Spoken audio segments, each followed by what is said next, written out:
Good evening, friends. This is your host to welcome you through the creaking door into the inner sanctum. Well, went picnicking over the weekend. Found a lovely, restful, woodsy place. Oh, it was beautiful. So quiet, you could hear a body drop. And quite a few deers. The sun was so hot that one of our party melted to the ground. I'd always wondered over that waxen look about Charlie. Still, it's an ill wind because Charlie had his usefulness at that. Came the deep night, we ran a string through him and played marbles by candlelight.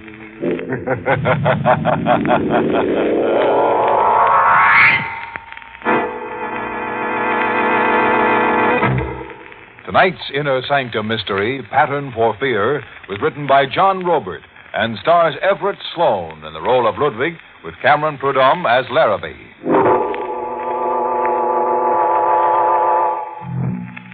And now for tonight's ramble in the Never Never Land. We're in the Avalon Lounge, a fashionable metropolitan restaurant. A waiter approaches a table secluded behind an arrangement of tall potted plants. A lone patron sits at the intimate circular table for two. Your order, sir? If you please, I will take your order. You know what I want, Ludwig. Oh.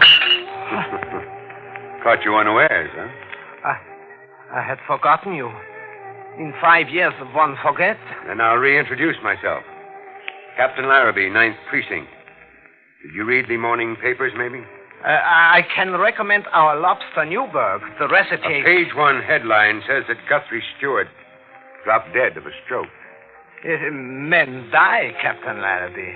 Every day men die, so that new I life... thought maybe with Guthrie Stewart dead and gone now, you'd want to talk about things. You were wrong, Captain Larrabee.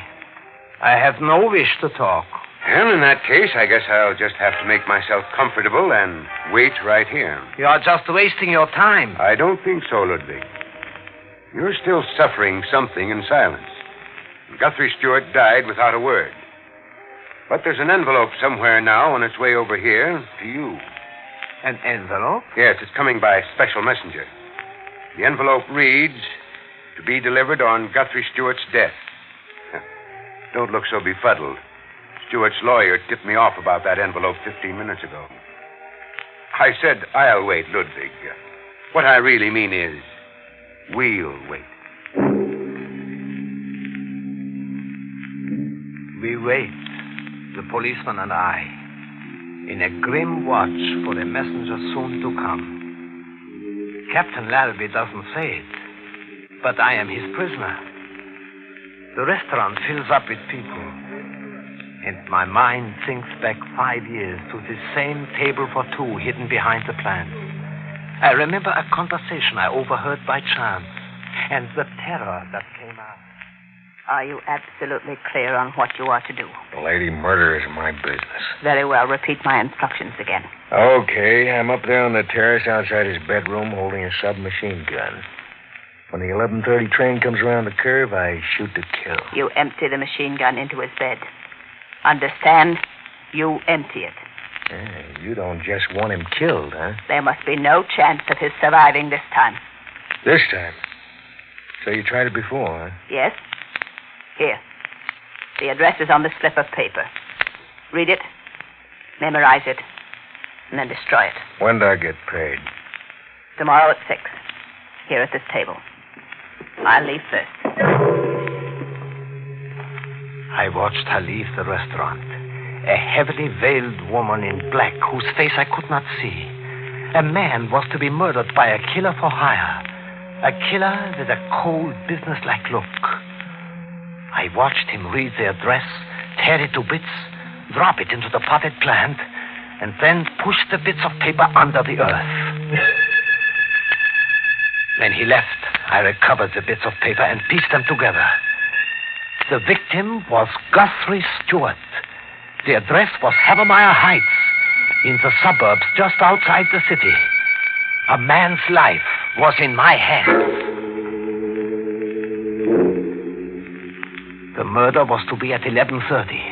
At 10, I was in Guthrie Stewart's library warning him. But he was only amused. And his wife, too. So I'm to be murdered in my bed. Yes, at 11:30 when the train goes around the curve. Well, darling, somebody's undoubtedly heard you snore and has finally decided to take drastic action. Well, you'll make a charming widow, Ellen, if it all comes true. But it is true, Mr. Stewart. You joke foolishly. I overheard them plotting. See, I have here the pieces of paper the killer threw in the base of the plant. Look. That's my name and address, all right. But what does it prove? I'm in the phone book. Anybody could jot down my name and address. Anybody. What did you say your name was again? Ludwig Heller. I am a waiter at the Avalon Lounge. You think perhaps I wrote your name down? The way you look at me, I see you think I am a crank. Even crazy, perhaps. Well, frankly, Ludwig, I don't know exactly what to think. You have no enemies? Not a one, so far as I know. I heard her speak. A voice lusting for blood. Your blood, Mr. Stewart. And I saw him. A man without a heart. A cold machine that kills. You are to die, Mr. Stewart. Hey, hear that? The train close to your home, just as I heard her say. Yes, laugh and make jokes, but when the 11:30 train goes around the curve, you are going to die, Mr. Stewart.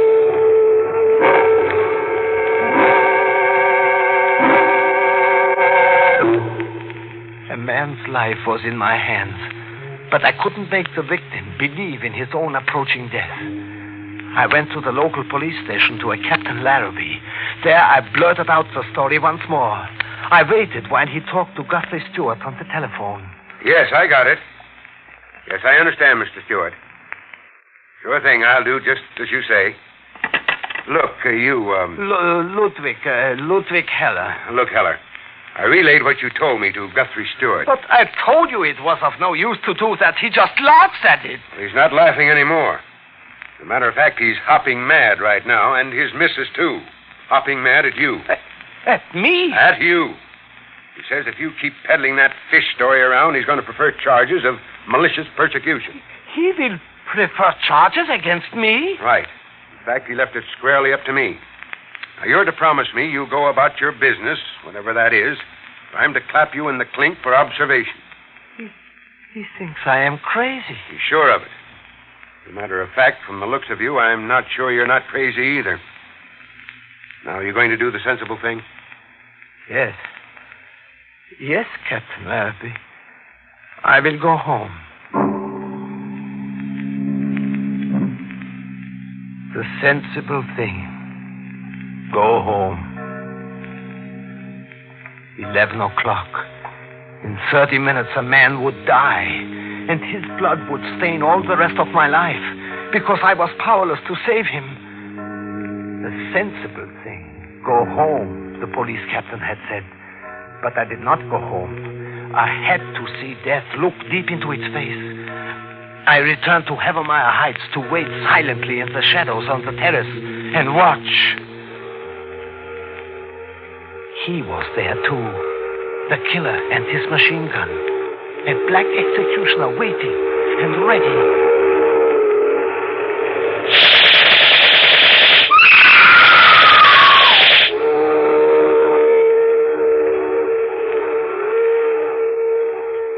But Guthrie Stewart lived. I saw them in the pale moonlight on the terrace. A shaken man and a frightened woman, both in their nightclothes, armed and unharmed, seeking the assassin, but afraid to search for him. A moment later, I overheard him on the telephone talking with great excitement to Captain Larrabee. I don't want any publicity on it, but an attempt was just made on my life. Yes. Someone machine-gunned my bed while the 11:30 went around the curve. What? I wasn't in my bed. A dummy was machine-gunned. I fixed the bedclothes to make it appear that I was in bed, just in case that Ludwig person was really telling me something. I melted into the night like the killer had. Guthrie Stewart was safe. I had been spared his death. The sensible thing now was to go home. But I was to have another moment with the police that night. Walking along a tree-shaded road to a bus stop, a police car suddenly flew toward me, and I was ordered to halt. You there! Stop! But I didn't stop. Instead, I ran. I don't know why, but I ran like the wind. AFRS, shoot! Still I ran, faster than the bullets exploding behind me.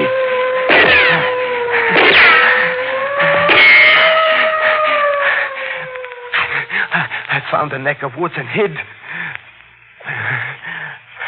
I lay face down in the earth for hours, listening to the night. And then, just before morning, I started back to the city, sneaking along the back roads like a fugitive. A curious thing had happened to me. In that night, the deep guilt I was sure the killer must feel had transferred itself to me.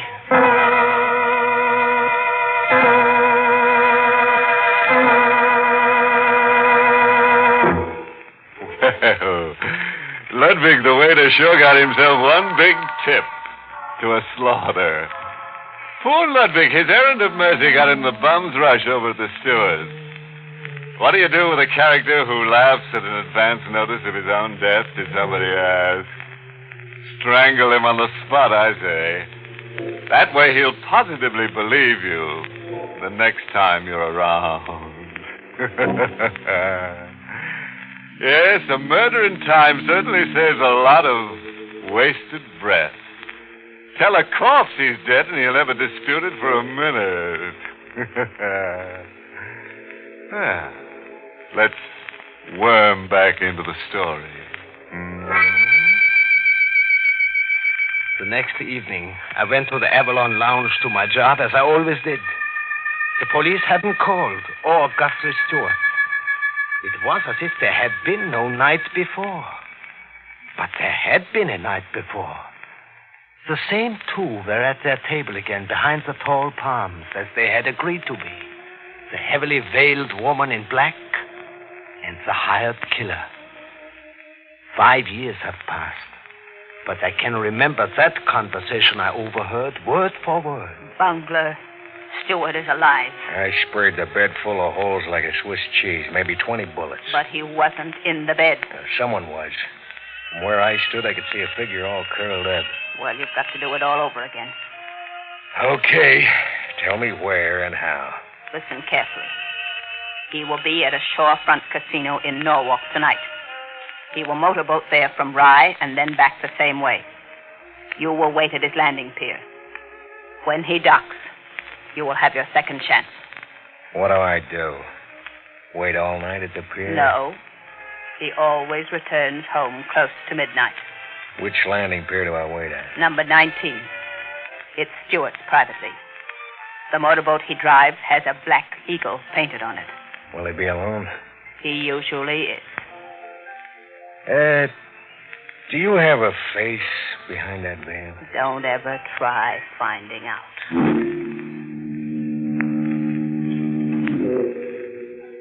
Guthrie Stewart's life was in my hands a second time, as if I had been appointed keeper of his destiny. I was there, too, with the fog curling around me just before midnight on the docks facing the Long Island Sound. I hid, but as before, the executioner stood in the fog and mist, not 20 yards away from me, waiting. There were midnight chimes, and on the water, moving closer, the sound of a motorboat returning to dock. The black eagle on the prow was hardly distinguishable. And then a figure stepped out from the boat to the pier. I saw the killer move, and I screamed, "Stewart, look out! There is a gunman!"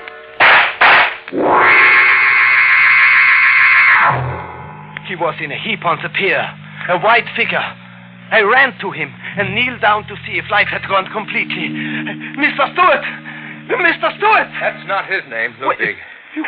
You are alive! Very much so. But he... My pilot, Jameson. He got the bullets evidently intended for me. Do you get a pulse? No, I don't think I do, but I'm not experienced in such things. Then let me. He's alive. I will call an ambulance. No, I will. You go home. Oh, but Go home, Ludwig. It's better that you do, for both of us. It is better for you that I go home? Yes. I'd like this treated discreetly. I'm an investment broker, quite an important one. I know. You know? Yes, I know a great deal about you. That's odd. Since I have been given your destiny in my keeping, in my hands, I have familiarized myself with things about you.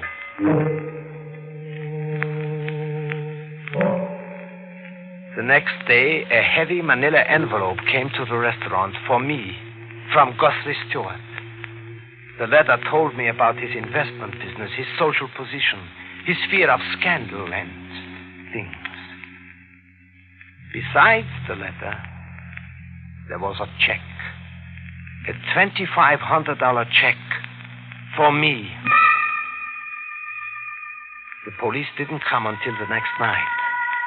Captain Larrabee took me to the station house. Guthrie Stewart was there, and Mrs. Stewart. Captain Larrabee was trying hard to understand things. Ludwig, who were you before you began waiting on tables at the Avalon, and before you started to overhear murder plots? I was just myself in the world. Oh, quit that kind of talk. I meant, what were you? A waiter. I have always been a waiter. Do you have a mental history somewhere? If you have, better talk up. Might help you out of a jam being mentally irresponsible. Okay, don't talk up. Mrs. Stewart. Oh, yes, Captain Larrabee. On this sheet, I have some of the speeches written. The speeches that Ludwig claims he's overheard that woman make. Now, please read them in your own natural-speaking voice.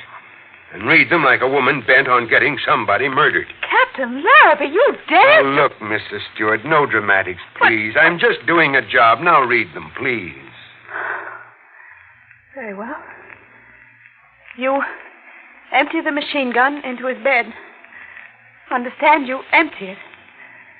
There must be no chance of his surviving this time. Oh, Captain Larrabee, must I go on? No, that's enough. Is it the same voice, Ludwig, or almost the same voice? No. The voices are entirely different. You can say that positively? Yes. Also, the other woman was taller and much stouter. Okay, that's that. And I'm not surprised. I'm sorry, Mrs. Stewart. You should be. Put your hands out, Ludwig. But put my hands out? That's right. Bracelets for you. Ludwig Heller, you're under arrest for attempted murder. I was sent to a mental ward for observation.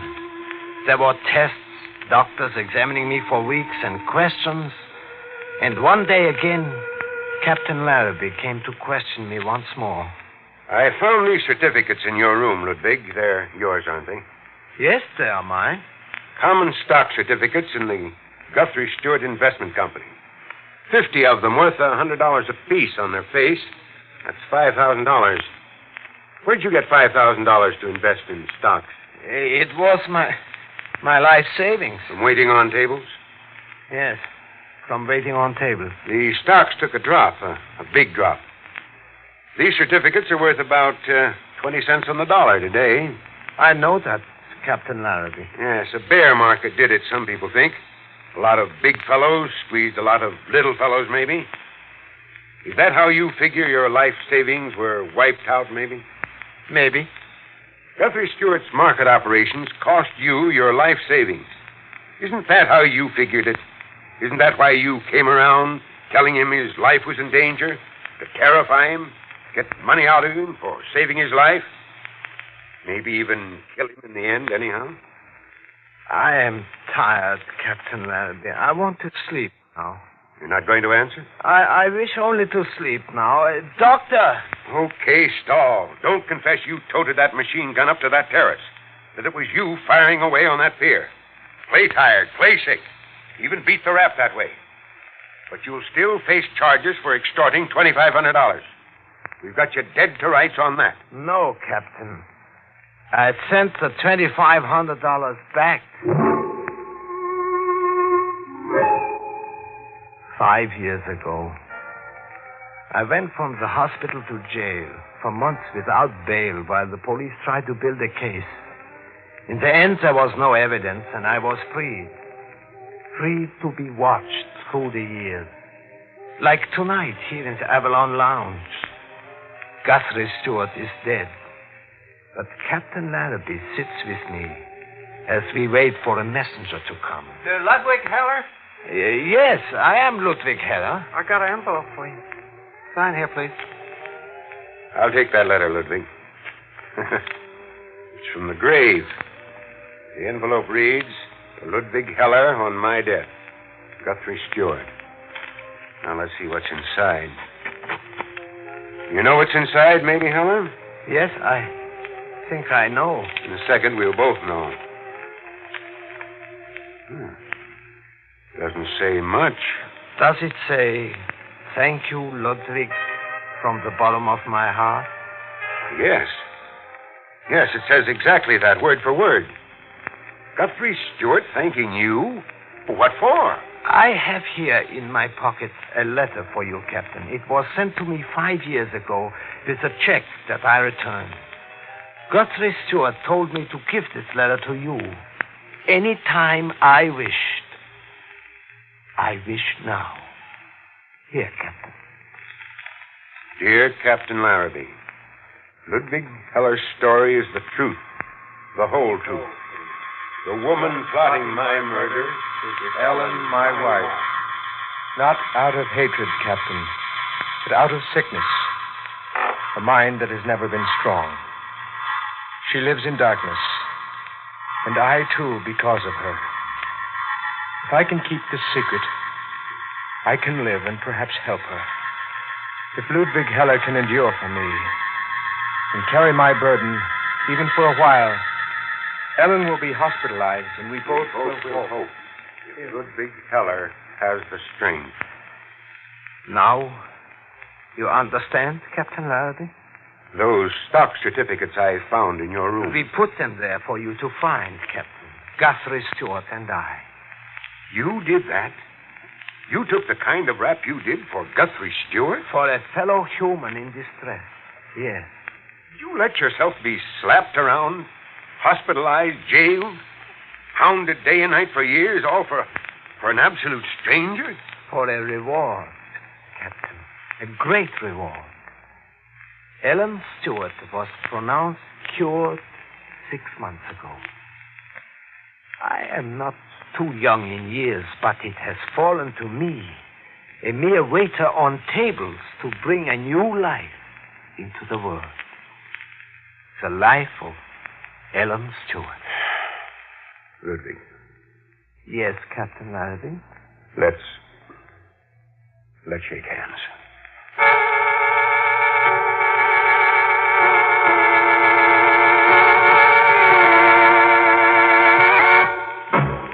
Stop in at the Avalon Lounge, anybody, for the town's best service a la carte.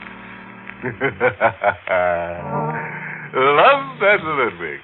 A man with a heart of gold and a terrifying knack for business. Other people's business. Big-hearted Ludwig borrowed Guthrie Stewart's troubles and almost lost his own interest in living. Oh, that suggests a moral. I overheard this one while eavesdropping on a short-order cook in a chop suey restaurant. Fool who not mind own business always get the business.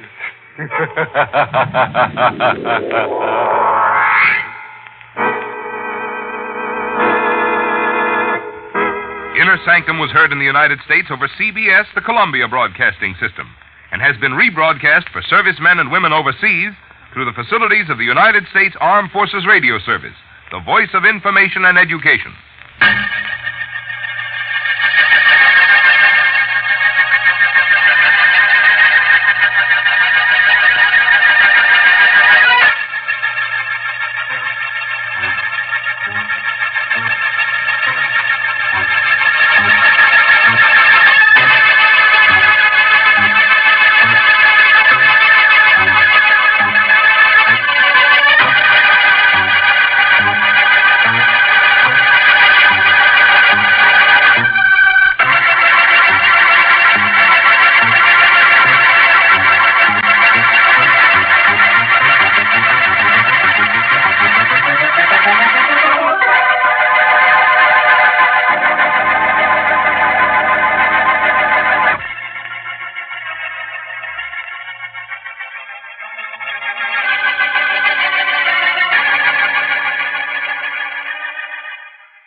and Lipton Soup present Inner Sanctum Mysteries.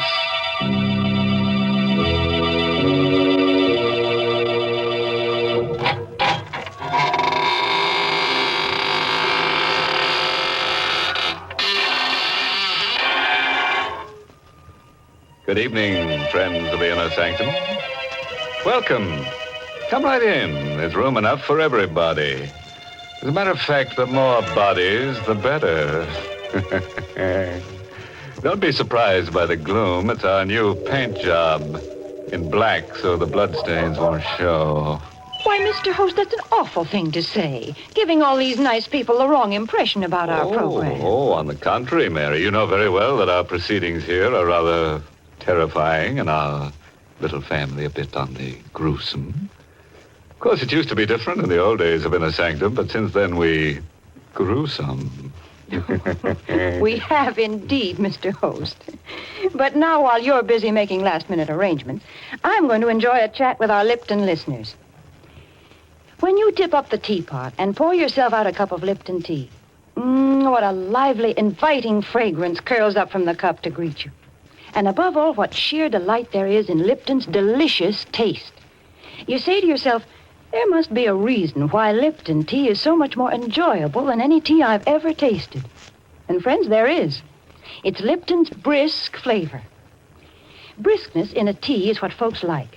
And brisk is the very word the tea experts themselves use to describe Lipton's hearty, more flavorful goodness. So no wonder tea drinkers love Lipton so much.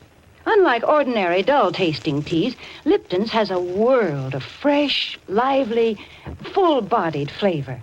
And because it's brisk-tasting, more people buy and enjoy Lipton's than any other brand of tea in the world. Chances are you'll prefer it, too. Try this tangy, more flavorful tea soon.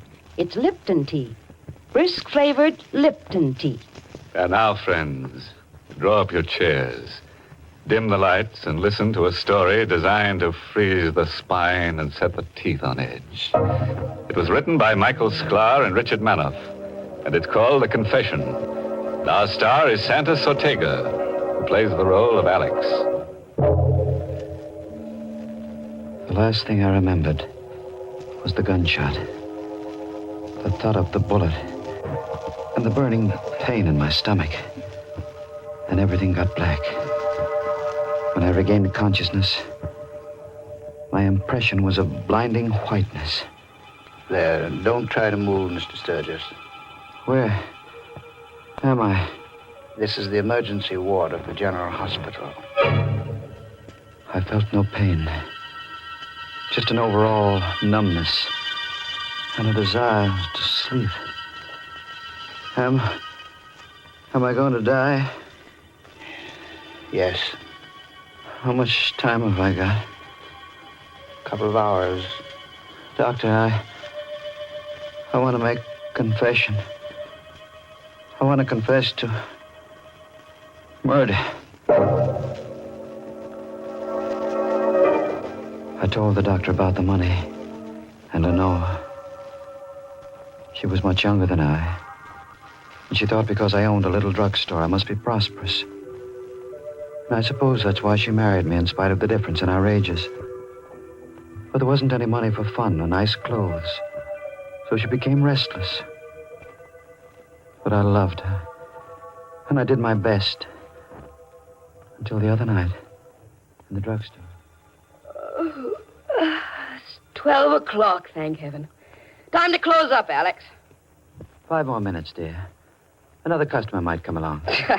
Just like an old man chasing pennies, never getting anything out of life. Be reasonable, dear. I'm trying to make a living for us. Is this your idea of a living? Is this what you promised me before we were married? I know it's not what you deserve, Lenore, but someday... Oh, you make me sick. I must have been crazy when I married you. Lenore. I'm going to say something I've had on my mind for a long time, Alex. Rather than go on this way, I'd prefer to be dead. Look at you. I don't have to put up with you. I'm still young, Alex. So there it was. Out in the open. An old man with money would have been acceptable. But because I had no money, she was going to leave me. I wanted to plead with her. I would have gotten down on my knees. But before I could say anything, the street door opened, and a man stumbled into the store. Oh, Alex, look! Help me. Quick. I'm wounded. I helped the man to a chair. He'd been shot in the chest, and the front of his coat was covered with blood. His breathing came hard. Bullet. My chest.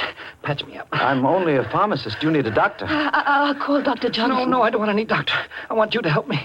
Is it because doctors must report bullet wounds? Is that why you want a doctor? Never mind my reason. I got plenty of dough. I'll give you $500 to take care of me. Well, I'd better call the police. No, lady, no. Look, mister, take care of me. Keep it quiet. I'll give you $1,000. $1,000? Let me see the money. Here's a $1,000 bill, but I got plenty more. No. Help me take him into the back room. Oh, but Alex. No, I'll take him myself. You get busy and wipe the blood off the floor. Oh, no, you can't. Wipe up the blood. Do as I say, Lenore.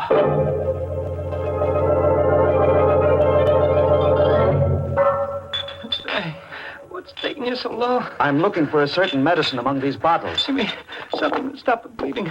Hurry. I'll be ready for you soon. Oh, Lenore, did you get the floor clean? Yes, it's clean. How is he? He's in bad shape. Weak from loss of blood. Alex, you haven't done anything for him yet. Be quiet. But you've been in here 5 minutes, and he's just like he was before. Alex, you're stalling him. Oh, the hell. Alex. Let him lay there. But he's dying. I know. Alex, call the police. No. Are you going to let him die? Yes. That's as bad as murder. I didn't shoot him. It's not my fault if he dies. Lenore, he's got money. Thousands of dollars. No one knows he came here. This is our chance, Lenore. What do you mean? I'm going to let him die. Take his money, and then get rid of his body.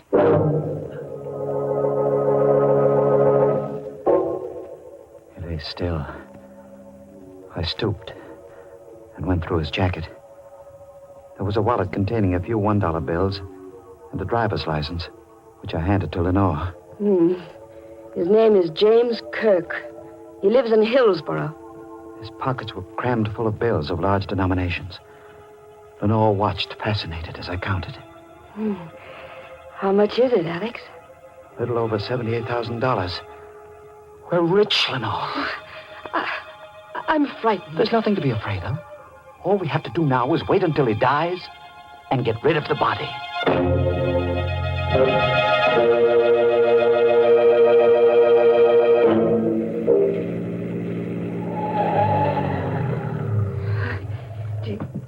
Do you need me to help you? No, I can manage alone.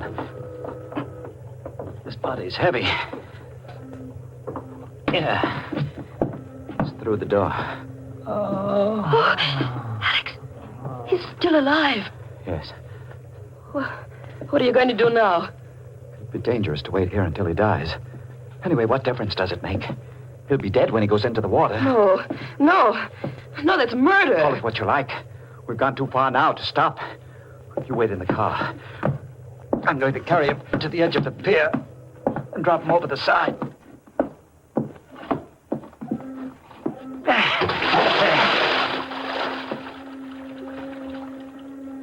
He's gone.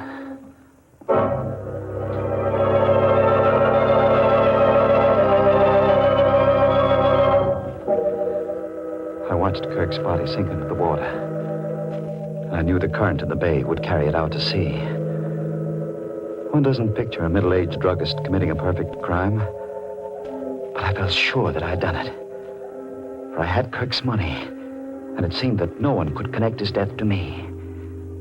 I rejoined Lenore in the car, started for home.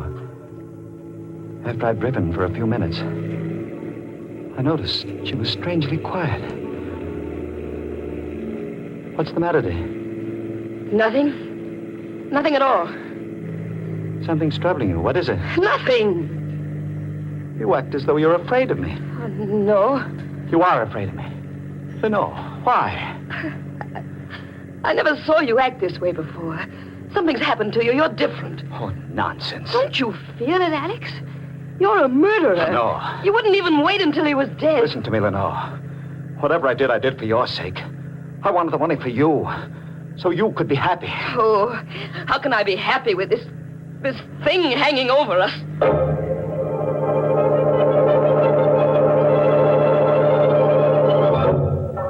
We had breakfast the next morning in absolute silence.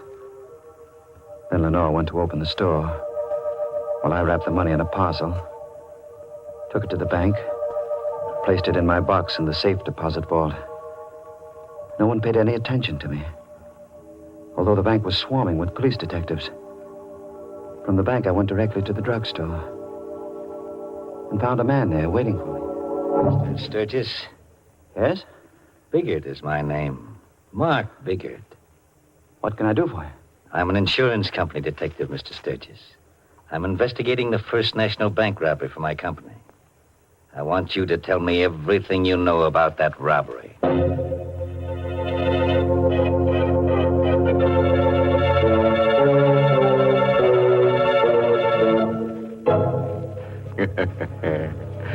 Don't say I didn't warn you about Alex Sturgis at the beginning of our story. You know, he's quite a guy for an oldish man. A real killer. He thinks death begins at 40. Mr. Host, I think Alex Sturgis is a perfectly dreadful person. Oh, but he's a good druggist, Mary. Just the man to go to if you have to fill a prescription for murder. Well, we've certainly had plenty of prescriptions for murder, mayhem, and arson on our program, Mr. Host. But now I've got something different, a prescription for enjoyment. The directions are pleasantly simple. First, just stretch out in an easy chair in front of the fireplace. Then make sure there's a cup of brisk-flavored Lipton tea at your side, and your pleasure will be complete. There's just nothing more delightfully good than the zestful flavor of Lipton tea. It's so bright and refreshing and satisfying. Its familiar, welcome fragrance seems to fill the whole room with summer. And how beautifully its deep amber color fits the scene. A color as warm and cheery as the flames dancing on the hearth. Now there's a real prescription for enjoyment. Try it tomorrow with a piping hot cup of delicious, brisk-flavored Lipton tea. Well, that should be a very pleasant prescription to take, Mary. And now, friends, let's get on with our story. Lying on a hospital bed, Alex Sturgis has confessed to the murder of a bank robber who entered his drugstore in much the same manner as the fly who entered the spider's parlor. Alex pocketed the robber's loot and dumped him, still alive, into the bay. An insurance company detective has just come in to question him. He was a big man, but not fat, this detective. And although he didn't appear to be very intelligent, he had a look of cunning. His clothes were rumpled, and he rolled an unlit cigar around in his mouth as he spoke. Suppose you start from the beginning, Sturgis. There's nothing to talk about, Biggert. I don't know anything about the robbery. You don't, eh? No, I don't. Why should you come here annoying me with silly questions? I'll tell you why I'm here, Sturgis, and then maybe you'll see your way clear to talk. You know the bank was robbed last night, and the crook got away with better than $78,000. Yes? The night watchman was shot. He's in a coma now, but before he was shot, he shot one of the crooks. What does that have to do with me? I'm coming to you, Sturgis. I'm a slow man, but I'm thorough, which is more than you can say for the harness bulls on the police force. Take those harness bulls. They didn't spot the trail of blood that wounded crook left when he ducked on the alley behind the bank. Funny thing, they clean missed it. But I noticed it, Sturgis. I followed it through the alley and straight up this street. And here's another peculiar thing. The trail ended right smack at the door of this drugstore. Are you implying... 2 and 2 makes 4, Sturgis. As I said, I'm not a fancy-pants detective, but here's how I figure it. This yegg was wounded, so he came in here and asked you to fix him up, which you did. In exchange, he gave you a nice big piece of the tape to keep your mouth shut. Am I right, Sturgis? You're 100% wrong. If you were smart, you'd talk now and save yourself a lot of grief. I've got nothing to tell you. Suit yourself, Sturgis. But here's my business card. In case you change your mind, you can reach me at the Hotel Empire. By the way, the company is offering a $5,000 reward for the return of that money. I'm not interested. Good day. Okay. It's your neck, Sturgis. I'll be seeing you. Alex, I heard what he said. He knows. I should have thought of the blood outside. Well, how can you stand there and act so calm about it? He knows, I tell you. Take hold of yourself, Lenore. He only suspects, and his suspicions aren't worth 2 cents unless he can produce evidence. Believe me, we've got nothing to worry about. I was cocky then. Too cocky. Lenore was right. I was a changed man. That money had put iron into my spine. And then, that afternoon, I got the first of the phone calls. Hello? Sturgis Drugstore. This is Western Union calling. I have a telegram from Mr. Alex Sturgis. This is he speaking. Will you accept the message over the telephone, Mr. Sturgis? Yes, of course. The message reads as follows. Place the money in an envelope and mail it to box number 11, General Post Office. Don't fail to act as instructed because your future depends on it. Is, that all? That's all, Mr. Sturgis. There is no signature. Thank you. Bye.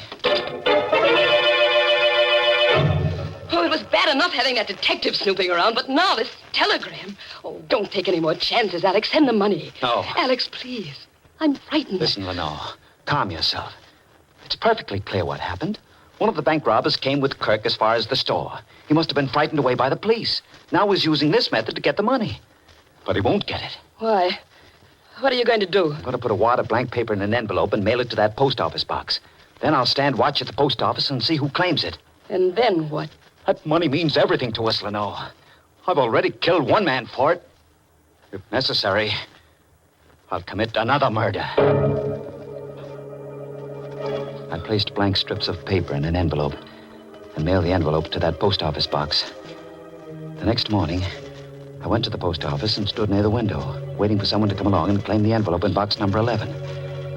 Hours passed. I got hungry. My legs began to shake from exhaustion. But I couldn't leave that spot. I meant to stay there until... What are you waiting here for, Sturgis? A voice cut through my thoughts. I looked up. It was Kelly, the policeman. He was suspicious. The clerk noticed you hanging around and called for a cop. It's nothing, Kelly. I arranged to meet my wife here. She's late. I saw your wife through the drugstore window as I came up the street. She must have forgotten all about your appointment. You'd better get back to the store, Sturgis. I couldn't stay there after that. I walked around the block. When I came back, the policeman had disappeared. I entered, went to the window, and asked the clerk if anyone had claimed the mail in box 11. He nodded. The letter was gone. My plan to discover the identity of Kirk's confederate had failed. There was nothing to do but go back to the drugstore. It was empty. I felt a sense of danger as soon as I entered. So I closed the street door quietly and walked as silently as I could to the door of the back room. It was open. And Lenore was at the telephone. Hello. Hello, Empire? Hotel? Hello. Connect me with Mr. Biggert, please. Yes, Mr. Mark Biggert. Hang up, Lenore. Hang up the receiver. Alex! You were calling that detective. Suppose I was. What of it? You were going to tell him about the money. You were going to double-cross me for the reward. You're so smart, Alex. What are you going to do about it? Lenore, don't you understand? I don't want the money for myself. I took it for you, to give you the things that will make you happy. Big-hearted, unselfish Alex. What are you laughing at? I'll tell you why you took that money, Alex. You thought you could buy me with it. Well, you're wrong. I wouldn't stay with you if you had all the money in the world. Lenore, would you leave me after all that's happened? I'm packing up right now. No. You can't stop me. I love you, Lenore. I did my best to hold you. If I can't have you, no one else will have you. What do you mean? Alex, stay away from me. I'm going to kill you, Lenore. Alex, no. Don't. I'm going to kill you, my darling. Let go of my throat. Alex, please. Let go.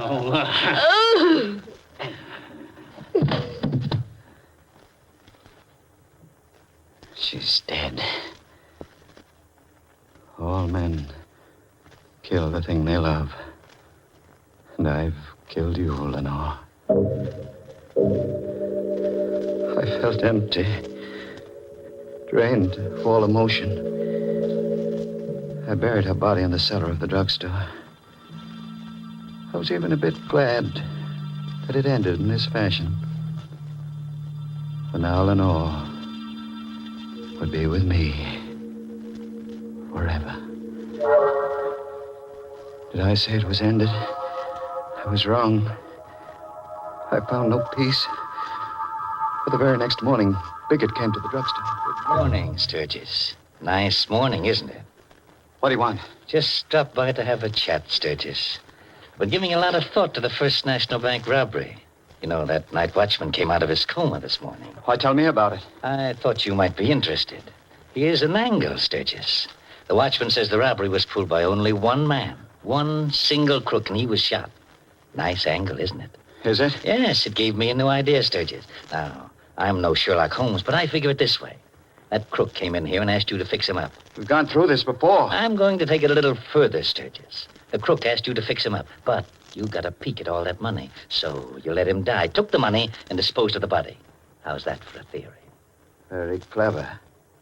But can you produce the body? No, the police haven't been able to locate it, but I'm not discouraged, Sturgis. Those harness bulls aren't very smart. I'll find that body. And when you do? I'm an insurance company, Dick Sturgis. I want that $78,000. When I find that body, I'll come around here and you'll cough it up. I've told you before I know nothing about that robbery or the money. Now I've got work to do. Suppose you run along. Okay, Sturgis. So long.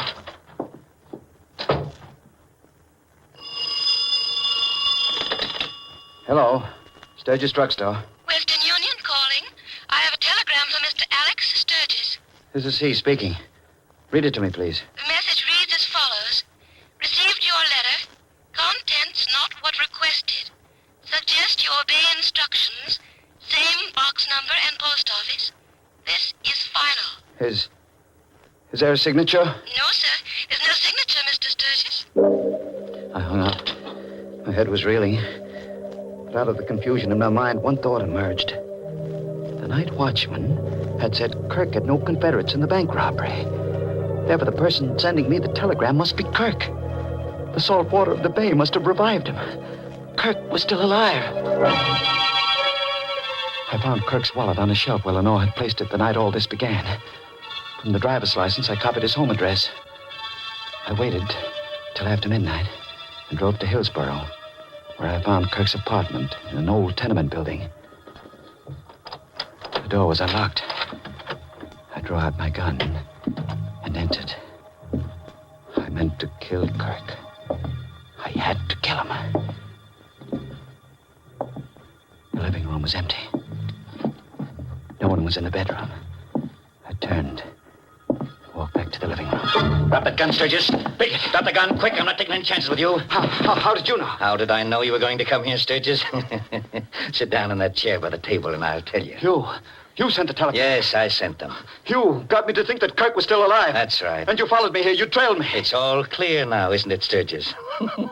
You take 2 and 2 and add it up and it comes out 4. Now, where's the money? The money? We're going to cut out the cute stuff, Sturgis. I want that money. Now, where is it? It's in a medicine jar. On a shelf. In the back room of the drugstore. All right, let's go, Sturgis. First, you'll give me the money. Then I'll take you down to police headquarters. We drove to the drugstore. I led him into the back room. I knew exactly what I was going to do. On one of the shelves was a bottle of hydrochloric acid. Bigot thought it was the bottle containing the money. I reached up, uncorked the bottle, and flung the burning liquid into his... I'm blind. I'll kill you for this, Sturgis. If I could only see you. Where are you, Sturgis? Sturgis, where are you? I was huddled against the wall. He stood between me and the door, screaming in pain, firing his gun blindly. The first 3 shots missed, but the 4th bullet struck me in the stomach.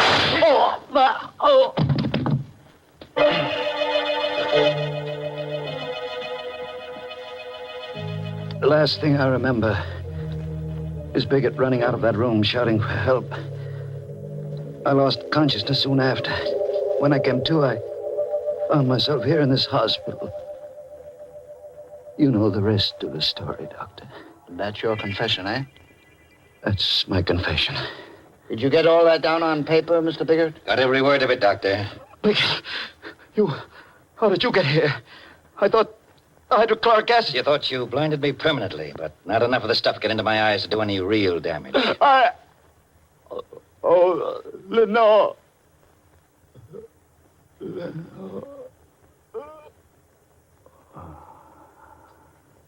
He's dead, Biggert. I've seen a lot of funny cases in my time, Doc, but this beats them all. He's a man who commits murder to get a lot of stolen money for his wife. Then he kills his wife. And finally, he gets killed himself. And the money? The money is safe and sound in the bank safe deposit vault.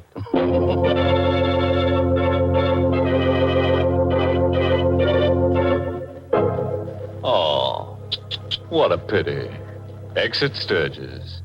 Yes, Biggert smoked him out just like a poor fish. Smoked Sturgis. Think of it, a respectable pharmacist ending up that way, and all because of his wife. Now, there you go again, Mr. Host. Always blaming it on a woman. Oh, come, Mary. You know very well that was Lenore's fault. If you ask me, Alex should have tossed her outside and tended to his bismuth. He never would have been nabbed by the copper. But the fool, he didn't think of it. Now the world is iridium. Goodness, Mr. Host. Well, after all that, I hope you won't mind if I get serious for a moment, because I have a very important message for our listeners. Friends, the 1946 March of Dimes is now in its final week, and your contribution is needed as never before. Every year, thousands of children are stricken by infantile paralysis. Your dimes and dollars guarantee expert medical treatment and continuing care for these children, so give generously. Send your dimes and dollars to your local March of Dimes headquarters. Join the March of Dimes. And now, friends, a word of advice to all prospective murderers. Never fall in love with your victim because, as Oscar Wilde found out, it's so embarrassing to kill the thing you love. Oh, by the way, this month's Inner Sanctum mystery novel is The Pavilion by Hilda Lawrence. Next week, the makers of Lipton Tea and Lipton Soup will bring you another Inner Sanctum mystery directed by Hyman Brown and called The Blood of Cain. It's a grim little story of a New Orleans family with a fine old tradition of murder. Yes, this family tree casts a shadow of death. So, if you're able, tune in next Tuesday and we'll all raise Cain. Until then, good night. Pleasant dreams.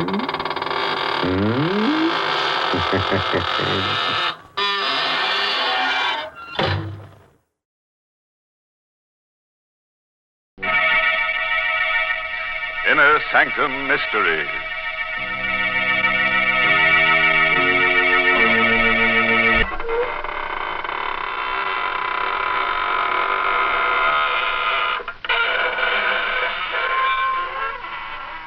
Good evening, friends of the Inner Sanctum. This is your host to welcome you in through the squeaking door to another half hour of horror. Come in, won't you, and sit down. I hope you'll forgive me if I don't get up, but I'm terribly tired. I spent last night with a friend who's a book collector, specializes in bestsellers. He certainly showed me some interesting ones. In fact, he tried to bury me in one. Because all the very best sellers have corpses in them. And now, friends, if you're willing to gamble with your peace of mind, put out the lights and listen to Death by Scripture. It's an original radio play by that old gravedigger, Robert Newman. Yes, and our star tonight is Stefan Schnabel, who plays the role of Stefan.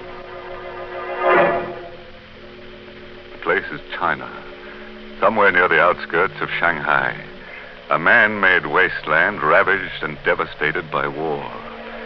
Driving through an abandoned village on his way to a camp for displaced persons is Major Roger Mason. Suddenly, the glare of his headlights picks out a strange, wild-eyed figure. who stares, then scuttles into the shelter of an alley. Mason hesitates for only a moment, then stops his jeep. Hello there. Come back here for a minute, will you? Hello. Okay, if you want to make a game out of it. This alley somewhere. Oh, there you are. Please. Please, Master, please. I mean no harm. Easy, easy. Now, no one's going to hurt you. Certainly not me. I'm an American on my way to Camp 14. Camp 14? The camp for refugees, displaced persons. I know. I was there. Yes, I thought so. How was it they let you leave? They did not let me. I ran away. Oh? Why? Because to stay would have meant death. Seems to me it would be a lot more dangerous to go wandering around here. Suppose I take you back there with me. No, please. But I tell you, there's nothing to be afraid of. You think not? Very well. What can man do against fate? I tried. You're a witness that I tried. But I warn you, if I go back, it will mean death, not just for me, but for others. Many others.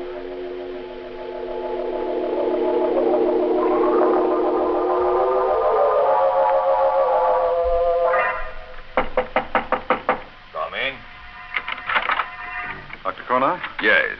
I'm Major Mason. Major Mason, I'm very happy to meet you. Welcome to Camp 14. I'm very glad to meet you, too. I've heard a great deal about you. The job you've been doing here. Oh, Dad. There was not much I could do when we were all prisoners. But now that we have been freed and are beginning to get food and medical supplies, it is almost like a holiday. May I present Miss Mia Singh, who has been assisting me? Major Mason? Miss Singh? I brought someone here with me, someone I picked up on the road, and... Stefan. I did not want to come back. He made me. Well, then he does come from the camp here? Yes, of course. A curious case. We have never been able to discover his last name or even his nationality. We have many kinds here, you know. White Russians, Koreans, Siamese, Burmese. Stefan, why did you do it? Why did you run away? Because I was afraid. Because of this. Another one. That same paper. What is it? We found about a dozen of them scattered around the camp this afternoon. Read it. You have not escaped. There is no escape. Do you recognize this symbol here? Japanese Black Dragon Society. It says there is no escape. And it's true. I tried to escape, and what happened? He brought me back. Our benefactor. Our savior. I told you there was nothing to be afraid of, Stefan. Afraid? Is death something to be feared? It is the one escape they cannot take from us. Death, to sleep, to rest, to rest. He's really in a pretty bad state. Couldn't you put him up in the administration building? That might be exactly what they want. What do you mean? It is not like the Black Dragon Society to warn someone they mean to kill. But suppose they don't know exactly who they do want. Wouldn't they do what they seem to have done? Make a general threat? And see who showed fear? Who did run away? The war's over, Kornow. The Major is right, Doctor. Are we still living in the past? And we do have a room here where we can put Stefan. The one down the hall. Very well. But remember, I warned you. I, too, think it will mean death.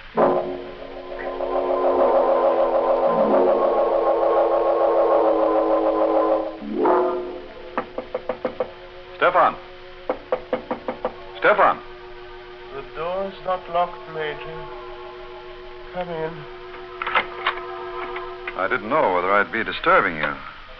Whether you were asleep. Sleep? I never sleep. Never. You're feeling better, though, aren't you? Safer? It is at least quiet. A man can think. I was lying here, trying to remember. Trying to remember what? If I knew, I would know everything. But I don't know. There is much that I can remember. Such as what, Stefan? The first one. The greatest one. Many lifetimes ago. The garden with a wall around it. The torchlight bright on their breastplates and helmets. And his face. Then the hill. The place of skulls. And the earth shaking. Stop it, Stefan. Whatever it is you're talking about, it's horrible. Horrible, yes. But true. Those I can remember. I can't ever forget. But what I can't remember is now. Who I am, what I must do, and why. That will be horrible, too. As bad as the others, but... Look, Stefan, you're a sick man. Now, you've got to rest. You've got to stop thinking, brooding. I'm going to get you something, some medicine. That'll help you to sleep. Then when you're strong again, we'll take you away from here. Sleep? I told you I do not sleep. I cannot sleep. No? We'll see about that. I'll be back in a few minutes. Sleep. He does not believe that it is not for me. Not even the final one, which is dreamless. What's that? Outside the door. This door. But who is that? Who is there? No, don't!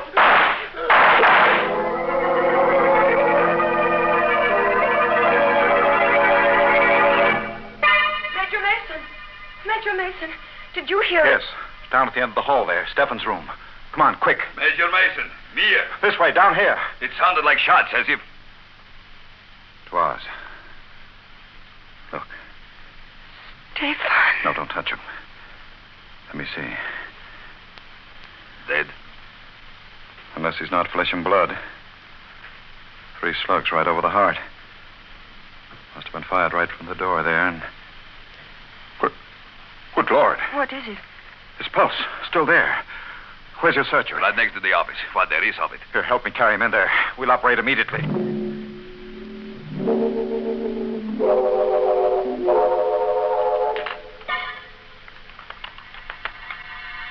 Swab.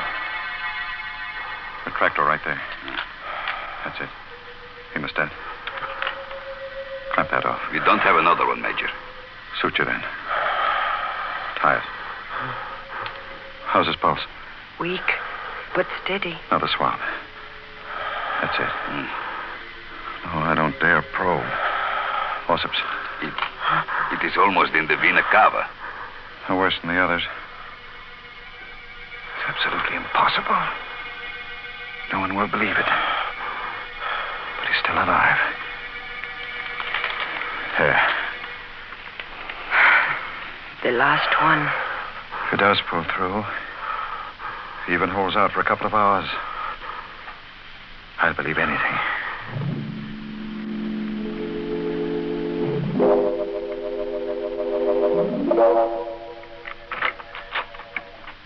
How is he, Mia? I don't believe it either. But he's better. His pulse is still strong, and there are no signs of shock. I'll stay with him for a while. You go get some sleep. No, I'm all right. I'd like to stay until we are sure that... Major, look. He's coming too. No. Don't make me come back. Don't make me do it again. Don't. Hello, Stefan. How are you feeling? What? Oh, yes. The American. Why are you looking at me like that? Because you have no right to be alive now. And you wouldn't be if it were not for him. I never had any right to be alive. But I am. And I won't die. I told you I wouldn't. I couldn't. Until I do what I have to do. And what's that? It is coming to me. Slowly. I'm beginning to remember. I do not see it all yet. But I know what it will mean. Vultures and blood. Coffins and death.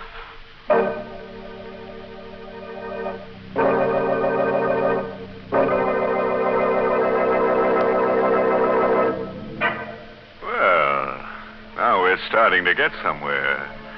But I wish our friend with a bad memory would stop talking about what he has to do and do it. Here we are halfway through our story with only one shooting. And no corpses. Things don't pick up, I'm going to get in there myself and show them how to pour gore.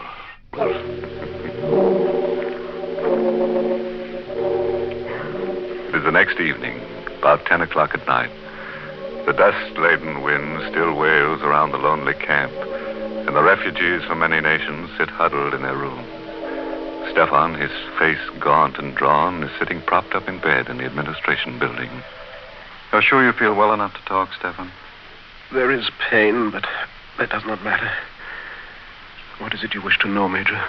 You were shot, Stefan. You know that. Did you see who it was that shot you?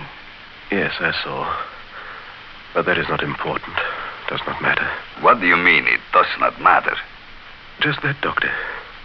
You see, much has come back to me. Not who I am, but what I must do. And I know now that I have nothing more to fear. That I was shot by mistake. Mistake? What the doctor said last night about the Black Dragon Society was quite true. There are 2 men here in the camp for whom the Japanese have been searching for years. Men who have been leading the resistance movement in their own countries. Even now, the Black Dragon Society feels that those 2 men must die. Do you know who they are? Yes. Do not mention their names. Do not even think them. You know who they are, don't you, Mia? One of them is your own father, Ram Singh. And the other is Pao Tung. Is that true? Yes. It is true. Then I think we ought to go see them at once. Make provisions to get them away from here.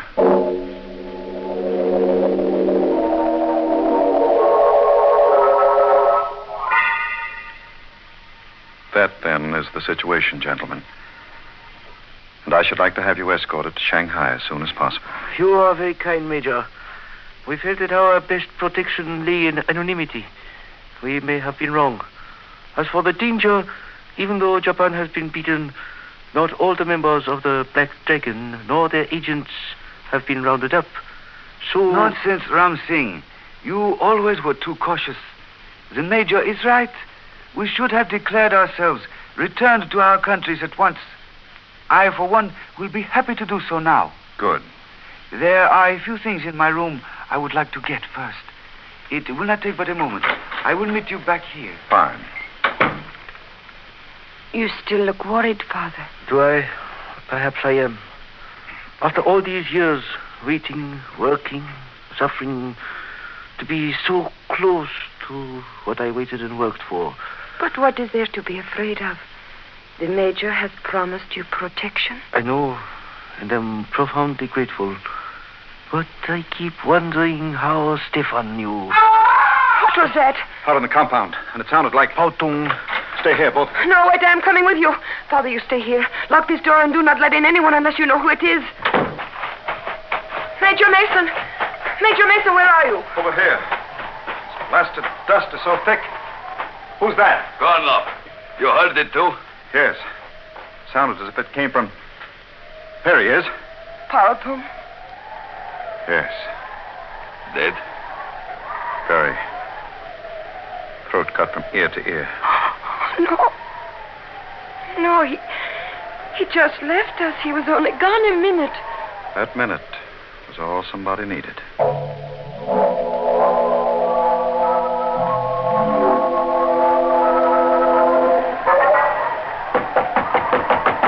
is it? Dr. Konov, Ram Singh. Major Mason asked me to take you up to the administration building. Oh, just a second.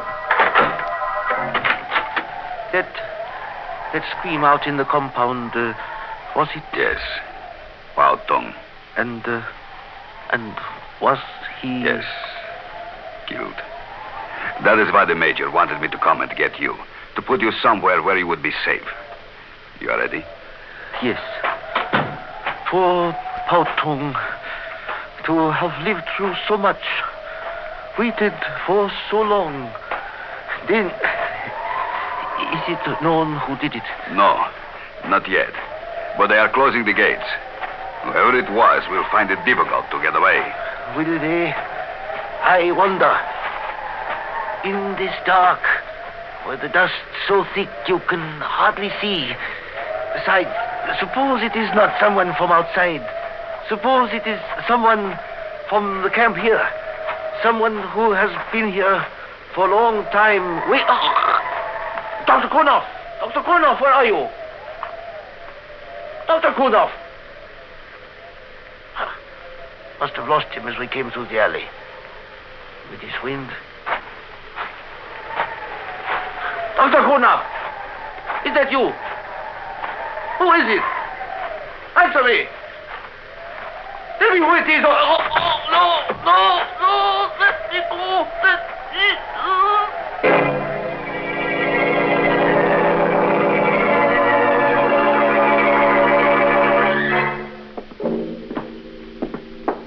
Open the door for me, will you, Mia? Of course, Major. Where are you going to put him? Yeah. Right here, in the office. You told the guards at the gate? They are closed now. No one will get out. But, Stefan, what are you doing up? You should not be out of bed. I heard something outside. A cry, and I had to see. Which one is it? Parton. Dead? Yes. His throat cut. And the other? Your father, Mia. Dr. Kurnoff went to get him. He is bringing him here where he will be safe. Now go back inside to bed. Father? Dr. Kurnoff? Kurnoff, where is your father? Isn't he here? Why, no. You were going Didn't you go get him? Yes, I did. We started across the compound together, but it was so dark. The dust was so thick. I lost him. I called to him, looked for him, and when there was no answer, I thought he had gone on ahead. Stay here, all of you. I'll go. I'm sorry, Mia. Why? Why are you looking at me that way? And what are you sorry about? I am sorry that we became separated, that I lost him. I am sorry that he's dead. Dead?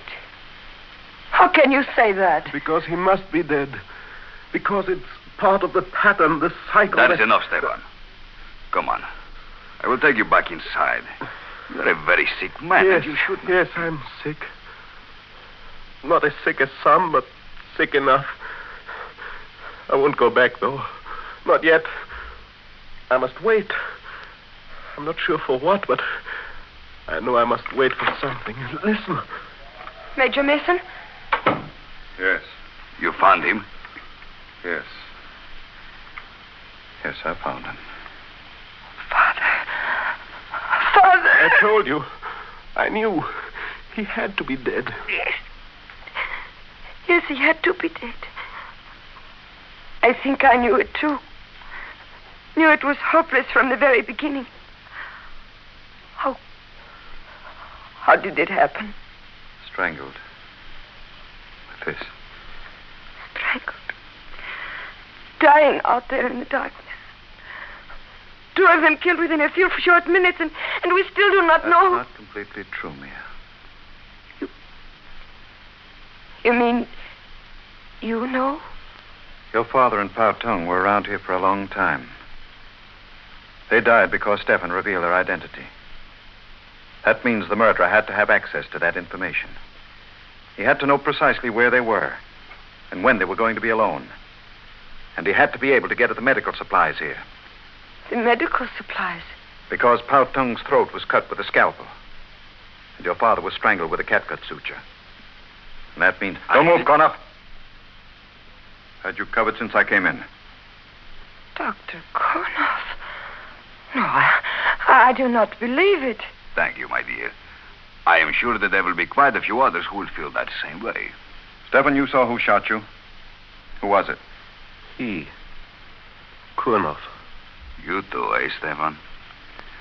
Well, I have a little something here I'd like to show all of you. Something... Major, look out! Oh! Quite fast enough, Konov. But at least you saved us the trouble of a trial. As for you, Stefan... Do not blame him, Major. It was not his fault. Not his fault. It was he who exposed your father in Pautong. I know. But I think I also know why he did it. You know? Then tell me in heaven's name. Here. This should not come from me, but take it. Money? You are giving me money? Yes. Silver. The amount may not be exactly right, but now do you understand? Yes. Yes. Thank you. And bless you. I do understand everything. What I have done and what I must do. What does he understand? Why did you give him that money? There was once someone else who betrayed a friend and was paid for it with silver. 30 pieces to be exact. You mean? Yes. In the Bible.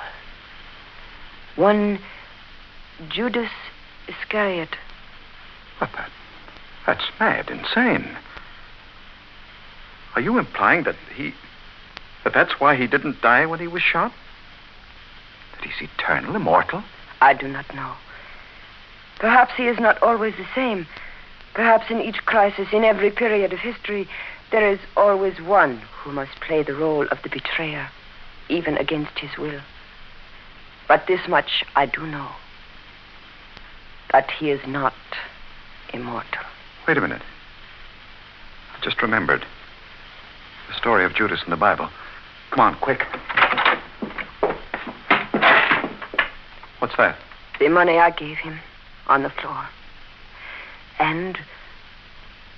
Good heavens. Yes. Matthew 27, as I recall. And he cast down the pieces of silver in the temple and departed, and went and hanged himself.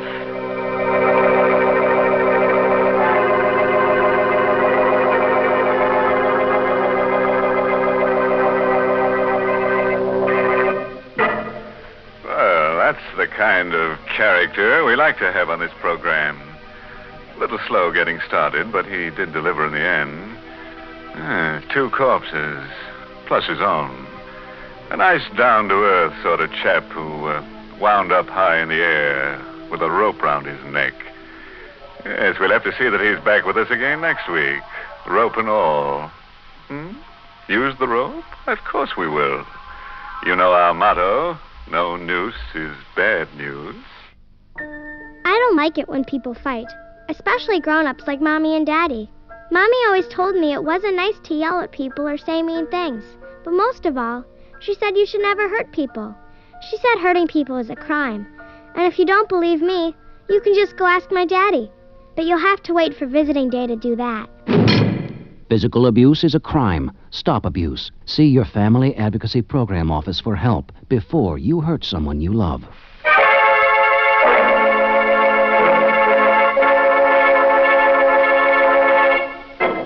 And now here's a word of advice, friend.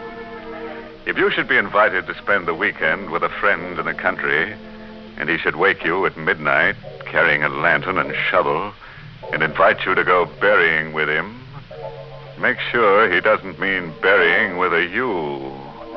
And when I say you, I do mean you. Oh, by the way, this month's Inner Sanctum mystery novel is The Whistling Legs by Roman McDougall. Now it's time to close the squeaking door, so good night. Pleasant dreams.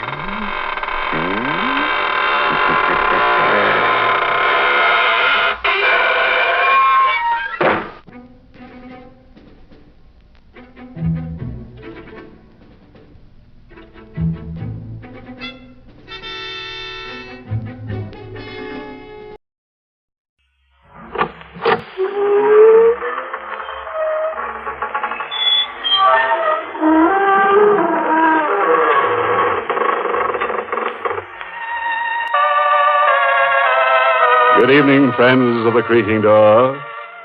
This is your host to welcome you once again into the inner sanctum. Come in.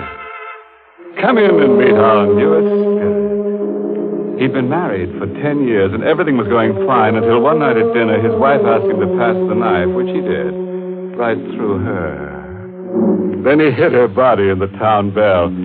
That's where he made his mistake, because the next morning she told on him.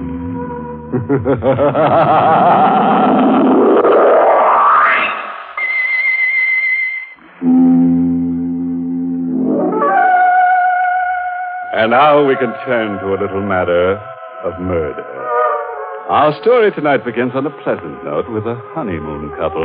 But don't start to squirm. The unpleasantness will commence soon enough. Let's look on at Joe and Nancy Stone, married hardly 5 hours, and parked at the side of the road by the bank of the old mill stream, and whispering sweet nothings to each other. Gee, Nancy, it's wonderful to be married. Yeah. If the other clerks at Scott's department store could see us now. I don't want anybody to see us. I just want to be alone with you, Joe, for the rest of my life. I hope you don't mind spending our honeymoon in a tourist cabin instead of a swanky hotel. But I love it this way, Joe. The stream rushing past, the moonlight shining on the bridge, the woods all around us. Look, there's another car. They're parking on the bridge. He's turning his headlights out, too. They think they've got privacy. I guess they can't see us parking. Look, Joe, that couple's getting out of the car. Yeah, for a walk on the bridge. Wonder if this is their wedding night, too. It's a gorgeous car. Joe. What? That couple, they're acting very strange. Huh? They're having an argument. Joe, look what he just took out of his pocket. Holy mackerel. A gun. He's pointing a gun at her. He shot her. Holy mackerel. It can't be. It must be a gag of some kind. But you saw the flashes when he fired the gun. How still she lies. Her body crumpled at his feet. Yeah, he's picking her up. I bet he's going to throw her into the Joe, street. don't let him. Nancy, you pushed my hand down on the horn. He sees us. He's starting across the bridge. Setting for us. He knows we witnessed the murder. He's got to kill us, too. Quick, start our car. He'll be here before I can turn the car around. What are we going to do? We'll duck into the woods. Come on. Quick. Let's run. My high heels, I can't run fast. You've got to. Here, through these bushes. Get behind this tree. He's getting out of his car. He has the gun.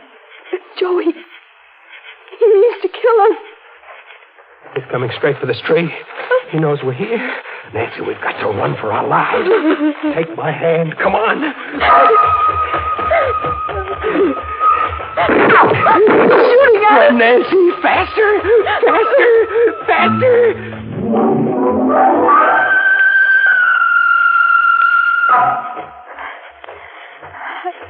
I'm tired, Joe.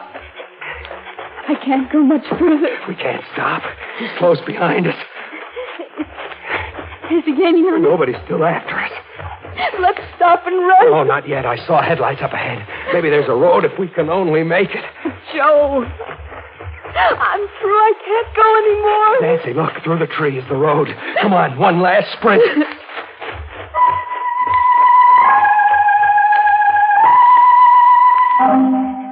Here it is, Nancy. The road. I never thought we'd make it. Is he still after us coming through the woods? I don't know. We'll stop the first car that comes along. Oh, take it easy, baby. I was thinking of that poor girl who's lying dead on the bridge. And on our wedding night, too. Here comes a car. I'll stop it. Hey! It isn't stopping. It went right by. Joe. What? I think I hear something behind us in the woods. Only the wind in the trees. Suppose he should suddenly step out of those woods with his gun. Maybe he gave up. Maybe went back to take care of that body. Our car is there, Joe. We with our marriage license in the glove compartment. And there's a seat Mrs. Swenson gave us for the cabin. Yeah, he'll know all about it, who we are, where to find us. We don't know a thing about him except his face. The face of a murderer. Come on, Nancy. I think we better start walking. We've got to get to the cabin and phone the police.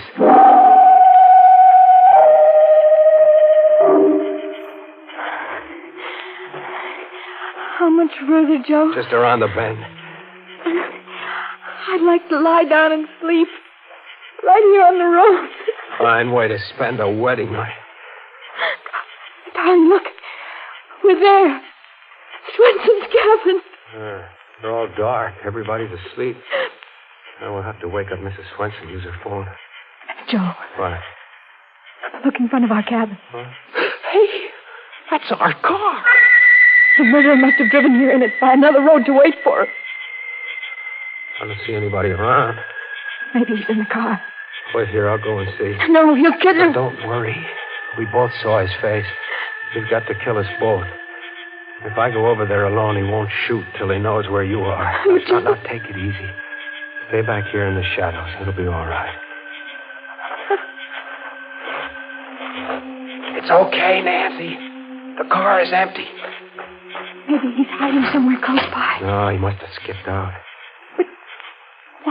Why would he bring our car back here? He wanted to get it away from the bridge. Don't you see? He must have dumped that girl's body in the river, and then he took our car away. No trace. I'm scared, Joe. Maybe he's hiding inside the cabin waiting for us. He'd be a sap. One shot would wake up all the people in the other cabins, and Mrs. Swenson, too. He'd never get away with it. Come on. We're going in our cabin and get cleaned up. Then we'll use the phone. The switch is right here. Hey, see? Nobody hiding. Holy mackerel. What is it? Oh, over there on the bed. What a... It's the girl's body. Just like we saw her on the bridge.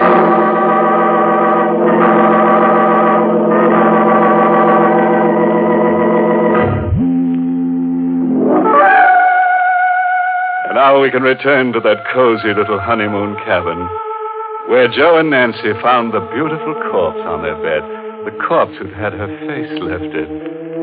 But don't worry, before the night's over, the murderer may have his face lifted, too, on the end of a rope.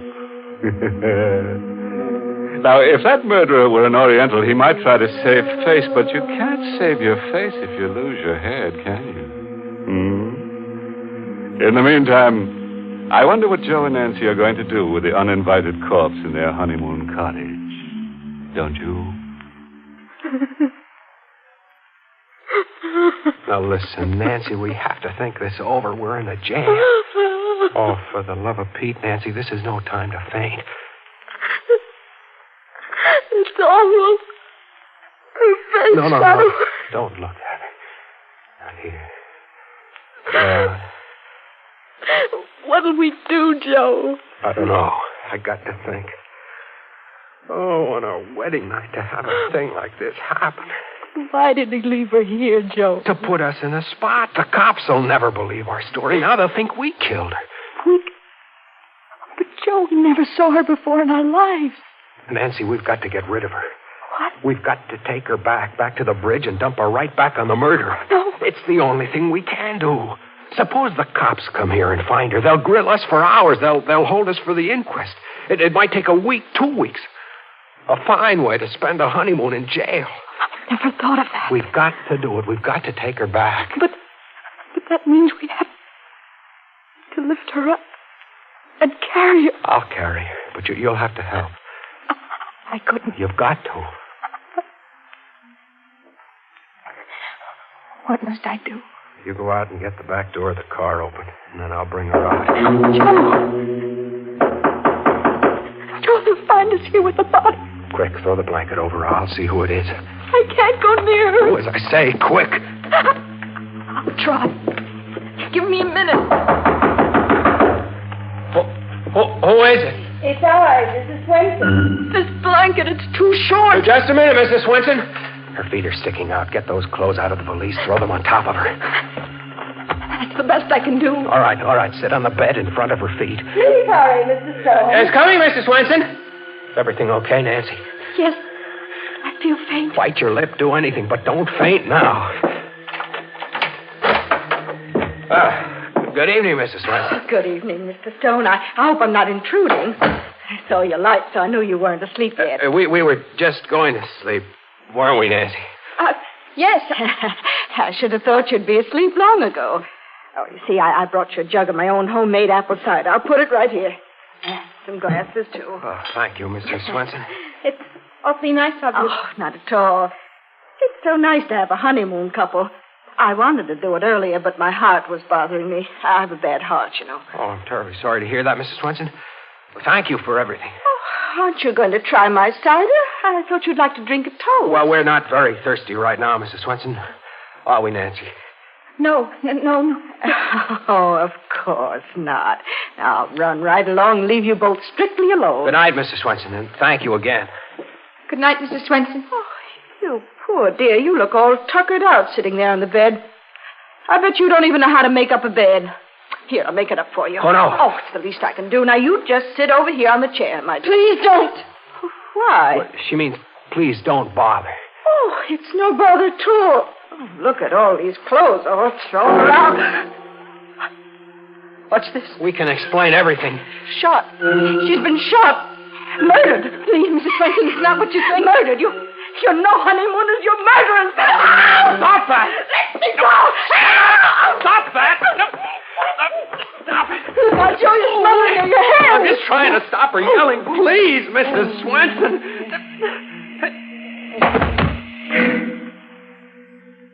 Joe. What happened? I don't know. She just went limp and slid down on the floor. Mrs. Swenson. Mrs. Swenson, are you all right? Mrs. Swenson. What is it? She's dead. Joe. You killed her. You smothered her to death. I'm a murderer. Me, Joe Stone, a killer. We started out on a honeymoon and now I'm a murderer.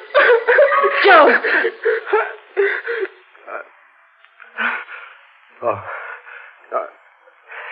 I was kind of dizzy for a second. Joe, please. You look like a ghost. You're trembling. Nancy, what are we going to do?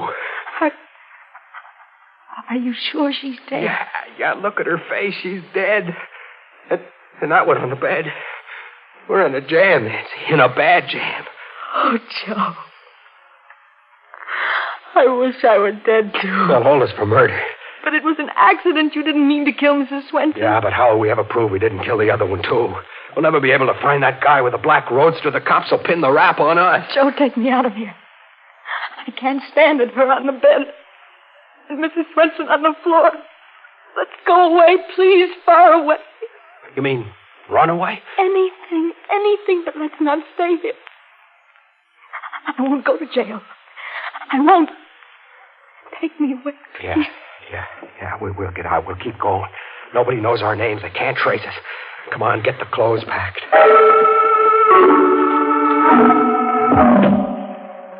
Joe, I can't close this valise. I'll close it. You get the other one packed. Now, don't forget anything. Look under the bed. Be sure we don't leave a single thing behind. No, mustn't leave anything behind. Everything's packed, Joe. Hurry. All right, I'll take the bags. You put the lights out. Hey. What, Joe? What's wrong? I just thought. Our fingerprints all over the place. What do we do? We've got to wipe them off everything. Grab a towel. We'll wipe everything in sight.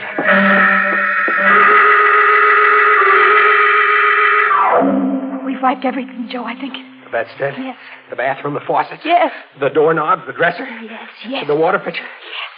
Yes. And that's all. Let's go. Joe, the cider jug. We didn't wipe that. We didn't touch it. I'll wipe it anyway. Snap it up. All right. Come on, then. I'll feel better in the car, out on the road.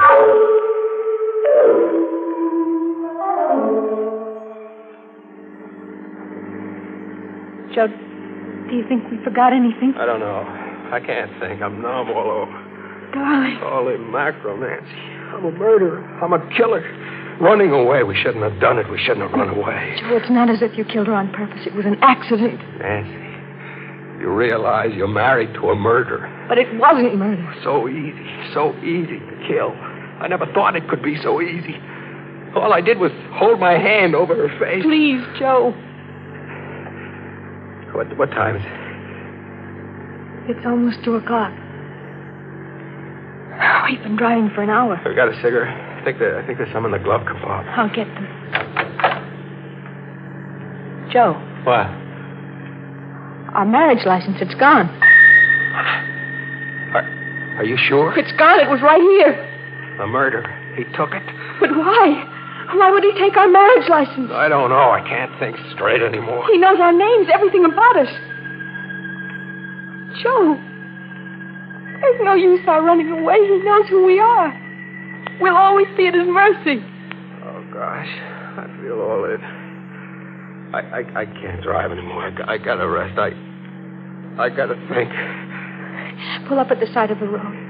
Look, up ahead, a gas station closed for the night. We can park there. Yeah.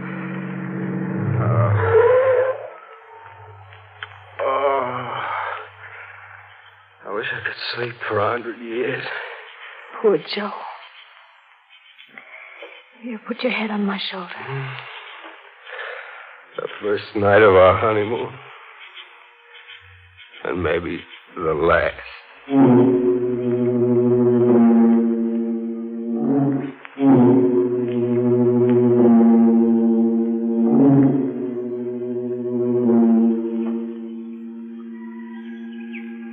Joe. It's 6 o'clock. Hey. It's daylight. I slept all through the night. I guess I fell asleep, too. It's cold. Yeah, we should have closed the windows. Gee, baby, you look pretty. Your hair mussed up. Joe. Gosh, your hands are cold. Here, let me warm them. It's our first morning together, Joe. Yeah, our first morning together. This isn't the way I used to dream about. How did we ever get in a mess like this? We're back where we were last night in the same jam. Nothing's changed. Those 2 corpses still in the cabin. What do we do? Joe, let's not think about it for a while yet. Let's go find a place for breakfast. Our first breakfast together. After that, we'll go back to thinking about it. But at least, let's have those few minutes. Sort of stay of execution. Yeah. Okay.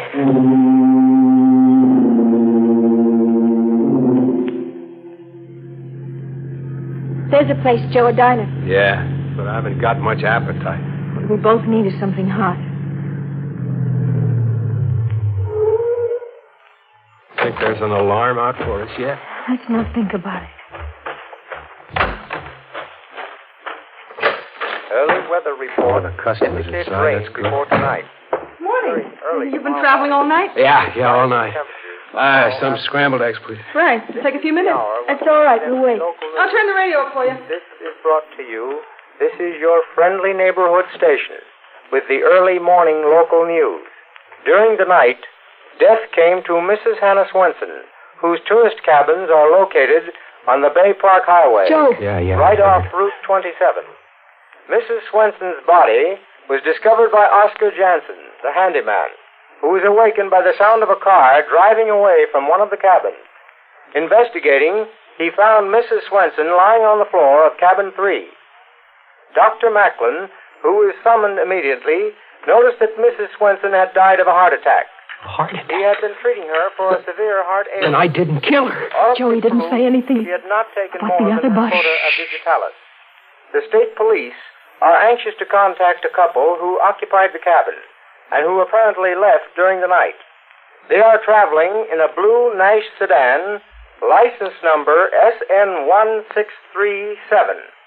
Their names are not known as yet, but if they should hear this broadcast, they are requested to call at the state police barracks as soon as possible. Let's get out of here, Nancy. Say, what about your eggs? I can't wait. We're in a hurry. Come on, Nancy. What does it mean, Joe? Why didn't he mention the other body? It's a trap, Nancy. You get it? They're keeping mum about the girl's body. Joe, I don't think so. What else could it be? We left 2 bodies there, didn't we? Shut the motor off. Maybe the real murderer was waiting close by all the time. Maybe after we left, he went in and took the girl's body away again. I don't like it. I want to get away from here, far away. Wait, Joe. Don't you realize you're not a murderer? You didn't kill Mrs. Swenson. It was a heart attack. That's what they say. I say it's a trap. Now, let's get moving. Joe, it's too late. Look. State troop? He's coming right over here. Sure. He's got this license number. Well, I guess our honeymoon is over. Well, are you Mr. and Mrs. Joseph Stone? Yes. You're Joe Stone? That's right. And you, lady, you're Nancy Stone? Yes. Well, then this belongs to you. What is it? Take it. Her marriage license. Where'd you get it? One of our men happened to be cruising down by the old mill stream last night. He saw a fella get out of a roadster on the bridge carrying a girl's body. Well, the fella dumped the girl over the rail, and our man went after him. They had a gunfight, and the fella got a slug through the heart. When we went through his car, we found this. And on the back of it, you notice, he wrote your license number. It was like you figured, Nancy. The killer was waiting outside the cabin all the time. And after we left, he came back and took the girl's body away again. And, officer, you got the murderer. Yeah, sure did.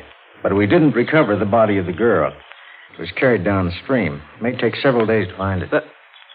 Then we're not wanted for anything? Well, you're the folks that were in Mrs. Swenson's cabin last night. We figured you left in a hurry. Kind of embarrassing to have a thing like that happen on your honeymoon, huh? I can't blame you.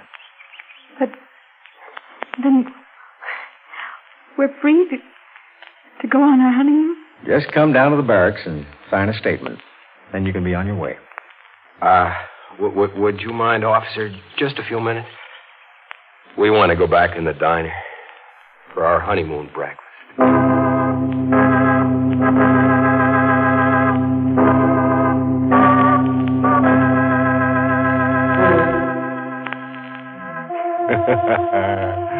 Fooled you, didn't we? I'll bet you expected Joe and Nancy to come to a bad end. It's too bad Nancy had to be framed for murder, but we just couldn't resist framing her. She is as pretty as a picture. Oh, yes. Would you care to hear our recipe for eliminating crime? Well, it goes like this. To prevent a murder, you must commit the murderer before he commits the murder. Think that over for a while, and then you'll be ready to murder someone.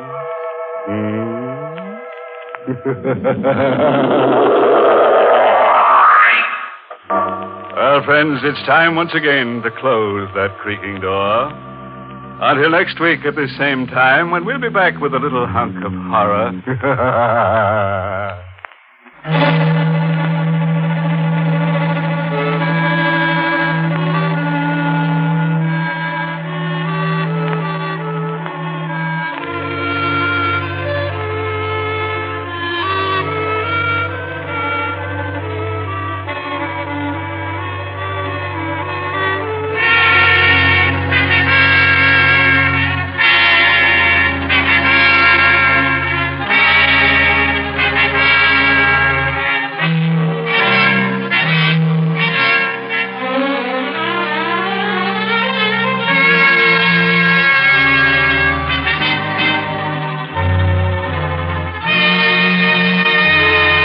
Inner Sanctum has come to you through the worldwide facilities of the United States Armed Forces Radio and Television Service.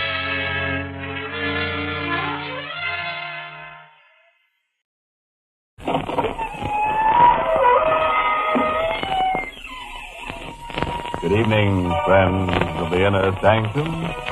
This is your host inviting you through the squeaking door to give you a peek at the latest style in murder and mayhem. Yes, friends. The styles in crime change like anything else. You know, there's a new look to the corpses these days. Blood is running longer for the ladies. Stranglers report that the new long hairdo is ideal for garroting girls with their own treasures. Only one girl ghost I know of complained about the long dresses. She says that she's been wearing long sheets for years, and now no one can tell her from a human that she can't haunt people anymore. Isn't that terrible?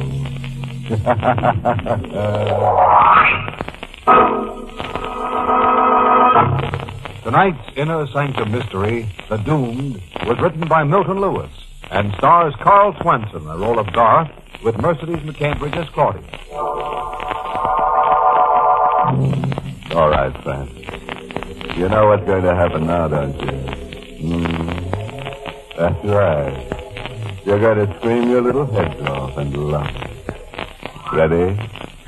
Then gather close to the fire and listen to Garth Walden tell us his strange story. I'm not sure if I icy sweat my whole being. Oh, presence is death. And I rushed to the window as if to escape and opened it wide. And with the breath of the cool night air on my face, my eyes cleared and I looked at Nina's bed. And I knew that she wasn't sleeping. I called. Nina! Nina, wake up! And she didn't stir. Nina! I was terrified. I knew that the slightest sound usually woke her. And I shook her. Nina!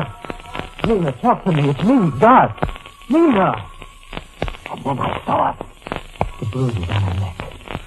I knew I'd murdered her. Frantically dialed her number. I glanced at her. Her eyes were closed. She was still, so deathly still. Hello. Hello there. Lyman.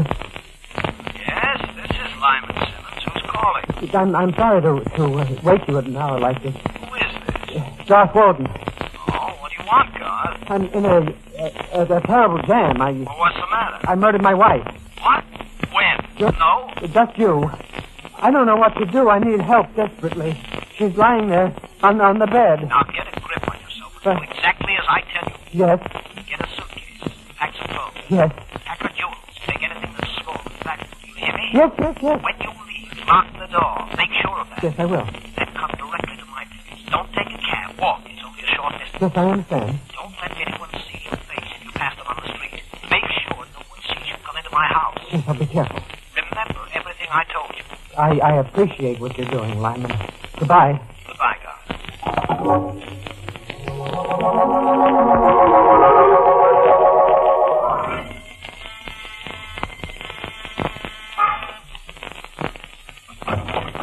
Come in, Garth. Did anyone see you? No one. All right, sit here while I draw the blind. This is the ground floor apartment. Lyman. Just a moment, Garth. Did you get the jewels? Yes, here. I took the jewelry box. Put it on the desk here. Now, what happened? Well, you know that I've been ill. Yes. Well, Nina wanted me to go to her sanitarium. I guess that's why I hated her. I guess that's why I killed her. She wanted me locked away so that she could get at my money. She never loved me, and I'm not sorry that I killed her. Shut up! Someone made him. I don't care. I'm glad I killed her. I'm sorry, Garth. You're losing your head. All right. I'll behave. But look, now, you've got to help me. I can't take care of this myself. Somebody's got to help me. You're not making it easy for anyone to help you. Go on. What happened? Well, Nina had me examined by a group of specialists to find out if I was insane. Well, and they said that I wasn't. Just a case of my nerves being shot. How did you murder her? I don't know. You don't know? No. See, that's one of the things that's wrong with me. I can't remember certain things. You don't remember killing her? No. But I must have murdered her. What makes you so sure? Well, because I was locked in the room with her. And I must have done it while I slept. Well, you slept? Well, they told me that I once tried to choke her while I was sleepwalking. I don't remember. I see. And when I woke tonight, I was having a kind of a nightmare. She was on the bed. Dead, and there were bruises on her throat. I know that I murdered her. Go on, Garth. Well, then I phoned you. You were my oldest and closest friend. You're the only one I could think of to turn to. You're a lawyer. You know what to do. See, you do know what to do, don't you, Lyman? You are going to help me. You're not going to let them put me to death for this, are you? Garth, Yeah. 2 weeks ago, you approached me about getting a divorce. Yes, that's right. You mentioned something about another woman. Yes, Claudia Weston. I want to marry her. twice. Can the police find out about that? I suppose so. There are letters and things. That important? Very. It gives you a motive for murder. When did the group of doctors examine you?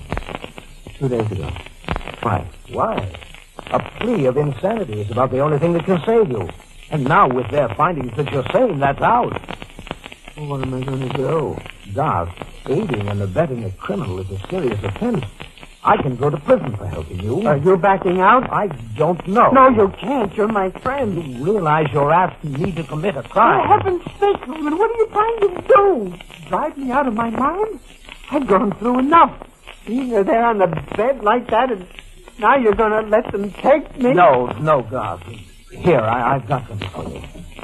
Here, take this. Take a gun. It's loaded. The serial number has been filed off. I took this away from a rather stupid client of mine. Well, what's the idea? You're a fugitive now. You might need it.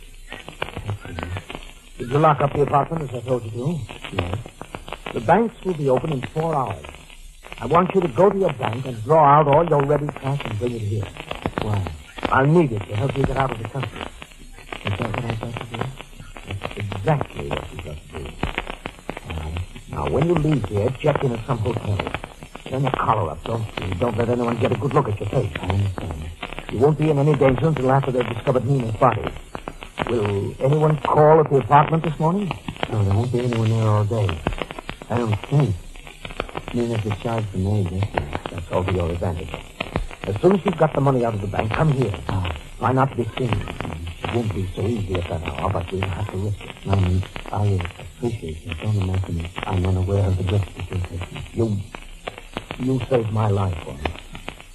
But I would have done it even if I didn't owe you that favor. All right. You better leave now. There wasn't a soul in the hall or the street outside.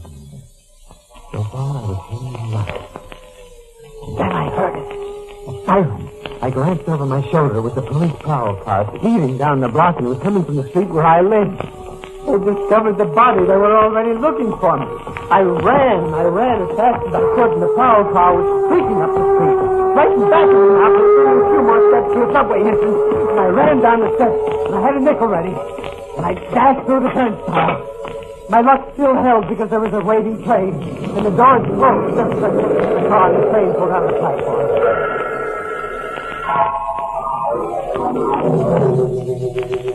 And then you came here, Doc. Yes, that's right, Claudia. I was afraid to go to a hotel. The police might be looking there already.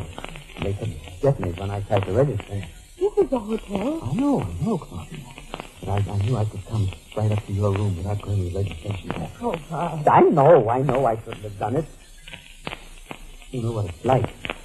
Anything might be behind you any minute. I was so miserable I had to see you, Claudia. I can't say much more of it. There are 3. I found them. You'll be all right. Oh, Claudia. No one will find you, please. Oh, I'm so tired. Terribly tired. I'm very tired. Doc? Have you told me everything? Just as it happened? Mm-hmm. Doc, there's no reason to suppose the police will ask me. But I saw the car. But in the state you're in, you could imagine anything. Hello, operator. Would you get me village 69970, please? And call me back when you complete the call. That's my home. What are you doing, Claudia? If the police are there, they'll answer. But if nobody has discovered the body, it'll just ring. I see what you're doing. Another thing, Doc. I think you made a mistake about Lyman. Mistake? Yes. Well, you don't know Lyman. He'd do anything for me. He's taking a big risk trying to help me. Maybe he's trying to get your money. How can you say that? Stop, darling, don't you see? He wants you to bring him everything you have. Well, what's to prevent him from keeping it? You'll never be able to do anything to him without risking capture. Claudia, if I can't believe in Lyman, Listen to me. I know a way you can test him. What? Just a minute. Yes. Oh, thank you. There was no answer at your place, Doc. Then the police don't know. No, but Lyman does. Doc, you've got to find out about him. How's that second? Listen.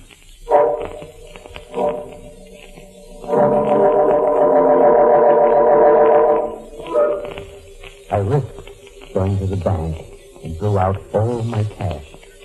I was still safe. And I went to Lyman's place and quickly let me in. Did you get the money? Yes. It's in the suitcase. Give it to me. Hurry. How much is it? $10,000. I've already seen a man about the jewelry. He gave me $8,000 for them. Now, did you find a place to stay? Yes. The Hotel Gainsborough, room 690. All right. Wait there until you hear from me. If anyone tries to force their way in, you better use the gun I gave you. The gun? Haven't got a chance otherwise. You shoot your way out or be killed. Lyman, you better leave now. Here, take some of this money. What are you going to do with the rest of it? Save your skin, Doc. Goodbye. Goodbye. I couldn't believe what Claudia had told me, yet there was something in his manner that made me follow her advice. In leaving, I slipped the lock on the door so it was easy for me to sneak past her with a pocket. I quietly opened and closed the door. I heard Lyman on the telephone. He was at his desk, talking very intensely. And then he see me come up behind him. All right, I'll wait. Yes. What he said made me draw the gun out of my pocket. Yes? Yes, Inspector. Yes, Garth Walden phoned me. Only a few minutes ago. No, he told me he had murdered his wife. I believe it. The man's a homicidal maniac and he's armed with a gun. That's right. I pretended I was going to help him. He told me where he's hiding. It's room 690 at the Hotel Gainsborough. Yes. Tell your men to be careful because he's desperate and will put up a fight. Goodbye, Inspector. Goodbye, Lyman. Stop! I heard every word. Did you? So you're my friend. Yes, you're misunderstanding, Doc. This is part of a plan to help you. There's the same penalty for 2 murders as there is for 1. Isn't that true, Lyman? Doc, put that gun down, please. My friend. Doc, you can't. No. I quickly gathered the money together, put it back in the suitcase, and ran to the door. In the darkened hallway, I suddenly stood stock still when I heard... That was the voice of my wife. I turned, I saw her face. And with a shriek of terror, I ran into the street. I knew what had happened. It was an hallucination. My mind was trembling under the violent pressure of terror, bitterness, murder.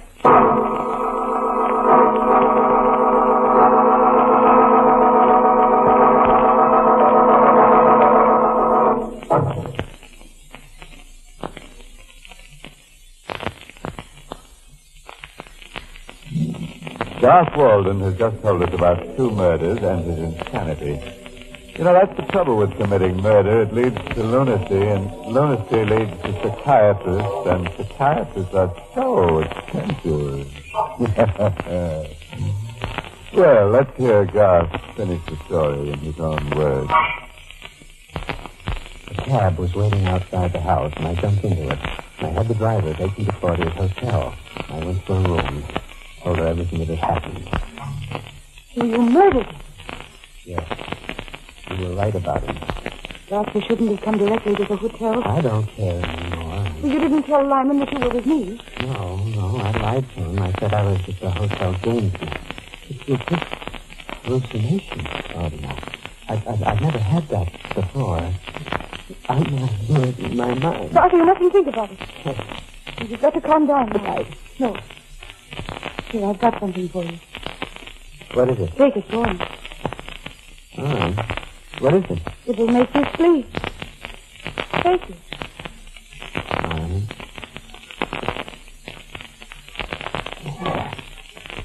Now lie down. Take it away. My poor darling. Claudia, you can't imagine what I've been through. Don't think about it now. What's going to happen to me? Nothing, God. Nothing. But the murder. No, I'll help you. You'll get out of the country. Be able to start all over again someday. I really believe that. It can be done. I'll help you. You better not. I told you what Lyman said about inspection. I think that makes any difference to me. You go to jail. I wouldn't mind. It would help you. Yes, sir, after me, we both may be killed. Yes. It's too late. Doesn't that mean anything to you? No. If you die, do you think I'd care if I was killed? Claudia. Close your eyes. You do love me, Claudia. I'll never forget that. Never. You've done more than any man would like to ask. Close your eyes. I closed my eyes. I could still feel my genital nerves torturing my body. Sleep? I don't know. I slept. But I saw this. Was it in a dream, nightmare? I saw Claudia open my suitcase, take out the money, wrap it in a neat package, address it. A little later, there was a knock on the door. The black boy was in the middle of this corner. They can cover the postage. You keep the change. Why'd you do that? It was a dream. Had to be a dream. You should have took a telephone. Hello, operator? I want you to call the police at once. Yes, there's a man coming up to my room, and he's armed with a gun. He's a homicidal maniac. I like that. But listen, couldn't believe it. Look, Claudia. Saw her coming towards me. She had a gun in her hand. Her lovely face was a speculative expression. It was a mask. Naked, I had to be. So I raised the gun, put it close to my head, and I looked through my half-closed eyes. I saw her throw the safety catch, get her trigger finger taut, to shoot. And then all I knew... Oh, let go of my hand! Let go! Give me that gun! Oh, no! I give it to me! My arm! There, Claudia. I got the gun now. Oh, you hurt my How arm. did I? What are you going to do? You sent for the police, didn't you? You heard that? Yes. It wasn't a dream.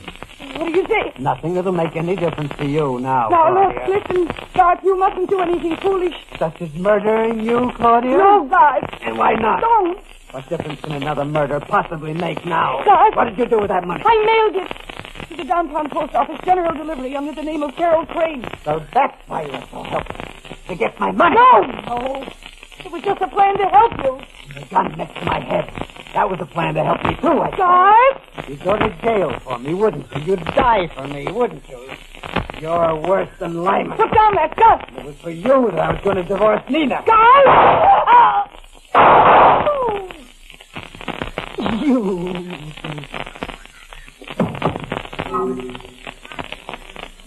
She was dead. The lovely mask lay there on the floor with a queer, twisted smile on her face. At the door. Hey, I ran to the window. I flung it open. There was a parrot on the floor below, and I jumped. Out of the room again. I raced through there to the corridor, down endless stairs to the lobby.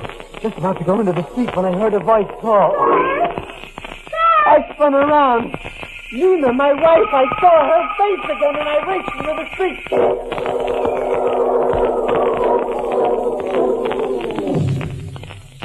When I took town down enough, I remembered a sort of little rooming house downtown.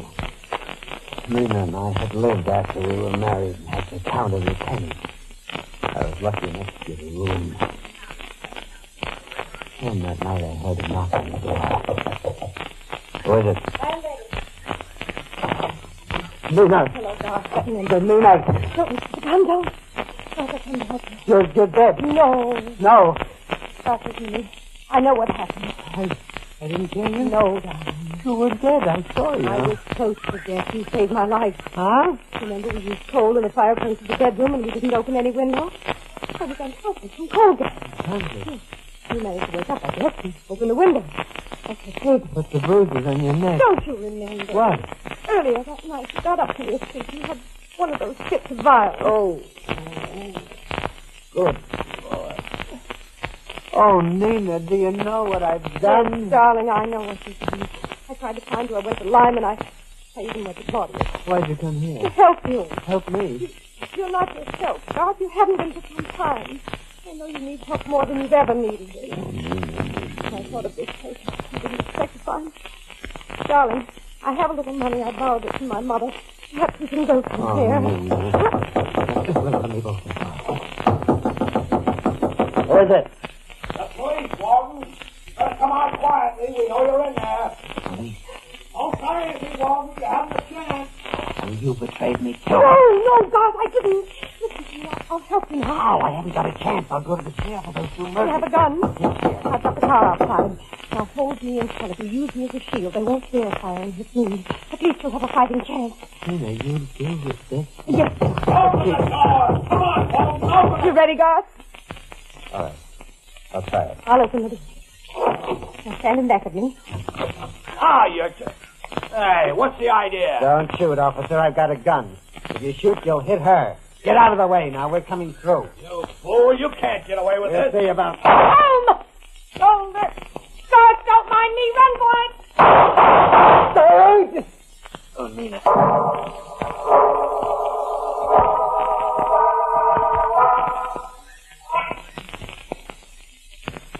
Neither of the wounds were serious. Mine's healing now. Nina's well enough to visit me here in the hospital. In 2 days, I'll have to appear in court to answer a charge of murder. The 2 people I killed were 2 people I loved and trusted. And they both betrayed me when they thought I was a murderer. The only person who loved me enough to risk her life for me was my wife, Nina.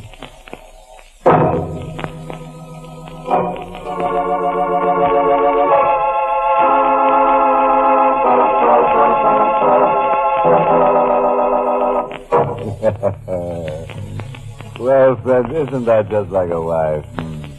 To come out of the grave and be sweet to you just before you go to the electric chair.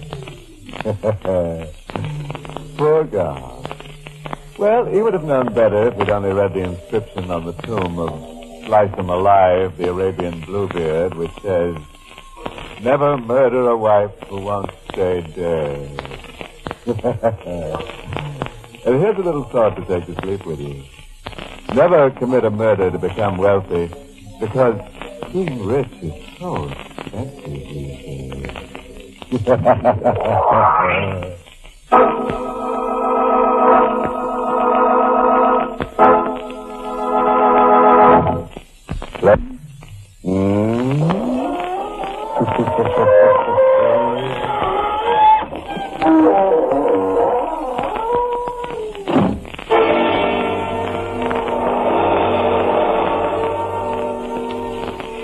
This is the United States Armed Forces Radio Service, the voice of information and education.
Lipton Tea and Lipton Soup present Inner Sanctum Mysteries, starring Irene Wicker.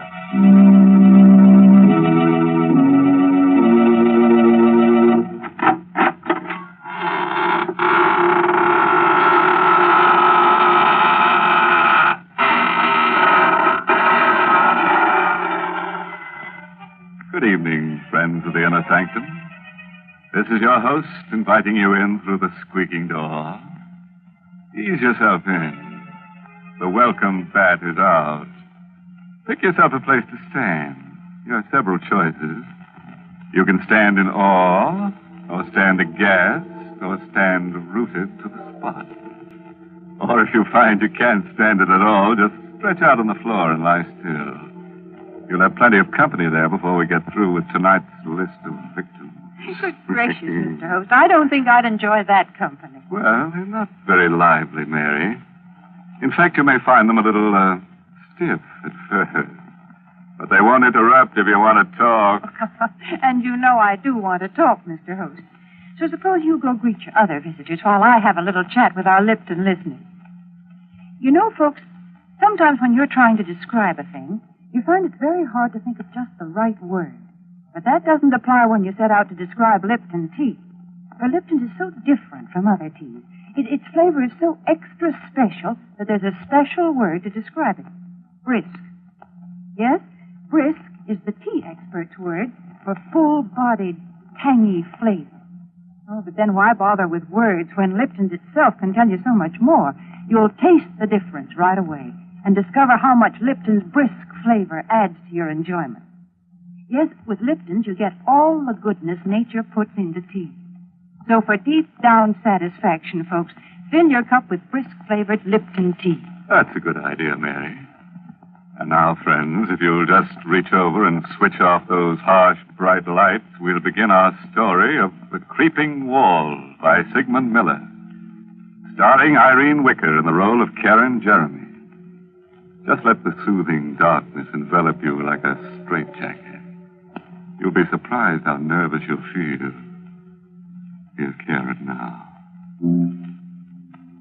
Can you think of anything more absurd than being afraid of the walls in your own home? Why I should feel that way, I don't know. My husband Horace seems to think it's just a case of nerves. Walls are just made of wood and plaster. Still, they give me a queer feeling. Once, while sitting alone and reading, I had an odd sensation that the walls were tilting. I looked up. Sure enough, they were all leaning toward me. I closed my eyes, but when I opened them again, they were all straight again. Oh, it was a horrible experience. But a much worse thing happened to me last night. I was asleep, dreaming that I was sitting in front of my vanity, making myself pretty. I was alone. It was late at night. Suddenly, I noticed through the vanity mirror that the wall behind me was a little closer. I sat quite still for a moment. Then I turned round, and it was closer. You have to experience it to know what a dreadful feeling that is. Then I heard a crunching sound. The opposite wall also had moved nearer. I screamed. But it was only a whisper. Then all the four walls began to hem me in. They moved nearer and nearer. I could feel the cold of the walls filling the remaining space of the room. I was going to be crushed to death. There was a book of matches on the vanity. I lit a match and held it near the cold walls. They stopped moving. They were afraid of the heat. Then the match went out. The walls began to move again. I lit another match. They stopped.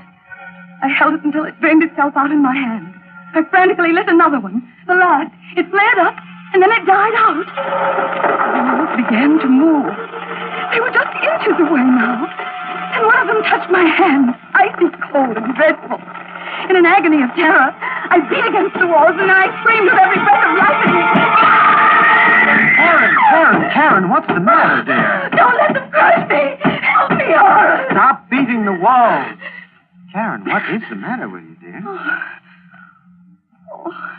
Dreaming. The walls were closing in on me. I had to light matches to stop them. Oh, Horace, it was ghastly. I'll never forget it so long as I live. Well, nightmares are always frightening, dear. You threw the covers off and the room's very cold. That's what probably brought it on.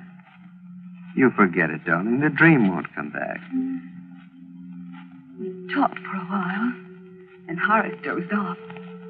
But I remained wide awake. I tried to sleep, but I couldn't. I even tried counting sheep. While I was counting, I got a sick feeling the walls were really closing in on me. I continued to count. 14, 15, 16, 17. The walls were coming closer. I mustn't believe it. It was my imagination. Only in mind. 18, 19, 20, 21, 22. I could feel the walls hovering over me. They were moving silently this time. 23, 24, 25, 26. Karen! Get some water quickly. The curtains are on fire. They were on fire. The flames were creeping up the curtain. Here, help me pull the curtains down. Here's the water. How did they catch on fire, Horace? Well, there's a book of matches on the floor, Karen. Here's a burnt-out match. I didn't do it. Oh, believe me, Horace, I swear I didn't. Darling, you haven't been feeling well lately. I think you ought to see Dr. Gustafson. I'm you sure don't that... believe me. I wouldn't do anything like that. I couldn't. You probably weren't aware of it. Probably nothing serious. Dr. Gustafson's a very good man. Now, Karen. Don't be a baby, darling. All of us get ill sometimes.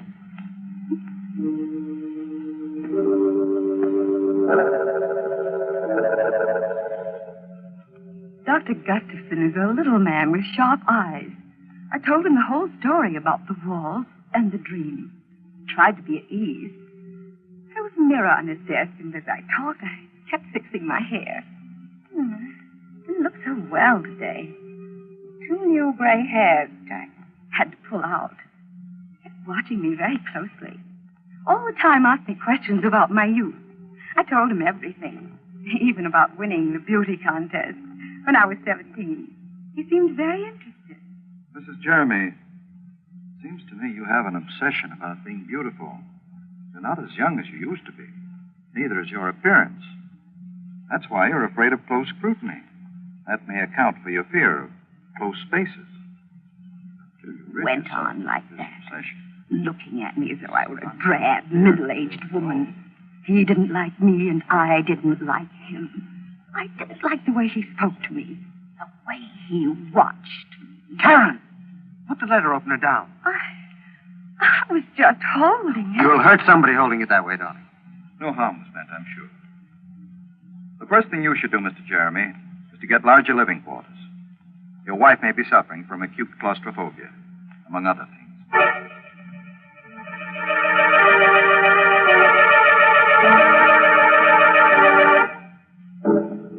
I was glad the visit to that horrid little Dr. Gustafson didn't influence Horace at all. He still loved me. Told me I was the loveliest woman in all the world.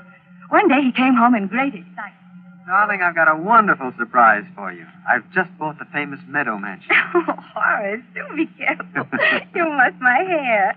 What is this Meadow Mansion? Well, it belonged to John Aiken. You know, the famous naturalist. Mm-hmm. He was killed, poor fellow, in an auto accident. It's a huge house, and you won't be troubled by walls ever. Come on now, darling. We have to see the agent and sign lots of papers. We went to the agent's office. Mr. Swanson was his name. A very friendly old man. He kept looking at me all the time he was talking. Mr. Swanson, we'd like to take occupancy of the house right away. I don't think it's a good idea, Mr. Jeremy. You see, there's still a lot of Mr. Aiken's property in the house, and... Oh, well, we don't mind that. You don't understand. It's specimens Mr. Aiken's left there, animals and snakes. They're waiting to be shipped to the zoo. Well, there's nothing to worry about. They're in cages, aren't they? It'd be very unpleasant if they weren't. Scared to death of snakes myself. If we'll only wait a few more days, they'll all be shipped out. Oh, don't worry about it. We'll leave the animals strictly alone. We've just got to move in right away. Well, the house is so big, I guess you can manage. Here are the keys, and good luck to you both.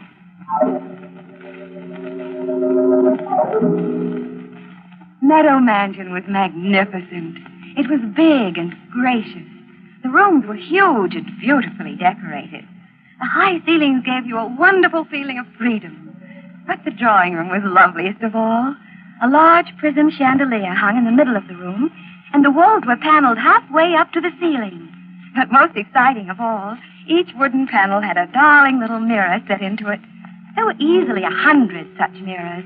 Oh, it was very gay. You could see images of yourself anywhere in the room.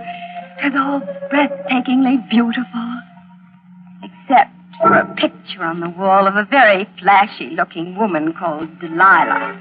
Well, darling, how do you like our new home? Oh, it's wonderful, Horace. I love it all. Everything. Except that picture. You mean Delilah? Well, that's a fine painting, dear, of a very beautiful woman. Well, she looks evil to me. Darling, I do believe you're jealous. You needn't be. She isn't half as pretty as you are.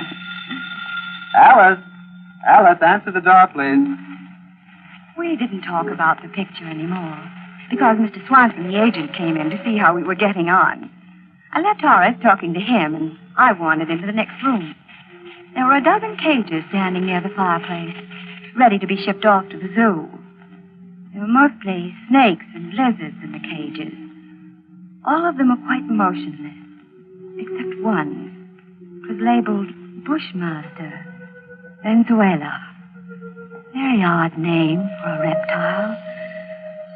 Fearfully ugly, yet it fascinated me.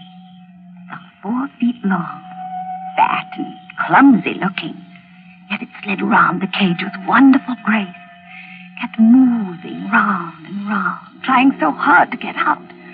It looked at me pleadingly, and then I found my hand on the safety catch. I drew it away in horror. It kept going round and round the 4 glass walls.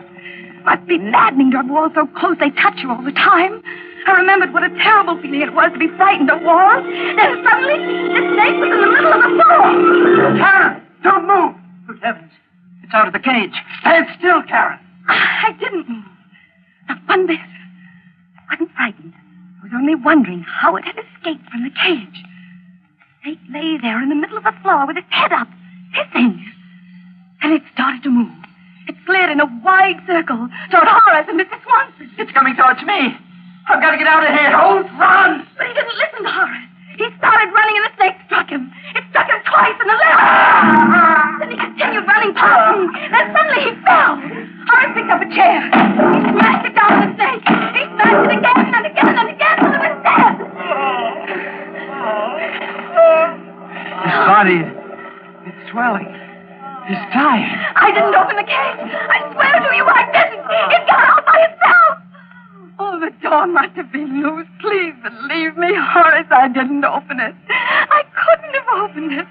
You must believe me. You must. Oh, you must.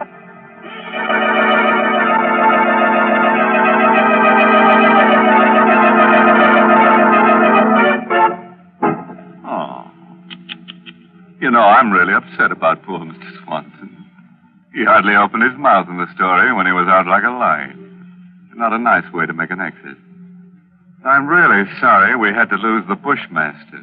A very valuable reptile, and we could have used it in another story. But that's the way it is in our business. Our losses are terrific. Houses burn down, money is stolen, characters die away on us. Every week it's something else. It's simply murder. You do have a lot of trouble, don't you, Mr. Host? Mary, we have so much trouble on Inner Sanctum, even our troubles have trouble. I think there are times when all of us feel that trouble is piling up on us. But you know, friends, I've found a good way to get over that feeling. Just say to yourself, I'm going to relax and have a cup of Lipton tea. Then when you're comfortably seated with your teacup within easy reach, give your mind something pleasant to think about. That Lipton tea, for instance.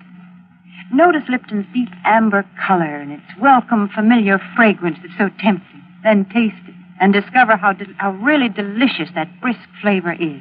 Just for real enjoyment any time during the day, just take a few minutes out to enjoy a piping hot cup of brisk-flavored Lipton tea. Well, I'll certainly give your suggestion a try, Mary. And now, friends, if you'll give me your hand, we'll go on with the story.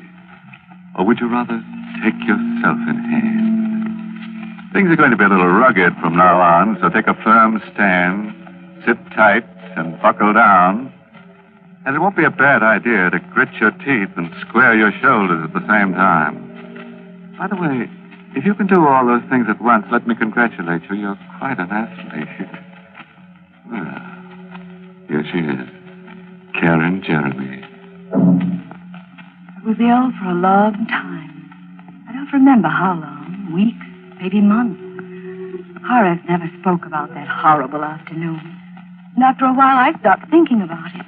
I liked my new home. Meadow Mansion was such a beautiful place, I rarely left it. I loved best of all the drawing room, with its darling little mirrors and the wooden panels. I could see myself from all sides. It was so much fun. My absurd fear of walls was beginning to fade away. There was only one thing that irritated me. That was the picture of Delilah. I was determined to get rid of it. Karen, stop glaring at that picture. I don't like it, Horace. I wish we'd get rid of it. It's a fine work of art. Why? I don't care. It's an evil picture to me. Karen, look here. You're just jealous of her. You're jealous of any beautiful woman, even if she's only a painting. You don't care for me anymore. That is a ridiculous thing to say. You know it's not true. If you really love me, you take that picture down off the wall. That picture is staying right where it is. Now, it's for your own good. I'm going out for a walk. And, Karen, I absolutely forbid you to touch that picture. I'm in it. I sat there for quite a while, staring at that picture that was upsetting my life with Horace. He was always kind and gentle with me. For the first time he'd ever lost his temper. I looked at Delilah, with a gleam of white teeth between her full lips. She was an abandoned-looking thing, her long hair cunningly untidy, her eyes sparkling, black, shameless. She seemed to be laughing at me. I made up my mind. Horace would understand. I got a knife from the kitchen, and I pulled a chair over to the picture. And I stood up on the chair, then began to slash down the length of the picture. Mr. Gerald, what are you doing? It's no business of yours. Go away, Alice. Oh, you mustn't do that. Mr. Jeremy will be angry. I told you it's none of your business. Please come down off that chair. You're destroying a beautiful painting. You meddling little fool. I'll teach you to interfere. Mrs. Jeremy, I've put up with you for a long time. Nobody's ever dared to slap me. You vicious, miserable hag. That's what you are, a hag. For years I've pampered you. I've always told you how beautiful you were, how lovely you looked. Well, maybe you were beautiful once, but now you're just a self-centered, haggard old woman. Well, just look at your face. She was lying on the floor, silent, bleeding. I didn't stab her. It wasn't me. It couldn't be me. I wouldn't do such a thing. I looked at myself in the paneled mirror. I looked pale. My hair was all untidy. And I thought of Horace. He would never believe I didn't do it. He'd look at me in that piercing, sad way. No, he mustn't see the body. I must hide it before he gets back. I dragged her over to the closet. And then I hid her body in the corner. I locked the door with a key. There was blood on my hand. I don't know how it got there, but I had to wash it off. And the knife, I threw it in the garbage pail. There was blood on the carpet, too. I took a scatter rug and carefully placed it over the spot. And I sat down and waited for Horace to come home. The room was very queer. The chandelier seemed to be lower. All the walls, they seemed to be closer. I sat there fighting off that old terror, praying and praying that Horace would come home. As soon as he came, I'd put my arms around him and never let him go again. Never let him go. And I heard the doorknob turning. I hurried over to the door. Hello, Karen. Oh, darling, I'm so sorry. It was all my fault. Please forgive me, Horace. I can't bear your being angry with me. Please say you forgive me. That's all right, Karen. I shouldn't have lost my... What happened to the painting? It's cut. I don't know what came over me. But you see, I didn't cut it all. I stopped. It's just cut a little. I can repair it. It'll be just as good as new. I'll never do it again. I swear I'll never touch it. Well, it's not too badly damaged. I'll get Alice to take it over to the art shop. Maybe they can repair it. Oh, Alice isn't here. She's gone to get your blue coat from the tailor's. Karen, that is not true. Alice got that coat this morning. Where is she? I don't know where she is. Karen, you do know. Where is she? She was here just a little while ago. She must have gone out. Alice! Alice! I'm going to find her. No. Please don't leave me. Please, Horace. You must tell me where she is, Karen. I can't remember. I can't remember anything. Karen, did you do anything to her? No, nothing. You are not telling me the truth. Something has happened to her and you're hiding it. Now, I'm going to find her. She must be somewhere. No, she isn't in the house. How do you know she's not here if you don't know where she is? I didn't mean that. I'm going to look around. All right. There's blood on the floor near the closet. Yes, I cut my finger. The closet is locked. Have you the key, Karen? No, I don't have it. Karen, give me that key.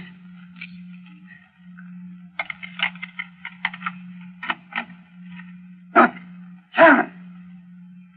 You killed her! No. I didn't kill her. I couldn't do such a thing. I saw her lying there on the floor, so I hid her in the closet because I didn't think you'd believe me. But I didn't kill her. I didn't do it. I'm going to get Dr. Gustafson, Karen. Maybe he can help. Please don't go. I can't bear being alone. The walls, they'll crush me if you leave. I'll be back as soon as I can.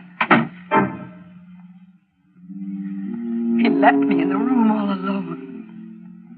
I looked at myself in the mirror. All my beauty was gone.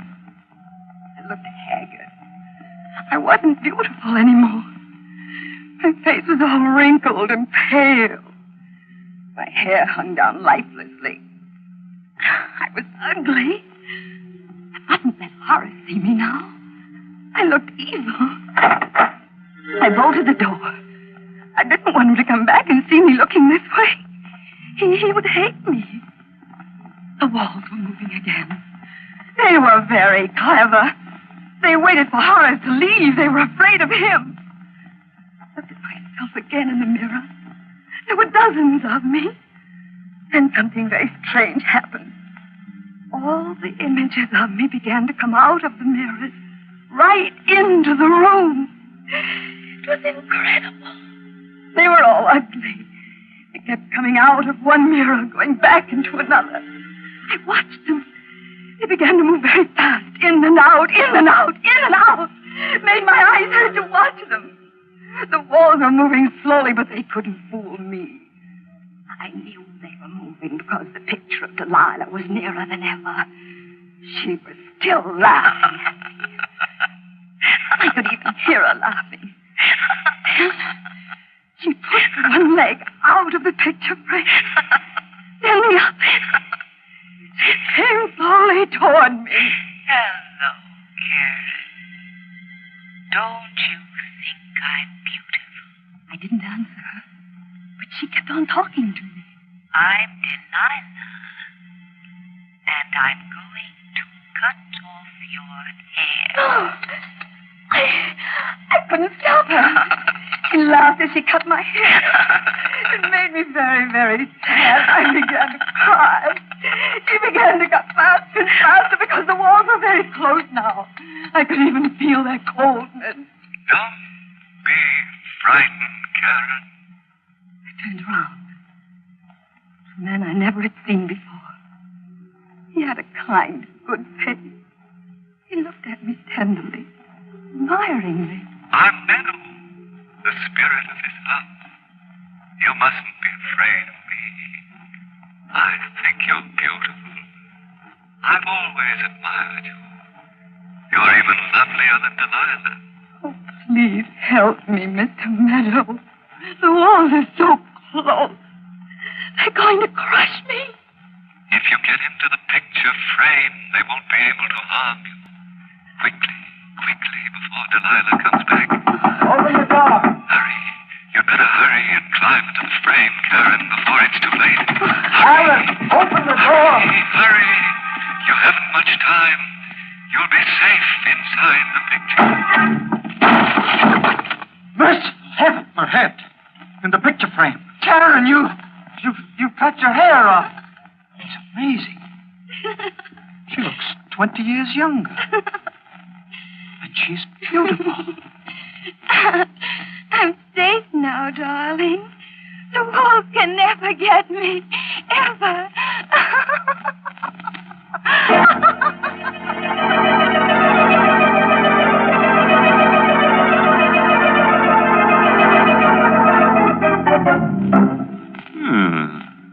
I think we did rather well tonight. 2 of our characters were gathered to their forefathers.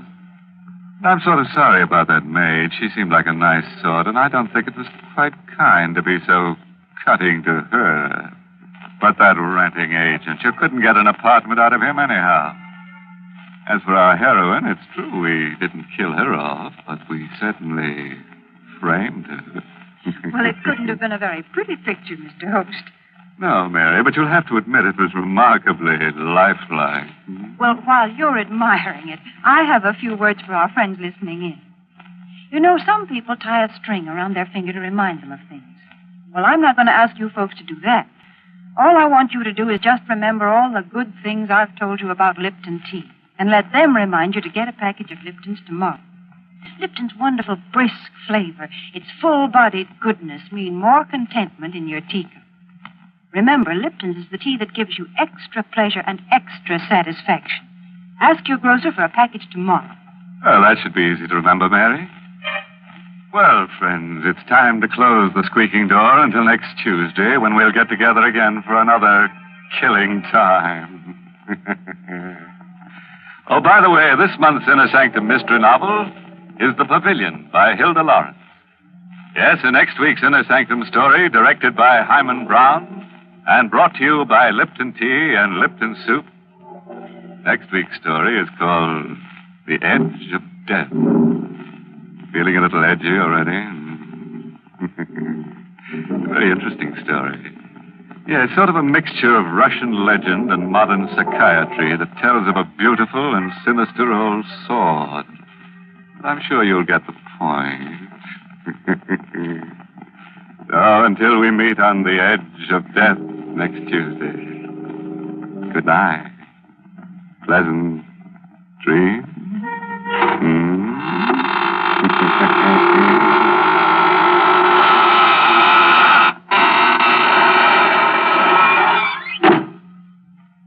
Here's a grand dish to get your dinner off to a good start. Lipton's Noodle Soup. It has all the homemade goodness and real chickeny flavor your family loves. Lipton's Noodle Soup is seasoned to perfection, and it's full of tender, golden noodles. Hard to prepare? Not a bit. It takes only a few quick minutes from package to soup plate. Economical, too. Costs less and makes lots more than canned soups. So get Lipton's Noodle Soup mix tomorrow.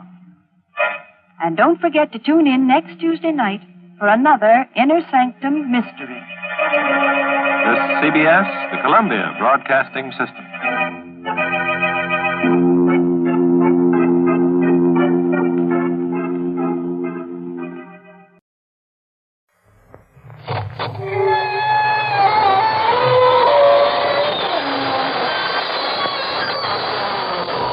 Good evening, friends.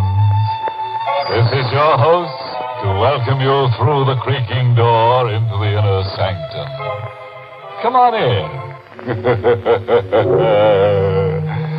One prankish little fellow, whom we shall call Maniac, for lack of a stronger word, just set fire to the walls. He said a closed room made him feel confined. As a result, 4 other characters are slightly burned up now.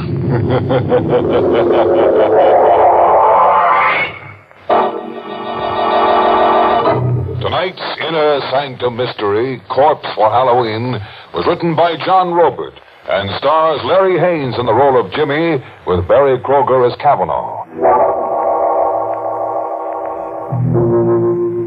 And now, let's unhinge our minds a little. After all, what's a little insanity among friends? Tonight's story dramatizes the fanatical hold of memory. The one scene, the one fragment that plays and replays over and over again in your mind. The one terror that's with you when you dine and when you walk and when you sleep.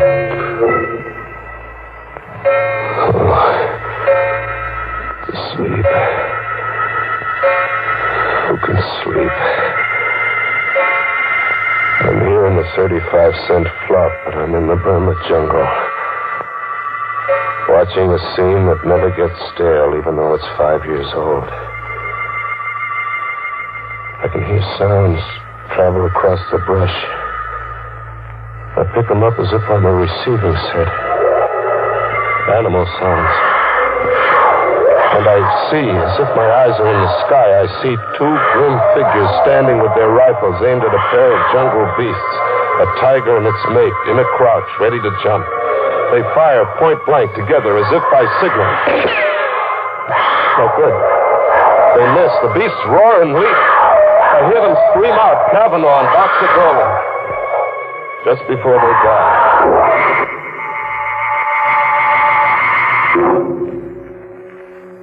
5 years. And you've been everywhere trying to forget. And you almost do forget. But it edges right back into your mind by itself. Like when a guy suddenly sneaks up on you in the night. Do you have a match? What? Do you have a match? Oh, yeah, sure. You popped up on me so suddenly. You're a nervous man. Thank you. I have a parcel with me. For you. For me? What, are you kidding? No. I have a parcel for you. Here, take it. Wait a minute. Hey, wait! But he's gone. Just the way he came. As if he's a chip off my sanity. As if there'd been nobody. But there is a package left with me. The mind doesn't dream up a package. A cardboard box, heavy kind of. And tissue, lots of tissue around something that had the feel of a head. It is a head. The stuffed head of a jungle tiger. Its mouth fixed in the snarl that sends the blood hammering to my head. Doesn't make sense. No good figuring it out. Toss it into the river, box and all, and get away. Get among people. Yeah, Rocco's. Go to Rocco's. Get the jukebox going and slip into a fog. Coffee, Rocco. Jimmy, I got something for you. For me, Rocco? A package. The guy come in before and leaves a package for you. See? For Jimmy Fox. Your name on it. My name? My name's Jimmy Scott. You know that. Scott, yes, but the man says your name is also Jimmy Fox. He says he knows. He knows? I took the package outside into the night, into an alleyway. Another cardboard box, heavy. And tissue, lots of tissue around something that had the feel of a head. It was a head, but not a tiger's this time. It was a human skull. It shone with a hard white light where the moon touched it. And then it seemed to speak. You have a match? What? You're being an idiot. It isn't the skull talking to you, it's me. You? Where are you? I'm behind you. I don't see you. It's because you're afraid to. See me now? Yeah. A black suit and a face grinning at me like a laughing mask. It is a laughing mask. Well, why are you wearing a mask? Why not? Tonight's Halloween. Halloween? Sure. Halloween. Not everybody plays jokes. Oh, gosh, I should have remembered it was Halloween. Can you identify the skull? Identify? Look, what kind of a gag are you trying to... Suppose I give you an hour to identify the skull. It's 8 now. Until 9 o'clock then, Jimmy. Wait. Hey, wait! He was gone again. As if there'd been nobody. Just another big chip off my sanity. I really had to get away from myself now. I hit the back streets, and then somewhere a big neon sign across a tenement pulled me off the sidewalk. It read, the Tillery Street Boys Neighborhood Association. Halloween costume ball. Public invited. A girl in a booth, masked like a witch, stopped me at the door. Mask, mister? Mask. Oh, sure. Give me one. Black, green, yellow, or purple? What's your favorite color? Yellow. Here you are. 50 cents. There you are. Oh, what? just a description left with me. I'd almost forgotten. Are you Jimmy Fox? Suppose I was Jimmy Fox. What about it? This grocery bag was left here for you. A man told me to tell you. You forgot it somewhere. And he said that he'd meet you one place or another later. Here, take it. By the shape of it, I'd say you had a Halloween pumpkin inside. What if I told you there was a human skull inside that grocery bag?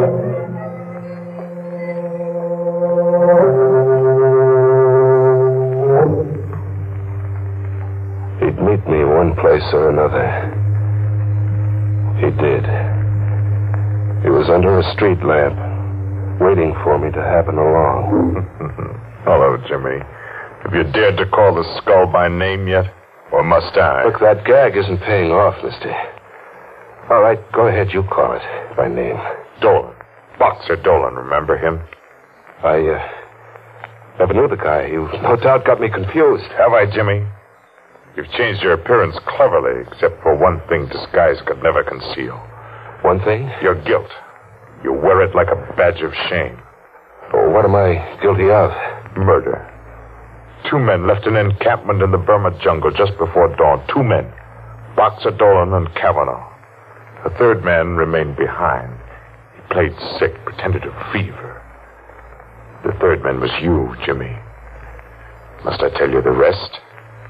Tell me the rest. Dolan and Kavanaugh carried rifles in the event of a jungle encounter. There was a jungle encounter, a tiger and its mate. An emergency, but an easy one to resolve for 2 expert hunters. Just 1 shot apiece, and there'd be 2 more dead tigers. Just 1 shot apiece. They had their 1 shot apiece. But the tigers didn't drop dead in their tracks. Instead, Boxer Dolan and Kavanaugh dropped. Ask me what happened, Jimmy. What happened? During the night, someone had emptied their rifle loads and substituted blank bullets. You did that, Jimmy. You engineered the murder of 2 men. You murdered your 2 partners in crime. Just 1 day's push from the Hindu temple you'd all teamed up to loot. They got within 24 hours of treasure, and then you murdered them. 1 more day to the temple, so why split 3 ways, huh? Know about the temple. But I never pushed on to that temple. No loot, no nothing. How about that? You lost your nerve. You just hadn't counted on losing your nerve. What are you, a detective? No. I'm your 2nd victim. I'm Kavanaugh. Kavanaugh? But Kavanaugh was killed. Unfortunately for you, he wasn't. I'll show you what I had to survive. Feel my sleeve. Feel it. It's empty. Torn out of the socket. And now that face behind this laughing gargoyle I wear. See the left profile. Oh, it isn't pretty, is it? The eye's gone, too. I spent 5 years finding you, Jimmy. I've waited a long time to let you see my face. You came after me to kill me? After you've had the same 24 hours you arranged that Dolan and I would have. What do you mean, the same 24 hours? Unarmed, in the jungle, and helpless. I'm going to hunt you for 24 hours. In this jungle, the jungle of the city, with every beast of prey I can buy. I'm going to hunt you, Jimmy. And in the end, when I've wrung every suffering from you, I'm going to kill you. What do you mean? Every beast of prey you can buy. The denizens of the city jungle, the riffraff, the murderers, the men and women who buy and sell murder. I can afford them, Jimmy. See this, Ruby? Is it real? And I have dozens, Jimmy, dozens. I didn't lose my nerve. It's 10 o'clock. You can go now. Go and see if you can escape me and my pack. You're going through with this? Get along, Jimmy. Hurry. The beasts will be coming at you from the sewers and the cellars, ambushing you from the shadows, into the dawn and through the day for 24 hours, until 10 tomorrow night. Or you win. You live. Hurry, Jimmy. See how painful death can be.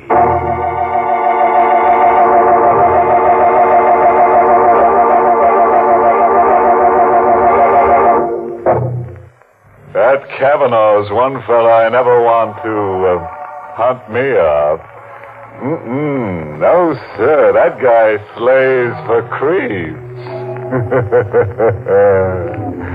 24 hours. Kavanaugh's got 24 hours to kill, and Jimmy has just enough time to die.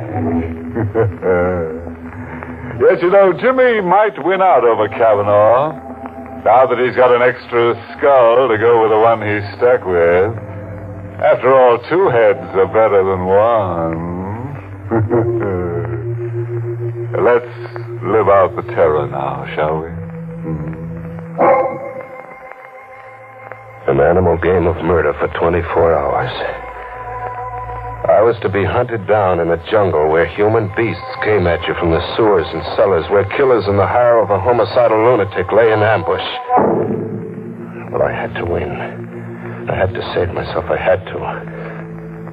Hide. The thing to do was to hide, fade into an alleyway and find a cellar and stay put for 24 hours. Just stay put. With the sickening reek of the garbage cans until 10 tomorrow night. Was I alone? Movement. There was a whispering movement somewhere in the cellar. A faint rattle of ash cans, as if the wind was rattling them. Wind in an airtight cellar. Hello? Anybody there? No answer. I've been imagining. But then something winged at me, goring into my shoulder, sharp and deadly, like a knife.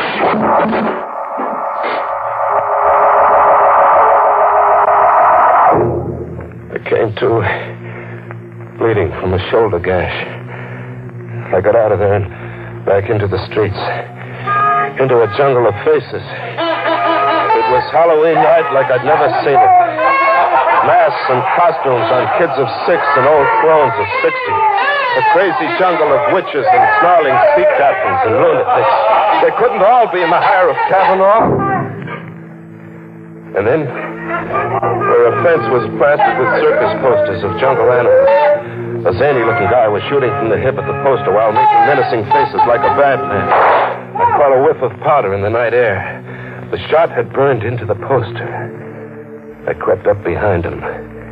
Faking a gun with my fist in my coat pocket, I rammed against his back. Get him up, pal, reach. I got nothing. I'm not a Your gun, I want your gun. Hand it over. Oh, sure, yeah. Now walk. Walk up the block and don't turn back to look.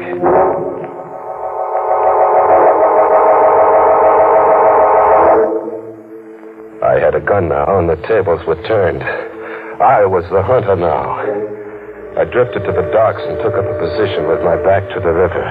Thinking of suicide, Jimmy? Not anymore, Kavanaugh. You sound as if your morale had suddenly improved. My morale's going great, Kavanaugh. Your animal hunt's about to boomerang, blow right up in your face like this. Who's hunting who, Kavanaugh? Who's hunting who? Kavanaugh kept standing up. 3 bullets, point blank, enough to blow his head off, but Kavanaugh kept standing up unharmed. How does it feel to hunt game with blank cartridges like Boxer Dolan and I did once? Blank cartridges? But that crazy-looking guy, I saw him burn a hole in the circus poster. Only one bullet. The first one was real. Simple. Yeah, simple. I get it. Dead-Eye Dick was another one of your beasts. Who's hunting who, Jimmy? Who's hunting who? Now, Kavanaugh, wait. Kavanaugh, kill me. Get it over with and kill me now, will you? Kavanaugh, you gotta kill me. I had to get out of there. The subway. Yeah, the subway. Fade into the subway. Get on a train and ride to the end of the line. Ride out of the jungle. An empty station. No one in it. No someone.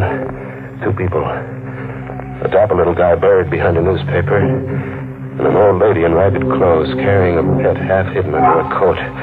A pet that looked like a cat. She came up to me, close, like to ask me something. This side goes to Lefferts Avenue Station? Lefferts, I don't know. I'm a stranger here. Oh, hush, Genevieve. Oh, Genevieve is hungry. That's not a cat. No, son. A cub. A tiger cub. A tiger cub? Would you like to stroke Genevieve? No. Don't run away, son. Genevieve won't hurt. I ran away with the old crone after me, hobbling in her skirts, and the little dapper guy behind the newspaper circling at me from the opposite direction, cornering me. I jumped to the tracks, my only out, and I ran. I ran deep into the bowels of the subway, deep, very deep, with the little dapper guy after me, as if he meant business. And then the train. It had a Halloween look, too, bearing down on me. An iron face with banjo eyes. I ran against the wall and flattened out. The train flashed past and the dapper little guy screamed.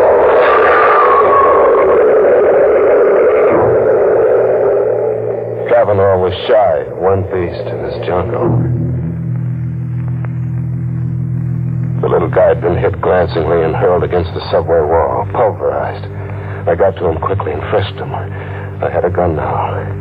A gun with bullets that killed. I ran a half mile underground to another station, and then back on the streets. Back in the animal game. It was 3 a.m. A neon sign read Tillery Street Boys Neighborhood Association. Halloween costume party. People were straggling out. The fun was over. What? You remember me? No. I'm the witch who gave you a free mask and a grocery bag that you forgot somewhere. And you're Jimmy Fox. Jimmy Scott. I used to be Jimmy Fox. Sister, are you all right? Am I all right? I mean, are you just what you look? A sweet kid with brown eyes and a heart. Are you drunk? No, beat. I'm dead beat. I've got to hole up somewhere, get some shut-eye. I've got to or I'll die. You're sick? Yeah, I'm sick. If I could just sleep around the clock until 10 tomorrow night. If an angel came along and said, come home with me, I'll put you up. Come home with me, Jimmy. I'll put you up.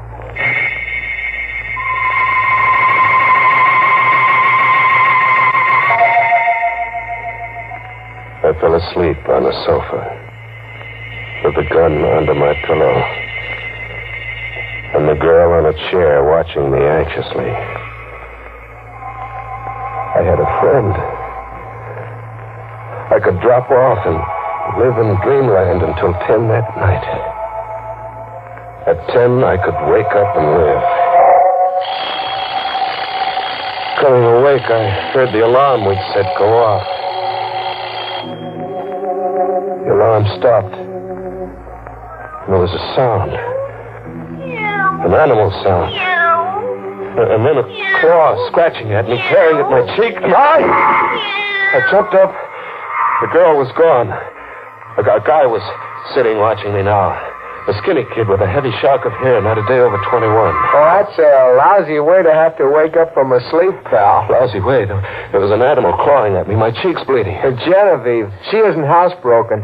Still a little wild. You should have seen her dash for the kitchen when you let out a scream just now. Genevieve. Who are you? You're Jimmy Fox, huh? Yeah. I got something for you. For me? Yeah, it was given to me to give to you. Here. A ruby. Hey, wait a minute, look. It's 10 o'clock. I set the alarm for 10, and it's 10. Well, it's only a quarter hour. That clock's always 15 minutes ahead. Now the game's over. It's 10, and you can't cheat. I've won, Kavanaugh. You can't go back on your promise, Kavanaugh. You can't. What are you trying to get over, pal? I don't I've won. You can't cheat. I won't be tricked. A gun. Pal, you're crazy. Here, wait, look. Oh. It's 10, and I won't be tricked, Kavanaugh. I've won.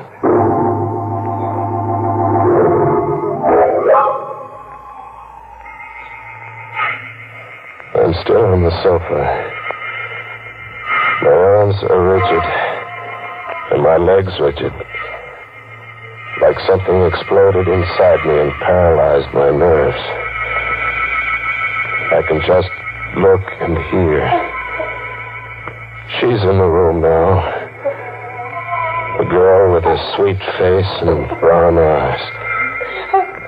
Only her eyes are red, swollen from crying. I hear her talking to a cop. He's taking down what she said. He was a stray. He was like a sick dog in the street. So I picked him up and brought him home. Yes, why did he kill your brother, Buddy? I don't know. I was taking a shower, and I heard him scream like a crazy man. I heard him talk all mixed up. But I was taking a shower, and I couldn't get here in time. There must be something you can tell me, miss. Oh, officer, everything is all mixed up. At the Tillery Street costume ball, a man gave me a cat with tiger stripes, and he begged me to keep it for him for a while until he found a new home for it. He'd been evicted, he said. Yes? Well, then, in the all-night restaurant my brother works in, a man gave Buddy a ruby to give to Jimmy Fox. When he woke up, he told my brother the ruby belonged to Jimmy Fox. This piece of glass? Yes. That's something off the Woolworth time counter. What else? That's all. Really, that's all. I watch and I hear. I see through Kavanaugh's trick. Get me crazy, so I'll murder a stranger who called himself Buddy. The brother of a girl with brown eyes and a heart. Frame me, so I'll just want to die. Through weeks of a murder trial and months in the death house and 4 minutes in the death chair. I kept listening to them talk. The girl and the cop. Okay. We'll have to get the rest from Jimmy Fox there. Yeah, look at him. He's paralyzed with fright. I wonder what kind of a crazy Halloween story he's going to try to palm off on us when we get him talking. Captain Devereux speaking. McAvoy, send a police ambulance to 445 10th Street, apartment 3 rear. And McAvoy, see that a straitjacket's on that ambulance.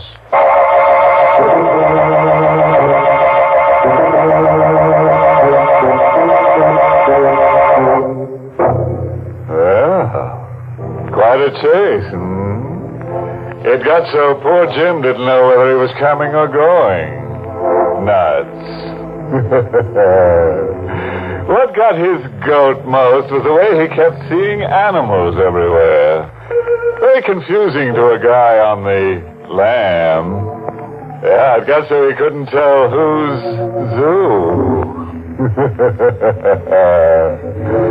Moral? Oh, sure. I read this Halloween notice on a tree somewhere. Never hunt out of reason.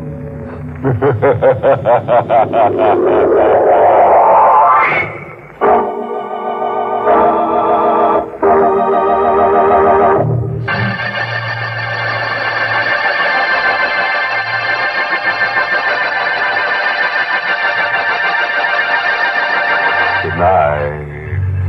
Pleasant dreams.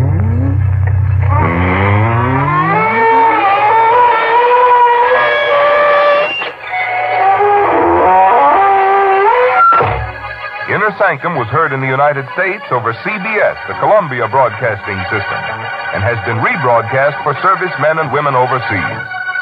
This is the United States Armed Forces Radio Service, the voice of information and education.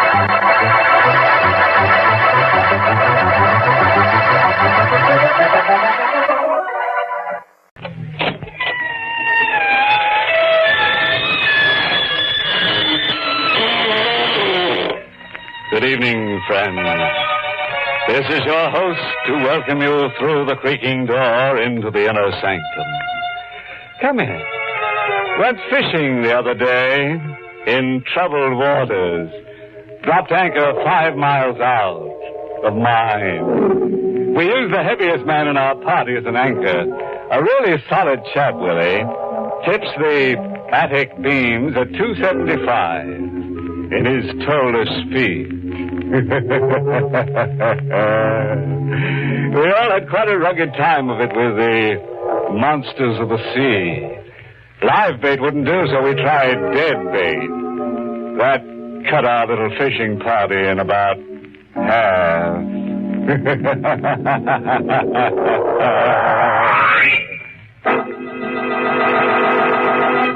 Tonight's Inner Sanctum Mystery, Mind Over Murder, was written by John Robert and stars Everett Sloane in the role of Sam, with Elspeth Eric as Hilda. And now for tonight's uneasiness. Have you ever watched an act of violence happening to somebody else? Someone robbed at gunpoint, a brutal assault in a dark and lonely street, a screaming woman dragged into a waiting automobile? You want to intervene, come to the rescue, but your heart stops dead and a voice whispers inside you. No, Sam, no. Mind your own business. Don't interfere. You're not your brother's keeper. Don't.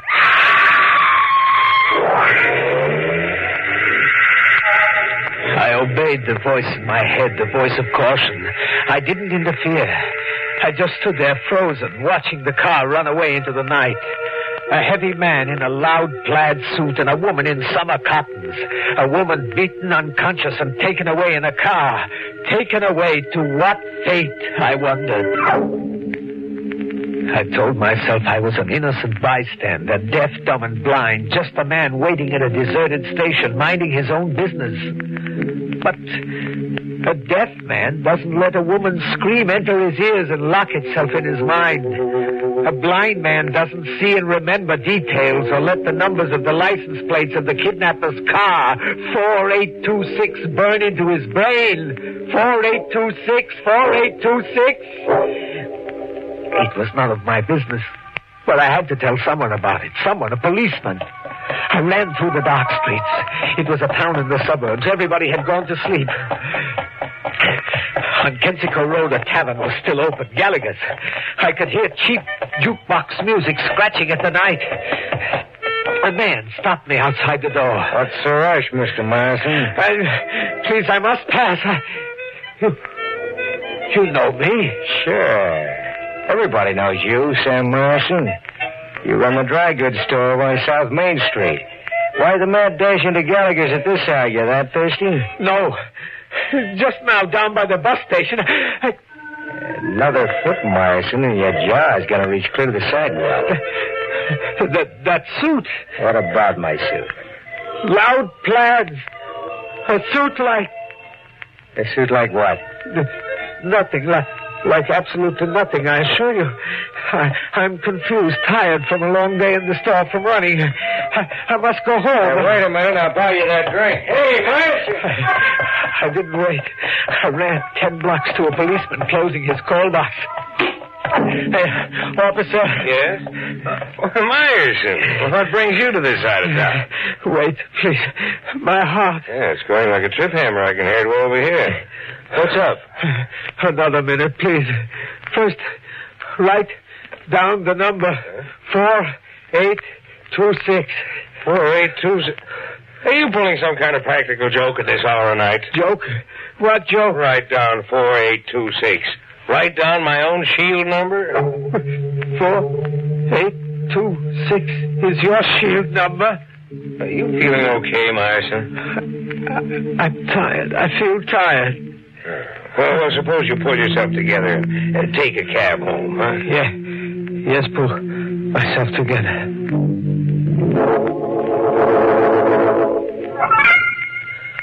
I went home. What happened was none of my business. Numbers on cars and on policemen were none of my business. I was a simple man, and my life was a quiet one. A dry goods shop, a wife, a garden behind the house, no clubs, no excitement. There were lunatics everywhere in the world, crazy people after each other, and it was none of my business. I must not get involved. Yet, there was a number repeating itself in my head. 8264, 8264. And the cry still in my brain.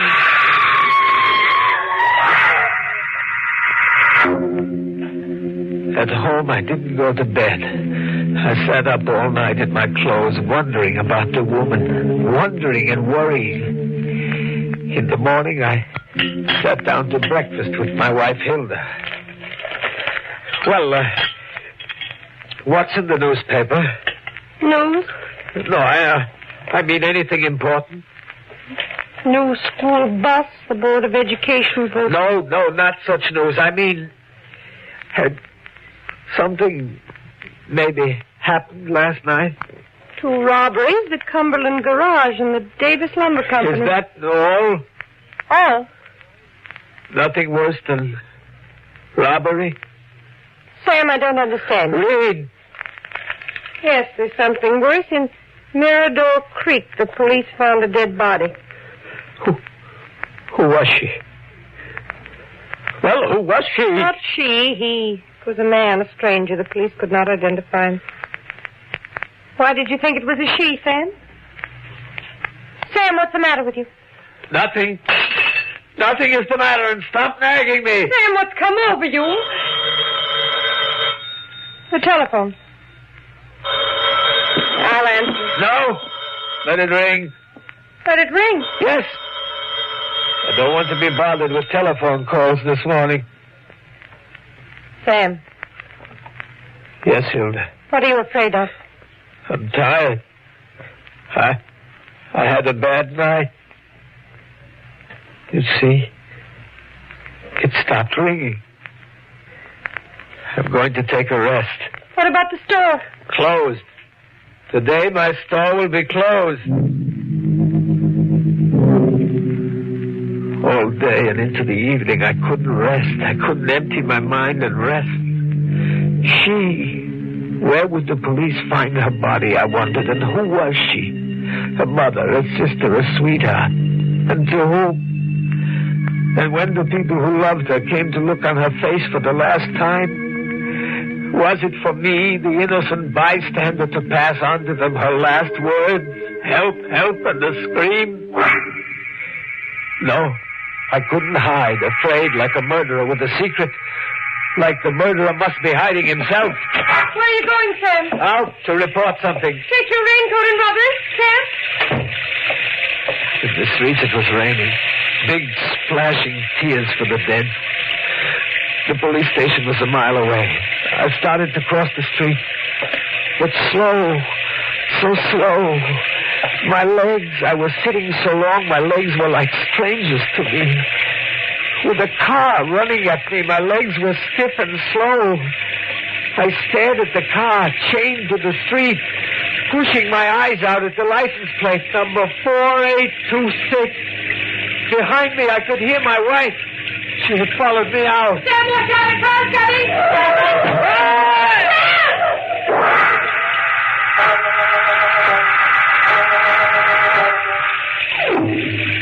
I came out of what felt like a faint, with Hilda's white face looking down on me. How bad is it, darling? I don't know. My side is dead. Fender struck your side and you fell. The car. You didn't stop. It kept on going. You stood there like you were inviting the accident. It wasn't an accident. The driver of that car meant to kill me. Meant to? Sam, you're delirious. Come inside. I'll call Dr. Cooper. No, call nobody. Just get inside the house. But, Sam, Do as I say. I was lucky. Just my side, black and blue, was the whole injury. I soaked in a hot tub. And later I told Hilda the story. You see, I did nothing to save her, Hilda. I just stood paralyzed, deaf, dumb, and blind. Blind, yet I saw the license plate and my eyes wrote it on my mind. 4826. The number was 4826. Guilt, Hilda, is a funny thing. The more you try to forget, the more you remember. A number like 4826 will come back to you in crazy ways, in crazy coincidences, one after another. You say the license number of the car was 4826? Yes. The car in which the woman was thrown unconscious. Sam. Yes, Hilda. Hilda, what is it? 4826 is the license number of your car. Your car, Sam.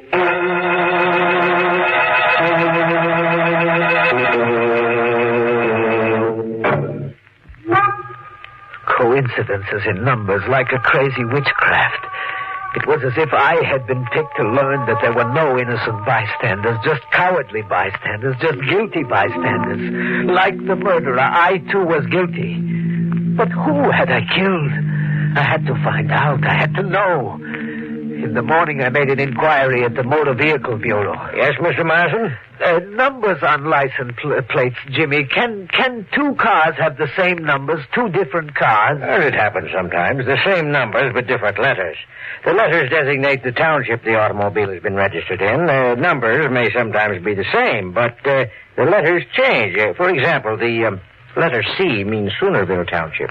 D means Wombley Township. My license plates have a Y in front of the number. Y4826. Well, Y means this township. Did I clear something up for you, Mr. Marsden? Yes. Now, there's a favor I want to ask. All right. Y4826 is my car, but I have seen another car with 4826 on its plates. The letter I don't know. I must identify that other car and its owner. Can you find that out for me? Well, I could maybe if... If what? Well, if, let's say, this car you're tracing broke a law, like damaged your car and sped away, hit-and-run driving. Yes, that's my reason. He did damage and didn't stop.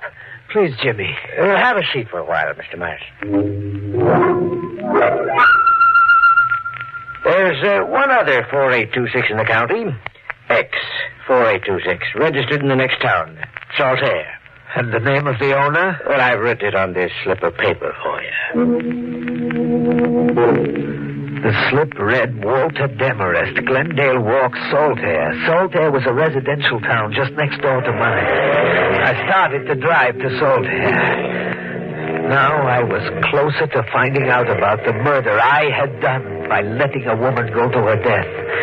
A few blocks along on Everest Street, a light changed and I stopped. I waited, and suddenly my door opened. Don't mind if I hitch a ride, do you, Mr. Marsden? No, not at all. My plaid suit still got you pop-eyed? It is an unusual suit. Custom tailored. Picked the fabric out myself. Now, the lights change. You can go now. Who are you? You know me, but we were never introduced. Call me Richie. Richie Summers. You're a stranger in town? Yeah, kind of. In business here? Kind of. Do you own a car? No. You don't? Well, if I did, would I be hitching rides? You small towners are sure inquisitive. Any more questions?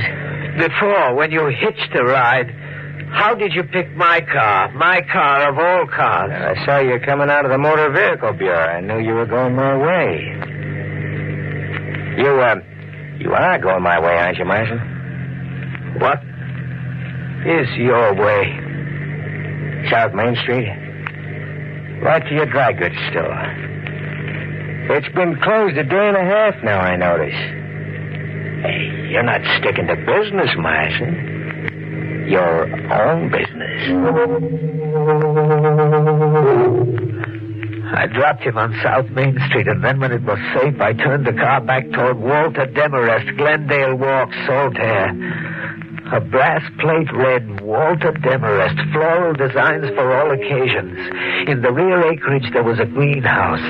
Walter Demarest grew flowers for all occasions, births, anniversaries, and funerals. The car was there, too. X4826, a black car, a make like mine, parked in the driveway under a maple tree. I watched into the twilight, into the first shadows of night. And I hid so that I wouldn't be detected, like a criminal hides. And then I saw him come out and go to his car. A frail man with a businesslike look carrying a small valise. A lady's overnight bag.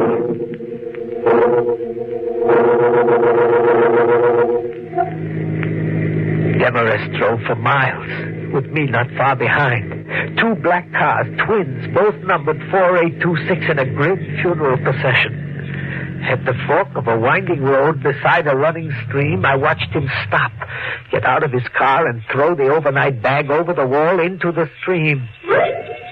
He drove away, and I stayed.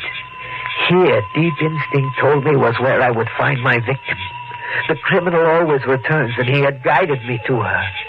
Somewhere here where a bag had been thrown into a stream was a still figure in a cotton dress. All I had to do was find her. I found her. I combed the hard, firm dirt inch by inch, and then where the earth was loose and freshly turned, I found her. Broken and dead, with the last outcry she had shouted into my brain still rigid on her lips.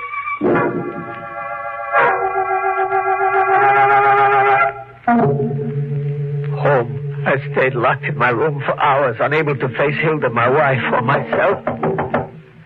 Sam! Sam, let me in. Go away. Sam, please open the door. Away like this, you'll just drive yourself crazy. Look. See this, Hilda? What is it, Sam? A tear from a cotton dress, a swatch of brown cotton. But the dress wasn't brown, Hilda. When blood dries, it dries brown. Sam, no. And this pin. It was pinned to her dress near the throat.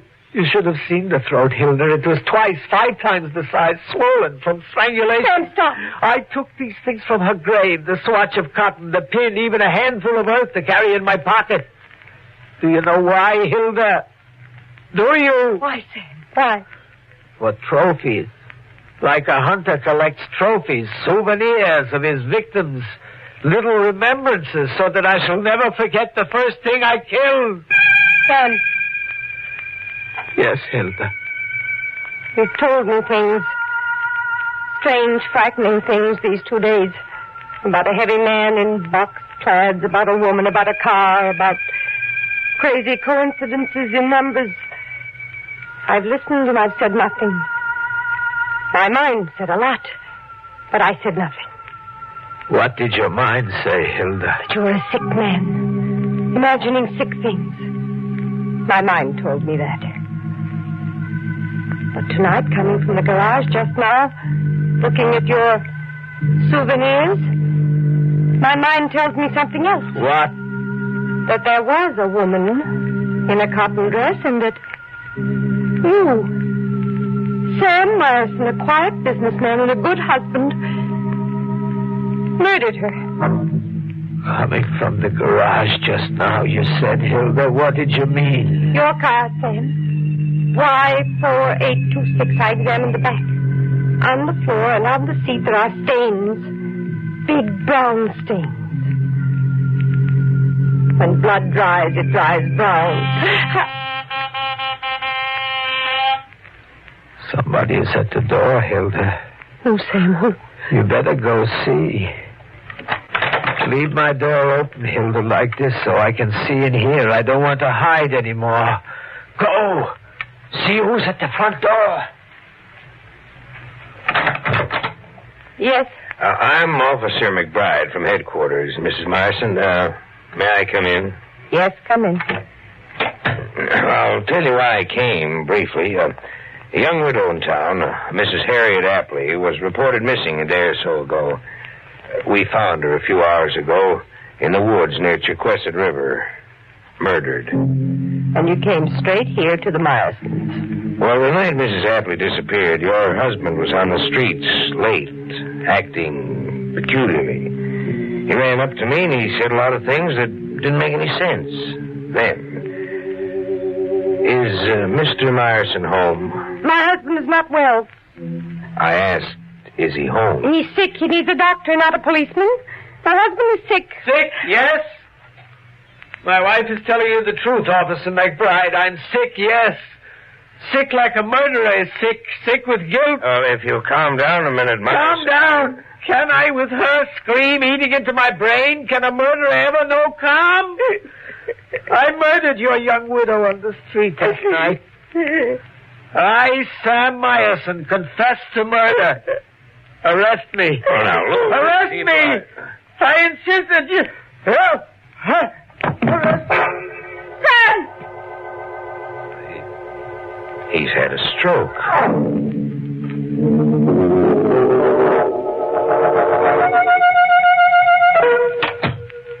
How's Sam? Oh, Mrs. Myerson, the doc says your husband will get back to normal, all right? But it'll take some time. Sam has time, and I have time. Sure. Still, I should have told him right off he was being framed by guys out to shut him up. That might have cleared his mind and steadied him. My husband, a quiet proprietor of a dry goods store, a man who never bothered anybody, should be the victim of a frame-up. Well, they never intended for Sam to face charges, Mrs. Myerson, or anything like that. They were just out to scare him enough so he'd forget what he happened to see that murder night. You see, it was a jealousy murder. This florist, Demarest, he imported a New York killer to help murder and dispose of his two-timing sweetheart. And still, in a way, it was a lucky thing for your husband. The florist broke under the strain and phoned a confession into headquarters. Or Sam would face murder charges. And conviction. Well, the way he planted clues like a blood-soaked car seat kept pointing toward him. And the way even coincidence was building its own trap around him. And the way Sam had already convicted himself. Coincidence, you said, officer. Those numbers, the way they matched. Was that only coincidence? Well, maybe not. Maybe, like I heard Sam telling the doctor in there, it all happened the way it happened to prove the whole point of Sam's experience. That everyone in the world is his brother's keeper. Yeah. That there are no innocent bystanders to murder. Only guilty bystanders.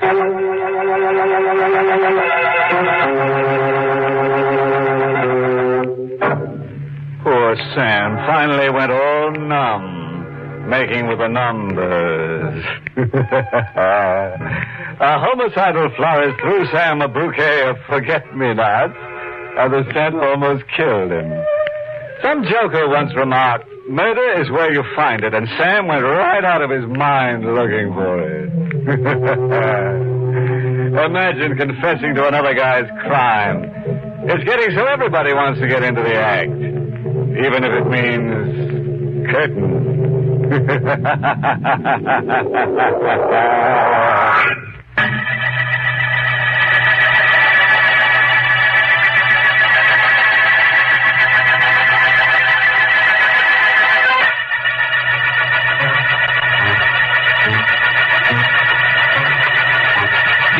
Next week at this same time for another Inner Sanctum Mystery. This program was heard in the United States over CBS, the Columbia Broadcasting System, and has been rebroadcast for servicemen and women overseas. This is the United States Armed Forces Radio Service, the voice of information and education.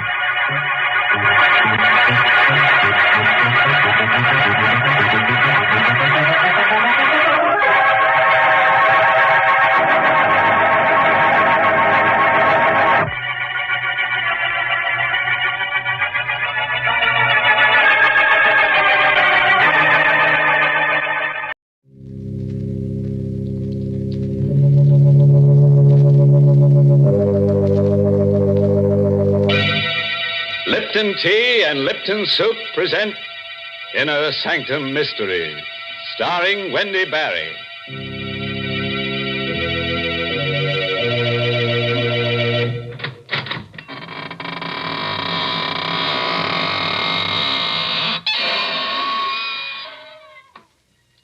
Good evening, friends of the Inner Sanctum. This is your host to welcome you through the squeaking door into a gay little world of homicidal maniacs, vampires, ghosts, werewolves, and assorted forms of sudden and gory death. Friends, if you ever walk through a cemetery at midnight and see a girl whose hair is on fire and is carrying her head under her arm, you know what to tell her, don't you? Just say, keep a cool head on your shoulders, Toots. And run like crazy. I suppose you think that kind of advice will help her. Why, of course, Mary. What else could you say to a girl whose hair is on fire? Wait, I know what you'd tell her. You'd say, my dear, why don't you cool off with a glass of Lipton's iced tea? I declare, you sure think of Lipton's at the strangest times. But you know, folks, come to think about it, this is a strange time of year. The days are hot, and yet the nights are apt to be a bit chilly. Yes, this is the time when people keep cool with a refreshing pitcher of Lipton's iced tea while the sun's on the rampage, and then later, after sundown, a hot cup of Lipton seems to taste just right. And do you know the reason why Lipton's, hot or iced, is always so welcome and satisfying? Well, it's because Lipton's has that famous brisk flavor. That word brisk, B-R-I-S-K, means that Lipton tea tastes fresh and full-bodied. It's never flat or wishy-washy. That's right, folks. You just don't know how good tea can be till you've tried Lipton's. And now, friends, get ready to try a new kind of Inner Sanctum story. It's called The Murder Prophet, and it's an original radio play by Milton Lewis, who copied it from a tombstone. Yes, and our star tonight is that glamorous Hollywood movie star, Wendy Barry, who plays the role of Claudia Dale. All right. Clear the floor and give your flesh room to creep. Ready? Then let's hear Claudia tell us the story in her own words.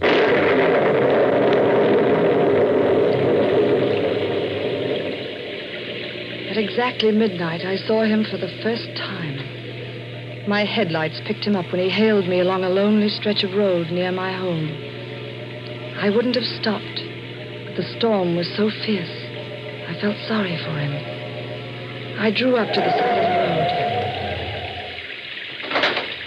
Thank you. Going far? No, not far. Where to? I'll let you know. Oh, what's that? Where? There on the side. Tombstone. Oh, there's a cemetery where I picked you up. Yes, Birch Lawn. Cigarette? No, thank you. I don't smoke.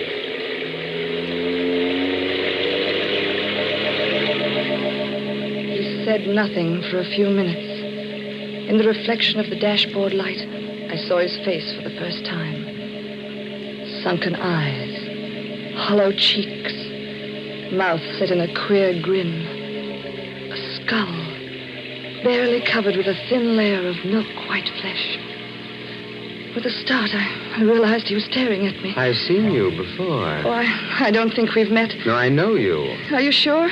Yes. I would never forget someone so beautiful. Oh, really? You're Claudia Dale. Why, yes. You're married to Howard Dale. That's right. But I don't seem to place you. No, you wouldn't. I know quite a lot about you. Do you really? Your first husband was Willard Banks. How did you know that? He died 8 years ago, a suicide. Who are you? You don't know me. Be careful, you're speeding. Oh, I'm sorry. I didn't realize. You're trembling. How do you know so much about me? I just know. Oh, really? I suppose you have second sight or some such rubbish. It is not rubbish. Then tell me where I'm coming from. Pittsfield. You guessed. You went there to visit a sick friend, Martha Wollstone. But you couldn't guess that. You're going too fast. You're losing control. No, I'm not. I'm quite all right. I can go fast if I choose to. I shall go as fast as I wish. Would you care to know more of yourself? No, I do not find your little trick particularly amusing. Besides, What else do you think you can tell me about myself? Your future. Oh, nonsense. Your husband is dead. Howard? Murdered. Oh, you're lying. You'll find his body on the floor near the piano of your living room when you get home. There are 2 bullets in his head. Get out of here. Get out of this car. Get out, you hear me? Get out! Very well. It happens that this is where I wish to go. Good night, and thank you, Mrs. Dale.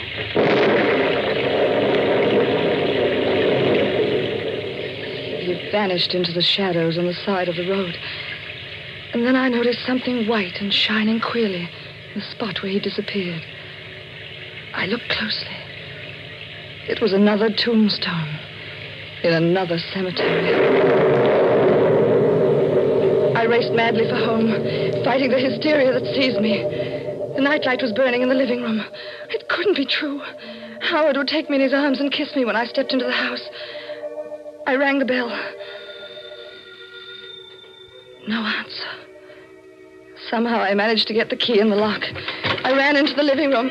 Howard! Don't move. Oh, who is it? Right behind you. I've got a gun. Oh, a gun. You're whipping the body. Who are you? Turn around. Oh, you murdered him. Keep quiet. Oh, don't come near me. Sit down. Don't touch me. I said sit down. Oh. Sorry I had to slap you. You were losing control. You don't have to scream for the police. Here's my badge. You? Detective Sergeant Quinn. Homicide. Oh, well, I thought you were... Yes, I know. Drink this. Thanks. Feel better? Yeah, much. Who is he? My husband. Sure? Positive. When was he killed? About 20 hours ago. 4 yesterday morning. How do you know? One of the bullets went wild, hit that clock on the mantel. Where were you yesterday morning? Pittsfield. I stayed with a sick friend, Martha Wallstone. Here, look at these things. I took them out of his pocket. They all his? Yes. Where's the snake ring? There were no rings. But he had one. It was quite valuable. He was never without it. I gave it to him. All right, now look. Did he wear it on the third finger of his left hand? Yes. There's a mark, but no ring. When did you come here? I drove in behind you. You left the front door open. I think I know who killed him. Who? A man I met on the road coming here. He knew my husband had been murdered. You did, huh? He even said his body would be near the piano. When did you see this guy? Oh, 10, 20 minutes ago. Picked him up on the road. Where? At Birch Lawn Cemetery. Where'd you drop him? At another cemetery near here. He seemed to walk behind one of the tombstones. Oh, I know it sounds mad, but it happened just as I said. What's his name? I don't know. But he looked like a human cadaver. Like a man who's dead and... Oh, you don't believe me. Why'd you kill your husband? What? What are you saying? You heard me. Well, I told you I was in Pittsfield. Why'd you go there? Martha was ill. Were you there at 4 yesterday morning? Well, of course. Don't lie. Stop shouting at me. I told you who killed him. What are you trying to do to me? Isn't it enough to come home and find Howard like that without you trying to... Oh, in heaven's name, leave me alone. Leave me alone.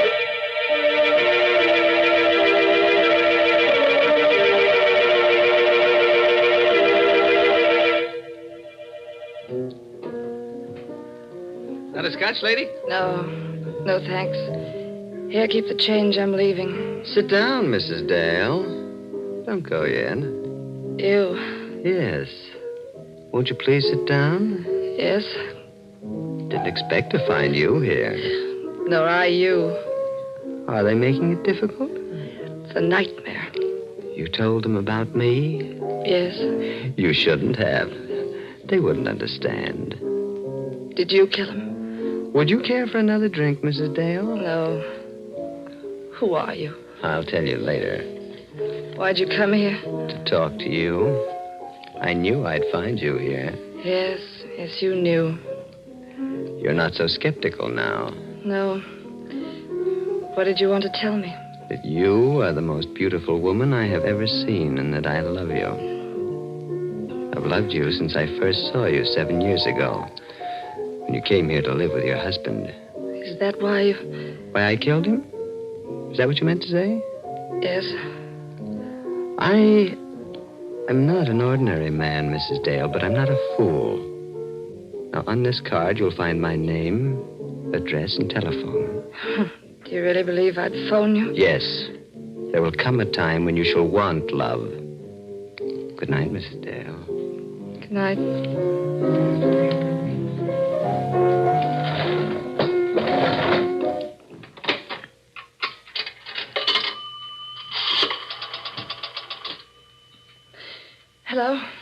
operator. Get me police headquarters and hurry, please.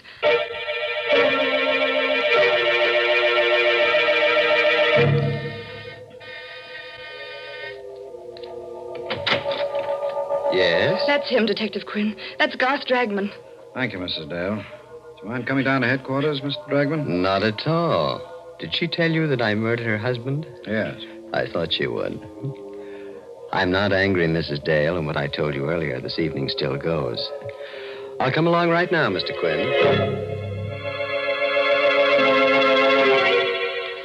I didn't sleep a wink that night. Twice I got out of bed and drove to police headquarters. The lights were blazing in Quinn's office. I went in the third time. I couldn't bear waiting. Oh, Miss Dale. Well? Glad you stopped by. We checked everything Dragman said.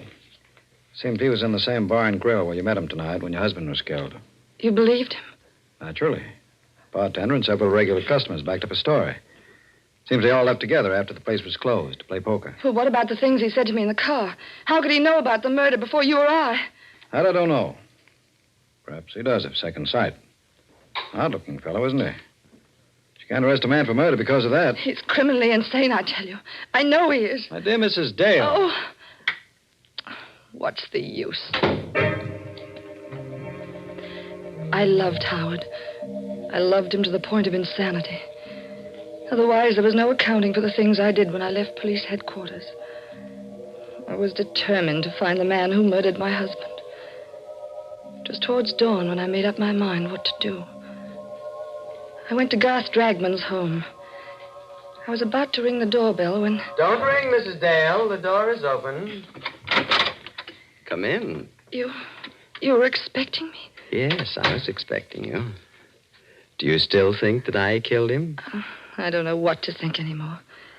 Do you want me to find the person who murdered him? Yes, more than anything in the whole world.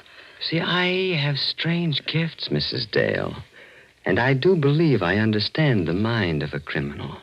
That mad impulse to crime, that strange, twisted desire to take a living being, a creature of arrogance and power, and make it a corroding, lifeless mass of flesh fit for worms. Oh. You're shocked? Crime is a shocking, evil thing. And only a man with the brain of a genius can succeed at it. And only a man with a greater brain can trap a successful criminal. I'll find your murderer for you, Mrs. Dale, on one condition. What's that? That you marry me. I felt my body turn to ice. I knew I was talking to a madman. I was sure I was talking to the man who'd murdered my husband.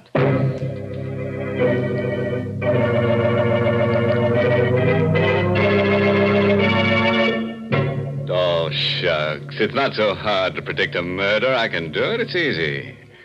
I predict that there'll be at least one murder every week on Inner Sanctum. Good gracious, yes. You might say it's worth a character's life to appear on this program. Oh, don't feel sorry for them, Mary. Don't forget they can always make a comeback as a ghost on next week's show. In fact, I predict that Claudia's husband will be around one of these Tuesdays. All right, now it's my turn to make a prediction. And I predict that during the coming fall and winter, more people will drink Lipton tea than any other brand. Oh, you said that last year. Yes, and it came true then just as it will now. Folks just naturally seem to prefer Lipton's. If you'd ask a tea expert to explain this preference, he'd say it's because Lipton's has a brisk flavor. You see, that word brisk, B-R-I-S-K, is a technical word.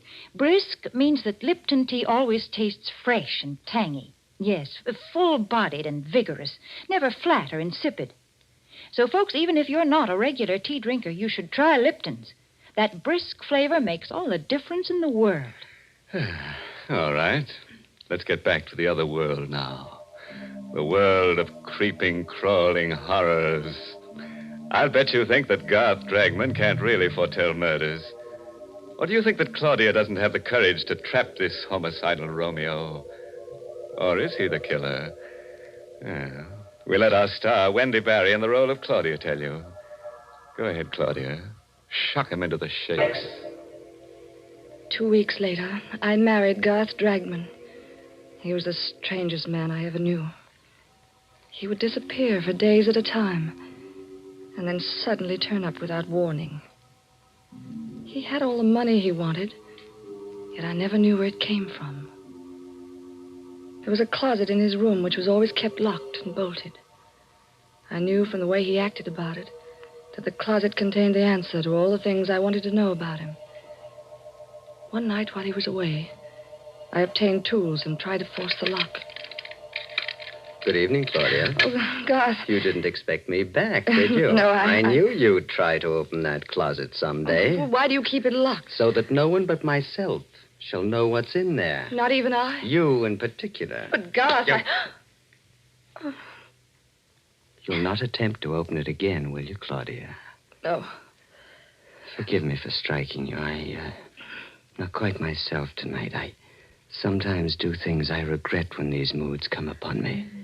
He sat down. He seemed terribly exhausted, completely spent.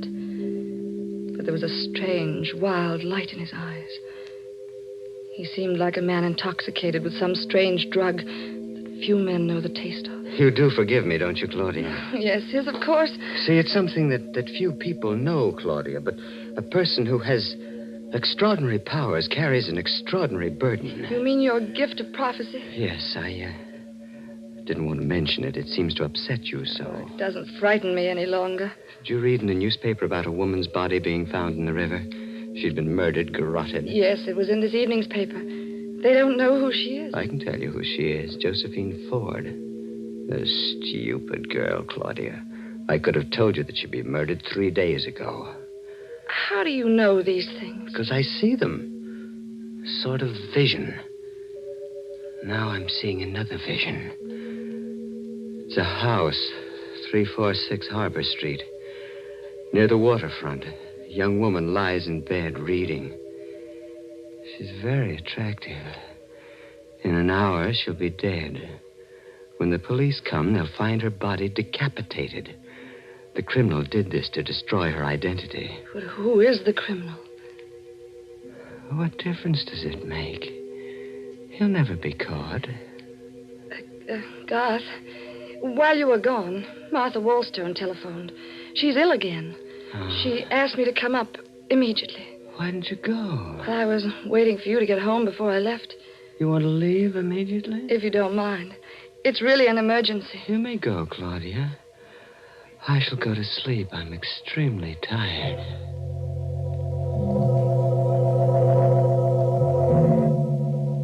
It took only a few minutes to get to the waterfront. I found the house at 346 Harbor Street. I went in. The lamp in the bedroom was burning. I looked at the bed. I fainted. Hey, Mrs. Dale. Think you can sit up now? Detective Quinn. Yes. Hardly expected to find you here. I came because Garth Dragman predicted this would happen. Oh, Mrs. Dale. You still don't believe me? You're a strange woman, all right. You accused this man of killing your husband, and then you married him. I suppose you're going to accuse him of this murder, too. Yes, this and heaven only knows how many others. Miss Dale, do you realize that you haven't got a single piece of evidence to back up your contention? I'll get the evidence tonight. Will you let me have a gun? No. Will you be near my house? I'll need protection. Oh, after all. What must I do to convince you what he is? I've risked my own life. I'm willing to risk it again. He's a monster. You're going to wait until he murders me before you believe what I say. All right. I'll give it a try. I'll come back to your house with you. If you want me for an emergency, smash the window pane. We drove back together. I dropped Detective Quinn on the corner. The house seemed deserted when I came in, but I wasn't taking any chances. I went to the kitchen, got a knife, hid it in the folds of the long-sleeved gown I was wearing. I went into Garth's room. He wasn't there. But the closet door was open. What I saw in there nearly made me ill. Clothes. Garth's clothes. Some of them soaked in blood. I forced myself to examine them. Then I found something that made my heart beat faster. A little jewelry case. I'll take that, Claudia. Oh, Garth. Give me that jewelry case, Oh, no. please. No, don't take it. Thank you.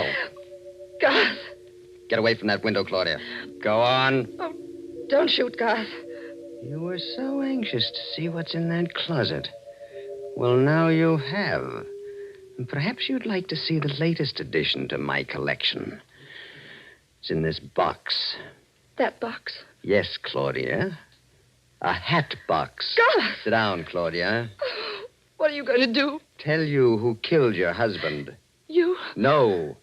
You. You're insane. I've written out a confession for you to sign. What'll happen if I don't sign it? Well, I credited you with more imagination. Would you like to hear it? Yes. Yes, read it, please. Sit over here, away from that window. Yes. I, Claudia Dale, murdered my first husband, Willard Banks, for his insurance by administering poison. My first husband? Yes, Claudia. See, I mean to make this document strong enough to send you to your death if I wish. I've got all the details here, just how you murdered your first husband, how you killed your second. Shall I go on? No. You know it's all a lie. Will you sign it? Of course not. Just what is your game, anyway? If you want to kill me, why don't you shoot? You've been very successful before. There's no reason you shouldn't succeed again. Go on, shoot. You put me in a very difficult position, Claudia. You see, you have found out certain things about me. Things that could cost me my life. I will not tell you again to get away from that window, Claudia. I should prefer to see you live because I love you. But I shouldn't hesitate to murder you. You love me? Yes. You haven't taken me in your arms once since I know you. The right time had not arrived. What do you consider the right time? When I feel that you understand me. When I feel that you, who murdered two men, understand the deep and strange cravings and desires that race in my blood. You really believe I'm a murderess? Of course. That's why I love you. Then the time is now. The time? To take me in your arms. Claudia. He still held the gun. He wasn't more than 2 inches from me. I turned my lips up to him. I twisted my body to get out of the range of his revolver. When I felt his lips touch mine, I slowly let the knife slip into my hand. Slowly, caressingly, I drew my hand up towards his neck. Then I plunged the blade in. Gloria! Detective Quinn! Hurry! I'm coming. What happened? I killed him. And here's the proof that he murdered my husband. I found it in the jewelry case he had in his pocket. It's the snake ring that was missing from my husband's body. Now do you believe me?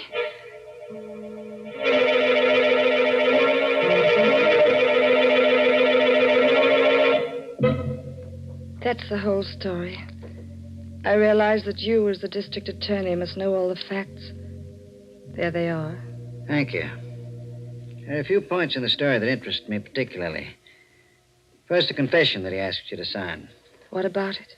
The confession says that you went out in Pittsfield at 4 a.m. when your husband was killed.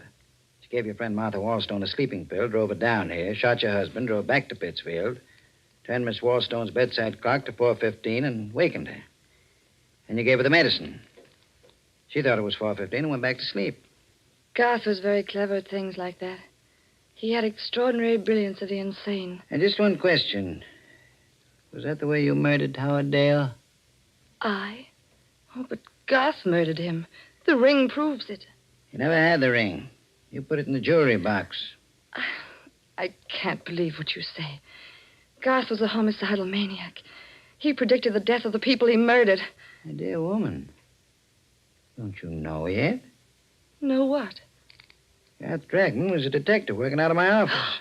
That's how he knew about those deaths. He was put on the case because we suspected you of murdering your first husband as well as your second. A detective? Yes. And you're going to die for killing him. It's extremely daring and clever of you to murder him. But you never would have gotten away with it if he hadn't kissed you. He kissed you because he fell in love with you. That poor fool.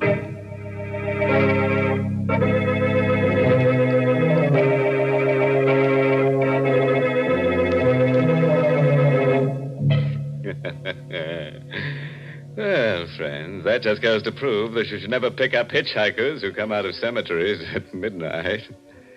And I bet you've guessed the moral for our story. It's taken from a famous quotation that Harry the Hangman uttered during a nightmare. Never steal the rings of people you murder, on account of that's robbery. My goodness, you call that a moral. That's one of the most immoral things I've ever heard you say. All right, Mary, I'll take it back. Now, here's one you really like. There's many a slip twixt the cup and the Lipton. That's why teaspoons were invented. That's very clever. But I guess the reason they're called teaspoons is because people drink tea so many times during the day. Yes, folks enjoy that brisk Lipton tea not just at mealtime, but between meals as well, such as when friends drop in for a visit. That's why it's a good idea always to keep a good supply on hand. So, folks, ask for Lipton tea in the larger, more economical size packages. And now here's a cheerful little thought. You could let a man murder you once, but you'd have to be a stiff to let him do it again. Oh, by the way, this month's Inner Sanctum mystery novel is Puzzle for Wantons by Patrick Quentin. Yes, and next week's Inner Sanctum story, directed by Hyman Brown and brought to you by Lipton Tea and Lipton Soup. Next week's story is about a woman with canary yellow eyes, murderous eyes. Everyone she looks at, she wants to kill. And you know what? She keeps a harpoon in her house. Well, well, you never know what's going to harpoon next. And now I'm afraid it's time to close the squeaking door. So, good night. Pleasant dreams.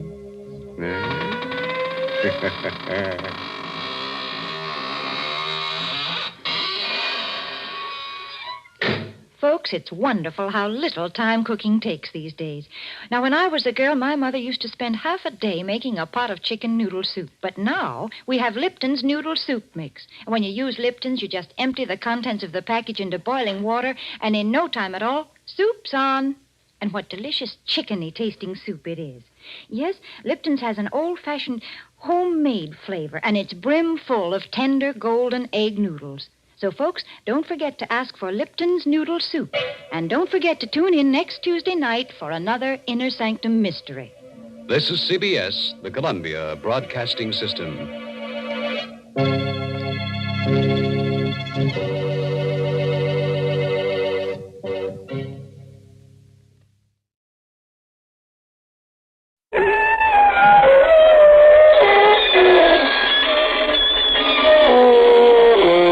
Good evening, friends.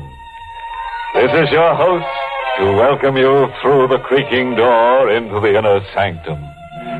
Friends, just as you do, we're dressing up our little hovel for the coming winter season.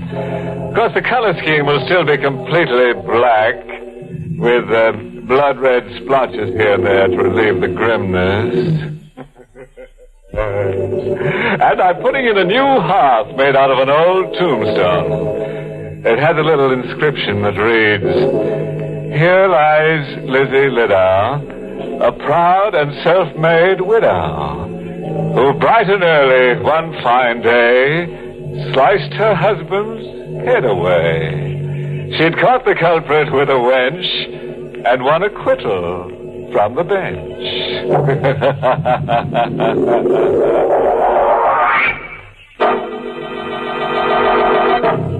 Tonight's Inner Sanctum mystery, Night is My Shroud, was written by Milton Lewis and stars Kenneth Lynch in the role of Danny with Ann Shepard as Baby. All right, friends. Sit back and relax. Our story's about to begin. I just try to remember that none of the things you hear in our stories can happen to you more than once. Ready now. Then turn the lights down low as we hear Danny Manton tell us a strange story. I expected any second I was going to hear a knock on the door. I knew if I opened it, Chigger would come in and kill Baby and kill me. And Chigger wouldn't kill fast. He'd take his time. You know how Chigger is. So we stayed in that crummy hotel for 5 days, afraid to go out because maybe somebody would see us and tell Chigger. Yeah, 5 days. No sleep. Too scared to eat.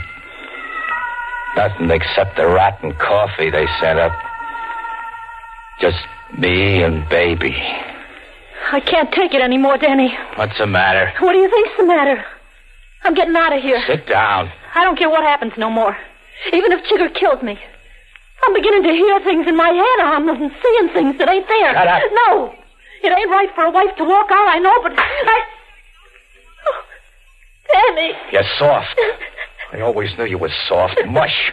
But you ain't walking out on me. How long do you think we can stay here? I'm staying until I get a call that the coast is clear. That's what you've been telling me, but you don't get that call. Maybe you'll never get it. Stop crying. I can't stop. Shut up. I think I hear somebody outside our door. Chigger. Shh. You hear that? Yeah. Somebody walking up and down. Danny. Skip it. It's your own footsteps you hear. Huh? Don't you see what's happening? You're jumping out of your skin when you hear your own shoes make a noise. Yeah. Yeah, maybe you're right. Danny, look. Look, let's get out of here. You said when we welched that 500 from Chigger here that we'd go away and we'd work out some dance routines. Let's grab a train, Danny. We'll take our chances with Chigger. We'll go to South America, Mexico, any place. We'll work up a few numbers. Vaudeville's coming back all over again. They're even booking acts in the palace again. We'll make dough, Danny. We'll pay back Chigger and be in the clear. What do you say? There was something queer about them footsteps. A footstep?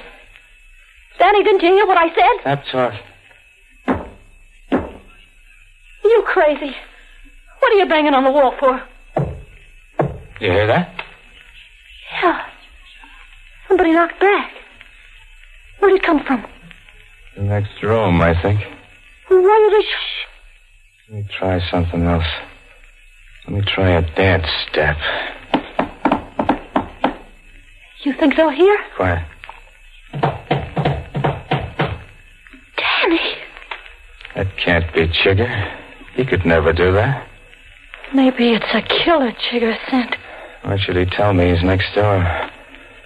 I'm going to do a step that nobody else in the business can do except me. Let's see what happens. Do that if you can. What does it mean, Danny? Someone's calling me. Someone wants to see me. Someone in the next room. Who? I ain't sure. But a magician in Denver once told me that when you hear something like this happen, you I'm going in there. No, Danny, Let don't. go of me. Danny! There was no one in the hall. I tried the door of the room on the right of mine. It was open. I went in. At first, I didn't see anything. It was black. Only the dim light coming up from the street. My eyes got used to it. Then I saw him. Standing in front of the window, he looked like me. Only he looked like I always thought I'd look when I'd be dead. That's the way the magician in Denver said it would be. A guy the spitting image of you. I was scared stiff. I yelled, "What do you want?" What do you want? I know who you are. Who you are? You ain't alive. You ain't alive. If I gotta live, just give me a break. Give me a break. Come here. Here. I'll grab you. I reached for him, but he stepped backwards right through the window and disappeared. I looked down to the street. Nothing there but some broken glass. I knew I wouldn't see anything. From what that magician in Denver told me, it could only mean two things. Either my number was up, or my luck had changed. Danny. Okay, baby, pack your clothes. We're getting out of here. Danny. What's the matter? What are you looking at me like that for? I ain't scared of Chigger now. Oh, Danny. What? Chigger? Chigger, where is he? He's in the closet. That's what I tried to tell you. He came in while you was in that other room. Shut up and don't move, Danny.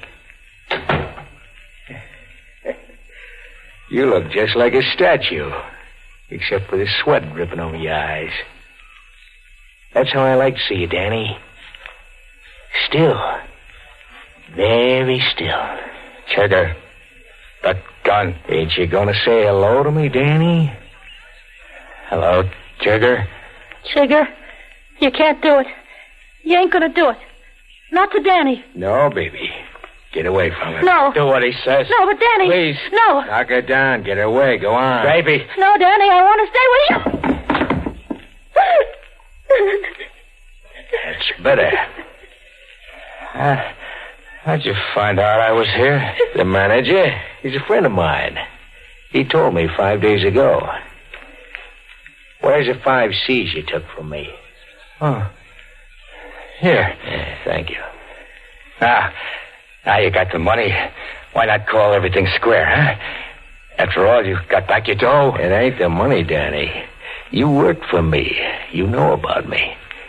And I know about you. I know I can't trust you. Never again. I'll never tell what I know. Nah, you won't tell. What are you gonna do? Have some fun? They tell me you was a dancer once. Dance for me, Danny. No, Now, listen, don't stall it, Chigger. Let me have it right away. Dance. Go ahead. Sure. Yeah, your hubby's pretty good, baby. You love him? Yeah. That's fine. So for your sake, I'll do you a favor. I'll polish him off fast right now while he's dancing. That one missed. But these won't. Danny, he missed. He can't hit you. It's empty. That one should have got you. They won't get me, Chigger. Something's happened to me. You can't kill me. Oh, I done it with my hands before. Oh, Chigger. Oh, that pain. Chigger. My chest.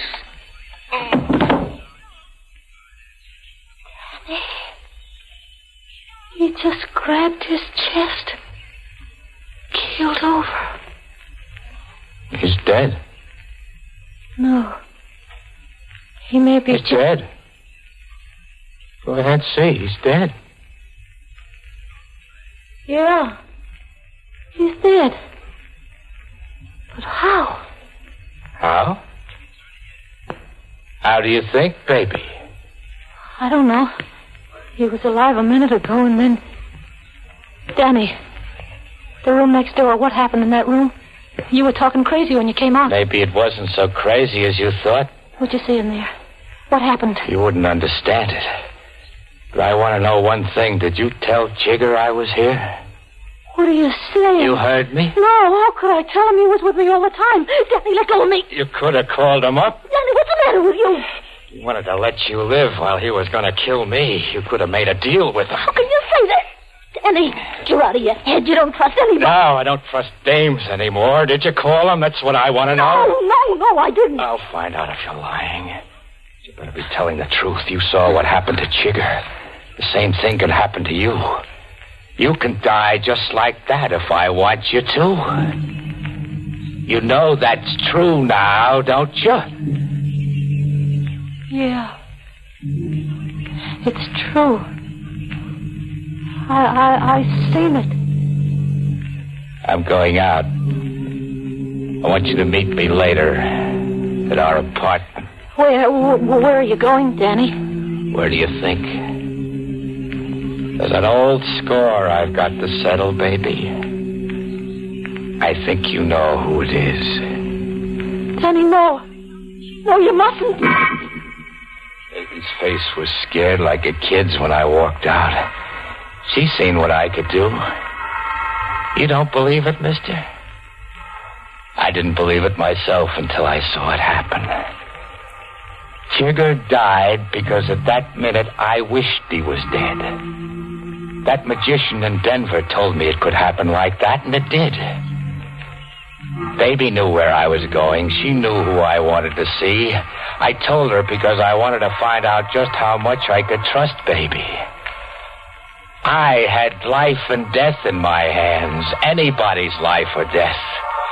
I could kill just by thinking about it. Yes, mister, I've still got that power. I can kill you right this second if I want to.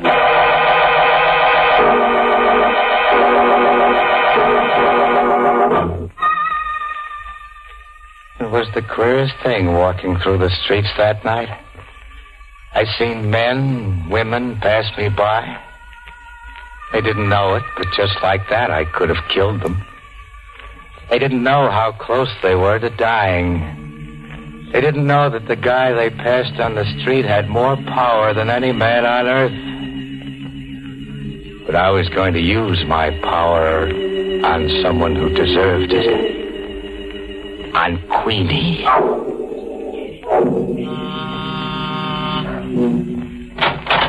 Oh, hello, baby. Queenie, are you alone? Yeah, come in. Lock the door. Why? Lock it, please. I don't want him to come here. If he finds us together, he'll kill me. He'll kill us both. Who? What are you talking about? I'm talking about Danny. He's coming here to murder you. Oh, now listen. Lock the door. All right. Look, baby, when you called up, you said you had something important to see me about. Now, if you've gone out of your head, I just want to remind you I'm not running any lunatic asylum. Don't you worry. I'm not crazy. Maybe I'm a little wacky for trying to help you. But I just couldn't see even you get killed without having a chance to save yourself. Are you really afraid Danny's going to kill me? I know he is. That's a laugh. You wouldn't think it's so funny if you seen how he murdered Chigger. Danny? Yeah? And he did it without a gun, without a knife, without his hands. He did it with just his mind. What are you trying to tell? I'm telling you to get out of here as fast as you can, to get away where Danny'll never find you. What kind of a gag is this? Queenie, I'm risking my life by coming here and telling you this. Something queer, something supernatural happened with Danny tonight, and he's got this power. Listen, you better go see a head doctor. Try to explain to her, baby. She won't believe you. Danny. It isn't old Mr. Big himself. How'd you get in here, Danny? Over the roof and onto your terrace. Did you hear? Yeah, I heard everything you told her, baby. Danny. Seems that I can't trust you with a secret, can I? I didn't want her to die. I didn't want her to die the way Chigger did. You're a sweet kid, baby, but you're an awful dope. Don't get sore, Danny. But I am sore. I told you what would happen to any dame that would double-cross me. Don't kill me. You mustn't... He can't kill you. Oh, Queenie. Would you like to see how it's done? Yes, I'd like to see how it's done. I'll call your bluff. Sure. Watch. Danny. No use pleading, baby. I know what you are now. Danny, honest, you don't understand. I just warned her because I love you. I didn't want you to get into trouble. You tipped off Chigger because you didn't want me to get in trouble, too. You told him where to find me because you loved me. I didn't tell him where you were, honest. Danny, Good a liar as you were, Queenie. But maybe I'm wise to her because I didn't love her as much as I loved you. Thought you were going to kill her. I'm still waiting. You won't have to wait long. Oh, Danny. Stay back. No Danny, use, baby. Look out, baby. You're backing out to the terrace. Danny, don't come any closer. I won't tell anyone ever. It's too late. Baby, come back here. Danny, let me live. You've always been soft. Mush. Come back. I can't. I'm sorry.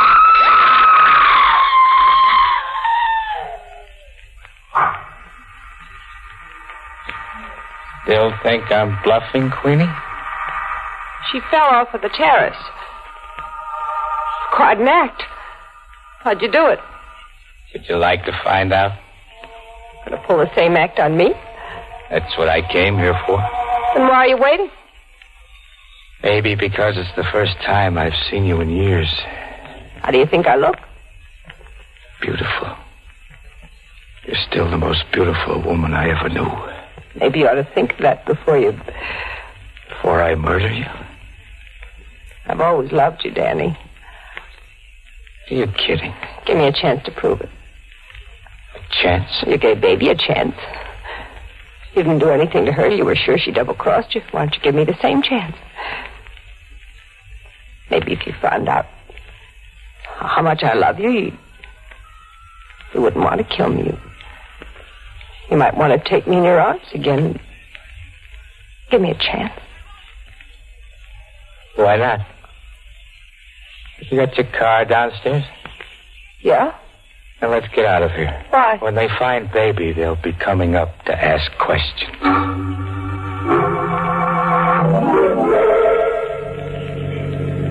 Why don't you say something, Danny? You haven't said a word since we left. I've been thinking things over. What thing? All the things that happened between you and me. Why'd you stop? Because this is a good place to stop. Nice, quiet street, no houses. On a block like this, you could scream and scream, and no one would hear you. Danny. Giving you your chance, Queenie? I know what you mean. You're wondering why I left you, why I broke up the act. Yes, Queenie. You never did tell me why. Well, I know you thought that agent was in love with me, but I left you in Denver and went to New York because he really did have this job for me. I made a hit in that show. That's how I got my start. I did it for you. For me? You know what was happening to vaudeville. You know what was happening to our act. Broadway was the only place we could make a living. We couldn't go on starving. Just as soon as I got the job, I tried to send for you. Did you? Sure, but I could never find you. I tried, but you disappeared. You didn't try hard enough. All our friends knew where I was. And I tried to get in touch with you. You wouldn't even answer my letters. You're the only one I love, Danny. I don't care if you kill me. I'm just happy to be close to you. Just to be near you again. Oh, to put my arms around you. Be able to kiss you again. I love you, Danny. Too late, Queenie. Too late? Yes. You're going to die. When'll it happen? Any second. Can you stop it? No. Well, I'm waiting. Why don't it happen? I don't feel anything. No pains, nothing. It will happen. What? Yes. Just a minute. I want you to die. And you will die.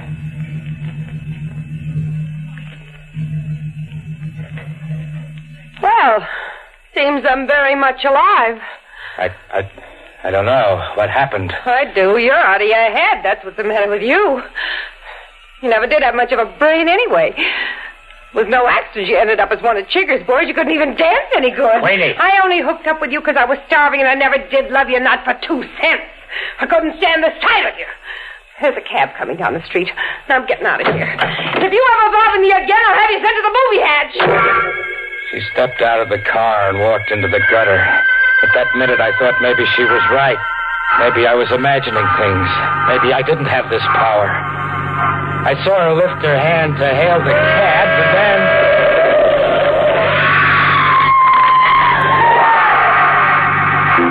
The cab kept going. I got out, looked at her just to make sure. She was dead, all right. My power didn't fail. So then I checked in at this hotel and sent for you. Why'd you pick on me, Danny? Because you're a reporter. What's that got to do with it? Sometimes I think this never happened. Sometimes I think I dreamed up the whole thing. I want you to check up on it for me. I couldn't ask the police to do it. I get it. Now, who's this guy you heard in the next room, the one who gave you this so-called power? The magician in Denver said this is what they call a doppelganger. It's a kind of devil that has evil powers. Well, couldn't you have just seen yourself reflected in that window? No. What I'm telling you is true. Here's the names and addresses so you can check it. If it wasn't true, do you think I'd be here like this? Don't you see what's happening to me? I'm so scared I can hardly breathe. Don't you see that any second I might do something everybody does in their life? I might wish I was dead, and then what I'm telling you is absolutely true. Okay, Danny. Maybe it is. You don't have to bang on the table. Did you hear that? Yeah. Listen. What? Will he reply?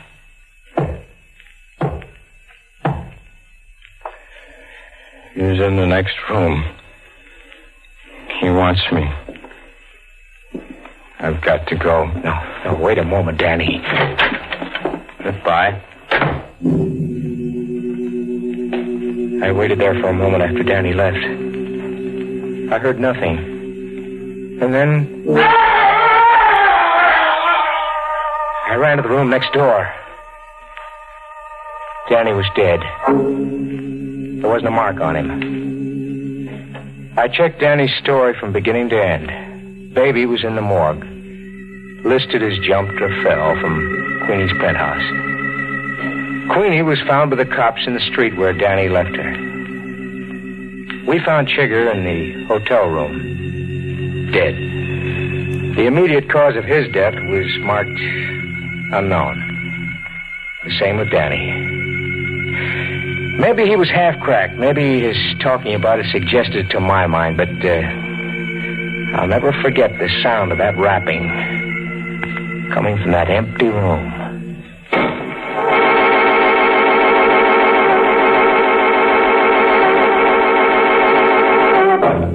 Of course, Danny wasn't really mad. Such things happen to anyone who's a little off the beam. And who isn't?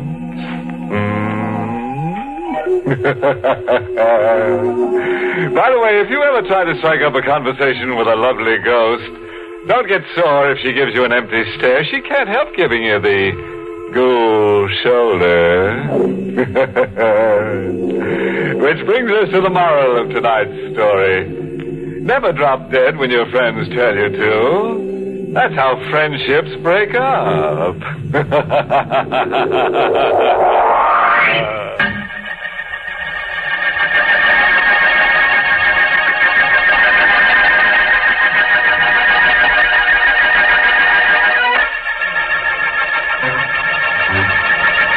Good night. Pleasant dreams.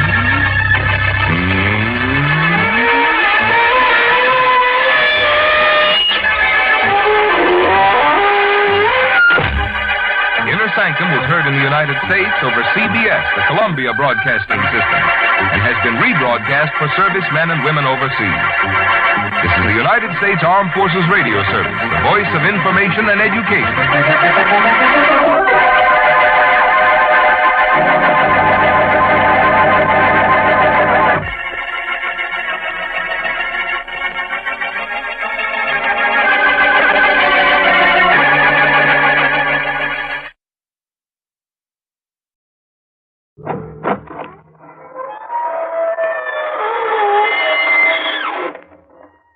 Good evening, friends. This is your host to welcome you through the creaking door into the inner sanctum. Slither in, won't you? Sorry the place is such a mess. I'll sweep it up later. Those are just chips off the old block. Been doing my bone work. Oh, didn't I tell you? Sure, I'm going back to Skull this term. All cozy now. Ready to string along with us for a while. Good. After all, this is a newspaper story. If you feel a little cold as we go on, it's only because we have a story to tell you.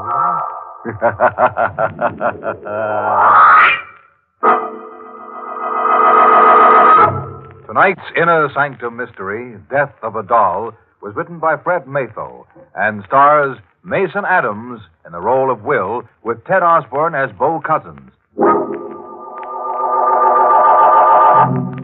This is the story of Willie Harper and the devil. And how Willie, on his first assignment for the Morning Blade, finds himself at 2 in the morning, sweating nervously in the murky shadows of a riverfront street.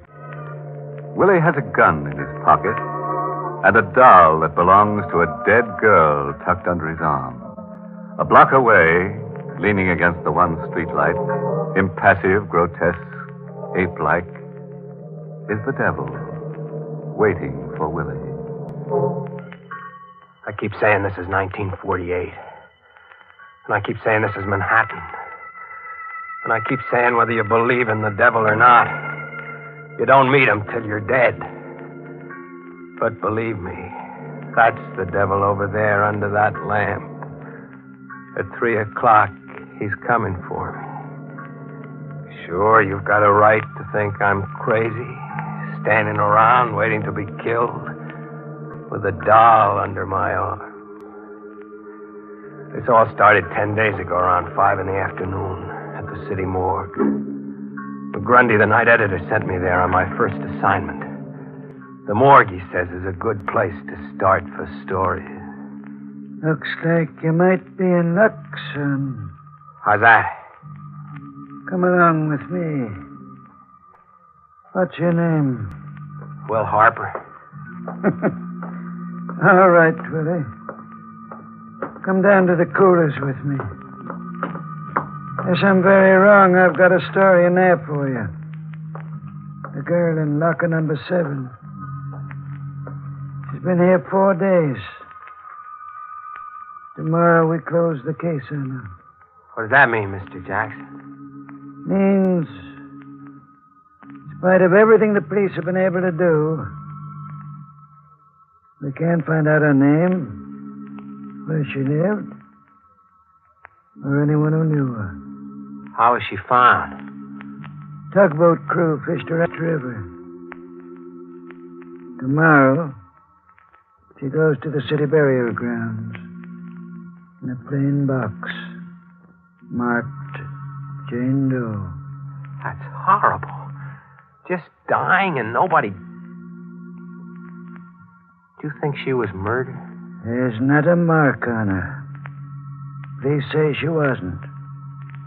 But I want you to look at her face and tell me what you think.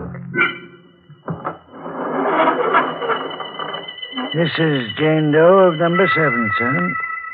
Jane, this is Willie Harper. I want you to see her face, Willie. Tell me what you see in it. A strange emotion shook me.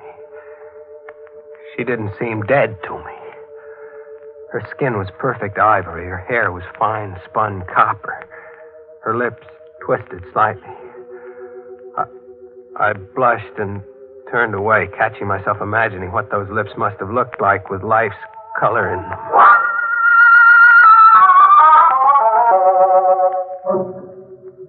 Jackson led me back to his office without speaking.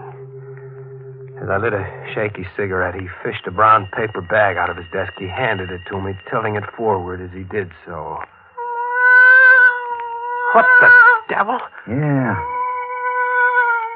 And when they pulled her out, she was clutching this doll close to her. Even the doll hasn't helped trace her. The police are through with it. Mr. Jackson, you'll think I'm nuts. But I suddenly feel sore, boiling mad. I don't know why, but I think she was murdered. The look on her face... Kind of ask your help? Yes. Dead girl nobody wants. And a doll. Here's your story, Willie. Too bad you didn't know her before. Yeah. Well, thanks. Here. Take the doll along, Willie.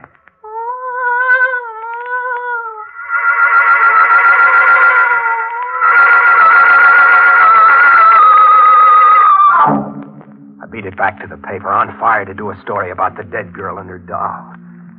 As I gave McGrundy my report, he stared at me. When I got through, he had a sort of twisted grin on his face, sort of know-it-all. He grunted and tilted the paper-wrapped doll forward. Think she was murdered, huh? Yes. The cops don't think so? No. They're closing her case tomorrow? Yeah. No clues, facts, or anything outside of this doll? None. All right, Hopper. I'll give you another day to find the nasty character who did this horrible thing. Cops have been wrong before. Go ahead. Thanks. I'll get a story. Here, take your dolly along. And keep falling for the dead ones, Harper. You're better off.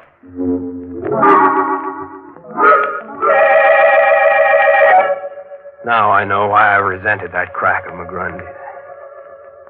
He must have guessed before I did that I had fallen in love with the girl in the morgue. Half hour later, disgusted with my own morbidity, I went to my room before going out to eat. Slammed the door and tossed the doll onto a chair.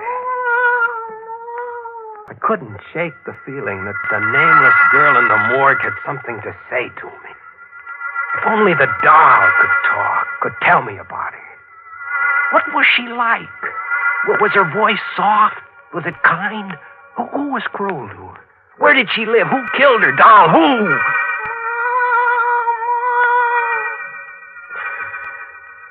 I grinned sheepishly at myself in the mirror. And with that gesture, this story really begins. The next few moments remain electrifyingly vivid. I had set the doll down on the bureau. I didn't touch it. Wasn't even looking at it when a new sound came from it.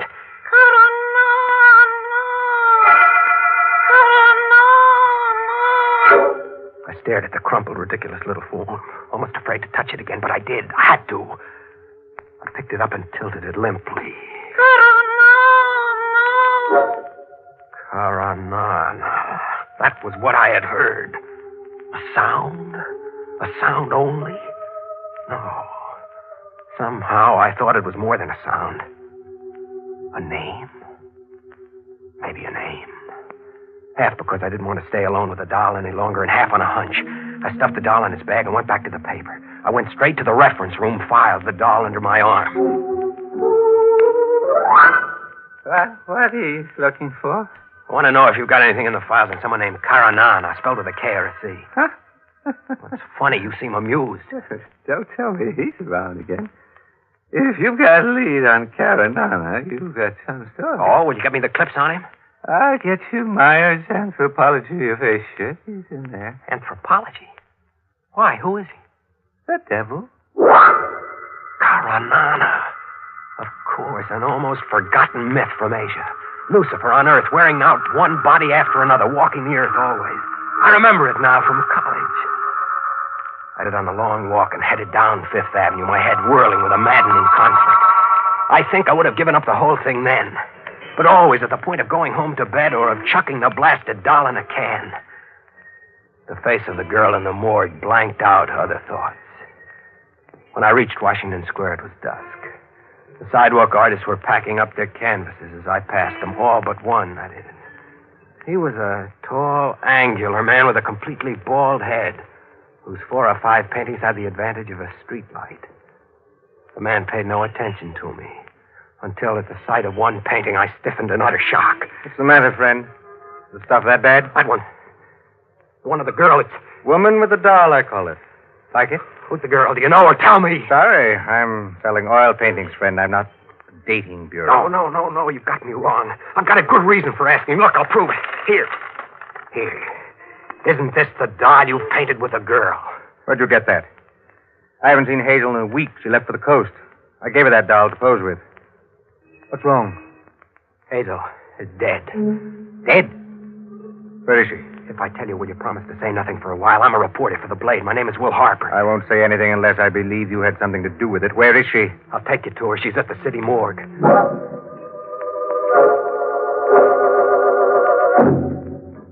An hour later, we had come out of the morgue. Bo Cousins had simply nodded at my questioning look. Seeing the girl again, knowing her name now, added to the emotions I already felt for her. I had a sudden impulse. Handed the artist Hazel's doll. Are you giving me the doll? No, I want it back. But I want you to tilt it. Make it cross. What did that sound like to you? What did you hear? The doll said, Karanana. You heard it, too. Again, say that name again. What did you hear the doll say? I distinctly heard it say, Karanana. Then I'm not crazy. And do you know who Karanana is, Mr. Cousins? I'm afraid I do.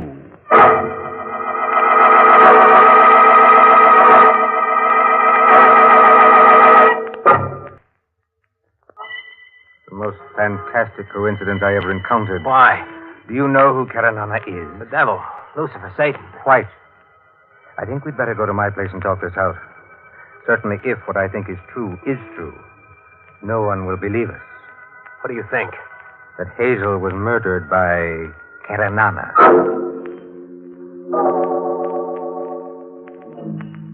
I followed Bo Cousins silently along the dark streets of the lower city. His long legs led us finally to a dingy, narrow, fish-fouled street where we climbed an outside stair to the loft of a warehouse. You're in love with her, aren't you? An amazing circumstance to be in love with someone you met too late. I could have loved her, yes. I met her at a Bowery Mission House. Conceived the idea of painting her with a doll. Somehow that seemed right to me. Go on. Well, we worked here for 3 weeks on the painting. I paid her enough so that she could go to California. Dream of hers. One night, as we walked the streets nearby, Karanana appeared. Karanana? Yes, Karanana. Or a man who calls himself Karanana. The devil, or the human form of the devil. However you choose to think. There can't be such a thing. The devil, it's just a myth. Is it? I met him in Istanbul 8 years ago in a cafe. Did a painting of him. What's he like? Squat, massive man, ape-like. As I painted him, he admitted to me such crimes that I could hardly hold my brush. Like what? He made his living professional murderer. Very discreetly, very cleverly, very effectively. Why didn't you turn him in? Really now. I liked to paint and to live. He was so pleased with the picture I made and gave him that he told me any time I needed to rid myself of some embarrassing person, he'd be around. Lucky you, but who'd believe that story? We do, Willie. And that's the important thing. Do you have any spare cash? Why? I have about $150. If you could make up the difference, I think we should claim Hazel's body and give the child a decent burial. I fixed it up with Jackson at the morgue.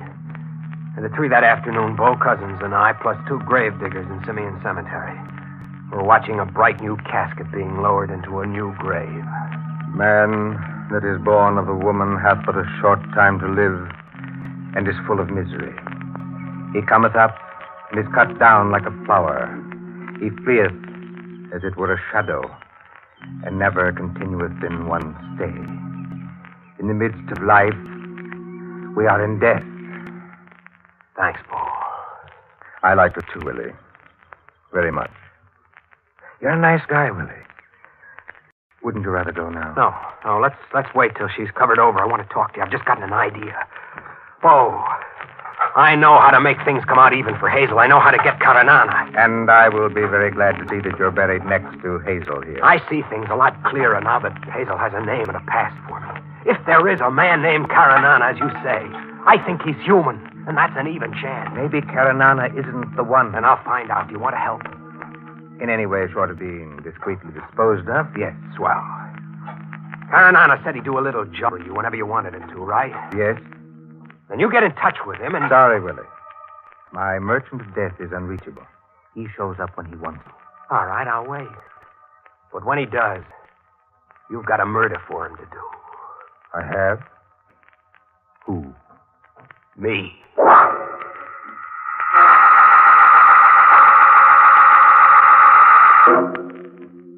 That was a week ago.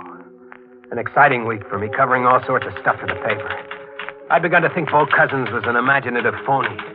Even my editor, McGrundy, had stopped kidding me about Hazel's doll perched on my desk. Then this morning at 9:30, I got a call. Morning, Blade, Willie Harper. Greetings and farewell, Willie. This is Bo Cousins. Bo. What's up? The devil is in town, Willie. He wants to see you. Karanana? Yes, I saw him last night.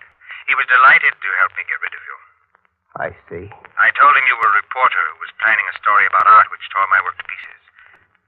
What's the matter, Willie? Change your mind? No. Did he say where? He never lets his clients in on the details. But he did say I'd be rid of you by 3 o'clock tomorrow morning. Thanks, Bo. I'll be seeing you. Quite seriously, Willie. I hope so. Be careful. Remember, bullets don't work on some things. Bye. So long. By 3 this morning, he said. I didn't know where, exactly when, or even if I could get the drop on the devil and force the truth about Hazel out of him. I stuffed the doll into a bag and started out, but McGrundy caught me. Harper! Yeah? Woman shot through the back of the head. Blank solitaire, 147 Parkway North. Husband with her. Go on out on it and phone it in. Right. When I hit the lobby downstairs, an unaccountable chill got me in the small of the back. Something made me stop short and turn around. It was my first look at Karanana. He was leaning against a phone booth, a heavy-set, ill-shaped man whose arms sloped weirdly from his neck into a heavy stomach. He was eyeing me impassively. The game was on, I knew. I grabbed a cab to get my story just the same. I phoned the stuff in from the cigar store across the street. When I stepped out of the booth, Karanana had just bought some cigarettes. He turned to me as I froze, waiting. Some murder across the street, huh? Yeah. How'd you know? I get around. Murder a hobby of yours, mister? No. It's strictly a business. So long. That's the kind of thing that went on all day. McGrundy kept me on the hop, and no matter where I went, Karanana was there ahead of me. This afternoon, I got to my room long enough to pick up my Luger pistol and the license I've got to carry it. He was waiting for me when I came out. Better put it in your inside coat pocket. It shows on your hip. Be seeing you. It's 2:45 now. 15 minutes. And he hasn't moved from under that lamppost in 2 hours. I'm not waiting another minute. I'm going to meet the devil and have it done with. He doesn't move. Will a bullet do it? Can I trick him into admitting Hazel's murder? Or will he kill me first? Well, here I am. Yeah. I see. What can I do for you? It's almost 3 o'clock. You know, you're right. Time sure flies. Well, time for me to get on home, I guess. So long, Willie. It's a trick. A fiend's trick. He's deliberately leaving me with only a few minutes to go. I've got to stop this. I can't go through with it. I'll go to Bo's place. I'll tell him to call it off. I don't want to die. I don't want it. Bo! I was running for your place. That's right. You might be down this way. You look scared to death. And you should be, I guess. I've got to hide, Bo. Let's beat it somewhere. It's almost 3. All right. Quick, cross the street, Willie. There's a broken down pier there. Come on.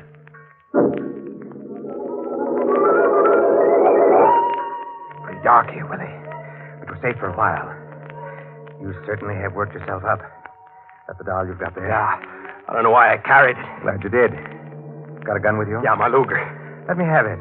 You're too wrought up. Here. Good. Now be still a moment. 3 o'clock. Yes. 3 o'clock, Willie. Time for us to part. What do you mean? You are not a very astute person, are you, Willie? Why? Maybe Hazel's doll can tell you.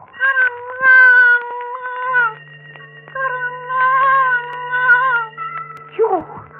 No, Bo, this is crazy. The same water that received Hazel is at your back, Willie. The time is 3, and tomorrow you will be fished out with the doll under your arm.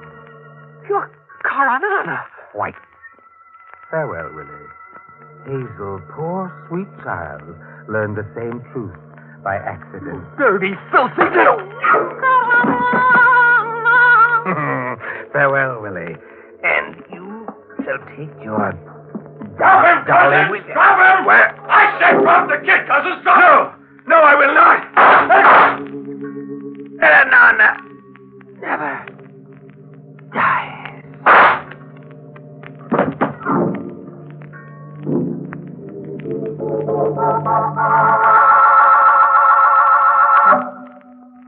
How's the head feel now, Willie? Better, Mr. McGrundy. Thanks, lots better. My professional pride hurts more. Well, it needn't. You followed through like an old-timer on that story, didn't he, Shay? Yes, he'll do. How could I have taken you for the devil, Inspector Shea?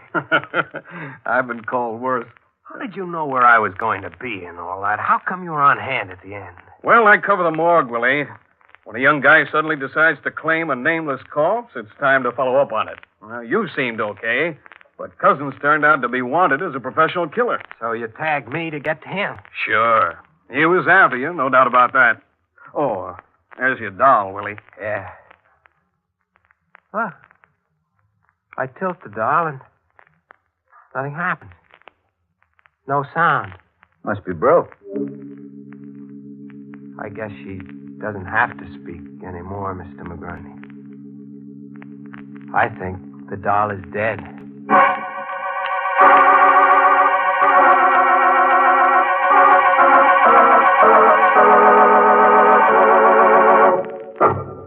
Hey. Want to buy a doll? I'll sell it to you, but there'll be the devil to pay. Take a tip from Willie Hopper. There's no romance at the morgue. You'll find nothing there except cold, hard figures. Sorry I've got to skip along now, but I've got a date with Hazel's doll. She promised to help me in a grave situation. I've just got to dig up something for next week's show. I think if we work at it long enough, we'll turn something up.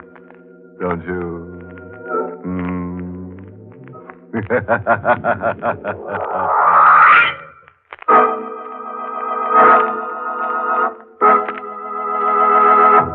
Good night.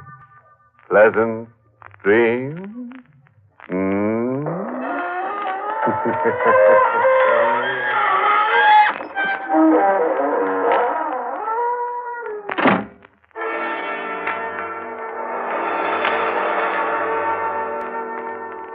This is the United States Armed Forces Radio Service, the voice of information and education.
Haley, world-famous concert pianist, lies in his bed, talking.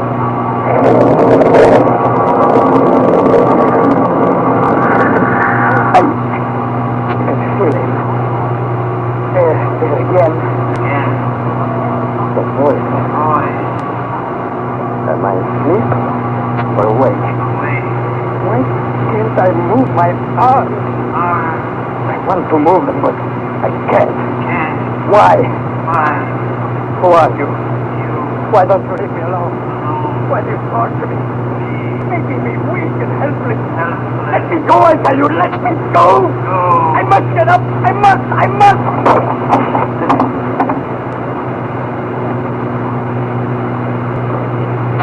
Go now. I must be awake. Honey, open the door. It's Helen. What am I wrong? I'm all right, I tell you. What? You knocked over your mic. Close. Cracked heart. That's why I cried out. Morgan, you haven't been the same ever since we were killed in South America. Why don't you tell me what's wrong? Please, Helen. Go back to your room, please. Don't worry about it. But Morgan... Please do as I ask. Stay. Helen, try to understand. I don't get the way. That isn't true. But you don't want to tell me the trouble. That's not is troubling me. My nerves are on edge. Good night, Helen. Goodbye. I wanted to tell her, but how could I? How could I tell anyone about this thing that haunts me while I sleep? This being that's ruining my talent as a musician, whose voice I can hear when I sleep. This invisible being that is possessing me, urging me to destroy instead of create, urging me to kill.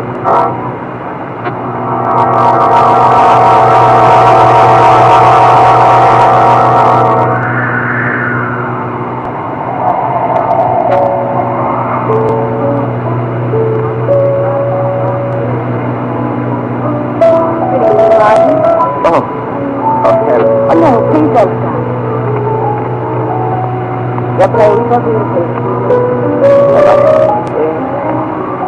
You're playing with music. Oh, you're not listening too. What do you mean? You heard how badly I played. You knew I was losing my ability. But I never said so. Of course you didn't say it. No one has said it. I can tell what they think by the way they look. It's true. It's No.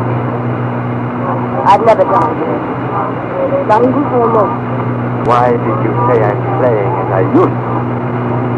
But you haven't been I didn't mean anything by that remark except that you were better with me. My music sounds better. I never lied. Yes. He hasn't come here for 2 nights. What do you mean?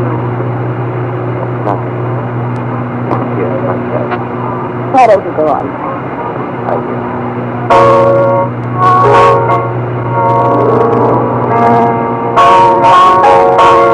You hear that, Helen? That's the way Greece meant his music to be played. Yes. And listen to this. It speaks of the strange terror and mystery of life. There is trouble with that cutting before.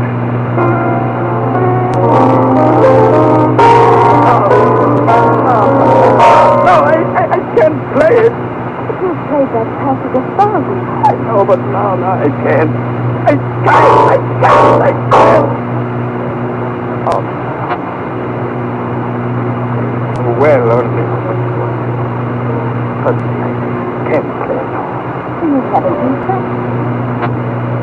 Darling, you've hardly touched the piano. That's not why I couldn't play it. He must. It's the second time you've been in this book. Helen, there's something I must tell you. I must tell someone before I go mad. Perhaps I can. Do you remember the cable I sent you from Rio de Janeiro? You said the culprit didn't go. I gave one of the worst performances of my entire career. It was late that same night that I first noticed. The presence of another being. Close. Another being? Yes, an invisible being. It was he who made me play so bad. I know it sounds strange, fantastic. It's real, Helen. This thing seeks to dominate, to possess. It came first in my sleep. Lately, I've begun to feel its presence, even in my waking hours. It controls my actions like a hypnotist controls his subject. Go on. It doesn't speak to me directly, merely repeats my words. Make his will felt, and I fight to resist, and I can't. Please control me yet. I'm afraid it will, and I'll... What? right. He's near us now. Here? Yes. Can't you feel his breath? Look there. Look. He's a person too. He's in here, Helen. In here. Not in the window. No. Invisible being. He came in through the window. Look. That thing is But that's nothing but the wind. No, it's him, Helen. Very much. What's the matter? No. Hey. Mark.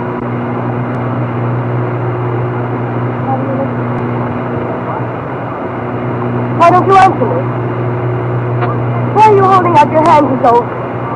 No, Martin, don't touch me. For heaven's sake, don't. You're not yourself, Martin. Martin, wake up. Wake up! Martin, listen to you. Listen to me, but music's going wrong. You must come out. Get your hands away from my phone. Martin!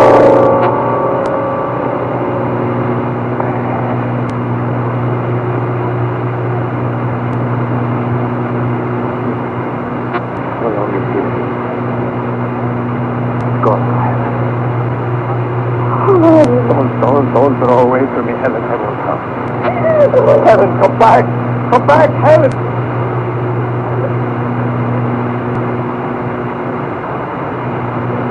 Even that invisible being urged me to fear my own. Is there such a thing? Or am I mad? Could it be? Wait. Reality. Yes. I will make the test. Tonight.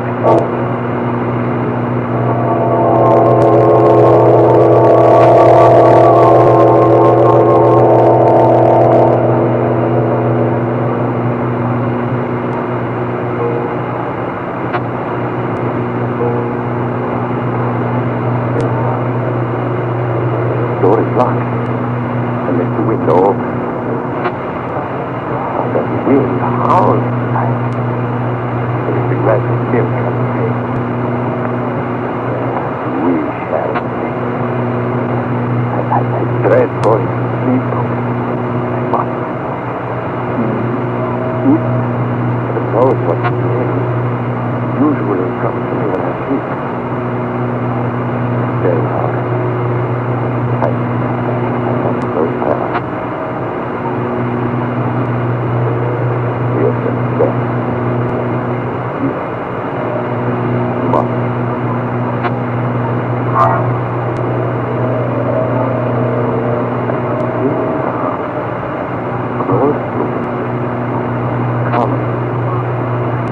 Come again. And again. Why do you echo my words? Why do you torment me? Why don't you ever let me sleep? Or am I sleeping now? Am I dreaming? I must open my eyes. I must.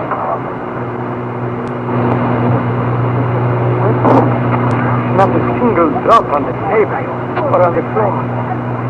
The glass was empty when it vanished.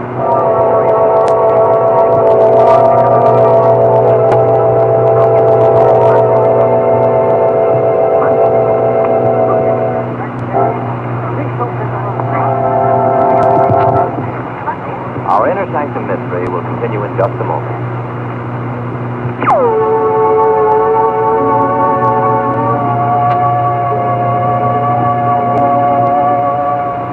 Well, friends, let's return to tonight's Inner Sanctum mystery. Let's see, where were we? Oh, yes. Martin Corelli, obsessed with the thought that an invisible being is torturing him, makes an experiment and discovers evidence to strengthen his strange belief. We find him in his room, wandering over the evidence he has just set. No doubt about it now. I must find a way to destroy this thing. I must kill it before... Near. Oh, you came back again. I never heard your voice before while I was awake. Who are you? Tell me your name.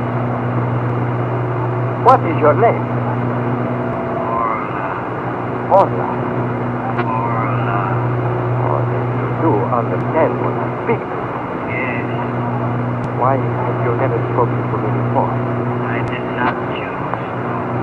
What do you want with me? I thought you knew. Oh, I imagined all sorts of things, but I never knew. What do you want with me? I will come to you when you sleep. When you are helpless. After each visit, you will be more and more under my power. Until finally you will become my complete slave. Do it as I will. Your slave? Yes. Where are you now? Sitting here. In the chair near your bed. Waiting for you to go to sleep again. I will not go. You must sleep sometimes. That is the great weakness of your race of humans. I will sit here and wait. I'll remain awake until you leave. I'll never go to sleep again as long as I live. We shall see. I have great patience. What are you doing? Going to light a cigarette? Put that match down. Oh. Why? Put it down, I tell you. No. I lit it. Put it down. Oh. Oh, you can feel fear. You are afraid of the flame. Stand back. Don't come near me. I found your weakness now. You fear flame, fire. Now we shall see who is strong. Don't come near me. Cut. I put a match to them and they go up in flames. There, see the fire. I cannot escape through the window now, and the door is locked. I have you trapped. You hear? Trapped. You cannot destroy me. Then why are you afraid? Why? Let me out of here. No. See, I like it you. Now I have a sword, a weapon against you who have so much power. But fear the flame. Don't touch those sheets. You somewhere in this room. You whom I cannot see. You who attack men in their sleep.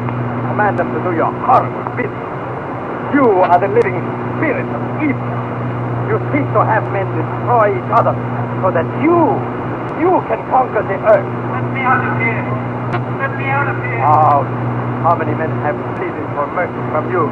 Do you think I will show you the slightest mercy now? You shall be destroyed here. No, you will not escape through this door. I will back out holding my blazing newspaper before you. You're right. Take my old clothes, soak them in kerosene, drop them in front of the door, put a match to them.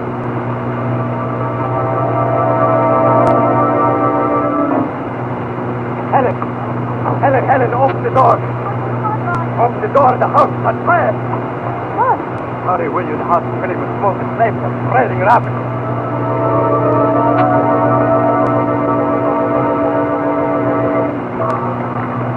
Let's bring God.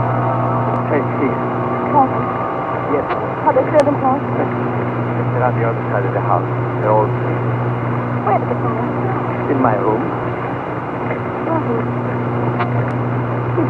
Yes, I had to have it. What? Yes. He was in there. The invisible being. The Horla. What? Oh, now, Helen, try to understand. Helen, come back here. Helen.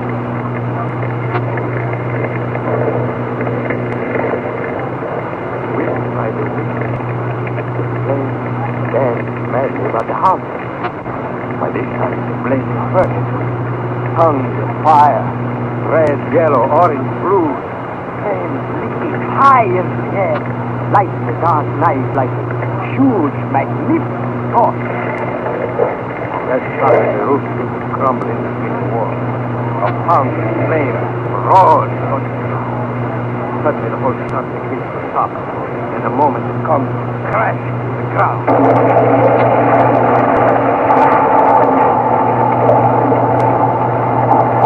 Funeral fire.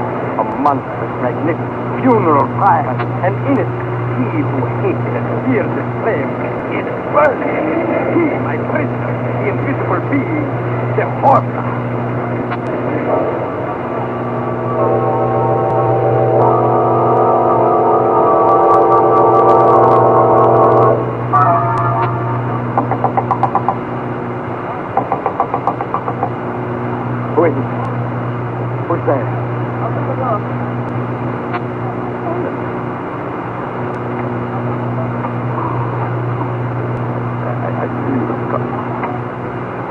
Why did you say?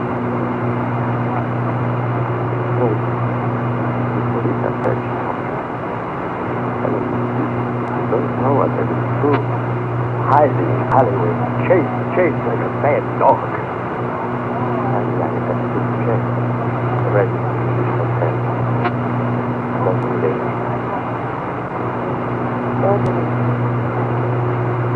I want you to give me. That's the only way you can do it. You throw the papers up. You know what will happen. I surrender. Darling, you will do. Will you please medical attention? Medical attention? Then you believe me? You think I'm insane, don't you? Don't you? Believe me, I will not. I didn't suspect.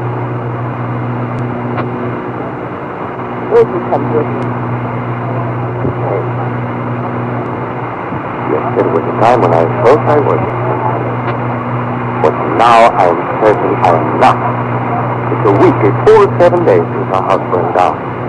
And I haven't felt the Horla nearly once. I tell you, he was real, Helen. This invisible being was as real as you or I.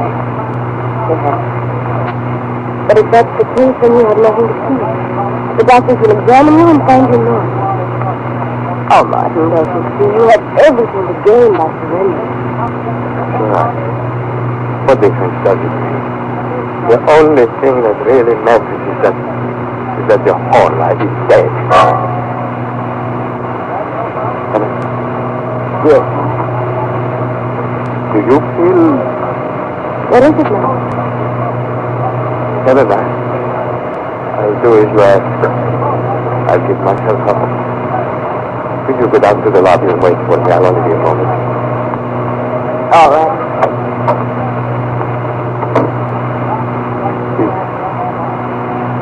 Is it you? And you are not dead? No.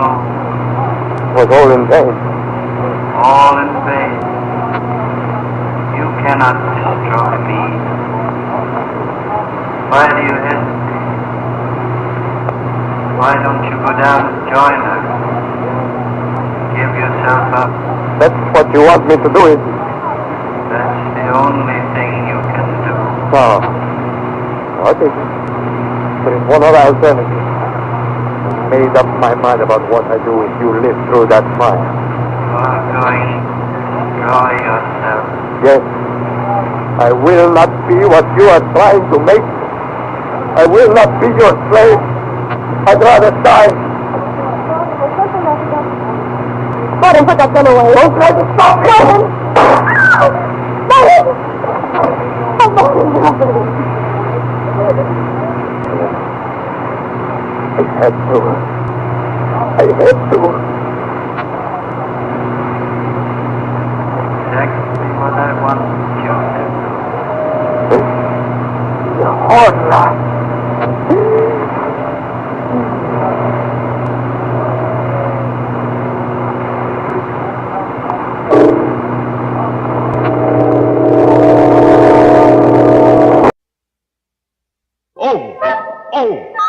N, stop, triple O.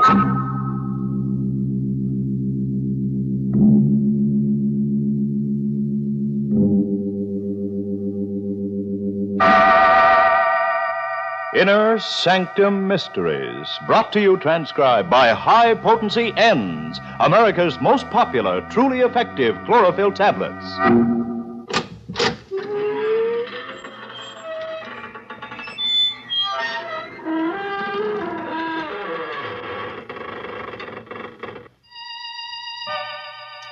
Good evening, friends of the creaking door.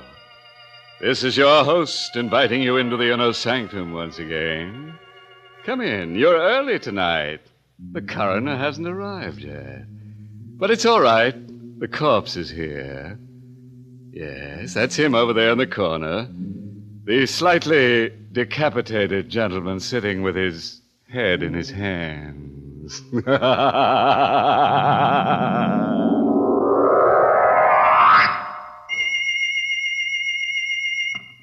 high-potency ENDS, E-N-N-D-S. ENDS chlorophyll tablets are more effective than any other type of chlorophyll product in stopping triple O. They stop odor of breath, odor of body, all other personal odors. Act internally where odors begin to stop all three at the same time. O! ENDS stop triple O! It's amazing, but no matter what you eat, drink, or smoke, no matter how hard you work or play, 1 or 2 high-potency ENDS tablets stop triple O all day.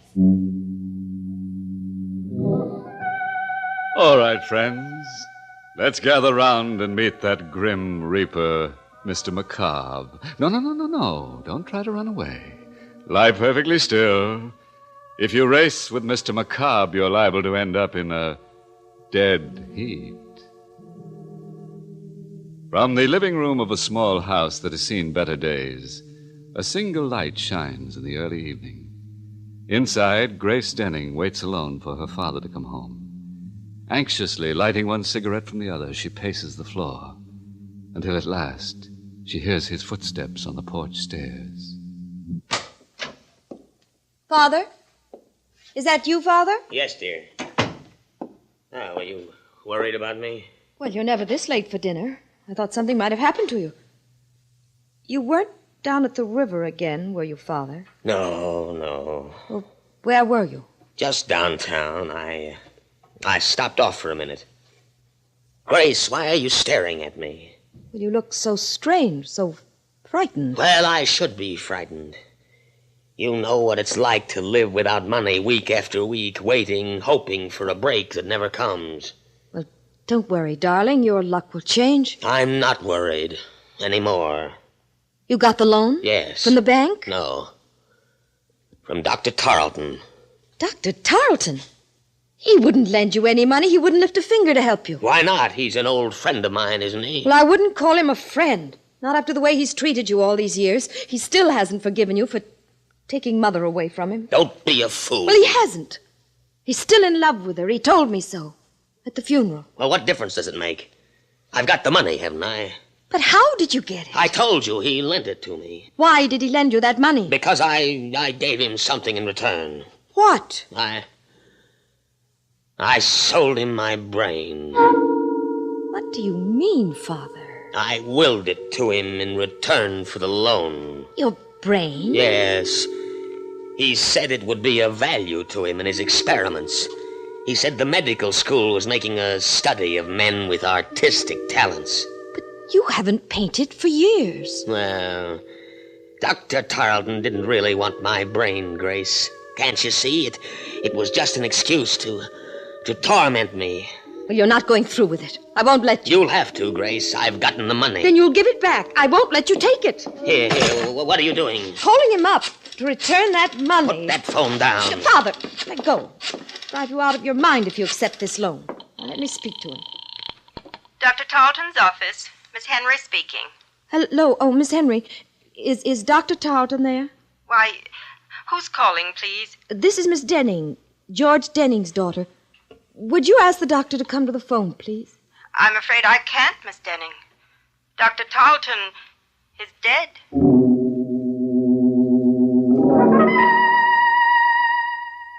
Miss Henry, I hope you don't mind my coming over here, asking you all these questions, but you see, Dr. Tarleton was an old friend of the family's, and I'm rather anxious to know the circumstances. I understand, Miss Denning.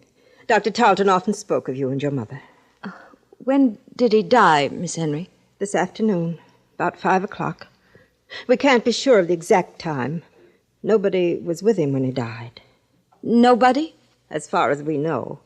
I was out of the office on an errand when it happened, and when I got back, he was dead. But what happened to him? I mean, it was all so sudden.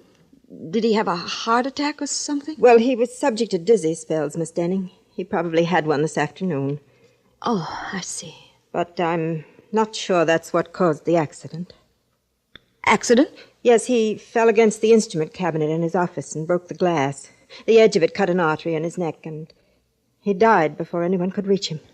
How awful. Well, what makes you think it wasn't an accident? I don't know. I just have a feeling it might have been murder. Why? Was anybody with Dr. Tarleton when you left this afternoon? Yes, a man by the name of McCobb. Who? Mr. McCobb. I don't know his first name or anything about him, but the police are investigating him right now. And there wasn't anybody else this afternoon? Not that I know of. Are you sure? Didn't Dr. Tarleton have an appointment with a man who was interested in some sort of brain experiment? What's that?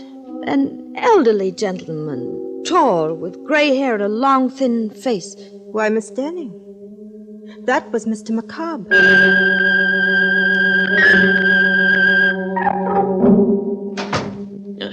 Where have you been, Grace? Oh, just out for a walk. Now, don't lie to me. Where have you been? Over to Dr. Tarleton's office. Yes? Yeah, well, what for? I told you not to meddle in my business. Tarleton's dead, and my bargain with him is automatically canceled. Is that the agreement you made with him, Father? My agreement with Dr. Tarleton doesn't matter anymore. It doesn't to me, Father. But it might to the police, if they find a copy of that agreement. What are you driving at? Don't you think they'll find out Tarleton's death wasn't an accident? Good heavens, Grace, you don't think I killed him, do you? You don't think I murdered a man for the sake of a few $100s? What did you do? You were in his office at 5 o'clock this afternoon, weren't you? Who told you that? What difference does it make? Miss Henry knows you were there. She told me all about it. I didn't speak to Miss Henry. Mr. McCobb did. Oh, for heaven's sakes, Father, don't you think the police will see through a trick like that? They're out looking for you right now. Well, confound it, Grace. I didn't kill Dr. Tarleton. And I never heard of Mr. McCobb. Now, let's not talk about him. All right, Father. If you want to bluff it through, I can't stop you. Only I wish that... Just a minute. I'll get that. No, let me. It may be the police. Hello? Hello, Miss Denning. Yes? I've got to see you right away.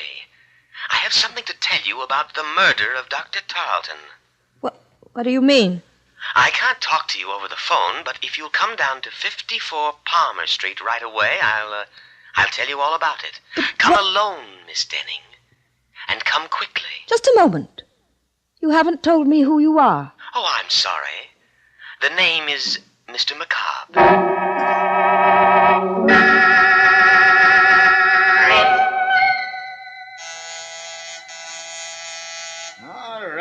All right, I'm coming. Yes, what do you want? Why, I'm Miss Denning. Weren't you expecting me? I never expect anybody around here, especially at this time of night. What did you ring the bell for? Well, I was supposed to meet somebody here. Are you sure you got the right address? This is the University Medical School, the autopsy lab. We're closed up for the night. That's strange. I was sure he said 54 Palmer Street. Who was this? One of the students? No, a friend of mine. Well, it's a funny place to be meeting a friend of yours, but if he said he'd be here, well, maybe you better come in. Well, Come on, I don't mind you waiting on the inside. Sure. Yeah, I'm always glad to have a little company around. A place like this kind of gets under your skin. What do you mean? Ain't you never been to a medical school before? No, Well, there ain't nothing to be afraid of, lady, but it's just like being in a morgue with them dead ones around, especially tonight. Why tonight? And didn't you read in the papers what happened? Didn't you see where that doctor got killed under mysterious circumstances? Dr. Tarleton? Yeah, that's the one. You knew Dr. Tarleton? Oh, sure I knew him. He used to teach down here. Anatomy. Oh, I didn't know that. Maybe that's why I was told to come here. Because of Dr. Tarleton? You know something about his death? No, but the man I'm supposed to meet here does. Have you ever heard of a Mr. McCobb? McCobb? Are you waiting for Mr. McCobb? Yes. Do you know him? Who sent you here? He did. He called me up on the phone and told me he wanted to speak to me about Dr. Tarleton's death. Mr. McCobb said that? Yes. You better come with me, lady. What's wrong? I didn't say there was anything wrong. I just want you to come with me. I gotta know if you're telling me the truth. Where are you taking me? Don't worry, it ain't far. Right in here, come on. Look, stop pulling me, will you? Where are we? Where do you think? In the lab. Why did you bring me here? Didn't you say you had to see Mr. McCobb? Yes, but... Well, this is where he is. Right in that canvas bag. It's a body. Of course it's a body. And they give them all names. The students, I mean. Oh, no. This one is Mr. McCobb. That's what I want to know. Who put you up to this? Who told you to come over here and tell me he was alive? Nobody. Don't lie to me. Every one of them students know I'm scared of Mr. McCobb. They've been playing tricks on me ever since I got here. Let me go. Not until I make sure he's in that bag. What are you doing? Opening it up. No. Look. It's not Mr. McCobb. What? It's Dr. Talton.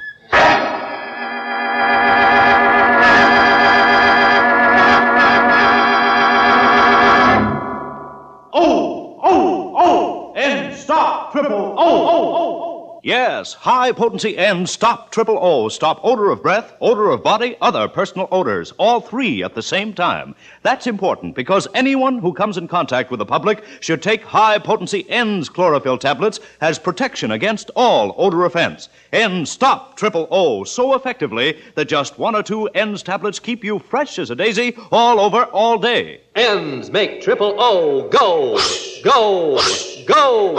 Try this test. Rub an onion slice on your hand. Now moisten an N's tablet and rub it over the same spot. Why, the odor's gone. Exactly. That's how high-potency N's act inside your body to stop odors where they begin. They're made from a more potent form of chlorophyll, contain fully effective Daratol chlorophyll, and so act faster, longer, more thoroughly than any other type of chlorophyll product. High-potency N's are guaranteed to stop triple O the very first day or money back. No deodorant, mouthwash, chlorophyll chewing gum, or toothpaste, nothing that acts only in the mouth or on the surface can possibly stop triple O. You must take chlorophyll internally for these results. So get N's, that's E-N-N-D-S, N's, pleasant tasting and safe as any garden vegetable. Get high-potency N's, available everywhere. Trial size only 49 cents, larger sizes even more economical. Well, now that you've had a few moments to let your hair down, let's get back to our story and make it stand up again. Let's see now, where were we? Oh, yes. In that lovely little dissecting room where the university goes to meet the student body. As I remember it, Grace Denning went there, too, with a night watchman to see a man about a corpse. But the corpse didn't keep his appointment. At the last moment, Mr. McCobb got cold feet and left Dr. Talton holding the bag. Are you sure it's Dr. Talton? Can't you see it is? I'm going to call the police. Now, wait a minute. You're not going to call anybody till you tell me why you came here. I told you. You told me a lie. You knew Dr. Talton was in this bag. You brought him here. Don't be a fool. Well, then who did? Who put you up to this? One of them students? No. They must have, or you wouldn't have told me that story about Mr. McCobb. Where is he? What have they done with him? Nothing. Please, I didn't have anything to do with it. You mean you're not playing a trick on me? Of course not. Then it's true. It was Mr. McCobb. What? He's the one who killed Dr. Talton. He's the one who put him in that bag. What are you talking about? You're insane. Insane, am I? You don't know about Mr. McCobb. You don't know where he came from. What do you mean? His body, Miss Denning. They brought it from the state penitentiary.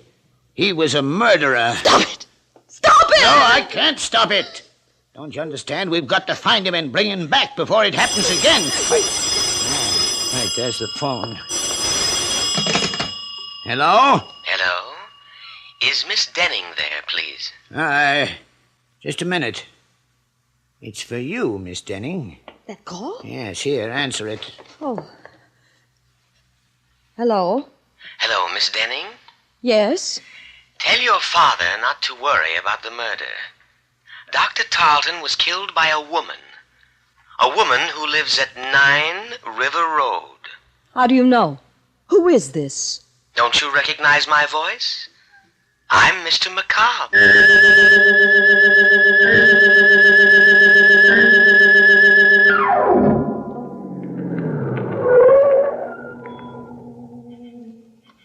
That's the house, Father.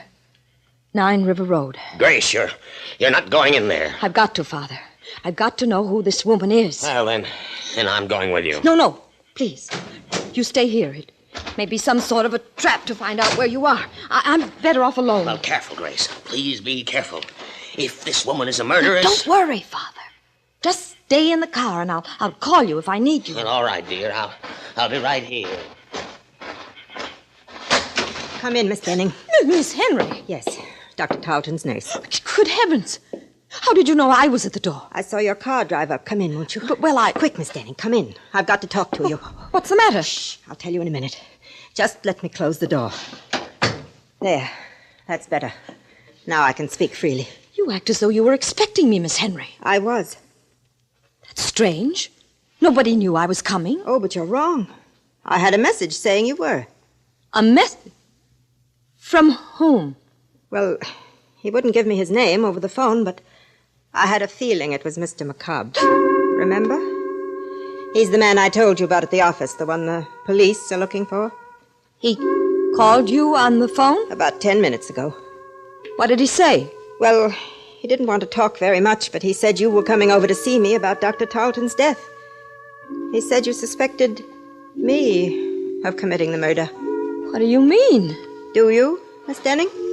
Why, no. I have no reason to suspect you. What made you think I did? Just the fact that he said so. And the way you're looking at me right now. How did you find out about the letter opener, Miss Denning? What letter opener? The one that's missing from Dr. Tarleton's desk. Who told you about it?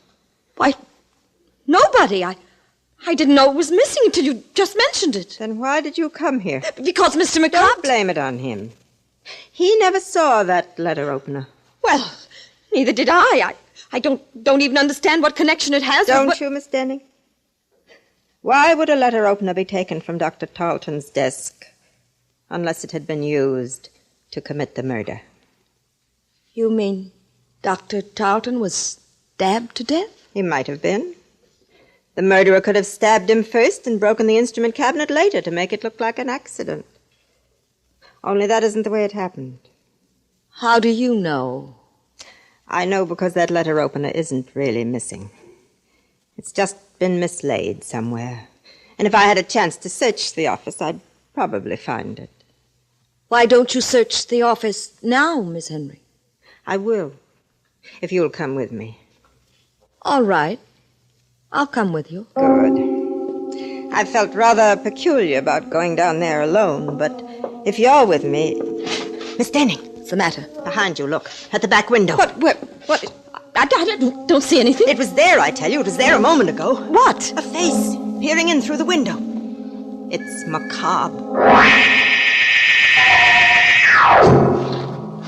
That's funny. There doesn't seem to be anyone out back here. Must have been your imagination. No, I saw it. I tell you, there was something... Wait, what is it? Thought I heard something move behind the garage. Quick, let's go in there. We can look through the back window without being seen. Careful now, we mustn't make a sound. Here, hold on to my arm. I can't see a thing, Miss Henry. Who's there? Don't be afraid, Miss Denning. It's me. Who are you? Mr. Crane, don't you remember? The night watchman from the medical school. What are you doing here? I'm looking for Mr. McCobb. He's around here somewhere. I just saw him. Where? Out in the field, behind the garage. I don't see anyone out here. You're not looking in the right place. Come with me. I'll show him to you. No, don't. Don't go with him, Miss Henry. Why not? It may take two of us to bring him back. He might not want to come with me. Please, will you leave us alone, Mr. Crane? Go back to your job and let the police find Mr. McCobb. No, wait. He might know where Mr. McCobb really is. Of course I know. I just told you he was down there in the field. Then you go find him, Mr. Crane, and wait for me. I'll be there in a minute. All right. But don't leave me out there alone with him too long. For heaven's sake, Miss Henry, don't you know that man's crazy? Crazy or not, I've got to know what he's up to. Here, take the key to Dr. Tarleton's office and go down there right away. Aren't you coming with me? Not until I find out about Mr. McCobb. Don't worry, Miss Denning. I'll meet you at the doctor's office in a few minutes. Are you sure you'll be all right? Of course. Go ahead. All right. I'll see you later. Mr. McCobb! Mr. McCobb! Oh, Mr. Crane. Where are you? Why don't you answer me? Here. Who's on that path? Oh, no, don't! The letter opener. The same letter opener.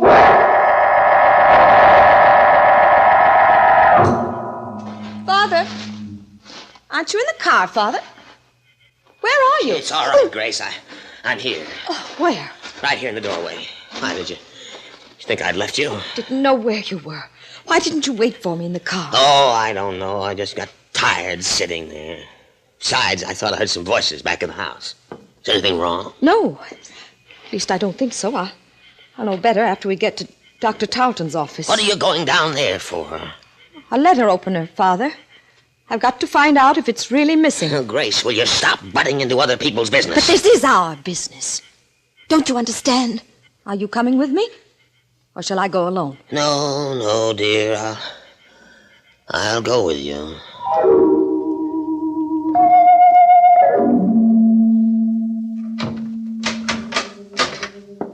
Wait right here, Father. Just outside the door. Let me know if anybody comes down the hall. Even Miss Henry. All right, but hurry. I'll be as quick as I can. Oh, I should have turned on the light before I closed that door. Now, where on earth is that light switch? Oh. Well, what's the matter with this thing? It doesn't work. No. No, it doesn't, Grace. Who said that? I did. Don't you recognize my voice? No. Where are you? Over here. Sitting at my desk. Dr. Tarleton. Yes. You're alive. No, my dear.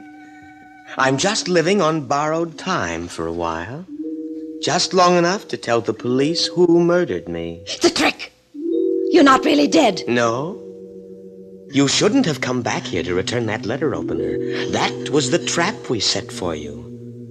Only we never dreamed you'd kill Miss Henry. You fool! Who are you? Dr. Tarleton, dear. The man who was foolish enough to leave you half his estate because of your mother. You're a murderess, Miss Denning. Be quiet! Be quiet or I'll kill you! You can't kill me, Grace. You've done it already. I'll do it again! I'll do it right this time, the way I killed Miss Henry! Here, put that letter opener down. Let me go! Let me go! Grab her, Gus. I've got her hand. No, don't touch her. It's all right, Miss Denning. We won't frighten you anymore. We've got all the evidence we need now. You're a detective. You guessed it. But the dead man, the one you had propped up in the chair, who was that? Don't you know? That was Mr. McCobb.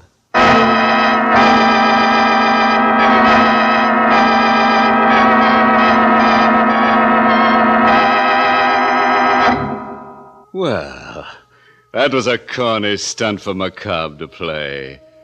If I were a corpse, I wouldn't go around frightening confessions out of murderous young ladies. I'd rather be seen dead. And speaking of death scenes, have you ever heard the one about the ambitious ghoul who left no stone unturned?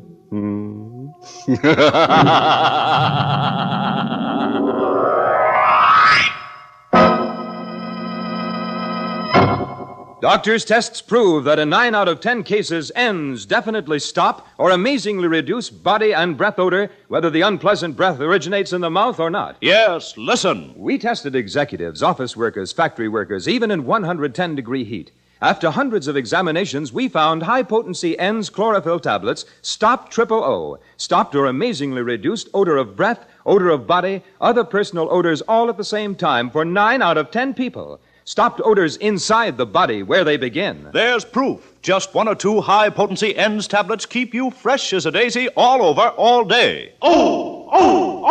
N stop O. High-potency N's act faster, longer, more completely throughout your system. You see, N's are made from a more potent form of chlorophyll, contain fully effective Daratol chlorophyll. That's why they're triple effective, guaranteed to safely stop O or money back. No deodorant, no mouthwash, no chlorophyll chewing gum or toothpaste. Nothing that acts only in your mouth or on the surface can possibly stop Triple O. You must take chlorophyll internally to get complete protection. Ends make Triple O go, go, go. Get high-potency N's chlorophyll tablets available everywhere. Trial size only 49 cents, larger sizes even more economical. Tonight's Inner Sanctum Mystery was written by Robert Sloane and starred Barbara Weeks in the role of Grace. Everett Sloane played Crane. Music was by Lou White. This month's Inner Sanctum Mystery novel is You Could Die Laughing by Alan Green. The entire production of Inner Sanctum is under the direction of Hyman Brown. When in the summer sun over an hour a day, look out for glare fatigue. And when eyes look dull and bloodshot from wind, smoking, or reading, get Eye-Gene. Contains Lexitol. Acts like a doctor's prescription. Just 2 or 3 soothing drops in each eye floats away that tired eye feeling. Your eye doctor will tell you, don't neglect your eyes. Use Eye-Gene eye drops daily. Eyegene. Safe, gentle, a tonic for your eyes. Trial size only 25 cents. Larger economy sizes, too. Eye-Gene at drug counters everywhere.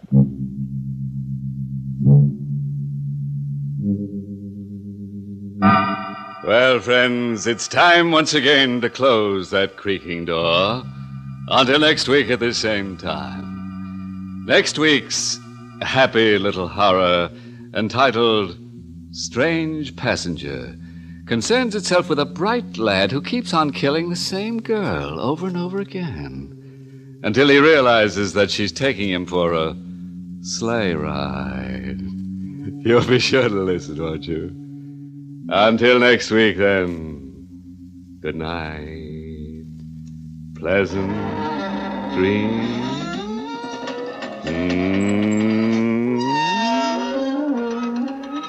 Be sure to join us at the same time next week for another Inner Sanctum Mystery, brought to you transcribed by High Potency N's, America's most popular, truly effective chlorophyll tablets. And don't forget N's 2 great television shows, Police Story on CBS TV and Lights Out on another TV network. Please check your local television listings for day and time. Carl Caruso speaking.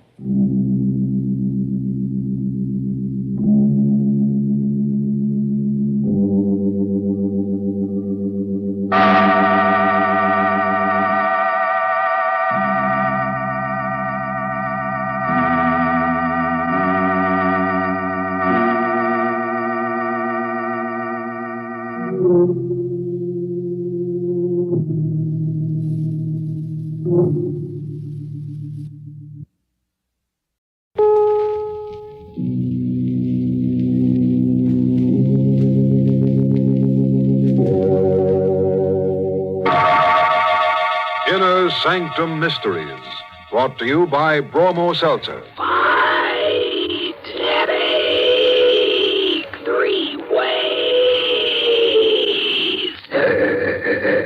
Bromo Seltzer, Bromo Seltzer, Bromo Seltzer, Bromo Seltzer, Bromo Seltzer, Bromo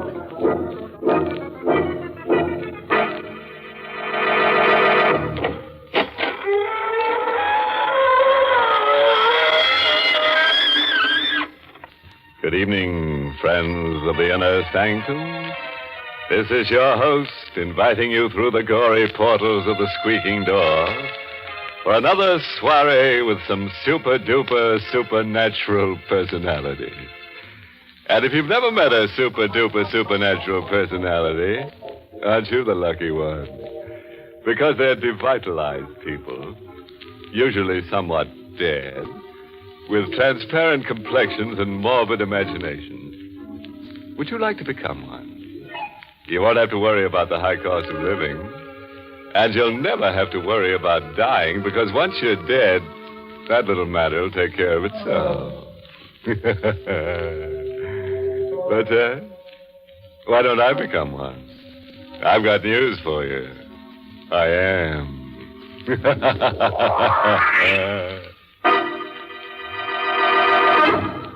Tonight's Inner Sanctum Mystery, Death Demon, was written by Milton Lewis and stars Everett Sloane in the role of Howard with Ann Seymour as Gilda, and is presented by the Emerson Drug Company of Baltimore, Maryland, whose registered pharmacist compound Bromo Seltzer, the headache product that fights headache 3 ways. Bromo Seltzer helps the pain of a headache quickly and pleasantly, and also helps the jittery nerves and stomach upset that may accompany a headache. No wonder in a recent representative nationwide survey, druggists report that of all headache products dispensed at their fountains, the overwhelming favorite is Bromo Seltzer. All right, friend. Let's stop all this ghoulishness and let's get grim. Now remember our rule. Don't jump out of the window unless it's open. Ready now. Then listen as Howard Rhine tells us his strange story. The wind was rising when I returned to Greystone Farms late that night. The house with its Victorian gables and towers looked like a clawing hand reaching into the scudding clouds. I went directly to my room, even though the living room was lit up. I had no desire to see my stepmother or the man she had married. The moment I got into my room and turned on the light, I gasped. My things had been disturbed. Many of them were gone. I ran down to the living room. Come in, Howard. We want to talk to you. I looked at this young woman, not more than 10 years older than myself, whom I called Mother. In the flickering firelight, she looked more beautiful than ever. But he was there, too. And I felt his voice cut across the room. You needn't stare at her like that, Howard. She didn't take those things out of your room. Who did, sir? I did. Please stop this absurd trick of calling me sir. Do you like it or not? I'm your stepfather. I'm sorry, sir, but my manner of addressing you is the politest I could think of. Please, Howard. Where are the things you took out of my room, sir? Here. You had no right to take them. I told him to. You? For your own good, Howard. We were worried about you. Were you really? You've been ill. You know what the doctor said. And what we found in your room justified all our fears. How long have you been reading these horrid books? Ever since my father was murdered. What do you expect to get out of them? Perhaps, sir, I expected to find some way of reaching my father. You know that's nonsense. Is it? Books on witchcraft, necromancy, morbid rubbish. I gave you credit for more intelligence, Howard. This brooding about your father might destroy your mind. And why should you care about that, Mother? Because, well, I'm fond of you, Howard. I'm not your real mother, I know, but I tried to be one to you when your father was alive. I want to help you now. Help? Then why don't you try to find out who murdered my father 2 years ago? The police are doing everything they can. You think I've stopped trying? Yes, Mother. I don't believe you even care who murdered your former husband. All you care about is him. Now, see here, Howard. It's true, I know it. I'm not a fool. The only reason you permit me to stay in this house is because my father's will compels you to take care of me, or you wouldn't have a penny of income. Howard, you're hysterical. Can't you see what these books have done to you? Perhaps you'd like to see what they've done for me, sir. What are you talking about? This morbid nonsense. What if I tell you that some of those things are true? They can't be. Someday I'll be able to talk to my father and find out who murdered him in his sleep. Perhaps I might be able to do it right now. Right now? You're frightened? You wouldn't like to see him again. This man you loved so deeply that you remarried a year after his death. Stop it, Howard. Stop it. And you're frightened too, aren't you, sir? And with good reason. I don't think you'd care to meet this man whose wife you stole. Howard! Would you like to see him? I'm not afraid. Then perhaps I shall make him appear. What are you saying, Howard? Do you know where I was all day, Mother? At my father's grave. And look, this earth. I brought some of it back. This earth that's now mingled with his remains. Listen. That's Dane, my father's dog. Animals know when the dead are near. This time it will work, I'm sure. The signs are right. What are you going to do? throw this earth into the fire, and follow an ancient ritual to set loose the chained spirits of the dead. There! Howard! Did you see how the flames leap up, Mother? The lightning struck that tree and knocked a branch through the window. You're wrong. It's my father! Father! Where are you? Father!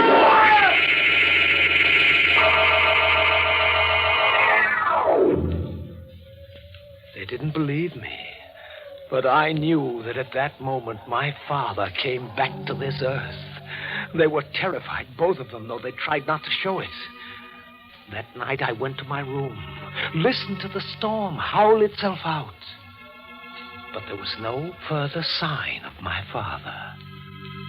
I must have slept, perhaps dreamed, because I heard a voice I hadn't heard in 2 years. I recognized it, still thick with the accent he had acquired from his boyhood in Europe. My son, wake up and find the person who murdered me. Wake up, my son, wake up.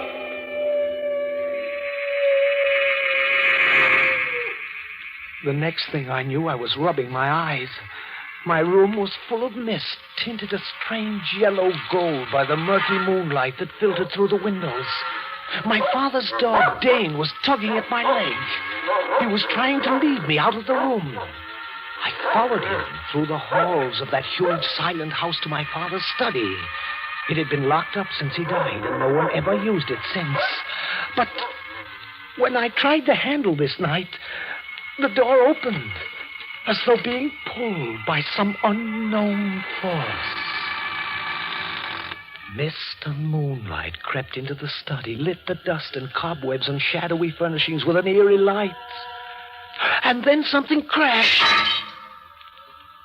A broken vase with a tiny key among its fragments lay on the floor. It might have been Dane who knocked over that vase, but I don't think so. I picked up the key. The moment I had it in my hand, I remembered a scene from my childhood. I had secretly observed my father remove a book from one of the cases, take out this tiny key, and open a hidden panel in the bookcase. Like a man in a dream, I repeated the action. I removed the book, and there was the secret panel. I opened it with the key. There was nothing in it but a few large notebooks. I took them out, opened one, and by the flickering yellow light of my match, my father came back to me. In this journal, I record thoughts that, if they remain unexpressed, might drive me mad. I know now that my wife, Gilda, is seeing another man. I know his name. Dale Barton.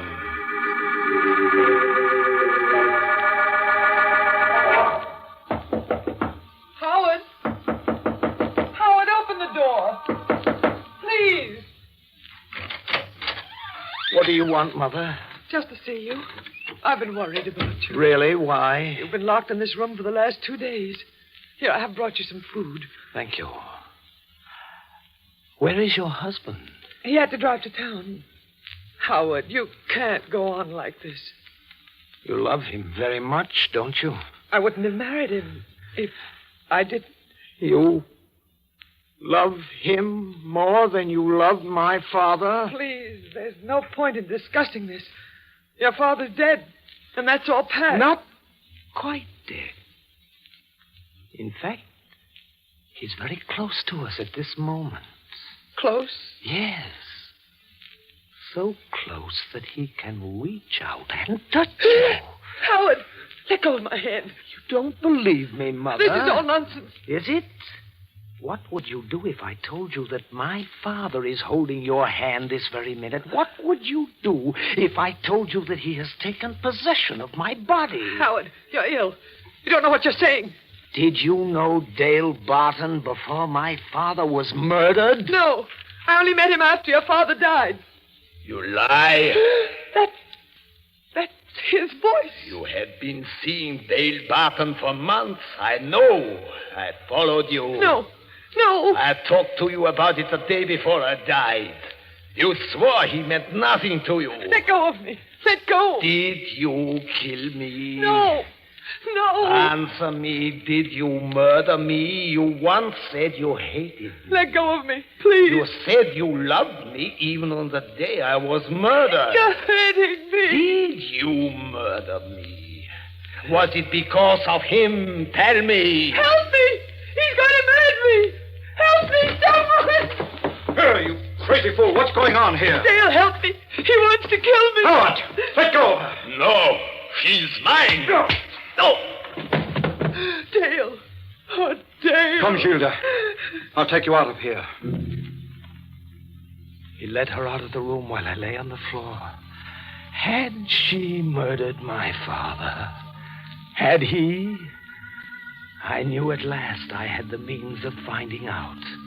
There were thick vines outside my window, and late that night, as I had often done when I was a boy, I carefully, quietly climbed down them, stopping at a point outside their window. I clung to the wall like a bat, and I heard them talking. Did you hear his voice? You don't actually believe. I don't know what to believe. He looks so much like his father. When he seized me, he spoke to me. It was his father. Gilda, you're being foolish about this. Am I? On the day William was murdered, Howard was away at college. How could he have known what we talked about? And he did know. That boy seemed to know every word. That boy, or is he his father? Gilda, do you know what you're saying? Yes. This isn't an ordinary thing. There's nothing you can do about it. Oh, yes, there is. I climbed back to my room to think. I dared not go to sleep because I knew my father had been murdered in his sleep. And if they had murdered him, they'd certainly have an excellent reason to kill me. I thought of running away, but then I would never find out. I know now why I couldn't run away. My father within me was holding me there. I lay down on my bed to rest. And then suddenly I found myself dreaming that a pair of powerful hands were clutching at my throat. I struggled, gasped for breath, tried to scream. I was being murdered in my sleep just as my father was. I tore at those iron fingers, clawed at those hands that were cutting off my life. And then I opened my eyes and discovered that it was not a nightmare. I hadn't been dreaming. It was real. I was being murdered.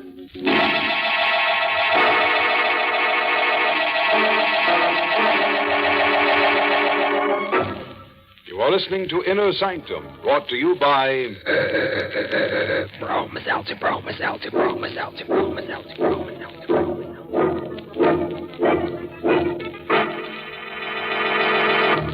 Right now, after all the excitement of the 4th of July, I'll bet lots of people have holiday headaches. If you're one of those unhappy folks, I'll tell you how to get fast headache help.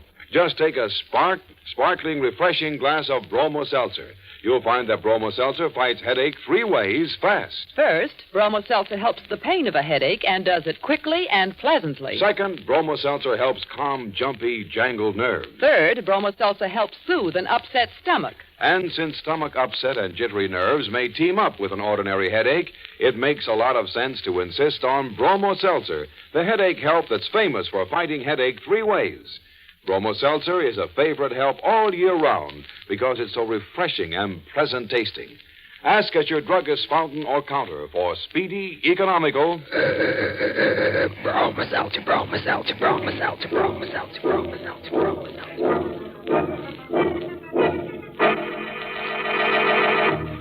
Well, friend, your breathing spell is over. Now it's time to lose your breath again, so let's get back to our story. Now, what did we do with the call? Oh, yes. We were interrupted while we were making one. And if you remember, the corpse belonged to Howard Ryan, the young man who was telling us this story. He had just discovered that his dream had come true, and someone was choking him to death. That's a nice way to wake up from sleep, isn't it? Well, let's have Howard tell us what happened. My eyes focused through the haze, And I recognized Dale, my stepfather.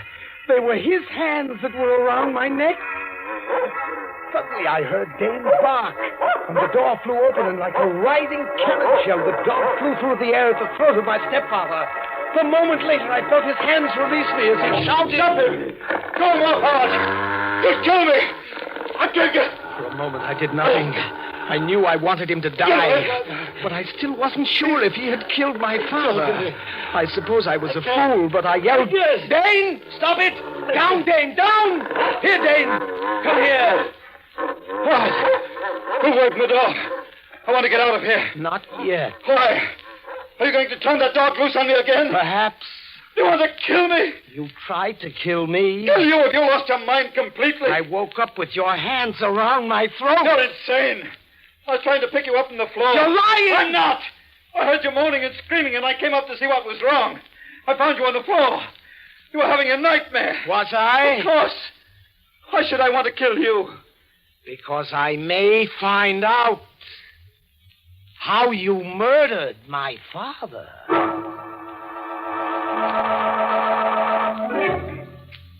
What he said could have been true.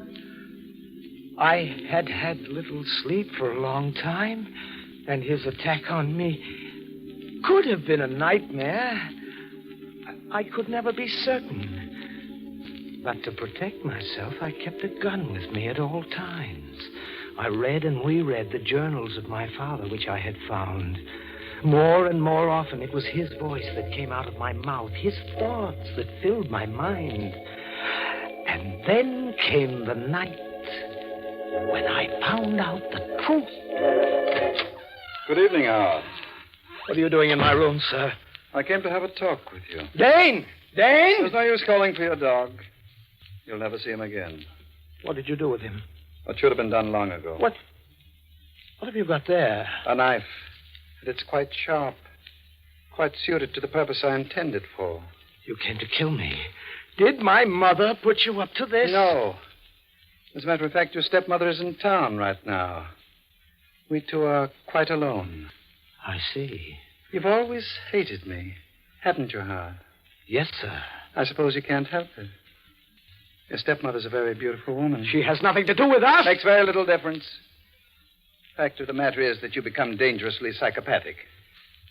I want you to know that I've taken steps to have you confined. Oh, so that's the game, sir. You're going to kill me and tell the authorities you were protecting yourself from a homicidal maniac. I'm glad you're aware of your disadvantages. But you're not aware of yours. A gun. Did you murder my father? What are you going to do? Did you kill me? Who's speaking? Answer me. Did you murder me? Who are you? What are you? Answer me. Yes, I'll answer you. I'll kill you. Don't. Speak before you die. Did you murder me in my sleep? I have got to know now. Murder you? Did you? Did you? But he never spoke again. My father, using my body, had murdered him. Howard, have you seen Dale? Yes, Mother. Where is he? Come in. He's in here. Howard, you murdered him. Yes, when he tried to throw that knife at me, you see, he still has it in his hand. Howard. Don't try to get away. Let me out of here. No, Mother. And don't call me Mother. You're no son of mine. You're a murderer. Yes, Mother, but less of a murderer than you are. At least I killed in self-defense. Not when my victim was asleep, helpless, and unaware of danger. Let me out of here. No, you're going to stay. Oh. Yes, this gun. The same gun I used to murder your husband. Oh. Stay just where you are. Why? Because I want you to see this man who succeeded my father. This creature whom you love. Look at him there, Mother. Twisted grotesquely into the whining coward he proved himself to be in death. Look at him. This is the man you gave up my father for. This is the man you committed murder for. Let me go. No, look. This is the man who used his last breath to betray you. Betray me? Yes. How? He said that you killed my father. I? Yes. It's a lie. Is it, Gilda? William. Is it? Yes, I didn't murder you. I mean to know the truth. Do not think this is some trick played by my son. I am William. I know things which only you and I in all the world know. Stop it. Tell me the truth. Don't point that gun at me. Your only chance is to tell me the truth. Will you let me live? It will depend on what you tell me. Then why should I tell you? Because I am your husband, who once loved and trusted you, Gilda. Tell me. Tell me now, or you will die. Very well. I did it. I committed the murder. That's what you wanted to hear, isn't it? That's what you wanted me to tell you, isn't it? It is what I wanted to know. What are you going to do? What do you think I should do? Let me live. I've loved you. I've always loved you. It wasn't my fault. He put me up to it. Now that he's dead, I realize what I've done. Do you? Yes. Let me live. Let me live. Perhaps I shall, Mother. Howard. Oh, you understand, don't you?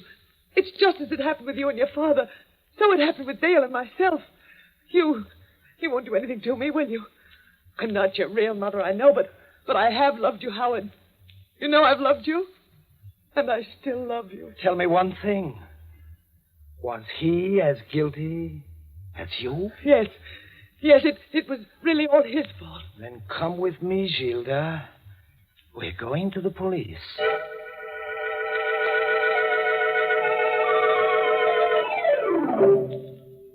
And that's what happened, Inspector. She finally confessed. And I brought her here.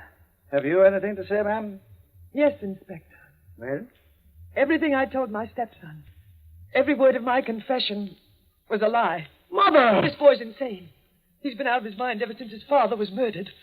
I only made that confession to humor him and save my life. And I can prove what I say. More than one doctor has found him unbalanced. I believe you, ma'am. Inspector, you can't. This woman murdered my father. She told me. We know who murdered your father, son. It was not this woman. We picked up a man yesterday. He confessed, gave us all the details. They all checked with the evidence. His name is Ralph Stone, criminal with a long record. And he murdered your father for money. Then it wasn't my mother. No, it wasn't your stepmother, no. It was her husband, Dale Burton. We learned that he hired this Ralph Stone to commit the murder. Then I was right. My father knew what he was doing when he made me pull that trigger. I wonder, son. Because you're under arrest for murder.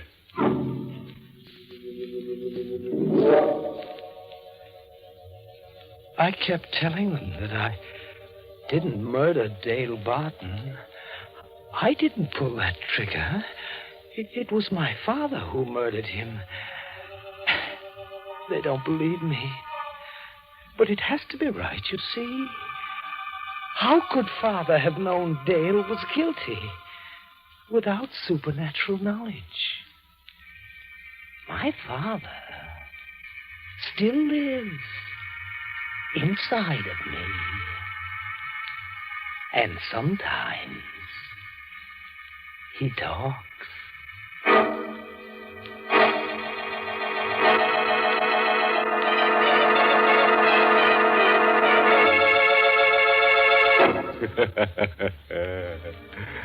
Well, friend, there's nothing wrong with little old Howard. Just a little bit nuts, but who isn't? And how'd you like someone to possess you someday? Just think, you could lead a double life for the price of a single. In fact, you may be able to save money because, as everybody knows, two can live cheaper than one. Which brings us to the moral of tonight's story, taken from the croonings of Nature Girl, who warbled, "Don't drop dead except in bed, otherwise you can break your head."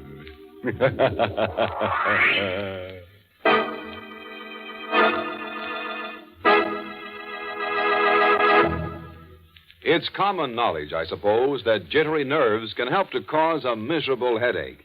And it's almost as well known, I think, that Bromo Seltzer can help a headache in short order, even when that headache is accompanied by jangled nerves or stomach upset. Because Bromo Seltzer not only helps the headache, but helps calm the jumpy nerves and stomach upset at the same time. The makers of Bromo Seltzer have just received a letter from Mrs. Helen A. Haas of Mount Vernon, New York, in which she said, I've used Bromo Seltzer many times. As director of a children's dramatic school, many times jumpy nerves bring on a headache. But thanks to your fine product, a headache no longer creates a problem. Thank you, Mrs. Helen Haas. You pointed out once again what millions of smart men and women know. Bromo Seltzer fights a headache quickly and helps calm jumpy nerves, too. What's more, it's so pleasant tasting, it's actually refreshing. Caution, use only as directed. If headaches persist or recur, see your doctor. But for ordinary headaches... Fight headache 3 ways. Bromo Seltzer, Bromo Seltzer, Bromo Seltzer, Bromo Seltzer, Bromo Seltzer.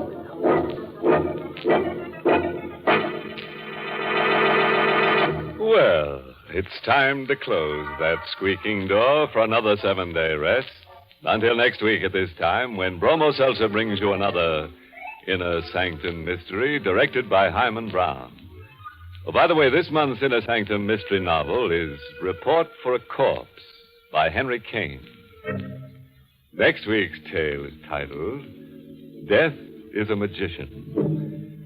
A guy loses his girl, loses his mind, and meets a magician named Marco. Now, Marco makes an easy mark of our hero, and in turn, our hero uses Marco for target practice in a marathon murder.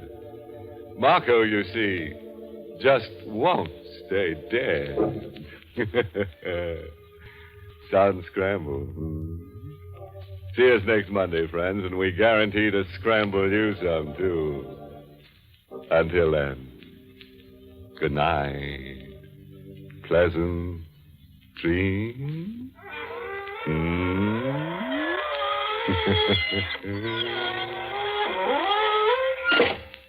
This is Dwight Weist inviting you to tune in again next Monday at this same time to Inner Sanctum, which is brought to you for your entertainment every Monday right through the summer by... Bromo Seltzer, Bromo Seltzer, Bromo Seltzer.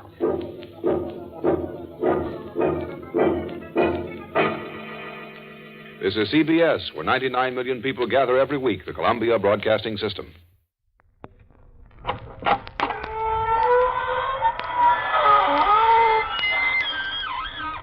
Good evening, friends of the Inner Sanctum. This is your host to welcome you through the squeaking door into my dread domicile of disaster. Come in. Come into my parlor of panic. Or would you rather sit out here on the terrace of terror? Oh, a bit cool out here. All right, let's go indoors by all means. The house itself is always warm. You see, I had the painter give it 2 coats. All of it built solely for your poignant pleasure and dolorous diversion. The price? Oh, so reasonable. Only a pint down and a pint a month for as long as you live. Pint of what? You know what.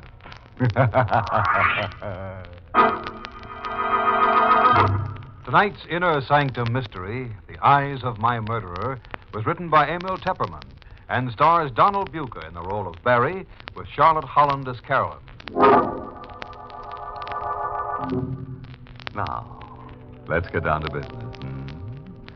Tonight, we hear the story of Carolyn Medford and the strange things that happened to her when she came to visit her aunt, Loretta Medford, on that grim evening of the 10th of June. But before we hear Carolyn's story, it will be necessary to consult a police report for the facts covering the 3 hours preceding Carolyn's arrival. I, Otto Frayne, Lieutenant of Detectives in charge of the Longview County Homicide Department, make this report of my own free will. It is well known that I have been collaborating with Loretta Medford, the writer, on a new radio series of half-hour shows based on my experiences as a homicide detective which was to star Barry Adams in the featured role. Each evening at 9, after finishing my regular tour of police duty, it has been my custom to drive out to Loretta Medford's summer place on the North Shore, about 5 miles from town. There, we three, Loretta, Barry, and I, would work on the series till well after midnight. Last night, the 10th of June, I left my office as usual, promptly at 9. It was exactly 9:16 1/2 by my dashboard clock when I turned in from the highway to the private road leading along the shorefront to Loretta's cottage. I was a bit puzzled when I got out of the car because neither Loretta nor Barry Adams were on the porch where they usually waited for me. At that instant, it was exactly 9:17. I recall checking the time on my wristwatch to make sure I wasn't too early. 9:17. It was at that precise moment that I heard the scream. It was coming from the direction of the private boat dock at the rear of the house. I ran across the lawn toward the dock with my gun in my hand. But when I reached the dock, there was nothing to be seen or heard. The darkness was thick and black. And then, not 10 feet away from me, I heard Loretta's voice.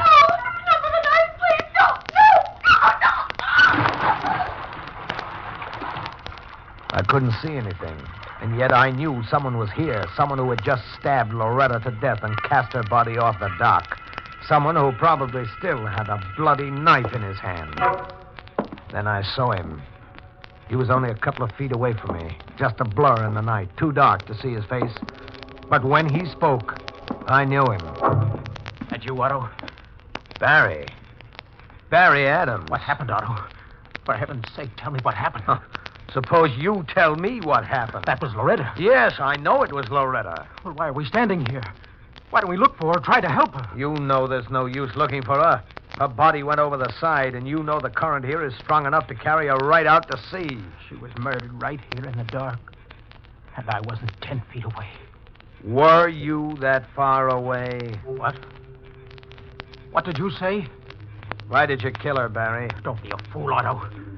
I was walking around on the other side of the house when I heard the scream. Why, I must have got here about the same time you did. Sorry, Barry, I can't buy that. Look here, Otto.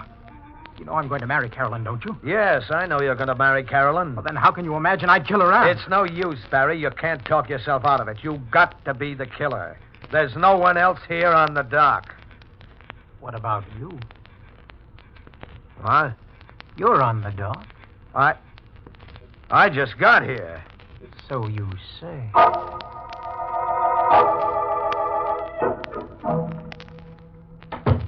The house is so quiet.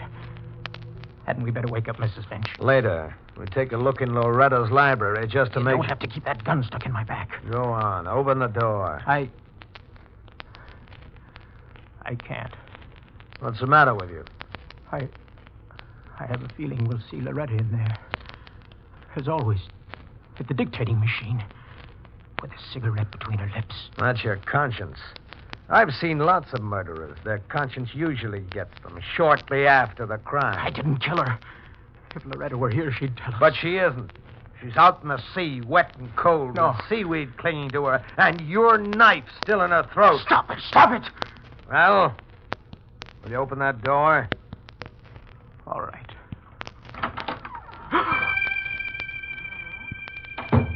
Well, what is it? Why did you close that door again? Loretta. She's in there. You're crazy. She's in there, I tell you. Her hair all matted from the sea. A bloody wound in her throat. Get out of the way. Don't open it. Trying to tell me you saw a ghost? Well, if you didn't kill her, her ghost won't hurt you. Well, where is she? She isn't here. So you saw Loretta, I tell you, I saw her with a wound in her throat. Say, how did you know she'd been stabbed in the throat? What do you mean? Just before you said she was floating in the sea with a knife in her throat. How did you know where she'd been stabbed? Oh, I didn't know. But you said it. Well, that was just third-degree stuff. I was trying to paint a picture for you to break you down. We do it every day with murderers. That's the way I saw her just now. Sure, my picture made it so vivid in your mind you thought you saw her. Proves you killed her. This is no illusion. She was right there, I tell you. Before the mirror. Yes. What was she doing? Standing or sitting? She... Or just floating? I don't know. All I saw was her face, her tangled hair, her throat, and one hand. She was pointing at something. You got it bad, Barry. Want to sign a confession? She was looking right at me and pointing over there to the dictating machine. Oh, the machine, huh? How do you make this thing work? Move the needle back to the start of the cylinder. Now press the playback switch. Right there. I don't hear anything. Press the button on the speaking tube. Oh. Well? Tonight, I am going to die. I am going to be murdered. I know because I've seen it in the eyes of my murderer. I even know the plan. The current that runs past the boat dock. The freak current that catches up any object thrown to it and carries it out to the sea. My body is to disappear. There will be no corpus delicti. Anyone else might be frightened, but I'm not. I know that I shall come back. I know that I shall be able to point to my murderer.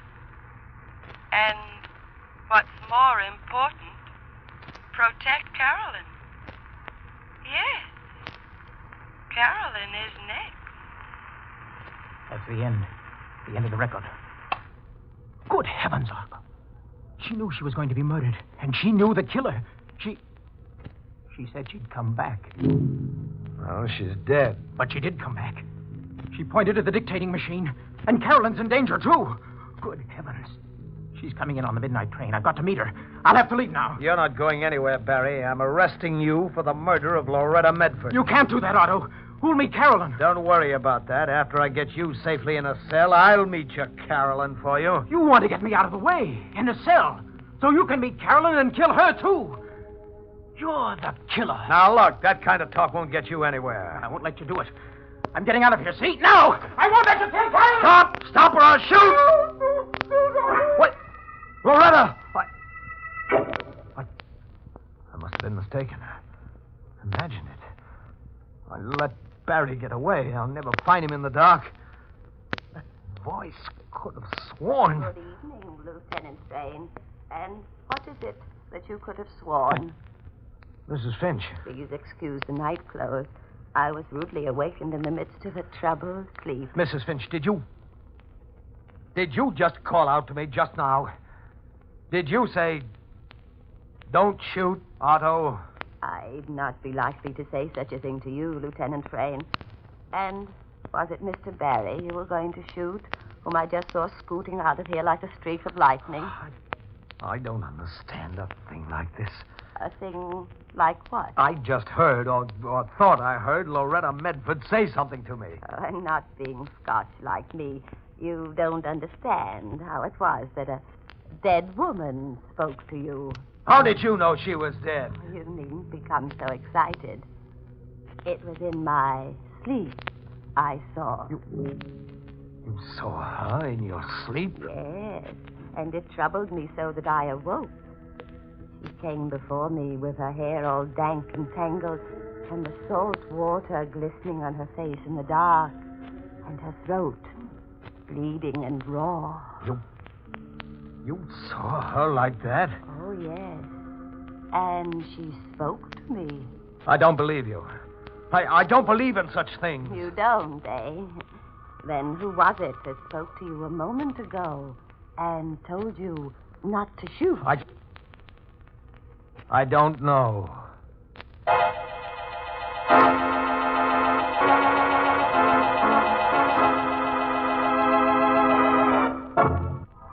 Remember, I told you this was really Carolyn Medford's story. You've heard Lieutenant Otto Frayne's report of what happened before midnight. That was just the introduction. Now we come to the crux of the story. What happened after midnight, when that gadabout ghost really started to walk. And here's Caroline herself to tell it. It's not difficult to imagine the sense of shock with which I read Otto's report of the murder of Aunt Loretta. It was Otto who met me at the train instead of Barry. He didn't explain where Barry was. Instead, he handed me the report, which he had typed at the headquarters before coming to meet me. I read it in his car with the aid of a flashlight while he drove to Aunt Loretta's. When I finished reading, I just sat there with the papers in my lap. I felt something tight catching in my throat. I couldn't cry. If I had been able to cry, it might have been better. I'm sorry, Carolyn, about Barry. I don't believe it. How well do you know him? When did you first meet? Last time I visited here, in April when school closed for Easter. Oh, you were only here for a week. We've written regularly ever since. He proposed to me by mail. So you don't really know him very well. Well enough to marry him, Otto. A man could be that kind of killer, and you'd never guess it to look at him or talk to him, or even from the way he made love to you. Please, Otto. I'm sorry. You know how I feel about you, don't you? Yes, I know. If it weren't for Barry... If it weren't for Barry, I might have a chance. Oh, Otto, please be kind to him. You love him so much? All right, Carolyn. I'll tear up that report. Oh, no. I don't mean that, Otto. I mean, prove that he's innocent. Find the real killer. Otto, don't you see? It might have been somebody else, a madman, maybe an escaped lunatic. There's only one trouble with that theory, Carolyn. What? I was the only other person on the dock.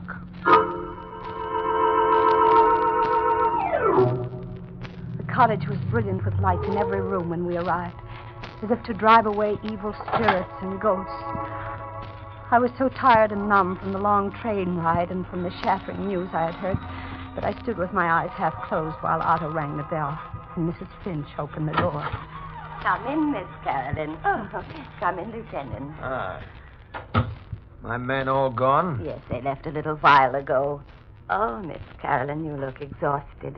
Come, I have your room ready. You'll be wanting to sleep. Yes. If only you'll not be bothered by any apparition. Now, just a minute. Yes, Otto. Mrs. Finch, what makes you think she'll be bothered by an apparition? Didn't it come to me? Didn't Mr. Barry see it? Didn't it even make itself heard to you, a scoffer? Then it will surely come to Miss Carolyn. You believe that, Carolyn? I don't know, Otto. Loretta was so interested in the supernatural, the possibility of communicating with the dead. If you look in her library, you'll find she has almost every book ever written on the subject. That may be so, but do you believe in it? Loretta often told me if she died before I did, she'd manage to get in touch with me.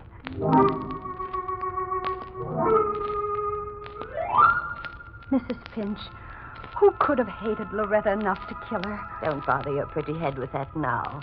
There'll be time for talk in the morning. No, I want to know now. Be better to sleep now. No, please, Mrs. Finch. You knew her. You knew her so well. You've been with her for 14 years. Yes, 14 years. Long enough to learn to hate her. What? What did you say? Don't look so startled. You, too, have cause to hate her, and so has Mr. Barry. What are you talking about? Her, with her 38 years weighing heavy on her, and all those peroxides and creams and shampoos that she used. You know why? Because she wanted Mr. Barry for herself. Oh, no, I can't believe that. It burned her inside to think of Mr. Barry marrying you. She would gladly have died to stop it. And hasn't she done it? She goaded Mr. Barry into killing her, and now he'll be hunted and caught and executed. And wherever she is at this moment, if she can laugh, she's laughing. Oh, no, Mrs. Finch. How long I lay there after Mrs. Finch had left, I don't know. I was cold and shivering. My eyes were wide and sleepless as I lay taut in the bed, and my nerves were raw. So raw that the slightest sound grated. That sound at the window. My eyes flew toward it, and I glimpsed at the shapeless form out there in the night. And I saw the window slowly inching up, I must have leaped up by instinct like a terrified animal. Then I was at the door and had snatched it open. The corridor was still. There wasn't a sound. I dared not look back into my room at the window. I ran across the hall and pulled open the door of Mrs. Finch's room. Mrs. Finch! Mrs. Finch! There was no answer. The room was empty. Mrs. Finch wasn't there. Blindly, I turned and ran to the stairs. How I got down them without falling, I'll never know. But at the foot of the stairs, I stopped. And everything within me seemed to congeal. For there at my feet lay the body of Mrs. Finch. And her eyes were wide and staring. And her mouth was set in a terrible grin. And her head rested at a crazy angle on her shoulder. For her throat was cut almost from ear to ear. Stop it! Carolyn, stop it! I tell you, stop it! No. It's all right, Carolyn, darling. It's all right, darling. It's I, Barry. There now. Take it easy, honey. That's right. I felt the glaze leaving my eyes and the rush of blood subsiding from my temples. And then I saw Barry. He was standing there, and in his hand was a knife.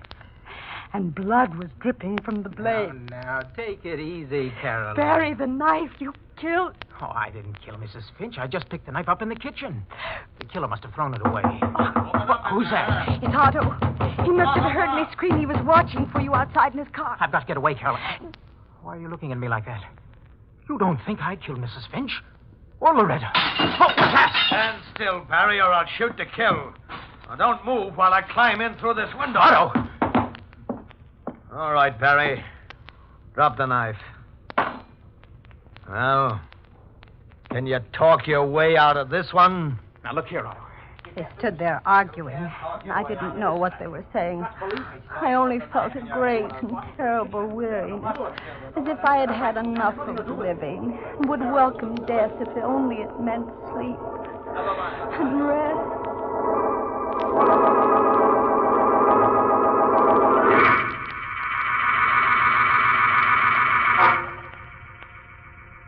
And I awoke.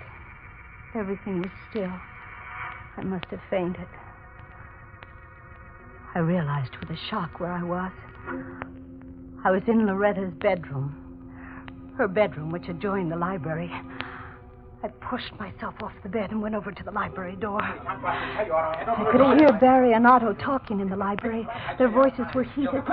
Numbly, my fingers found the catch and locked the door. Then I went to the other door leading to the corridor, and I turned the catch on that one, too. All I wanted was to be alone forever. Alone with the terrible throbbing in my temples and the emptiness inside of me. I had to believe Otto now. In spite of myself, I had to believe him. I had seen Barry with that knife in his hand.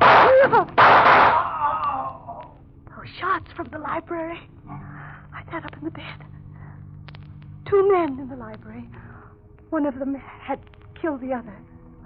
Which? Otto had had the gun, but Barry might have tricked him somehow. Which was dead? Which was alive? Someone was trying the library door. Oh, which one? Carolyn! Can you hear me, Carolyn? Are you awake? Barry. Open the door, Carolyn! I must talk to you. I won't answer. You'll think I'm asleep. Carolyn! Someone has killed Otto. He was shot through the window. Let me in, I tell you. I've got to protect you. I ought to let him in. Let him kill me. What's the use of living? Loretta said she would come to me. Maybe if Loretta comes, she'll take me back with her to the land of the dead. An excellent idea, Carolyn. Loretta! You did come back as you promised. As you see, Carolyn. But why isn't your hair all matted and dank and the way the others saw you and the wound in your throat that the others saw? The others saw what I wanted them to see, Carolyn. I don't understand, Loretta. Do you mean that you're really not dead? Exactly, my dear. But you were murdered out on the dock. Barry and Otto heard it. They heard it. But they didn't see it. Was it a trick? Yes, dear, it was a trick. I was never on the dock. I was beneath it in a rowboat. Oh. Yes. And I screamed from the rowboat and made Barry and Otto each think that the other had murdered me. That gun you're holding, you just shot Otto with it? Yes, of course. So Barry is really innocent? Yes, dear. Oh, Loretta, you've done all of this because you really hate me. Yes, dear. I hate you so terribly that I'd be happy to die if I could destroy you with myself. It's on account of Barry, isn't it? Yes. Yes, I could have forgiven you everything. Your youth, your looks, everything but Barry. I could have had him if you hadn't come along.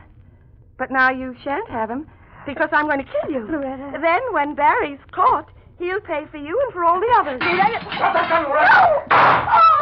No! Barry, you killed her. I had to, Carolyn. She'd have killed you. Barry.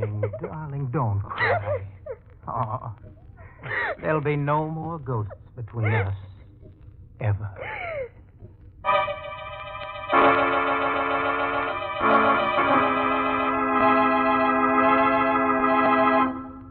There now. All's well that ends in a clinch. Yeah, I really don't know what to say about this. It's so seldom anything on Inner Sanctum ends in a clinch. That's because it takes two to make a clinch, and we rarely have two characters left alive at the end of our story. Anyway, I suppose I could call tonight's tale a success story. You know, it's usually a story about a self-made man. Well, Loretta was a self-made ghost, wasn't she?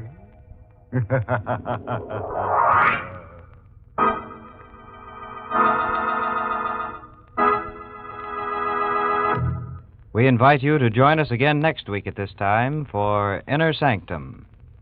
This is the United States Armed Forces Radio Service, the voice of information and education.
Friends of the Inner Sanctum.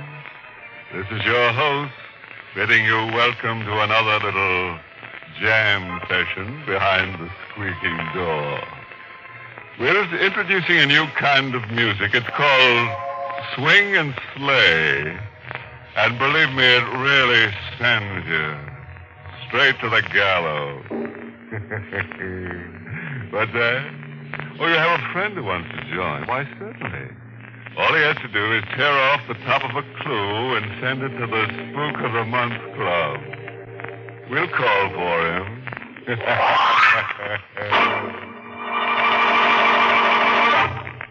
Tonight's Inner Sanctum mystery, Don't Dance on My Grave, was written by Emil Tepperman and stars Charlotte Holland in the role of Julia with Arnold Moss as Stephen.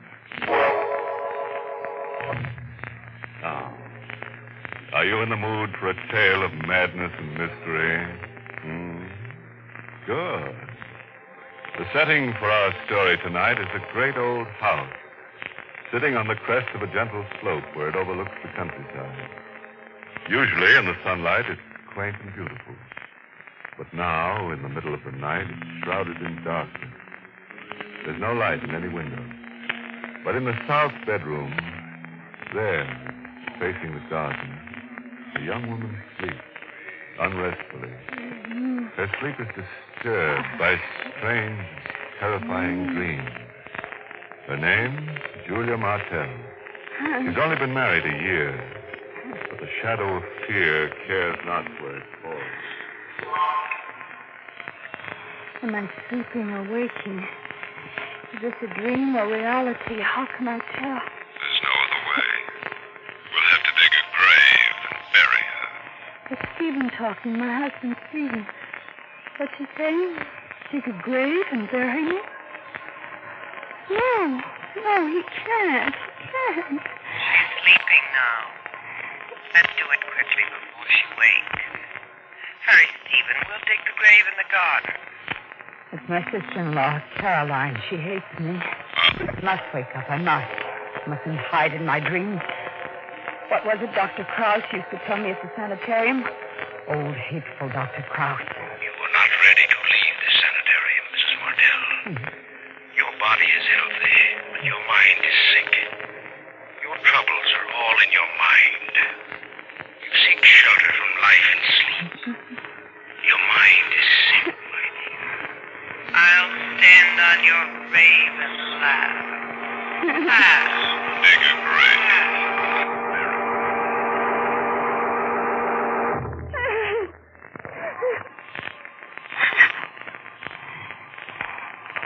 The dreamer must have had a dream. Terrible dream. Stephen and Carolyn and Dr. Krauss all mixed up something dreadful. But I can't remember what the... What's that noise coming from the garden? Like someone digging. I'd better wake Stephen.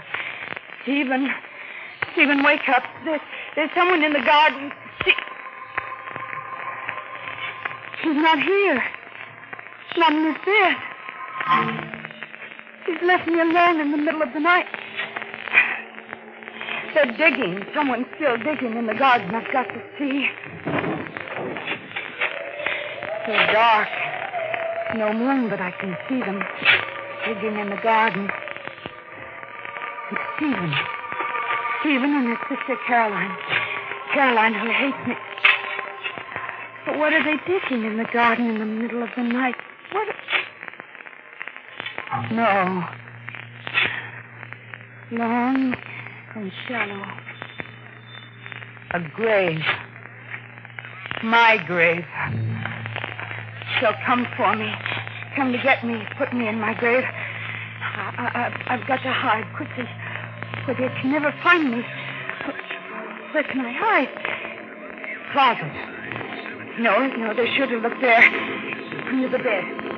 No. My head is so tight. It's so tight.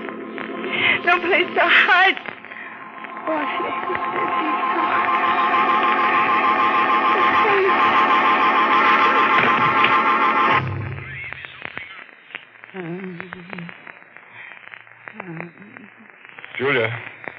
Julia, darling, wake up. It's morning. Julia. No. All right, darling. It's only me. Stephen. How'd I get back in this bed? Bed is usually where you sleep at night, darling. Huh? Now, come, it's almost 9 o'clock. Caroline and I had our breakfast hours ago. It's a glorious morning. Suppose you dress, have a bit of breakfast, and then we'll take a long walk. A long walk? What's the matter, darling?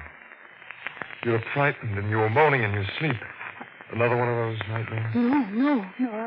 I'm all right. I'll get up. Stephen, did anything out of the way happen last night? Why do you ask? Oh, I thought. Yes. Never mind. Oh, what were you going to say? It wasn't anything, really. Why are you looking at my shoes? I was just looking at the mud. You must have been out last night.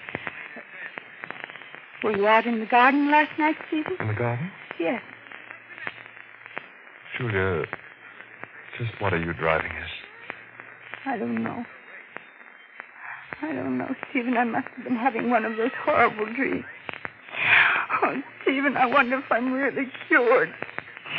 Maybe you brought me home from the sanitarium too soon. So it was another nightmare. Now look here, darling. Don't you worry about it. I'm having Dr. Krause out here this afternoon. Dr. Krause? Stephen, you're not going to send me back. There's nothing to worry about, darling. It's just a routine checkup. Now, suppose you get ready for breakfast. I'll be waiting downstairs. Stephen. And whatever's bothering you, don't let it worry you. Just call it a bad dream.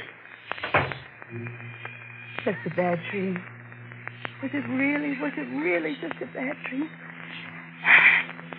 But I saw them digging the grave last night, and then I fainted. Maybe it was a dream. Let me see. I was standing here at the window. It all seemed so clear. Where were they digging? Over there, I think, near the oak tree. But I don't see the grave. Maybe they covered it up again. I've got to go down and look. I've got to find out. Nobody in the hall. This way, the back stairs. Must be quiet. It's Susie, the cook in the kitchen. She hates noises, too. Always spying, snooping, reporting to Caroline. Better keep quiet. She'll hear me. Open the back door carefully. Out of the house at last. Now around the side to the garden. Footprints. Footprints in the soft ground. A man's and a woman's, Stephen and Caroline. So they were out here last night. Follow the footprints. Over here by the oak tree. Yes, this is where I saw them digging. Here. Here it is. The ground's been dug up and filled in again, just the shape of a grave. It wasn't a dream then. Any of it. Looking for anything special, Julia, darling? Oh, Steve, I didn't hear you come up behind me. Well, that's because you were so busy examining the ground. What were you looking for, Julia? The ground here, it's been dug up. So it has. It's the shape of a grave, Stephen. Yes, so it is. Whose grave was it to be? And why did you fill it in again? I think you'd better come back into the house, Julia. No. Now, please come in quietly, Julia. Caroline and I want to talk. No, let go of my arm. You're hurting me. Sorry, Julia, but you've got to come in with us. No, I won't. Let go You're of me. coming inside with me, Julia. Oh, my arm. Now, are you coming? I'll go with you. I'll go.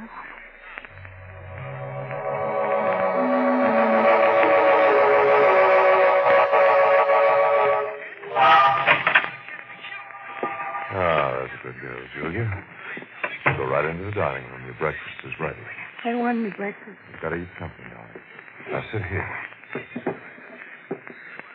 What is it to be? The last meal of the condemned woman? Oh, Julia, darling. What makes you say that? Oh, what's the use? I thought you loved me, Stephen. I never thought you planned to kill me in cold blood. Julia. Don't pretend, Stephen. I know that grave out there under the oak tree was supposed to be for me. But you must have changed your plans last night and filled it in. Well, here comes Caroline with your breakfast. We'll talk about it after you've eaten something. Good morning, Julia. With some nice steaming hot coffee. And golden toast, just the way you like it. Coffee tastes bitter. What are you and Stephen up to? Why, Julia. Julia has some strange idea that we want to kill her. Oh, now, Julia, you know Stephen and I love you. Do you? Please, Julia, drink the coffee. You'll feel different after you've had it. I brewed it myself, good and strong, the way you like it. You brewed it? What's the matter with Susie? Why didn't Susie make my breakfast? I heard her in the kitchen before. Well, why don't you answer? That wasn't Susie you heard in the kitchen, Julia. It was Caroline. Yes, dear. I made the breakfast this morning. Well, where's Susie? Why are you both looking at me like that? Stephen, what is it? Caroline. Don't you know where Susie is? Nothing. We buried her there last night. Caroline and I. In the grave. Under the oak tree. What happened to her? Her throat was cut during the night. Throat? Who did it? Don't you know?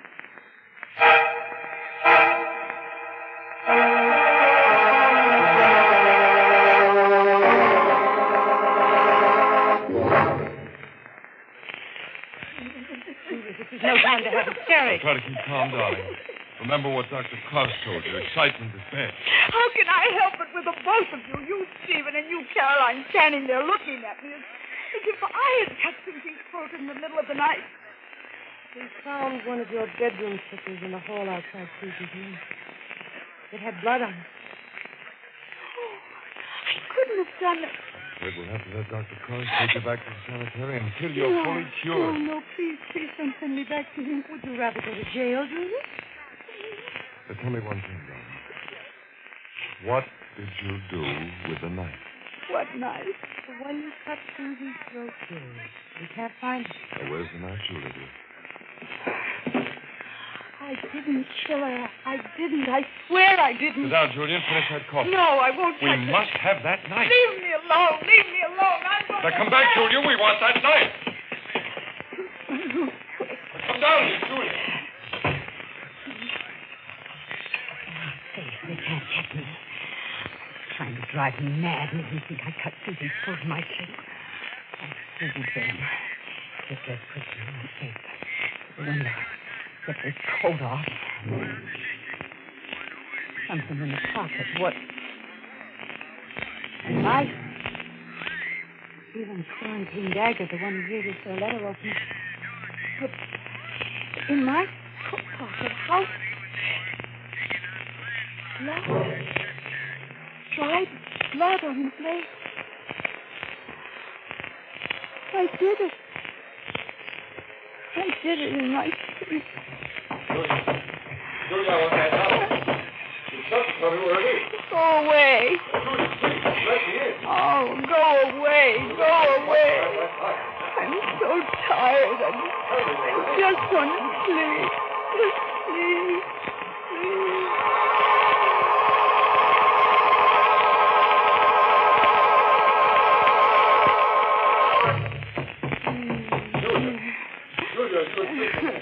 Julia, wake up.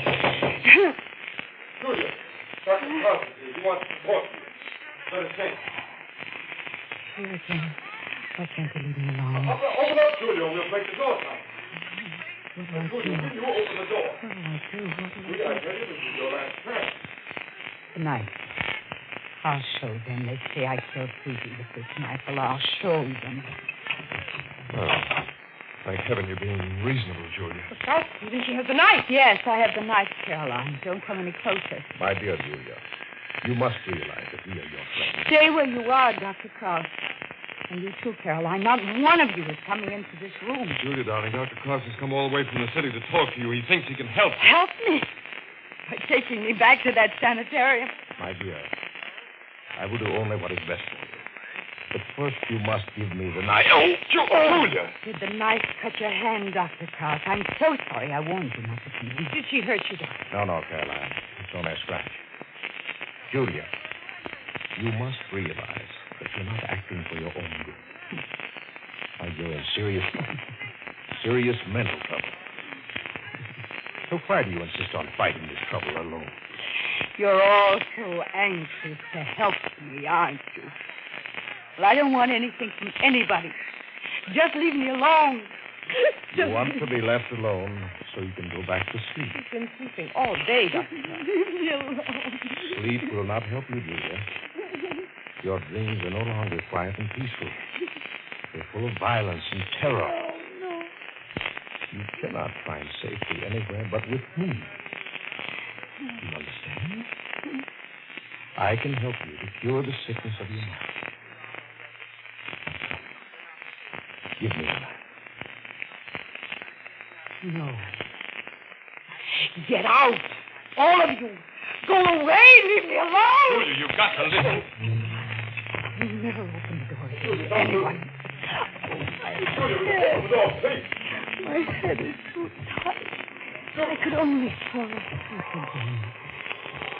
I'll put the knife down on the floor. Now I can sleep.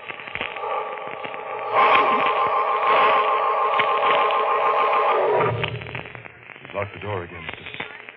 Now, what do we do, Dr. Cross? We can't leave her in there with a knife. Stephen, I'm scared. Well, we must wait. I think I'll stay here overnight. There's a storm coming up anyway, and I do not like driving in the rain. Perhaps in the morning. Excellent idea, Doctor. Stephen, will you get the guest room ready? Looks like I'll have to spend the night on the couch in the living room. Well, it won't hurt you, Stephen. I don't think any of us will be able to sleep much tonight.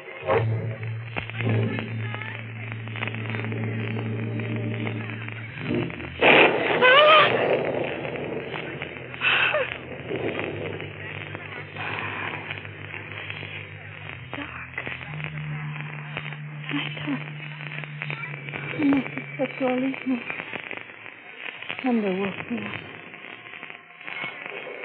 What time is it? The lamp's here. 3 o'clock. Middle of the night. Well, now's my chance. Escape in a storm with that knife. I'm here on the floor. I'll take it along. Blood. The blade wet with fresh blood. Whose blood? Mine? Stephen, Caroline, Dr. Cross's? But how? I was asleep. In my sleep. Yes, my sleep. The door. Locked. She's still in the lock. Nobody could have gotten in. I must have opened the door, gone out, and... I've got to find out. I'll take the knife along. Nothing in the hall. Let's see. Stephen said he'd be sleeping on the couch in the living room down the stairs by bending row. Yes, Barry, I found it. He's on the couch. He's alive, thank heaven. Not Caroline. She's across the hall. Open the door carefully. There she is. Sleeping. She's alive, too. Now the guest room. Down the hall. Here. Dr. Price on the bed. Is he asleep? His head twisted. He froze. No! What are you doing out here with this knife? What's happening? Look at there! Dr. Cross, you cut his throat! Give me that knife! Yeah, take it! Your darling wife has done it again! Dr. Cross this time! Julia, did you do it? Did you do it in your sleep? I must have. When I woke up, there was fresh blood on the blade, and my door was locked. The key was in the lock. Nobody could have gotten it. I must have killed him, then gone back and locked the door. All in my sleep. Oh, Steve. At least you gave up the knife. Just a minute. Caroline. What? Your shoes, Caroline. They're full of mud in your stockings. They're soaking wet. Oh, that. I heard the garage doors banging in the wind. They kept me awake, so I dressed and went out and closed them. The storm caught me on the way back. I see. I was almost positive I'd locked those garage doors. Stephen, she's lying. What do you mean? I saw you in bed just a minute ago under the blanket. Why did you get into bed fully dressed with wet shoes and stockings? Julia, dear, your imagination must be running wild. Stephen, please believe me. I saw her in bed, under the blanket. She was pretending to be asleep. Julia, darling, I don't know what to believe. You've been doing such strange things lately. I'm asking you to believe that it was Caroline who killed Dr. Cross, not I. But how? Well, don't you see, Stephen? She did go out of the house, but not to close the garage door. She must have got the ladder from the garage and placed it against my window. Then she climbed into my room while I was asleep and took the knife. She killed Dr. Cross, then climbed back and left the knife, and then the storm started and she got her feet wet. It would have been all right if I hadn't been awakened by the thunder and found the bloody knife. But it left her no time to undress. And when she heard me in the hall, she slipped under the blankets and pretended to be asleep. A very pretty theory, my dear Julia, except that you didn't see me in bed. Well, we could prove that very easily. What? I said we could prove very easily whether or not you were in bed. By looking at your bed, Caroline. If Julia really did see you in bed, then the sheets and the blankets would be wet and mud-stained. Stephen! So we go and look. Never mind. I did it. I killed Kraus. And this was Susie, too, and tried to blame it on me. Stephen, I did it for your sake. I had to bring you to your senses somehow. You never should have married this woman. And all the things that I thought about Julia, they're all untrue. You had no right to bring her into this house. You're the one who's insane. I was insane to think I could change Stephen's mind. That was the mistake I made, Julia. I should have killed you first. But it isn't too late. I've got the knife and I'll do it now. Stop that, Caroline! Go with my wrist. Drop that knife, Caroline! I'm going to kill her. Let go, Stephen. I'll catch you. Stephen, let go. Now, come back here, Julia. I'll catch you. She tripped and fell on the knife. Caroline! Laid right under a heart.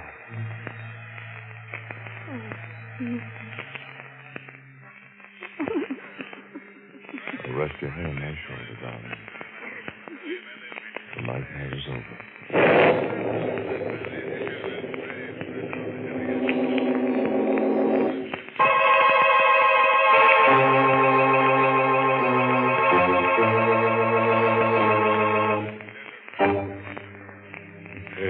The nightmare is over.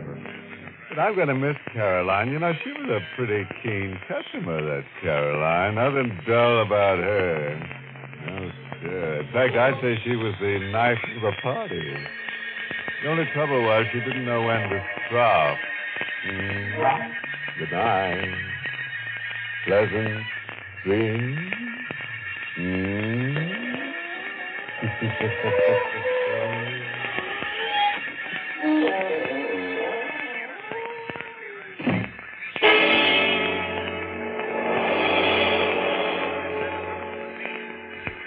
This is the United States Armed Forces Radio Service, the voice of information and education.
Good evening, friends.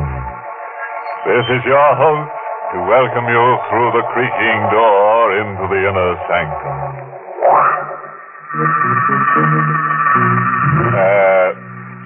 music you hear is a new little thing dedicated to us.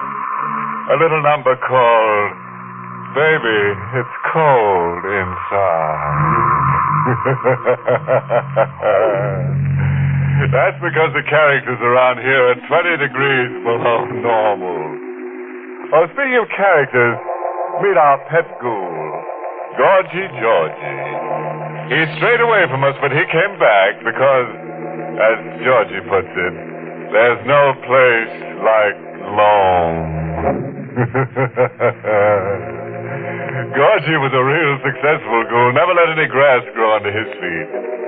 Of course, he wasn't always a ghoul. He was quite undecided on a profession when one day he passed a burial ground, and right then and there, Georgie took a turn for the hearse.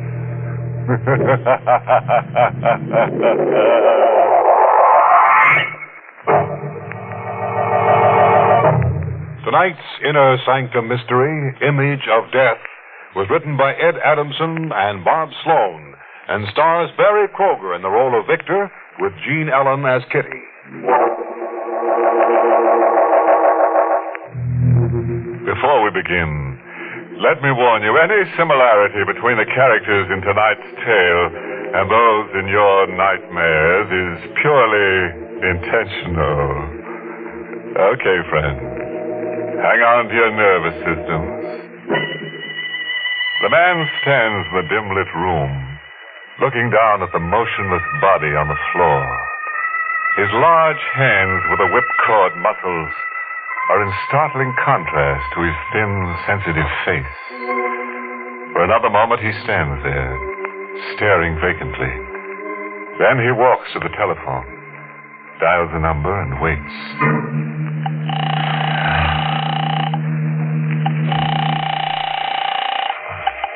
Precinct, Sergeant Ferguson speaking.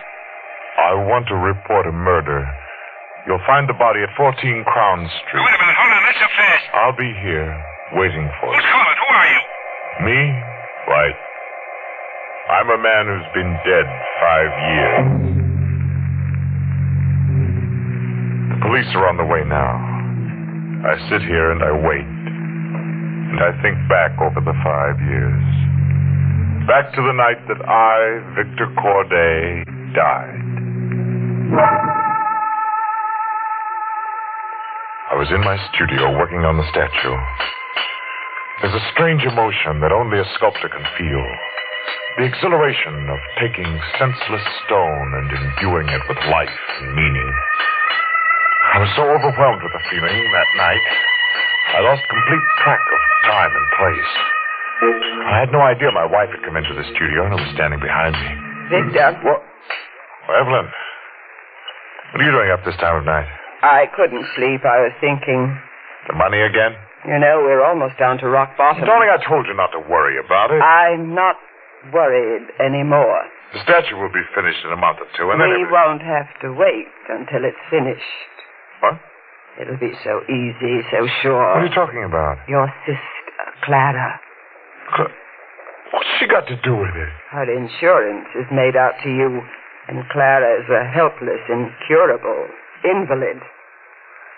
Evelyn, I don't understand. How many times has she begged for death since the accident? How many times has she asked us to help her out of her misery? Oh, no, Evelyn, stop it. I've got it all planned. No one would ever find out. Stop it. Kill my sister? Make myself a murderer? You won't feel a thing. It'll be simple and quick. I won't listen to you anymore. You'll do it, Victor, whether you want to or not. Evelyn, get away from that statue. This will make you do as I say. Evelyn! Destroyed. All months of work. Destroyed. Now there'll be nothing coming in, Victor. Now you'll have to do exactly as I... Victor! Victor! How could you do a thing like that? How? It must feel a good How? How? Let go, Peter. How? You're hurting me. How? Lisa.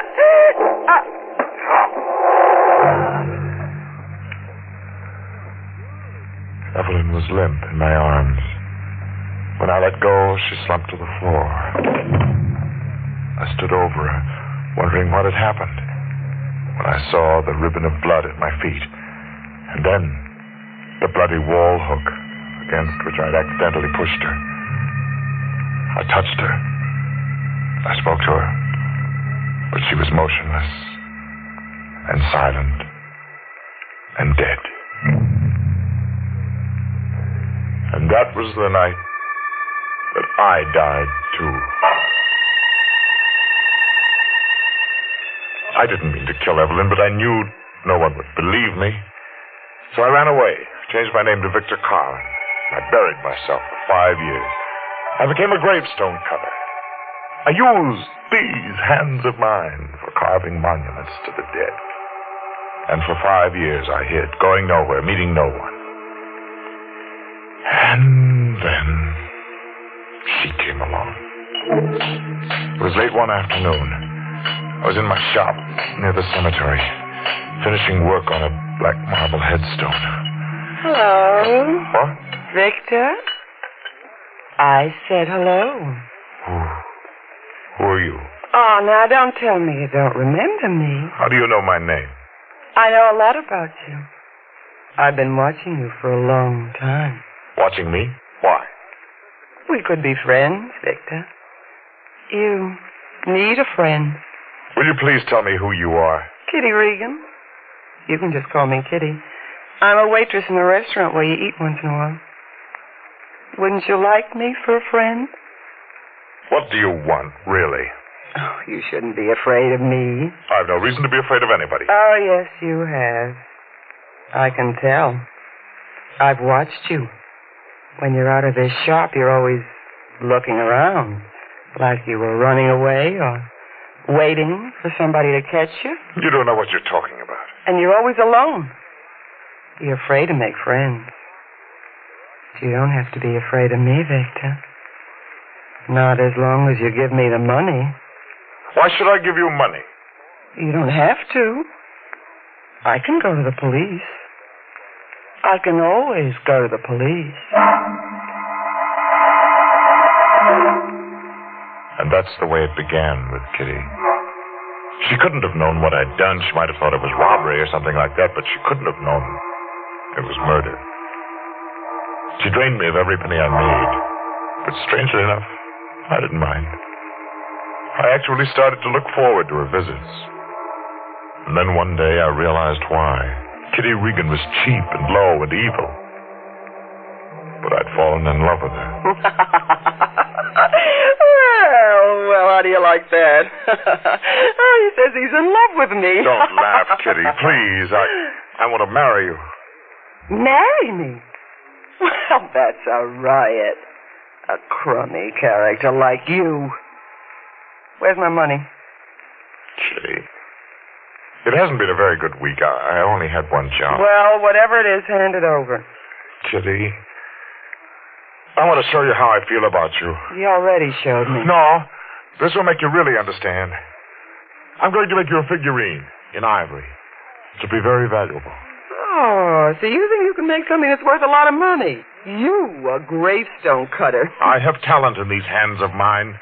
Great talent as a sculptor. Oh, sure. You're a regular Michelangelo. Come on, hand the money over. All right. But I'm going to prove it, Kitty. I'm going to prove that I'm somebody you'd be proud to love.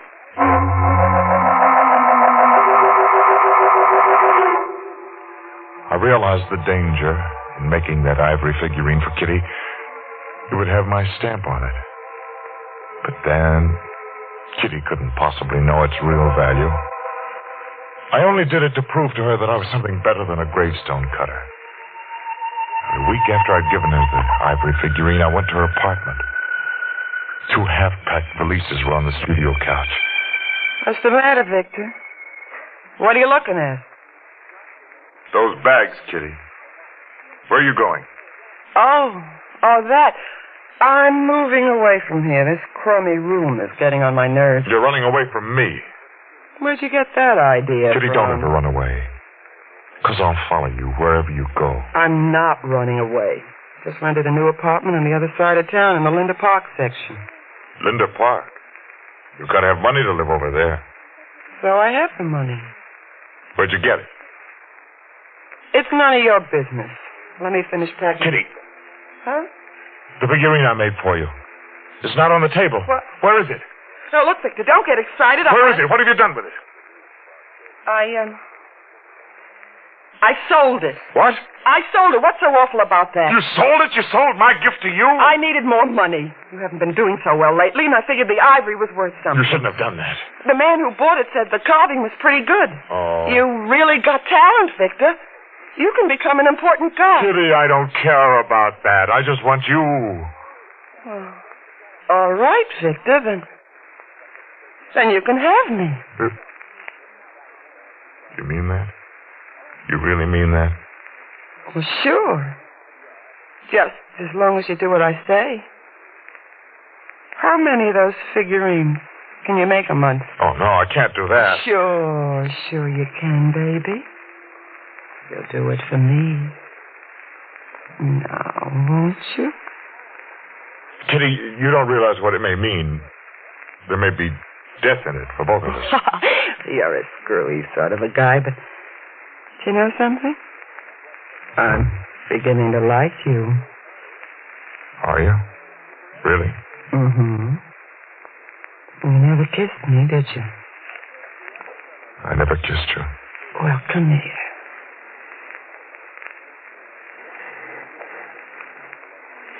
Kitty. You'll do what I want, baby. Won't you? Oh, Kitty, I'll do anything for you.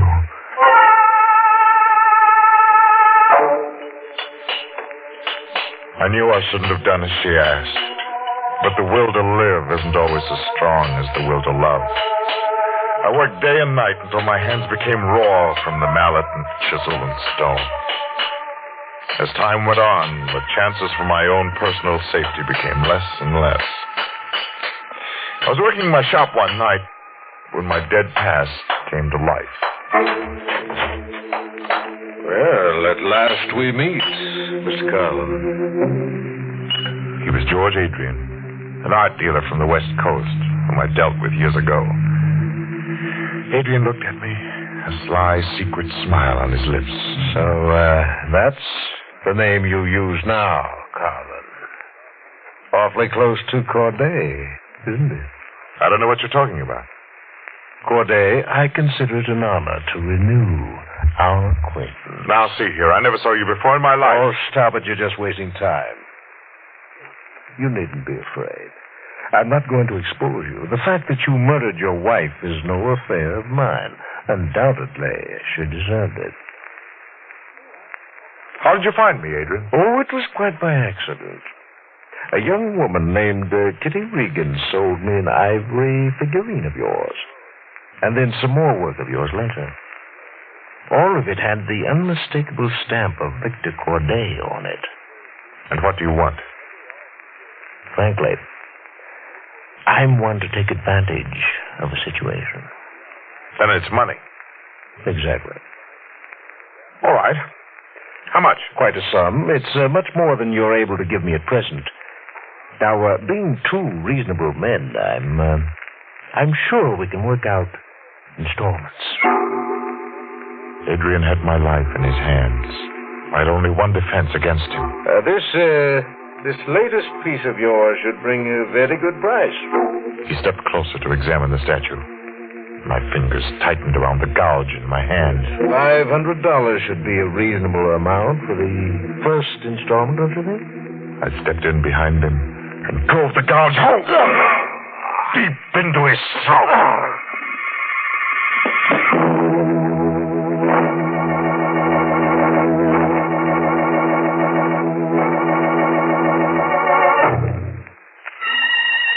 I carried Adrian's body to the cemetery near my shop and buried it in a freshly dug grave. But I had no peace of mind. In a few days, death began to close in on me again.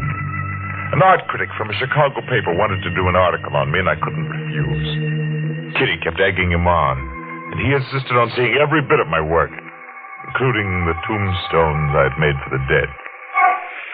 The night we went to the cemetery, a heavy rain was falling. I shook with fear as we stopped at the grave where Adrian's body lay. just a few inches underneath the surface. And the rain kept pouring down, washing the dirt away. Well, this is an interesting piece, Mr. Carlin. It's not really one of my important works, Mr. Rogers. Shall we go on? Oh, you mustn't be so modest. This sculpture would be worth a great deal to a gallery. Well, it's a pity that it remains here unseen. Oh, Victor, maybe the owner would sell it back. No, Kitty. I wouldn't think of asking such a thing. I still have other pieces we can sell. Let's go back to the shop, shall we? What are you looking at, Mr. Rogers? The face on this figure. It's uncanny. What do you mean? Well, it's so much like the face of a figure I saw in Los Angeles some years ago. It was done by a man named Corday. You ever hear of him? Yes, I've heard of it. Your work is very much like his, especially the face on this figure. But the face you see there is Kitty's. Oh. Yeah, but still it might pass for the model Corday always used, his wife, Evelyn. You have a great future, Mr. Carlin. Thank you. Now, shall we go? Victor, can I speak to you for a minute? Why, Kitty, Oh, don't mind me. I'll walk ahead a bit. What is it, Kitty? Why'd you lie to him? That's not my face. I never posed for you. I know that. There's some other woman, isn't there? No. There is. Now that you're making money, you'll spend it on another woman, that other sculptor's wife, Evelyn. You and Don't be she a are... fool. Evelyn Corday is dead. Dead? How do you know? Because her husband killed her.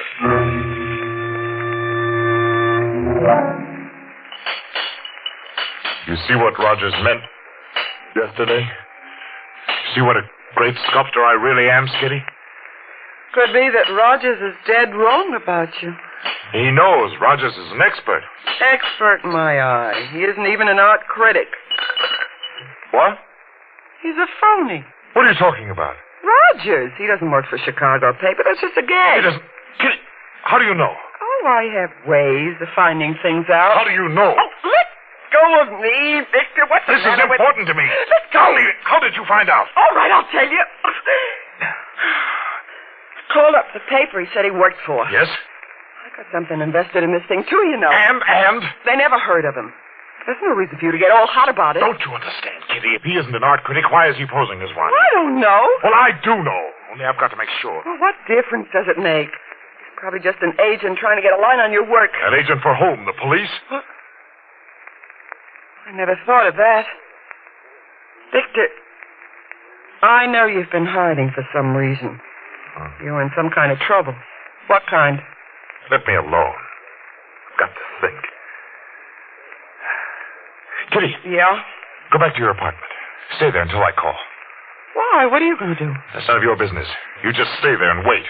I may need you later on. I went to the hotel where Rogers was staying and climbed down the fire escape to his window. I opened the window carefully and went into the room. I could hear the water running in the shower. I quickly found out what I wanted to know. The identification was in his pocket. Frank Rogers, Los Angeles Police Department. Suddenly the door to the bath opened and Rogers was standing there in a robe. What are you doing here, Carlin? I knocked, Mr. Rogers, but you didn't answer, so I just came on in. Oh, I guess I couldn't hear you from the shower. I thought I'd locked the door. No, the door was open. It's funny, I was sure I'd locked it. Well, however, it doesn't make any difference. You're here, and that's the important thing. Isn't it? Corday. Thanks for coming over and saving me the trouble. It's good you didn't try to run away. I'd have gotten you anyway. You're quite wrong, Rogers. I have you. I found this gun in your pocket. Put it down, Corday. You haven't a chance. A shot at this time of the night will bring everybody in the hotel here. Thank you for warning me. Killing me won't help you. I sent my report to headquarters. It'll be just a matter of time before they catch up with you. Maybe you're right. Sure, Corday. I've already killed one man with this gouge. Put that down, Corday. Stay where you are. I'll have to do this quietly, Rogers. You warned me. Corday, don't.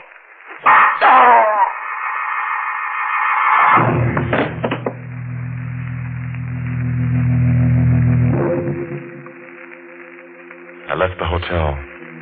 A few blocks away, I went into a drugstore and called Kitty. She didn't answer. I went to her apartment. She wasn't home.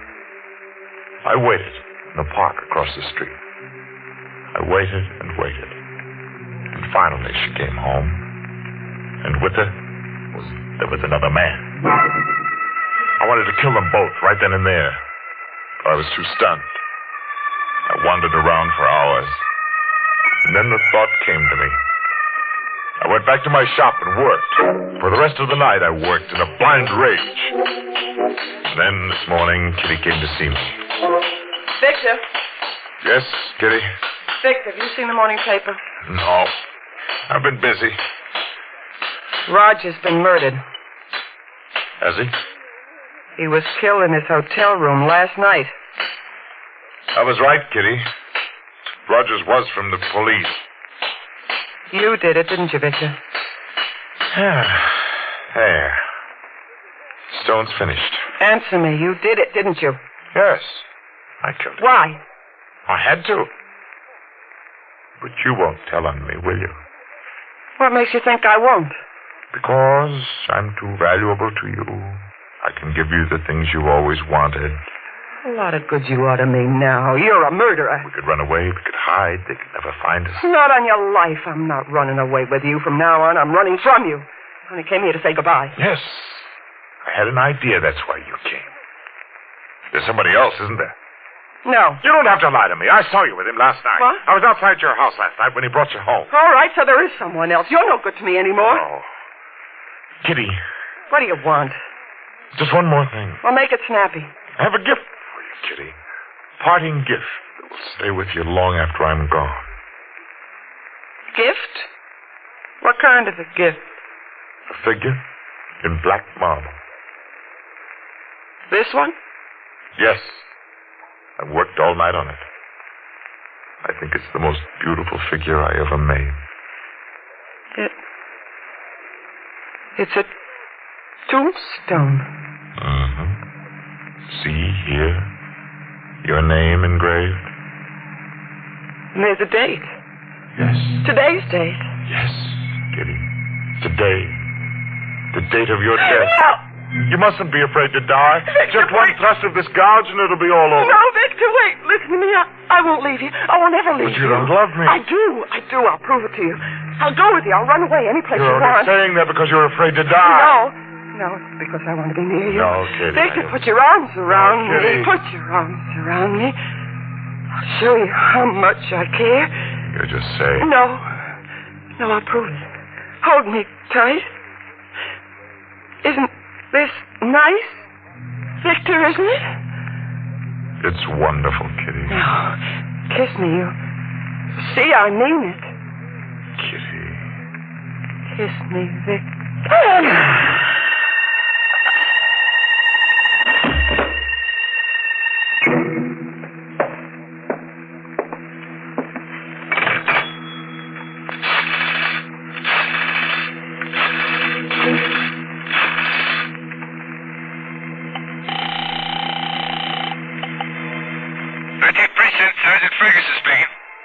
I want to report a murder.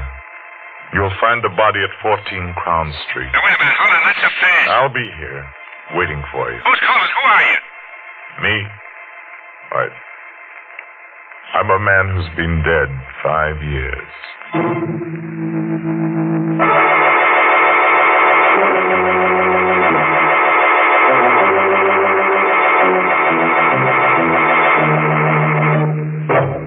And that finishes our sculptor's model story.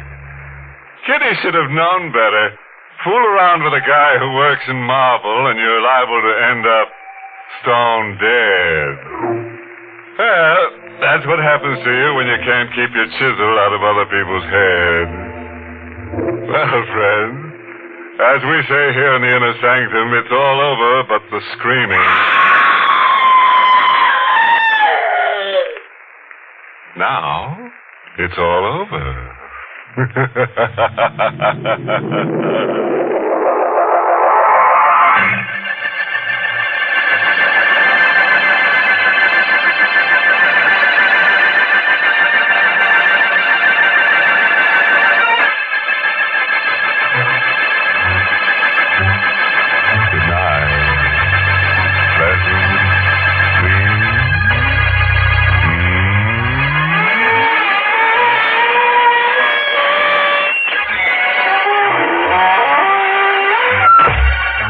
Sanctum was heard in the United States over CBS, the Columbia Broadcasting System, and has been rebroadcast for servicemen and women overseas.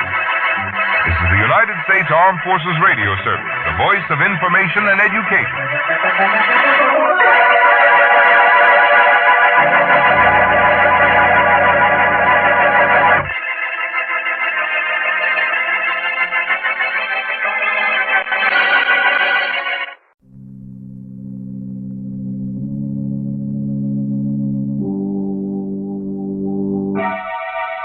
Lipton Tea and Lipton Soup present Inner Sanctum Mysteries.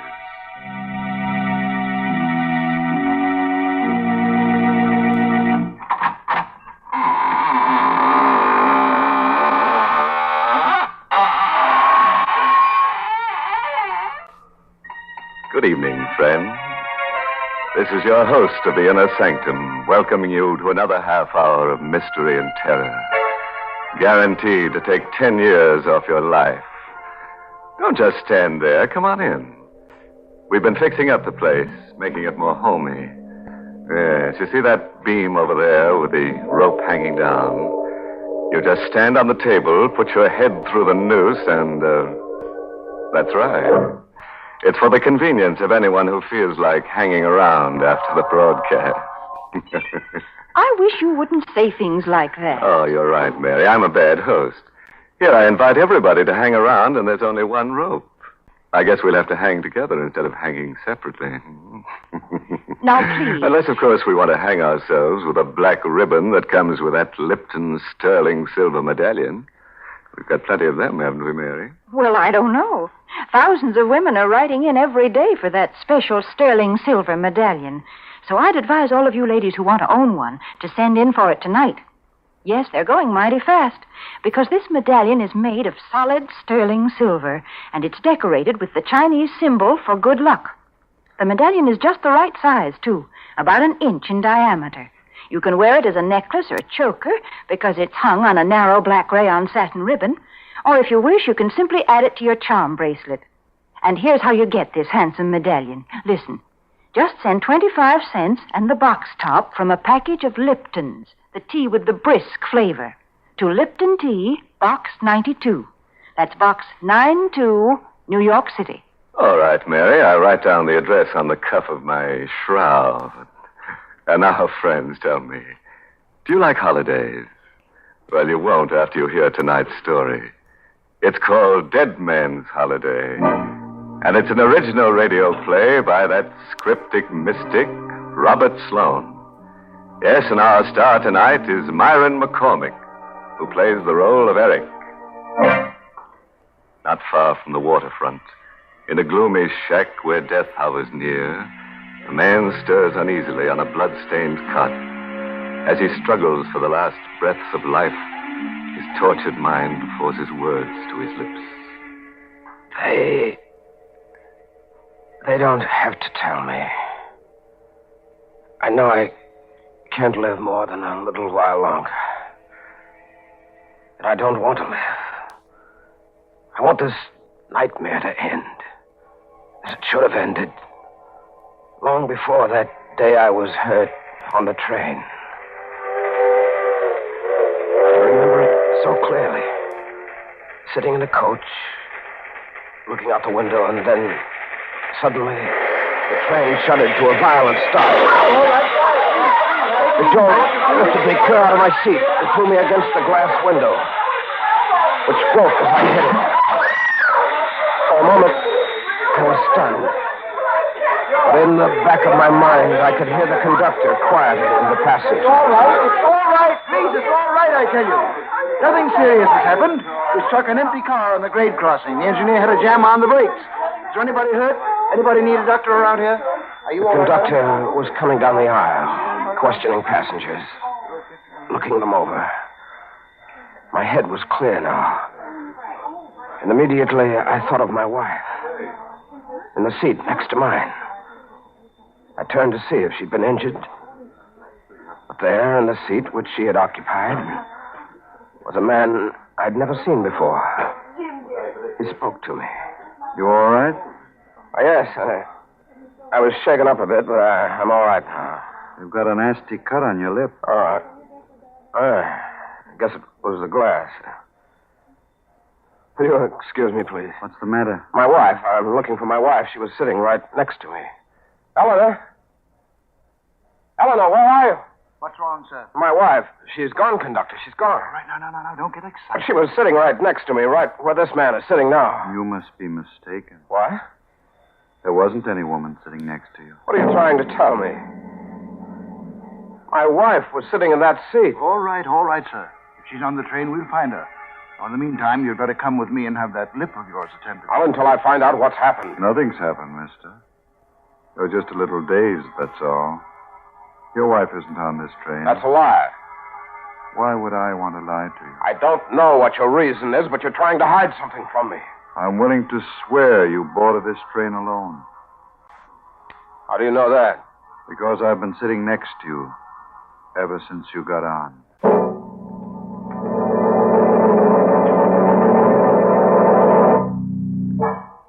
I was taken to a hospital and given an anesthetic. When I came to, a doctor was standing over me. He said I was well enough to get dressed and leave, but when I mentioned the disappearance of my wife, he acted strange. You've had a severe shock, Mr. Keating, and sometimes an accident like this has a way of playing tricks on the mind. You don't believe that my wife was on that train? I don't see how she could have been. Any number of the passengers were questioned. They all told the same story. You got on the train alone.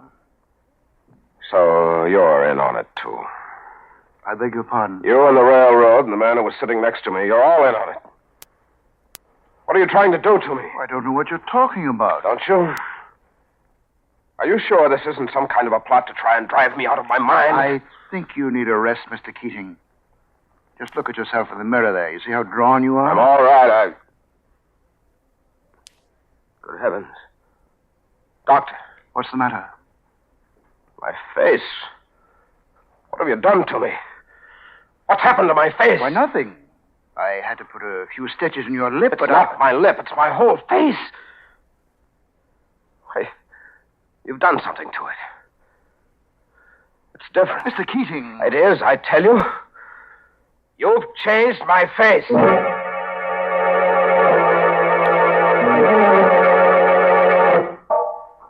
The next morning, I went straight to my house on Pine Street. I had no key, so I rang the bell, hoping against hope my wife would be there to answer it.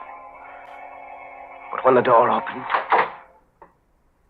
I was face to face with a gaunt, middle-aged woman I'd never seen before. Yes? Who are you? I beg your pardon. Come on, answer me. Who are you?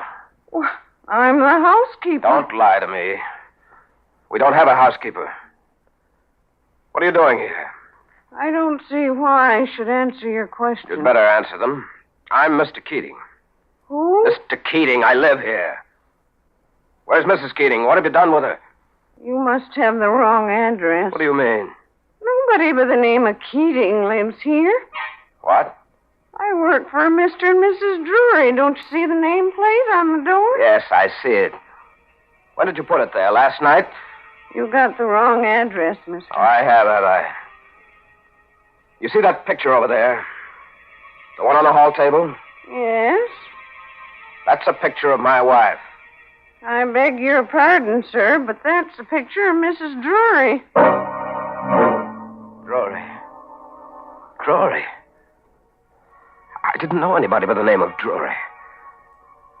I couldn't imagine why he or anybody else would go to so much trouble to keep me from my wife. I walked down to the corner drugstore to phone the police. But just as I got there, a car drove up and stopped. In it was the man who sat next to me on the train. I hurried over to speak to him. You remember me? Why, yes, of course. Did you find your wife? No. Oh, I'm sorry to hear that. Can I be of any assistance to you? I work for the railroad, you know. Yes, I had a feeling you did. What's your name? Rory. Rory? You live in the white house around the corner? The one on Pine Street? That's right. How did you know? I was just over there. I thought it belonged to a man named Keating. Well, it did originally. You knew him? Knew him? Yes. Why do you speak in the past tense? You sound as if the man were dead. Well, didn't you know? He is dead. You can't imagine what it was like to have him tell me that Eric Keating was dead. I was Eric Keating. I hurried away from him, kept walking toward the center of town. But it wasn't long before I realized that I was being followed by a man in a gray hat. I waited until he caught up with me. Then, as he started to pass, I stopped him purposely to get a good look at his face. Excuse me. Yes? Can I trouble you for a match? Certainly. Thanks. Wait a minute. Why are you following me? Who says I am? It's pretty obvious. Now, you'd better tell me what your game is, or I'll call a cop. That wouldn't do much good, mister. I'm on the force. What? Plainclothesman. Connors is the name. Why? I don't understand. Why are you watching me? That's my business, watching people. Your face looked kind of familiar to me. What's your name? Eric Keating. Try again, mister. You better tell me the truth this time. I am telling you the truth. Why don't you believe me? Because I happen to know where Eric Keating is right now. I saw his grave just the other day. His grave? Yes. He's buried in the same cemetery as my sister. Been buried for 6 years. I had a feeling that Connors was lying. When he let me go a moment later, without proving my identity, I could have sworn he wasn't a detective. But I had to make sure. I had to catch him in a lie. I took a bus out to the cemetery. It was dark by the time I got there. But I had a flashlight, and with it, I saw the very thing I hoped I wouldn't find. A tombstone with my name on it. The shock was like a blinding light in the darkness, and for a moment I lost my senses. Insanely, I dug into the earth with a piece of sharp stone, determined to see the empty coffin or the bones of the man who had been buried in my place. What you doing, mister? Connors. You better come with me, mister. Why? What's wrong? What have I done? Killed a man, maybe? What? Here. Look at this police circular. Wanted. For murder. That's right. The picture underneath those words is yours or your twin brother's. No, I'm not this man. I may look like his picture, but I'm not the man. Your fingerprints will settle that. We've got his on the circular. Now we've got to get yours. Any objections? Yeah. I won't go with you. Don't you hold it!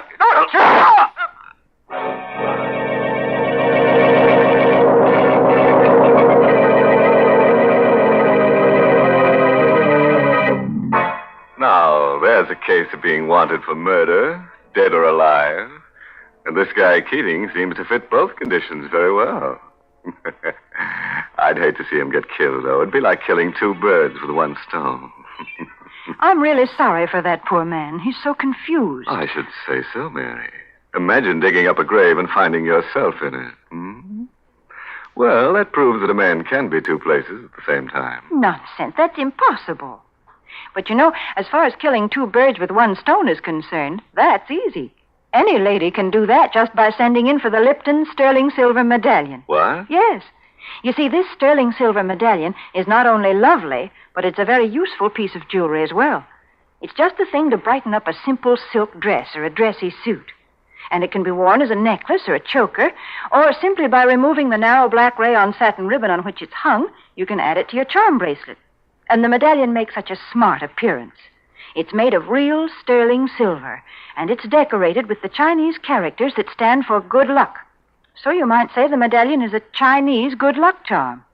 And best of all, ladies, the Lipton people are making it easy for you to own one of these handsome medallions. All you have to do is send 25 cents and the box top from a package of Liptons, the tea with the brisk flavor, to Lipton Tea, Box 92. That's Box 92, New York City. Well, Mary, if the medallion really brings good luck, I hope our friend Eric Keating sends for one, because he's going to need it. When we left him, he was telling us how a detective named Connors was about to arrest him for murder. Eric resisted, and they struggled at the cemetery. Connors fired a shot. A bullet went through my left arm before I could reach Connors with the stone I had in my hand. I pounded it against his temple, and he dropped to the ground, unconscious. Then I ran as fast as I could, holding one arm with the other, losing blood all the time. Somehow, I got away.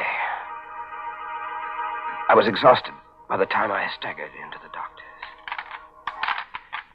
Well, I guess you'll be all right now, Mr. Keating. Thank you, Doctor. Tell me, how did you happen to get this wound? I was carrying a jar. I fell. Oh, you'd better not lie to me, Mr. Keating. The bullet was still in your arm. Who shot you? I don't know his name. Well, it would help a great deal if you did. I have to report this, you know. So you'd better tell me the truth. I will in a moment, Doctor, but first I'd like to ask you a favor. What is it? Do you know anything about fingerprints? No, not a great deal. Well, you must know something. Here, take a look at the ones on the circular. Hmm? Why is the circular torn in half? Never mind about that. Just look at the fingerprints. Mm-hmm. Now, look at the ones on my hand. Yeah? Would you say they belong to the same man? Unquestionably. Of course, I'm not an expert. No, neither am I. But I can see that those are my fingerprints, all right. Somebody's done a perfect job of framing me.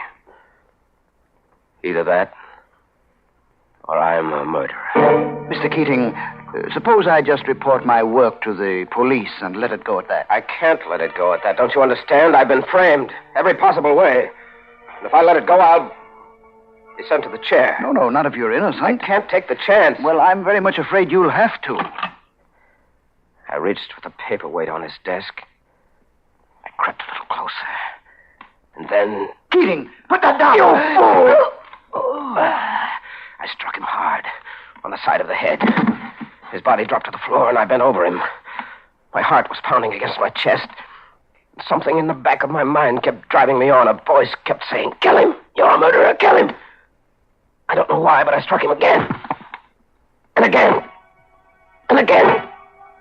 Until his lifeless body choked out its last breath. And then I knew I was a murderer.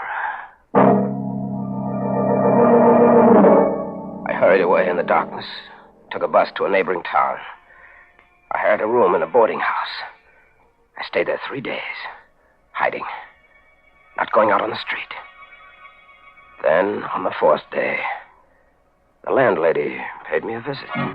You'll have to get out of here. I can't take a chance of having you around anymore, killing that doctor. Weren't you in enough trouble already? Shut up, I gotta think. Gotta get out of here. They'll be searching this place before you know it. Why? Because you were here before. I never should have let you come back. Come back? Now get your coat and beat it. Where'll I go? Take it easy. I never let anybody down yet. Here, this is the address of a shack I own over near the waterfront. You can hide out there for a while. Any food in that shack? Never mind about that. I'll get in touch with Ruth and tell her where you are. Ruth? Yes, go on now. Get out of here before it's too late.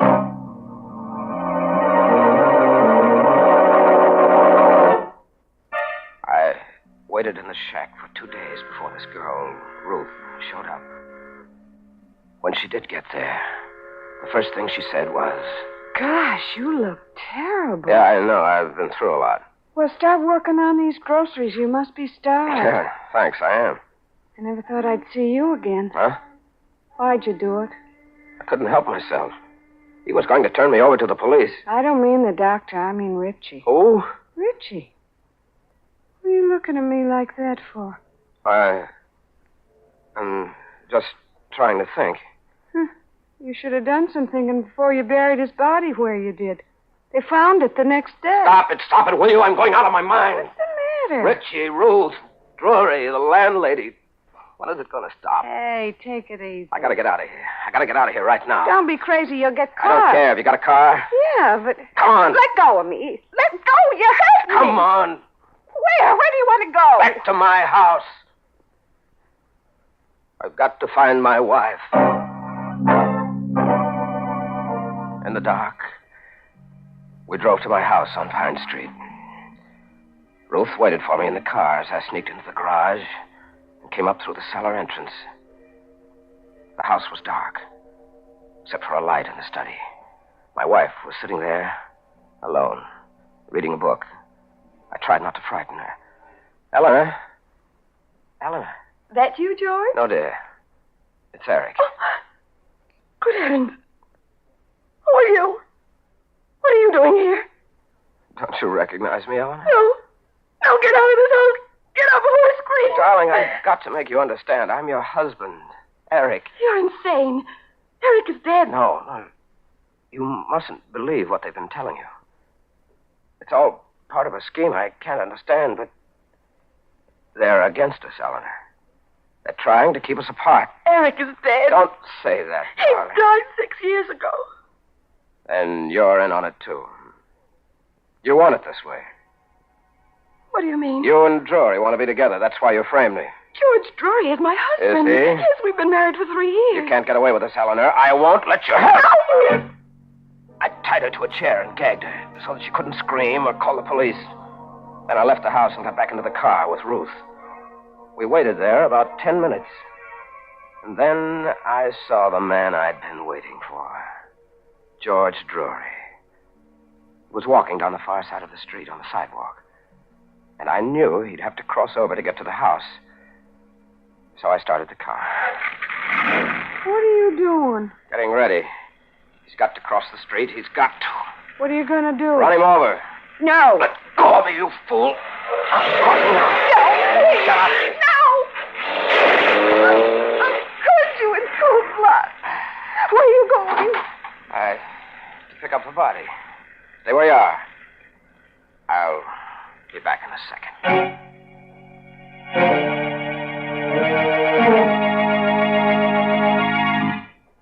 The three of us had a long ride that night. Ruth, George Drury's body, and myself. Automatically, I seemed to know where I was heading. Even though I had no destination in my mind. I made one turn after another, unconsciously almost, until at last I came to a dark stretch of road along a railroad track. I stopped the car and got out. What do you think you're doing? Don't ask any questions. I'm burying the body here. Are you crazy? Why? Don't this place look familiar to you? Huh? Yes, I think it does. Can't remember why. You lost your mind completely. Will you stop talking like that and tell me what's wrong with this place? Why can't I bury the body here? Because it's the same place you buried Richie. Richie. Who is Richie? Why am I wanted for his murder? You're wanted because you killed him in cold blood just the way you killed Drury. Only Richie was your partner. You pulled all your jobs together. It couldn't have been me, Ruth. Not me. I didn't know Richie. I'm Eric Keating. Is that your real name? You never told me the real one. All right, but What's that? Sounds like... Yeah, it's the police. Quick, we've got to get out of here.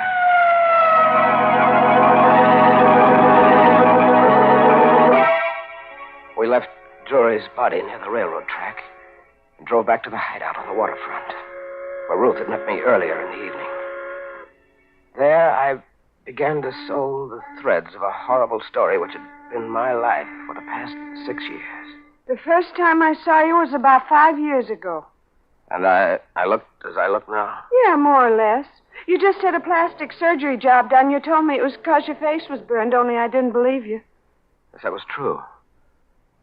My face was burned badly. How? Yes, I'm beginning to remember. A railroad accident just about 6 years ago. The car I was in caught fire. I struck my head trying to climb out of a window. You mean you lost your memory from that blow? I must have. I must have wandered away from the scene of the wreck, not knowing who I was. And you began a new life with people like Richie, huh? Yes. I began to steal. But your wife and the railroad company give you up as dead. I can understand that. There were charred bodies in that wreck, charred beyond recognition. When I didn't show up, they must have listed me as one of them and buried another man's remains in my place. I wish it had been me.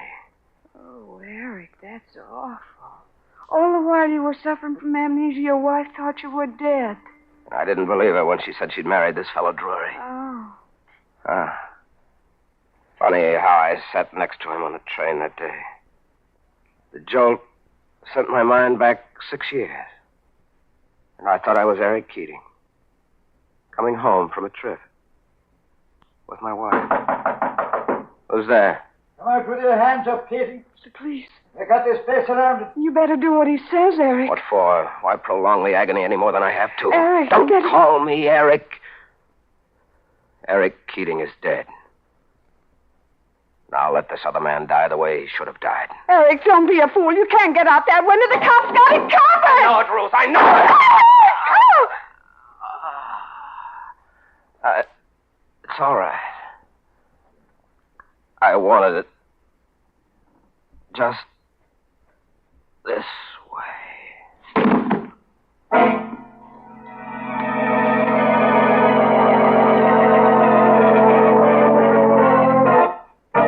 Well, they finally got him.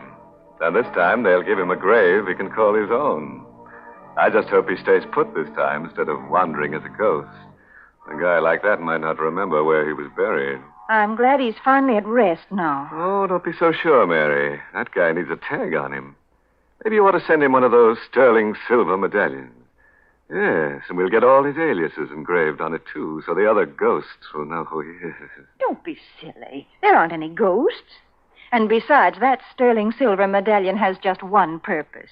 It's simply a lovely piece of jewelry that the ladies will enjoy wearing.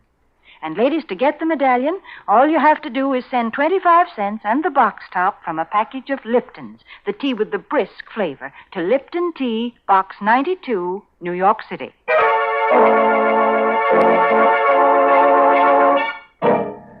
Well, it's time now to button up my shroud and start combing the catacombs.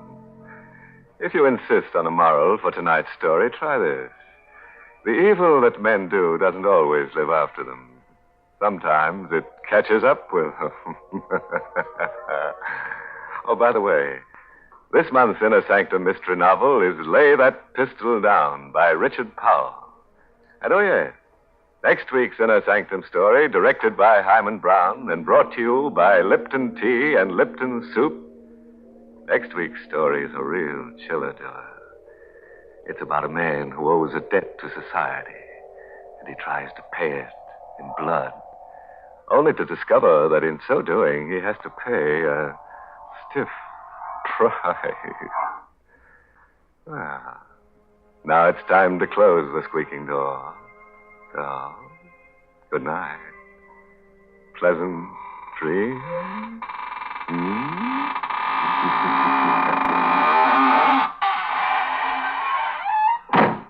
Folks, here's a modern food with an old-fashioned, homemade flavor. It's Lipton's Noodle Soup. And now, especially when the weather's so warm, try serving Lipton's as the one hot dish in a cold meal. Your family will love Lipton's famous chickeny taste. Yes, it tastes just like the chicken noodle soup you make right in your own kitchen. And Lipton's has got the same good herbs and flavorings, too. The same tender golden egg noodles. But listen, Lipton's noodle soup mix comes in an envelope, and it only takes a few minutes to prepare. Of course, sometimes it's hard to get in some stores these days, but there's lots of good things scarce in wartime. So remember to ask for Lipton's Noodle Soup. And remember to tune in next Tuesday night for another Inner Sanctum mystery. This is CBS, the Columbia Broadcasting System.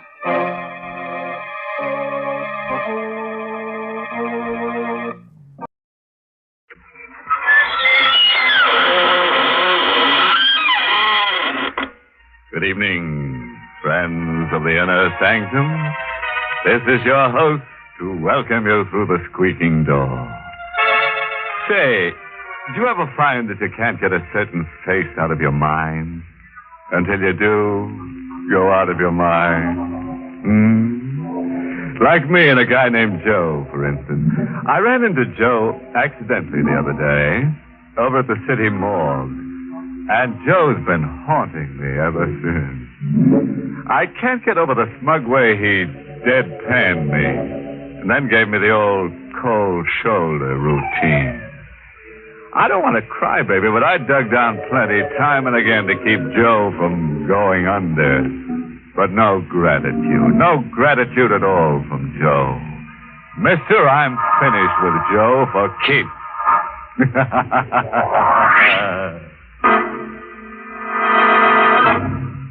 Tonight's Inner Sanctum mystery, Murder Takes a Honeymoon, was written by John Robert and stars Everett Sloane in the role of George, with Ann Shepard as Mary.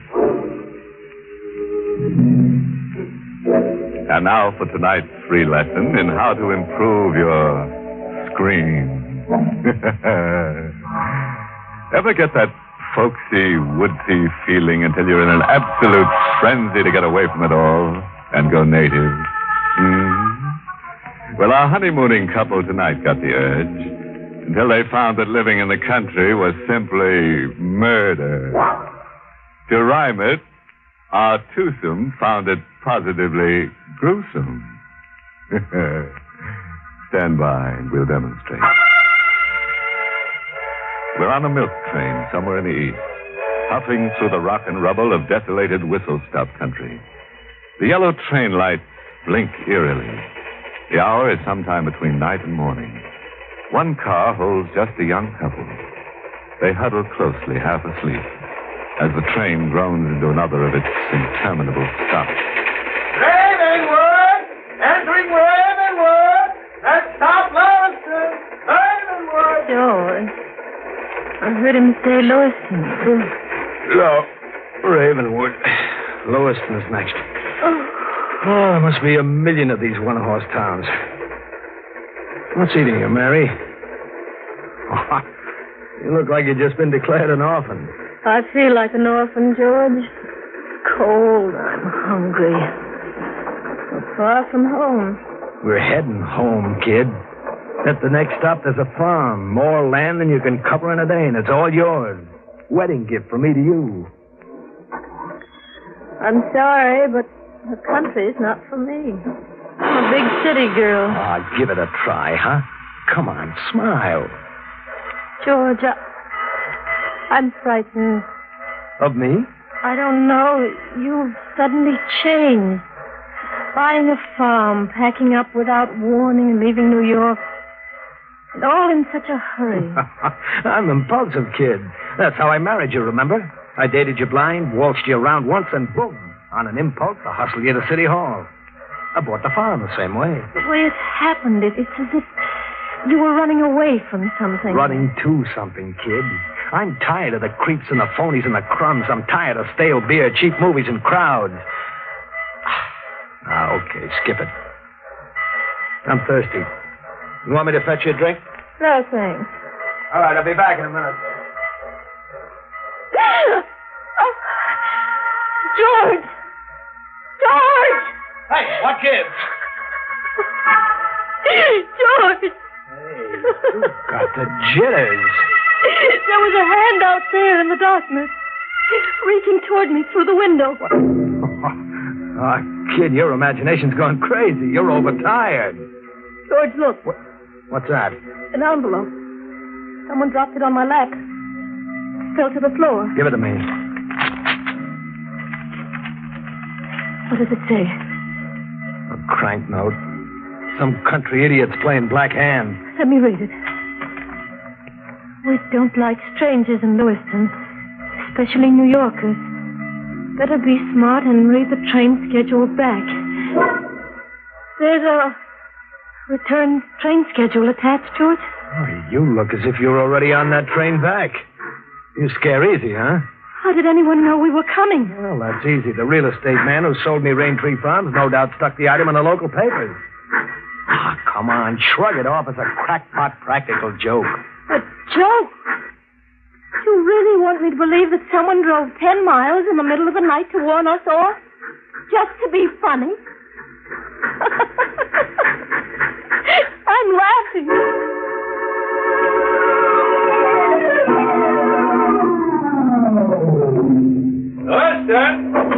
Lewiston! Come on, Mary. Grab that other suitcase. Come on, step on it, kid. Right, your step. All right, easy does it. There we are. It's so deserted, George. Yeah, everybody's asleep. Well, what'll we do? Come on, we'll camp under that station shed. It's 9 miles out to Raintree Farms, and we'll need somebody to drive us there. I may do that. Oh. Drive you out. Been waiting half the night for you. Who are you? Ben Myers. Lizzie's parked to the side of the chair. You said you've been waiting for me? I did. I'm your neighbor. My shack's just around the bend from Raintree Farms. Thought you and the lady'd be glad not to spend the night in the weather. Ah, we're glad, all right, but how did you know we were coming? I read in the papers about the old place. But why tonight? Why not last night or tomorrow? How did you know I was coming tonight? I've been waiting last night. If you didn't come tonight, I'd watch for you tomorrow. The time ain't worth a leaking bucket. You coming? Yeah, sure. Come on, Mary. Here's the Lizzie, son. Try to light my pipe and we'll be going. Bring your face to the light, son. I've seen you before, ain't I? I don't think so. You never been around Raintree Farms? No, I've never seen the place. Funny, you should buy it then.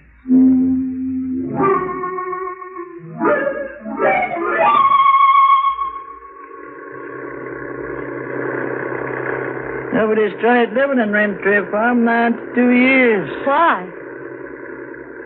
Some say that it's haunted. Some say there's a black curse on the house. You keep asking questions, kid. He'll have you seeing ghosts coming out of the chimney. Not ghosts, son, but corpses. Corpses? The last couple that tried living in Raintree Corners lay dead in the parlor floor. I seen them with my own eyes. Dead. Nobody ever found out what killed them. Another mile to Raintree Farms, folks. Go on, kid. Grab yourself 40 winks. I can't. I daren't close my eyes. George, what was that? Stop the car. It was a bullet. Someone took a pot shot at me. Missed you by inches. Check. Almost a bullseye. Somebody's no slouch with a rifle. What's the angle on this, Myers? Can't say. Except that shooting comes naturally to these parts. This is hunting country. In the middle of the night, in the dark? Oh, night's light enough for shooting. Folks around here'd rather shoot than sleep. I'm not swallowing that. Somebody tried to kill me. That's a pretty big idea, son. Yeah, well, the idea's even bigger. I figure maybe someone waited along that road in ambush and you fingered me. Maybe that's why you waited around all hours at the depot. You were to drive me to my murder.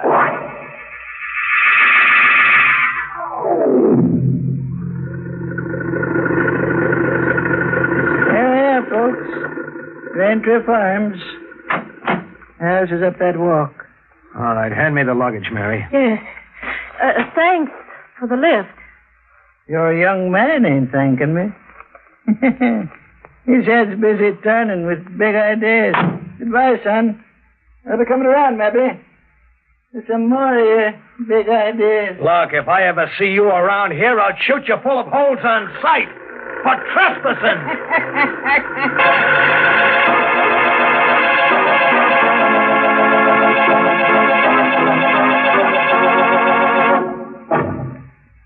George, Yeah? about that shot on the road coming here, why would anyone want to murder you? You're a stranger. To keep me away from Raintree Farms, I guess. Why, if you own it? Why is a big letter, kid? George, you're concealing something. Who are you? George Stretch, your husband. A stranger to me until 10 days ago. Who are you, really? Oh, look, kid, you're letting some local crackpot give you the willies. Mary, a guy said something about for better or for worse just before I slipped a ring on your finger. Was it all a lot of idle talk? No, George. I meant it deep down. I'm sorry. That's more like it. What do you say we forget the spook stuff and hit the sack, huh? Coming? Mm-hmm. Boy, this joint sure needs a loving touch. And a coat of paint. Well, now to find the key. Wrong key. The real estate office mailed me 5 different keys. George. Now what? Somebody's inside. I see a moving light. Yeah. And footsteps coming to the door. What are you after, mister? Well, I was trying to get in. What's the shotgun for? Protection? You need it, yeah.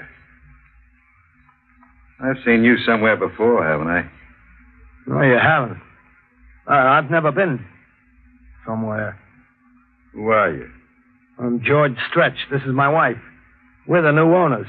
Who are you? Parker. Willis Parker. I mean, what are you doing here?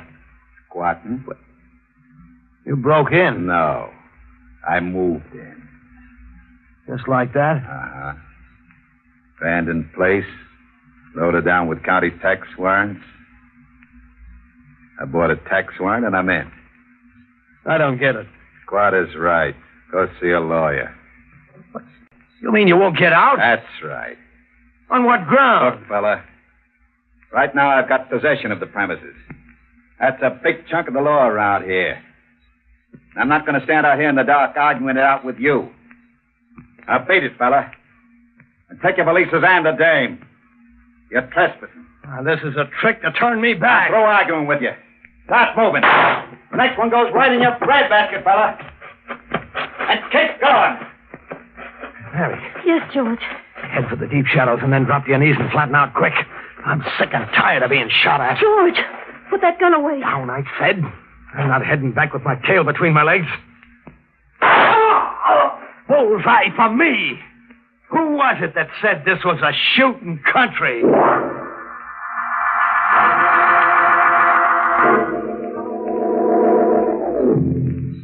He's dead.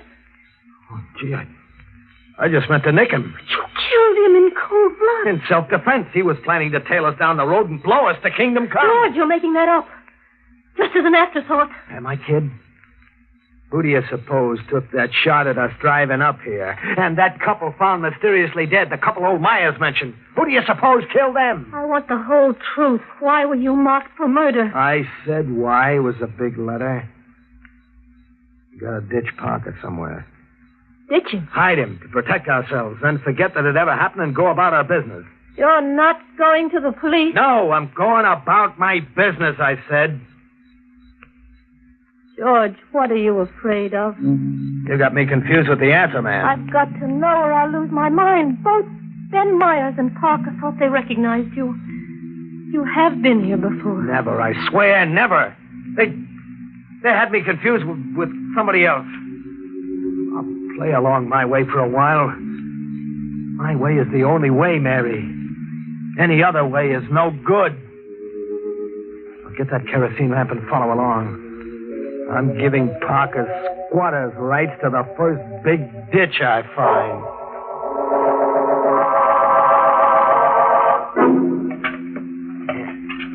He'll stay put now. Oh, come on, kid. Dry your eyes. You gotta take the breaks as they come and play along, for better or for worse. For better or worse. Murder and burial. How far can we get together now? As far as the house, anyhow. That's as far as I want to get. And I don't care how stiff the price is. You get it, Mary? I don't care.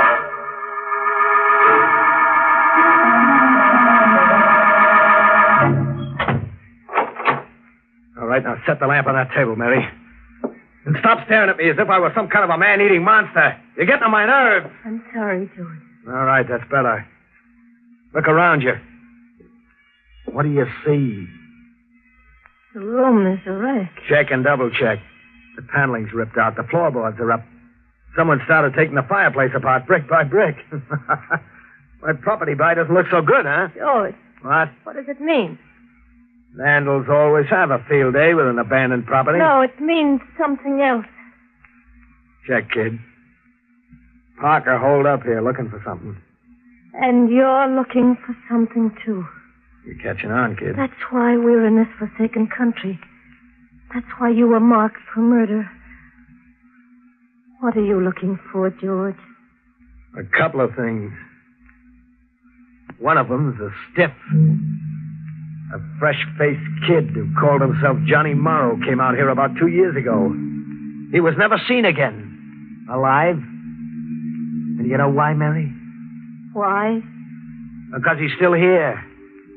My kid brother never left this house. Alive or dead. Whoever bricked up this fireplace bricked it up to keep. George, if you find your brother, what then? Then I go right for item number 2, the jackpot. The jackpot? Do-re-mi, cash. Money piled as high as the Empire State. We parlay the corpse into a fortune. That does it. The hole's big enough to drive a truck through. Bring that lamp over. Closer. Closer, you dummy. Yes, George. See what I see? Walled in as if he was part of the building layout. Meet your brother-in-law, Mary. All right. Help me drag him out. Yes, George. Set him down over here. When he was a kid, he always came running to me when he got into a jam. There was a year's difference, but we were lookalikes. That's why the old man and Parker thought they'd seen you before. Check. They'd seen Johnny. Who killed your brother? His partner, a hoodlum named Wiley.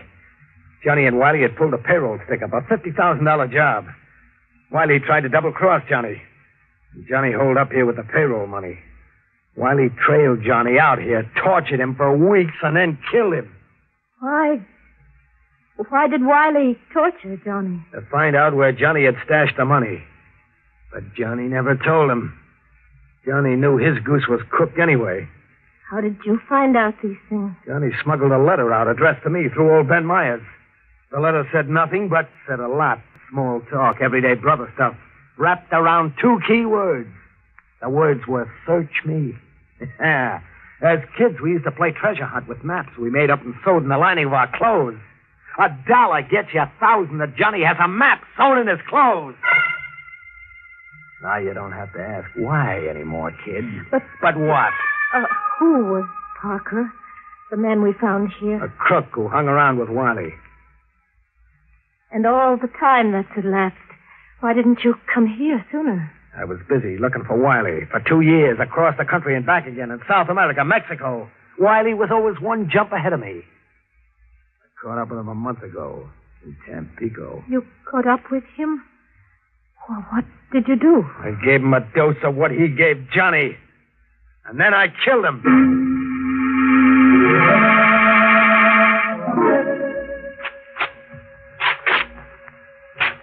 You'd have lost that $1 bet, kid. Same trick we had as kids.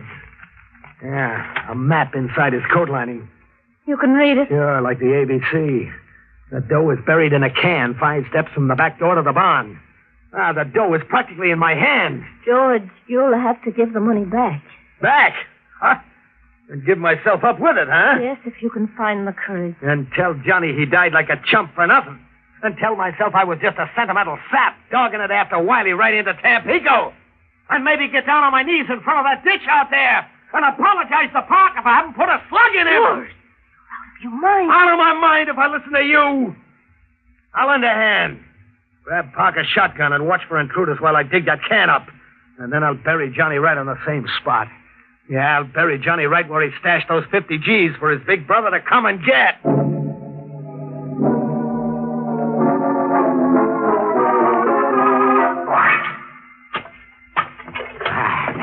Wink is the jackpot. Like music, eh, Mary? Listen to it. Now, look. You see the money, Mary? Green as grass, just as I dreamed of it for 2 years. Just as Johnny and I dreamed of it as kids. Green money, green as grass. And nothing under 100. You ever see a bankroll with nothing under 100 before, Mary? Did you? No. Just as I can recollect, I neither, son. What? I seen small change. $5 bill once. I never seen 100 before. What are you doing here, Ben? Rejoicing with you, son. I've been waiting and watching a long time for one of you to find that money. But I knew it was hid somewhere around here. And I'm an old man. There ain't much time for me to enjoy my share. How much is your share? I was calculating on a quarter, maybe. And I saw you put Parker away. Right now I'm calculating on, say, half. What are you calculating on doing with half? I don't know, for sure. Treat myself to something good. Maybe buy myself some more land. What do you say, son? You made yourself a deal, Pop. I'm going to give you all the land you need. You're aiming to kill me. George, no! I got to, Mary. I'm not killing you, old man. When you came visiting just now, you committed suicide. Get up against that tree and turn around. Maybe if I go back to calculating a quarter? I said you committed suicide. I'll bury you with $100 bill in your hand so you can treat yourself to something good where you're going. Ready? I said you was a winner, son. Guess I'm a loser. So long, sucker. Oh. Mary, you fool. You shot me. I had to do it, George. I had to save you from yourself. Silly fool. I was going to make you a queen. No, George. It wouldn't have been that way. After then, you would have had to kill me. You see, no power on earth would make me go your way. And no power on earth would make you go mine. You saved my life, Mom.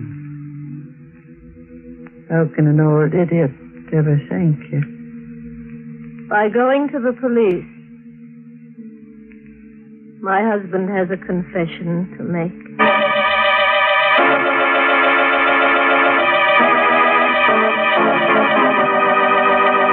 Oh, poor Mary. It got so she couldn't see the trees for the bodies. You know, until tonight I thought only Santa Claus came through the fireplace. Well, I guess everybody's doubling up everywhere nowadays. Like George. Mary's bullet left him doubled up. Still, that was a good choice of location. The fireplace for a corpse. Sort of, how to keep from growing cold.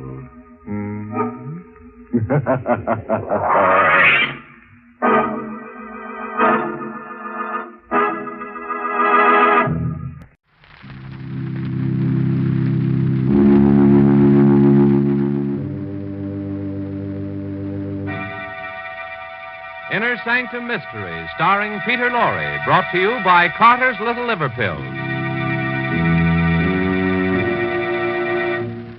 Before we open the squeaking door on Inner Sanctum this evening, here's a message the government would like to have passed on to you.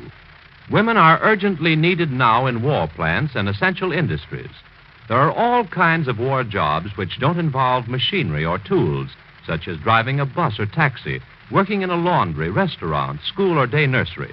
And in filling these jobs, women are relieving men for heavier work. Ladies, if you live in an area where there's a shortage of war workers, go to the office of the United States Employment Service nearest your home at once. The address is in your local telephone book. But remember, do not move to a crowded war center in search of a job. It will only add to the housing and living problem already existing there. Your first and only necessary step to volunteer your services in a war job is to visit your local United States Employment Service office. Get yourself a war job and hasten the day of victory.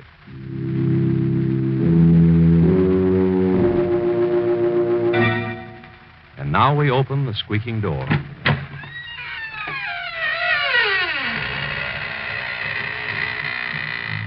Good evening, friends of the Inner Sanctum. This is Raymond, your host. I'm glad you came tonight because we have a very special guest of horror with us. I'd like you to meet the late Johnny Gravestone, the most celebrated member of the Inner Sanctum Ghost Society. He is the best haunter of them all. Johnny is the tall figure in a white sheet wearing the blue ribbon. He's haunted everything, from a palace to a telephone booth. And if you're very nice to him, he'll be glad to consider giving your house to once over.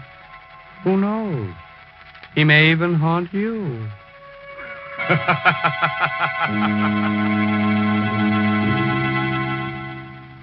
Tonight's Inner Sanctum story, The Black Seagull, is an original radio drama by Sigmund Miller and stars Peter Lorre in the role of Richard Blake.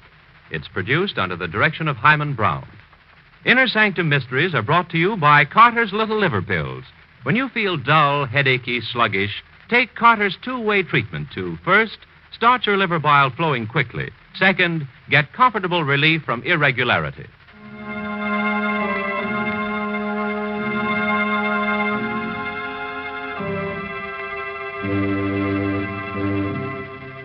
Well, we're about to begin our story. I forgot to warn you about the tremblins. They're those pesky, invisible cousins of the gremlins. They sidle up to you, give you quick little shoves, and create the false impression that you're trembling. If you're being troubled by a tremblin, just grab him by his invisible little horns and stick him into the nearest pincushion.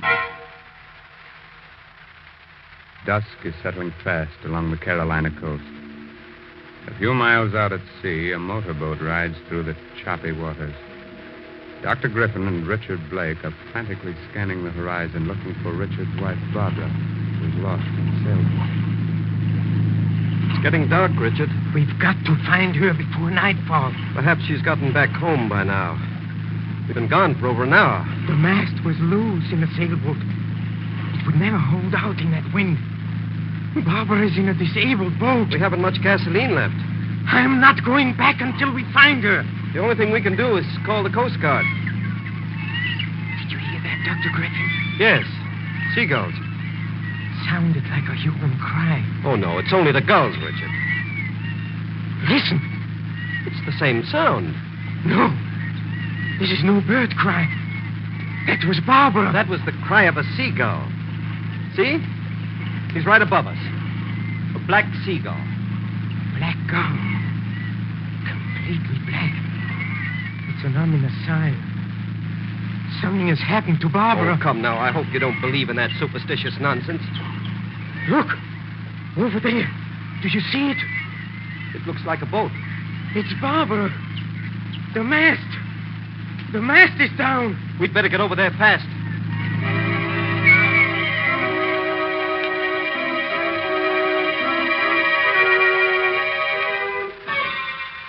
Here.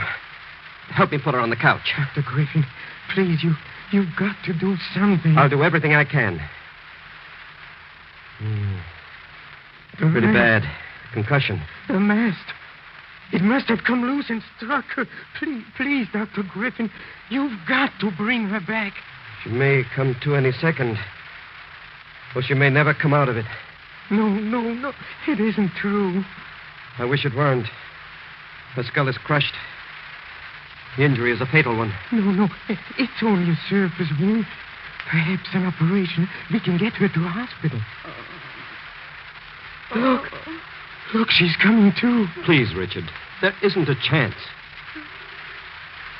Richard. Yes, darling.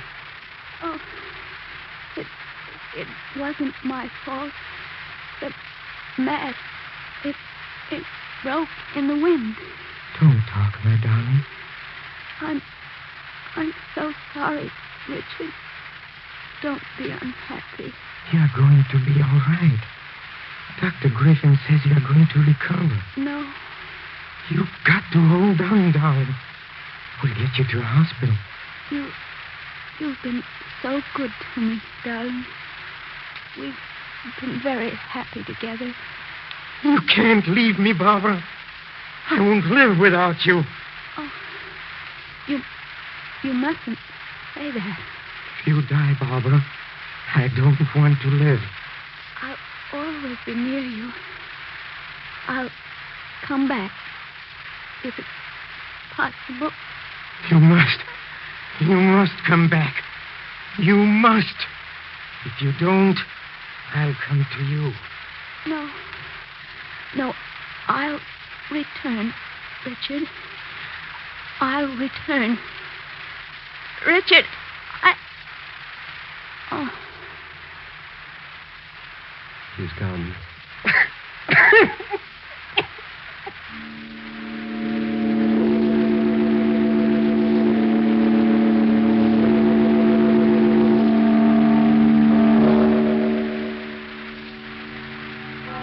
To lower the coffin, Richard. You wish to pay your final respect? Final respects? This isn't the end. It's the beginning. Do you understand? The beginning. Barbara isn't gone. She'll come back. She said so. No, Richard. No one comes back from the grave. It's dangerous to believe that. Dangerous for your sanity. She'll come back. She didn't lie. All right, men. Lower the body. Did you hear that? Yes. The seagulls again. That wasn't a seagull. I told you. That was Barbara's voice. Please, Richard. It's only a gull. No. It's her. She's calling to me. She promised to return. You see, Barbara didn't fail me. You must stop this, Richard. You'll wind up in an asylum. You're a fool, Dr. Griffin. Lower the coffin, That man. was her voice. No. Don't lower it. That sound came from the coffin. She might even be alive. She's dead, Richard. I want that coffin opened. We can't do that, Richard. There's no way of opening it now. We'll pry it open. Don't try to stop me, Dr. Griffin. All right. We'll open it. Here, one of you men. Break the seals at the top of the coffin. For heaven's sakes, hurry. It will only be worse for you, Richard, if you look at poor Barbara again. Will you tell the man to hurry?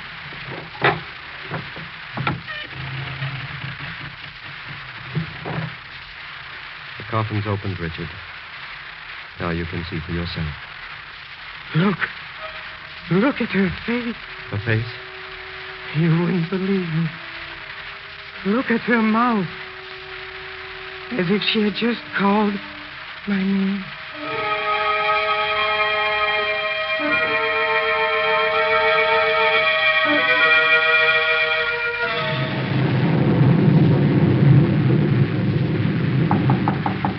Who is there?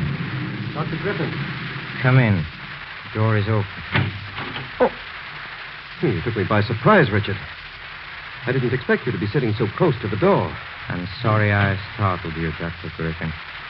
I just thought I'd drop in before I went to bed.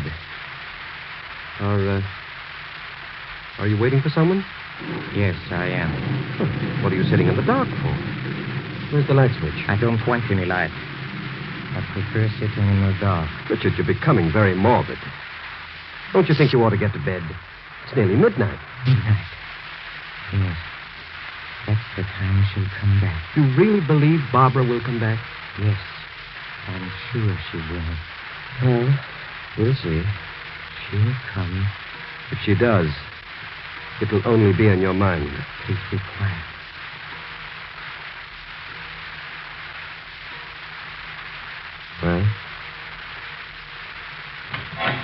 Barbara, you've come. She's here. I know she's here. Oh, darling, you've kept your promise. Richard, stop it. Where's the light switch? Put that light out. It was nothing.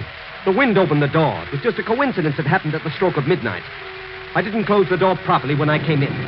She was here. I felt her cheek on mine. You imagined it. Imagined it. Look, Dr. Griffin. Look at my cheek. My cheek. A teardrop fell on my cheek. It's not a teardrop. It's the rain. The wind blew some rain in through the open door. It wasn't the rain. Barbara was here. If you hadn't put on the lights, I would have seen her.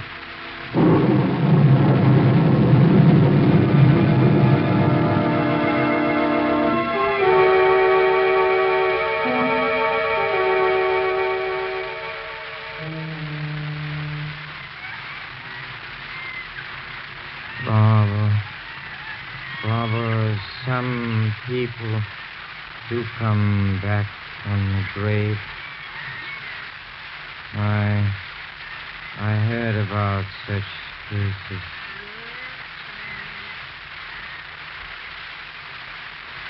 Richard. Barbara, it's you. Yes, it's darling. you. It's me. I promise never to leave you. I was about to give up. I was beginning to lose hope. How good it is to see you again. Yes, darling. It's very good. I've been trying to come back. Then it was you who opened the door at midnight. Yes, Richard. And it was your tears that fell on my cheek. Wasn't the rain, as Dr. Griffin said? Yes, Richard. But I couldn't see you then. I just felt your cheek against mine. It was very hard to return at all. What is that noise? I don't hear anything, Richard. That sound disturbs me. It makes me uneasy. You're asleep. Fast asleep. Perhaps the sound will fade away. Look at me, Richard. Oh, I can see you much more clearly. And the sound? It's fading out. Perhaps we'll never be separated again. So good to be with you again. Let me hold your hand. Wait. Why do you say that? Not yet time. What do you mean? You haven't crossed over yet. Can you still hear the banging? Oh, just a little. Barbara, don't go away. I can't help it. Someone's dragging you away. Don't let him. I don't want to go back. I'll try to come back again, Richard. I don't want to go back. I want to stay with you. Goodbye, Richard. Richard! Richard! Wake up! Wake up! Good thing I heard the shutters banging. I came in to see what was making all this noise. You shouldn't have wakened me. This box of pills. You took an overdose of these sleeping tablets. If I hadn't awakened you, you would have slept on until eternity. Barbara came for me. She was just about to take my hand. Perhaps if she had, you'd never have gotten up. I didn't want to get up. I wanted to be with Barbara forever.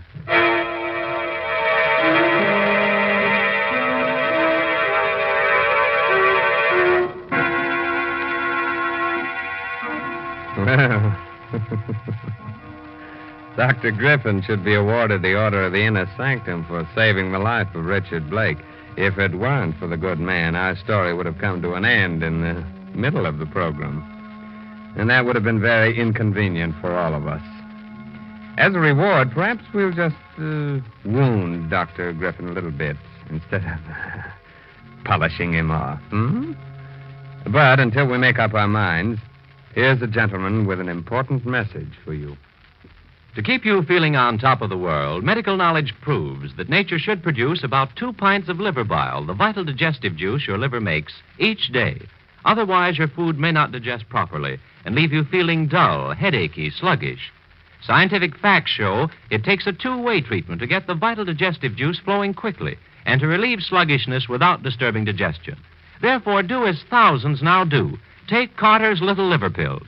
First, because Carters start the vital digestive juice flowing, usually within 30 minutes. Second, because Carters gently help you to that glorious feeling that goes with regularity. Remember, many ordinary simple laxatives don't, but Carter's Little Liver Pills do give this two-way treatment. So take genuine Carter's Little Liver Pills as directed tonight. Tomorrow, see if you don't wake up feeling glad to be alive. Get Carter's at any drugstore. 25 cents.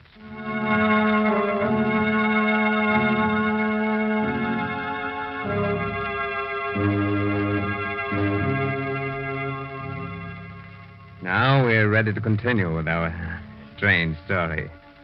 I hope you've all made yourselves comfortable. If it's too warm for you, we'll be glad to chill you a bit. Or if it's too cold, we'll be glad to make it hot for you. As a matter of fact, from now on, you'll get it both hot and cold. The following evening.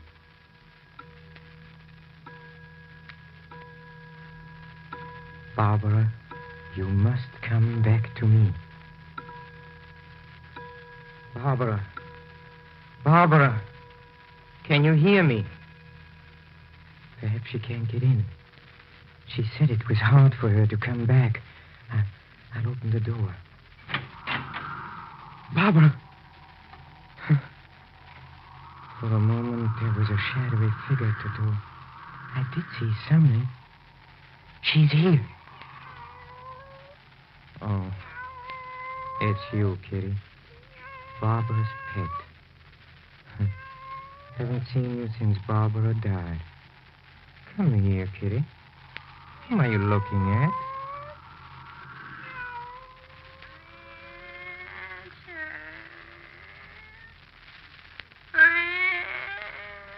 Barbara!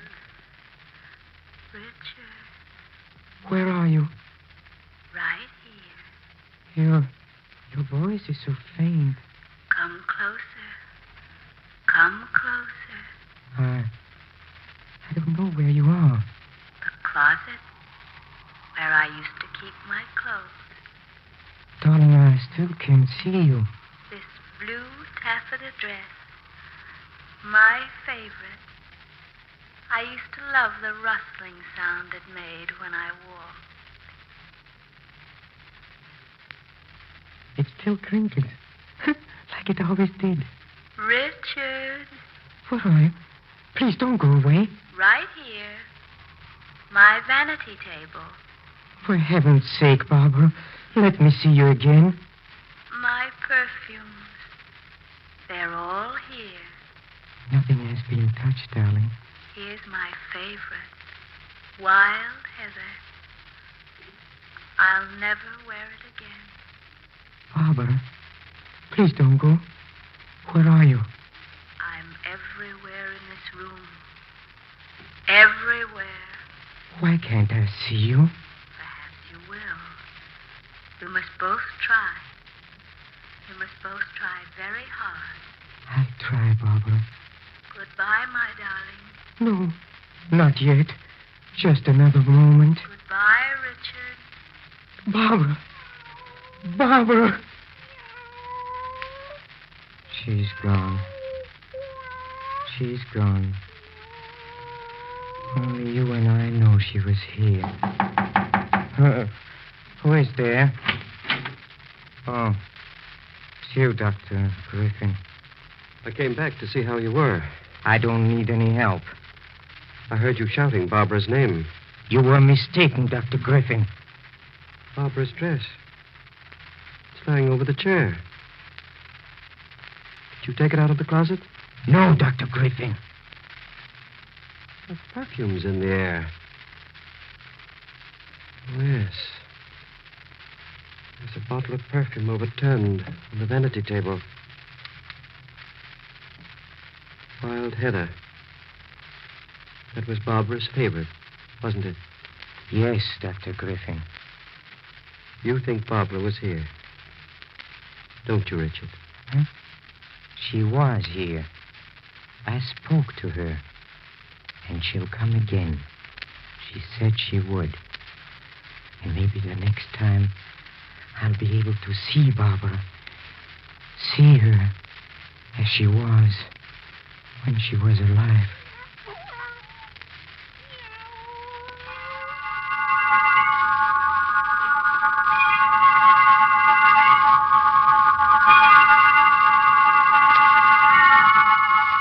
I know you don't want visitors, Richard, but you shouldn't be alone. I brought Miss Driscoll with me to look after you. How do you do, Mr. Blake? Barbara will be here soon. You haven't been eating. You've lost a lot of weight. Richard! Yes, Dr. Griffin? You've got to listen to me. There's nothing you can tell me. You won't last at this rate. Look at you. Pale and lifeless. You're still alive, but you're living among the dead. Well, you've got to stop this. You don't, you'll wind up in an asylum. An asylum? You still don't believe Barbara had come back? No, Richard. She hasn't come back. You saw for yourself the other night? Her dress? Her perfumes? She came back. I spoke to her. You took the dress out of the closet yourself, and it was you who overturned the bottle of perfume. You are lying, Dr. Griffin. It wasn't me. You're trying to come between us. I won't let you. I won't. Barbara! Richard, I've come back. Darling, I can see you. Get me my bag in the hall, Miss Driscoll. Hurry. I can see you very clearly now. Do I look any different? No. You're even lovelier than ever. Richard. We've got to meet each other halfway. Richard. Yes, darling. I've been trying. I tried very hard. I've brought some friends. They all want to meet you. Friends? Yes. This is Fred Rankin. You remember him? Oh, Fred. How do you do, Richard? I'm Fred Rankin. But you're dead. Yes. I've been dead for 6 years. And this is Mr. Fielding. Remember him? He was your neighbor once, killed by an automobile. Yes. I've been dead for a long time. Ever since you were a young boy, Richard. And this is Mary Schofield, the girl you went to school with. Barbara. Barbara, watch out. The mast. It's falling. It's falling. Richard, help me. Help me. Help me. It's Barbara. It's Barbara. She's out there in a boat. The mast is gone. I've got to save her before it's too late. You're not going anywhere. There's no one calling you. Nurse, help me get him back into bed. Let me go! Let me go! You're staying here with me. Let me go! Come back! Come back, Richard!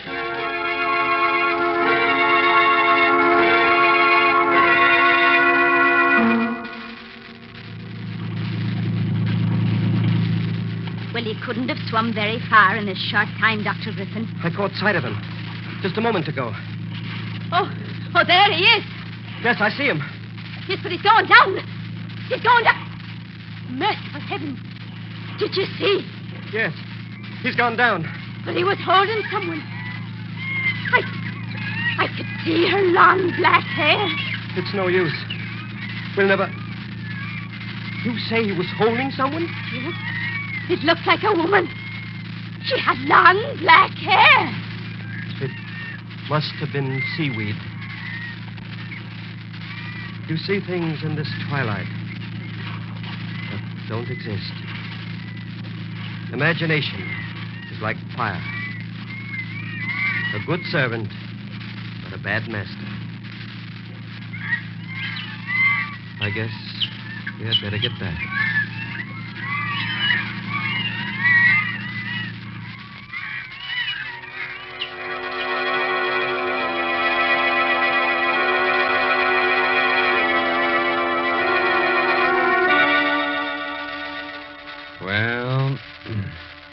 Dr. Griffin lost a good fight. Mm-hmm. He was Gull crazy. But that was no Gull. That was Richard's wife. Anyway, the Inner Sanctum Ghost Society is mad at Dr. Griffin because he's interfering with the drive for new members. Say, by the way, if you should hear the wild cry of birds in your next dream, don't be alarmed. It's just that spring is on its way. Be sure to read this month's Inner Sanctum mystery novel, The Smell of Money, by Matthew Head, on sale at all bookshops. It's enough to make you shudder when you see what a boy or a girl can put in his or her stomach. Things you know would lay you low. Yet they bounce out of bed in the morning just a raring to go. That's youth for you. Yet thousands of people who should feel terrible tomorrow morning, considering the way they've insulted their digestive systems this weekend, may feel like a million tomorrow morning. Because tonight, they're going to act on a piece of advice from the Book of Medical Knowledge. For medical knowledge proves that nature should produce about 2 pints of the vital digestive juice your liver makes each day. Otherwise, your food may not digest properly and leave you feeling dull, headachy, sluggish. Scientific facts show it takes a 2-way treatment to get the vital digestive juice flowing quickly and to relieve sluggishness without disturbing digestion. Therefore, do as thousands now do. Take Carter's Little Liver Pills to get this 2-way treatment you may need. First, Carter starts the vital digestive juice flowing, usually within 30 minutes. Second, Carter's gently help you to that glorious feeling that goes with regularity. Remember, many ordinary simple laxatives don't, but Carter's Little Liver Pills do give this 2-way treatment. So take genuine Carter's Little Liver Pills as directed tonight. Tomorrow, see if you don't wake up feeling glad to be alive. Get Carter's at any drugstore. 25 cents.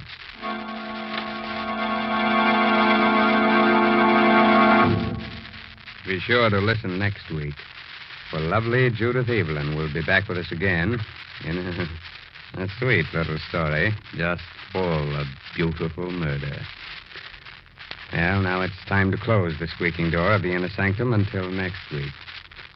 So, good night. Pleasant dreams.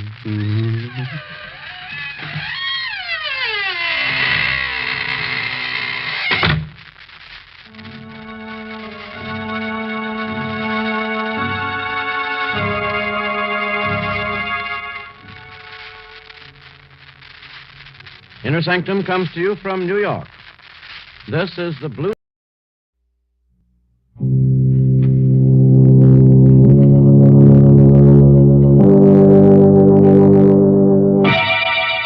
Lipton Tea and Lipton Soup present Inner Sanctum Mysteries.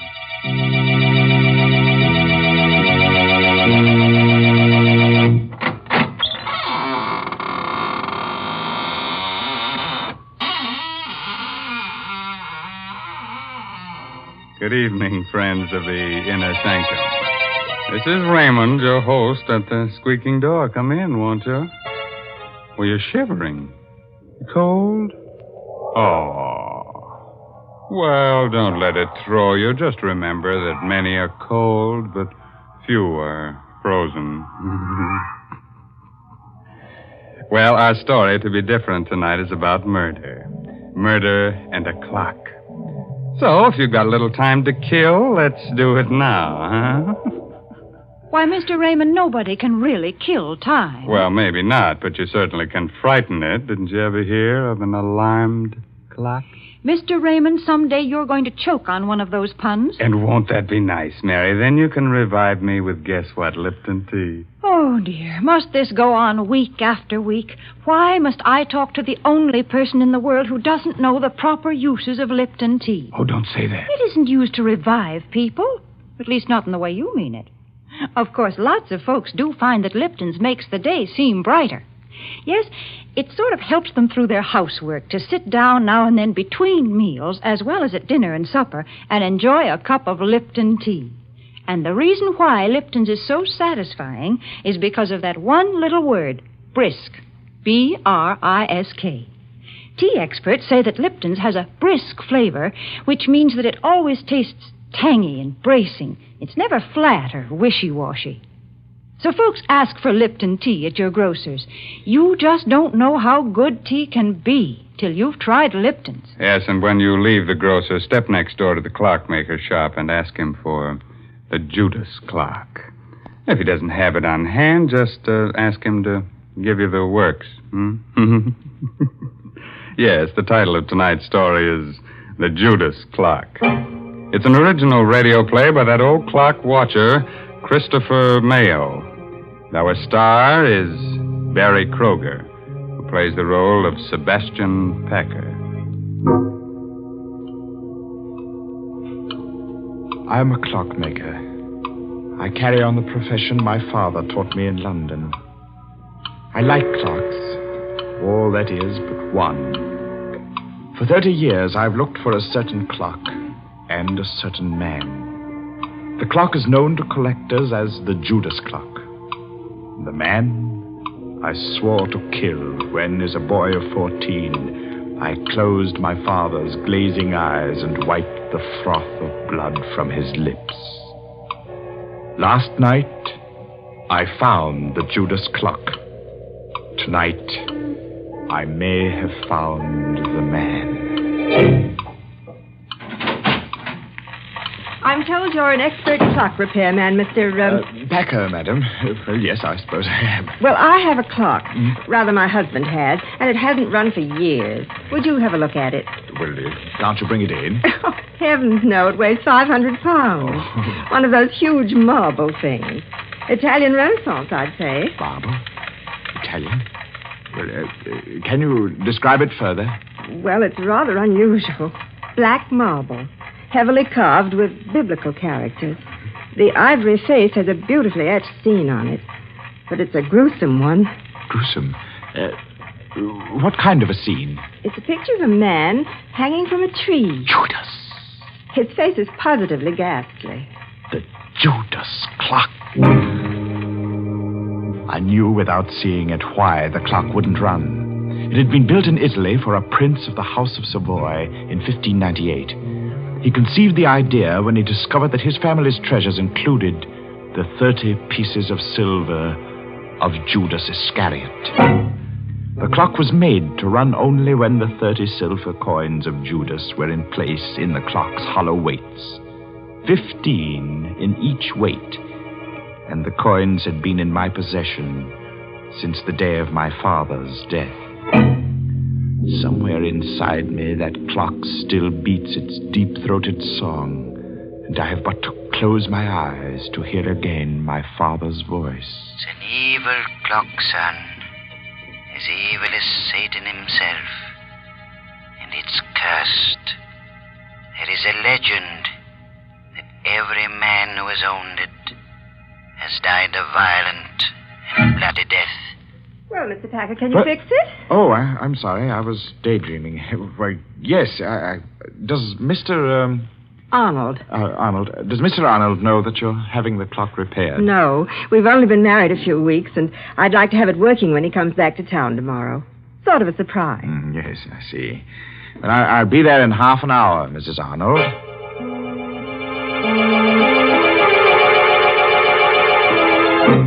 So last night, I went to the Arnold house and found the Judas clock again. I started to work. Foghorns from the East River sounded much as I remembered they did in London. And suddenly, I was back there on a fateful day about a fortnight after the clock had been uncrated by my father. I was in the shop when the man from Scotland Yard stepped in. He walked straight to the clock and stared at it. Good afternoon, sir. Does the clock interest you? Very much. When did you acquire it? A cousin bought it at an auction in Italy, and I'm displaying it for sale and consignment. My name's Pettibone, Scotland Yard. I've been looking for this clock for a month. It was stolen in Italy. Stolen? Yes, Mr. Packer. And worse, murder was done. Afraid you're involved in a bit of something here. Murder? I'm taking possession of the clock in the name of the Crown. I shall never forget the look of horror on the detective's face a moment later. He laid his hand on the clock's carving, and it froze there, while his face drained white and his eyes bulged. He opened and closed his mouth soundlessly and crumpled to the floor with his hands to his throat. He was still and twisted and very dead. Mr. Pettibone had died of a heart attack the moment he took possession of the clock. I helped Father drag him into the stockroom. Father wanted time to think, so I went to my room.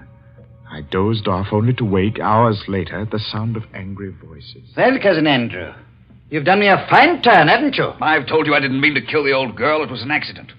Don't talk so loud. Boy will hear us. You killed her as soon as you learned she'd made out a will in your favor. Then when you thought it was safe, you sold all her furnishings and sent the clock to me to sell. Very well, I did. You're in it to the ears. I'll go to the police. Oh, and how will you explain poor, stiff Mr. Pettibone lying in your stockroom all this while? Besides, Timothy, there's nothing to fear now Pettibone's gone. He was the only one who suspected me. Now, you're the only one who knows. I'll crate this cursed black monster tomorrow, and you leave with it. And will you also crate Mr. Pettibone? I have a plan.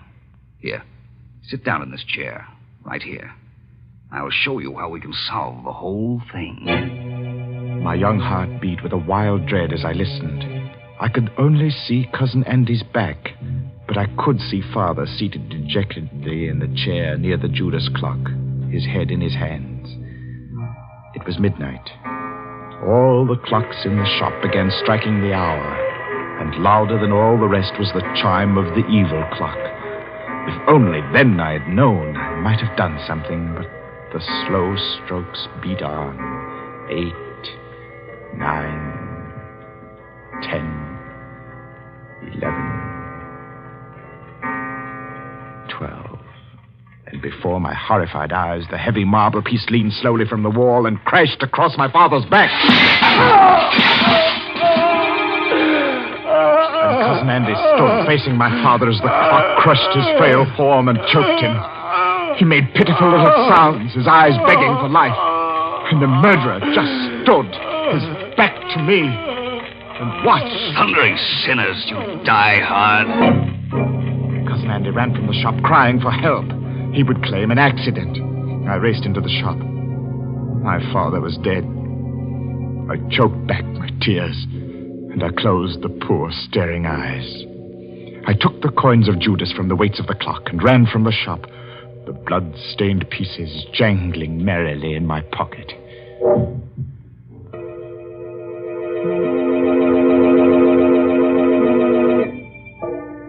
Armed with the notion that the coins were of value, and the definite notion that I must eat, I approached one of the many dingy little curio shops in the Limehouse district. I stepped through the fog toward a shop where a dim light burned in the rear. Every inch of wall and ceiling was hung with curios, old armor, swords, and shields. I would have run out, but a weazened, apish man barked at me from the rear. Well, what you want? I have something to sell. What you got? I have the 30 pieces of silver that belong to Judas Iscariot. I'll twist this scrawny neck off you. Pulling me leg, eh? Oh, no, sir, I'm not pulling your leg, sir. Here they are. Blimey. Silver, right enough. Where'd you cop them? Oh, I didn't steal them, sir. They belong to my father. A likely tale, that. Will you buy them? Buy him, he says. Buy him. Get out of here before I cause a bobby, you scamp. Get out! Oh, no, give me my coins. Get out or I'll come about and fetch you a sound one. The ugly brute came toward me. He held my coins, clutched in a tight, hairy fist. Before I could move, he had struck me. And I hit the wall with a clatter.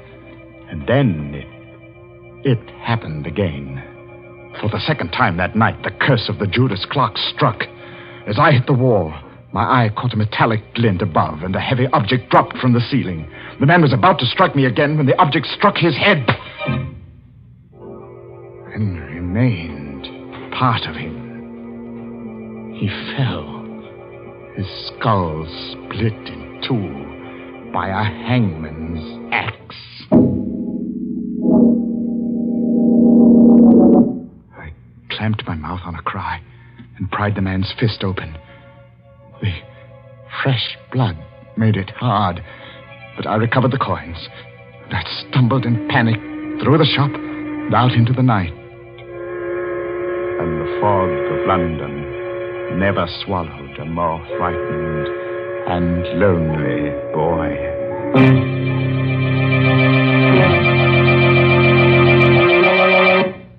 That nasty fog swallowing a little boy. That reminds me of a little nursery rhyme. Hickory dickory dock, the mouse ran up the clock. The clock struck 2. Look out, it might strike you.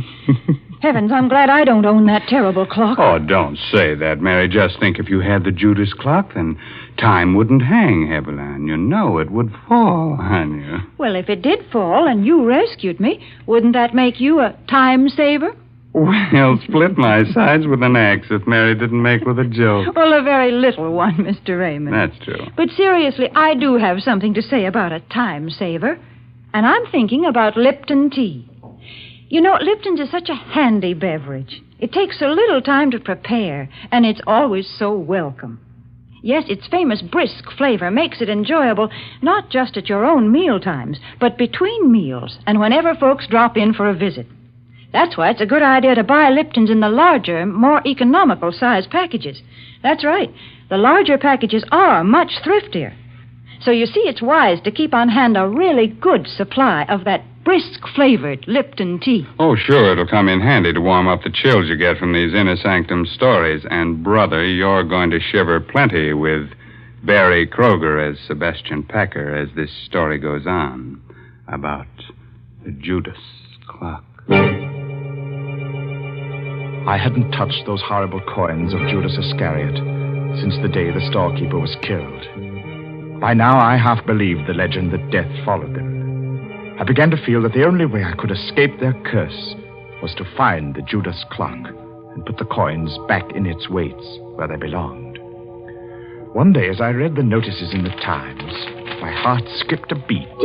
It said, auction of clocks. At Chopin Place, auction room, Saturday at 7. Rare items, one of them fine Italian Renaissance piece of black marble. Rare treat for collectors. Come early. Interested in something, young man? Oh, why, yes. Well, that is nothing in particular. Just looking at these splendid pieces. I thought I might stay for the auction. Look about. Auction won't start for a bit yet. I sauntered toward the black clock. My hand had scooped all the coins from my pocket. I would have to work fast and noiselessly. My sweating fingers began to unscrew the small cover on one of the weights. I would soon have the coins put back. Just I thought. No. What have you got in your hand there? Let's have a look. No, nothing at all. I was just examining. Examining my foot? You've got a flock of coins there. You must have taken them from somewhere in the clock. Here. No, give them to me. Sometimes when things happen quickly, the mind retains details that would otherwise escape notice. As the men and I struggled, I dropped the clock's weight. It hit a short, round bit of metal directly below it. The man had a vice-like grip on my clenched hand. Blasted little wretch. No! I'll wrench your hand off for you. I heard a whirring sound within the clock, and before my horrified eyes, the supporting panel at the front of the clock's base slowly lifted on hinges. The clock was off balance and began to fall forward. I screamed a warning. Look out!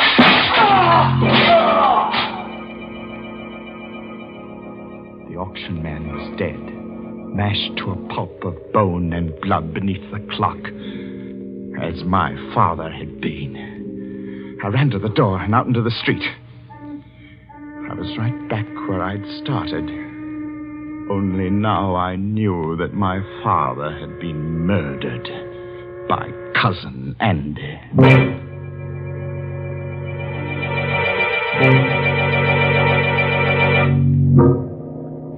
I walked for miles, trying to pull myself together. I wandered aimlessly, or so I thought. But fate had traced my path before me, because I was startled to find myself staring into the shop window of a rare coin dealer named Megaroyd. I walked into the shop. Mr. Megaroyd was a nice little man. He smiled a bit quizzically at my firm belief that I possessed the betrayal coins of Judas. I poured them onto his counter. Oh, I say, you could be right, you know. Oh, these are the right era. I say, suppose they are. Let me put a glass to them. Mr. McElroy, would they be worth a great deal, even if they weren't the... Well, let me see. Yes, gracious, yes, they should be worth a great deal as collector's items alone. Well, Mr. McElroy, I feel that there's something I should tell you about these pieces. They... Yes? Oh, it's not important. Oh, well, now, just a moment. I have a catalogue on this here in my show window. I'll fidget just a jiffy. The coins lay on the counter. I watched Mr. McElroy run down the aisle. As he approached the display window, his foot caught in an electric wire which lay across the floor. The lights went out, and I saw him pitch forward and... Ah! Mr. McElroy! Mr. McElroy!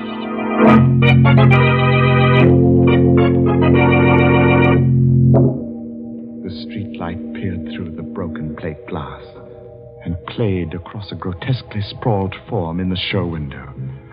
I needed no more light than there was to see what had happened. The upper half of the heavy plate had broken and dropped flat against the solid lower half. There was no need to ask how he was. No guillotine could have done a neater job. Mr. Megaloid had no head. Who else but death can own the coins of Judas?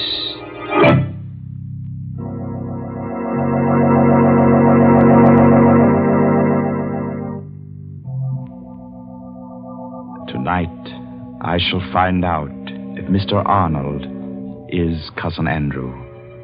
If he is, I shall feel no remorse in killing him tonight. Because while working to repair the Judas clock last night, I discovered how my father's accidental death had been well-conceived, diabolic murder. When the right-hand weight reached the floor of the clock on the 12th stroke of midnight, it tripped a trigger which collapsed the base of the clock and caused it to fall forward. My father had died on the 12th stroke of midnight. Have you finished, Mr. Packer? No, Mrs. Arnold. I shall have to come back tomorrow night. What time do you expect Mr. Arnold tomorrow? About 11, I'd say. Will you be finished by then? Well, I think so. I'll have to take these weights to the shop with me, though. Something has to be added to them. Well, of course, Mr. Packer. Mr. Arnold will be so surprised to see the clock running, won't he? He'll be very surprised, Mrs. Arnold.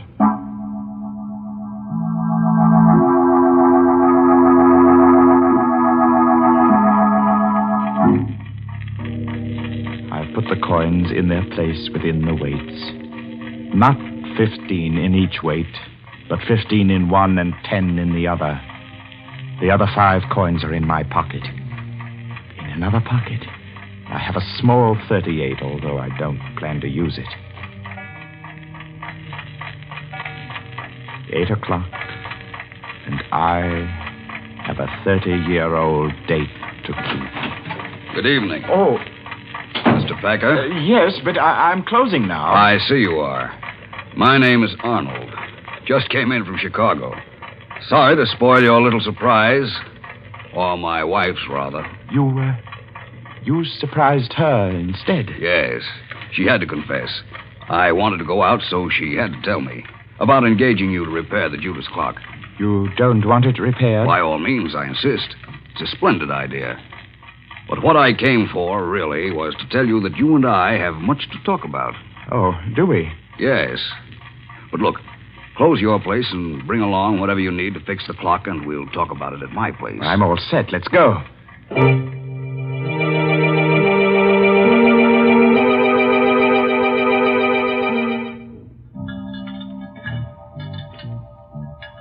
Think you'll have it fixed in time to strike midnight? Oh, yes. Yes, it will strike at midnight. Yes. Well, there we are, Mr. Arnold. Weights are in place. Let's see. It's exactly 10 minutes before midnight. Set the hands. And just a little shove on the pendulum. So. And the Judas clock ticks again. It's an evil clock, son. Evil as Satan himself. The Judas clock wakes from a 30-year sleep.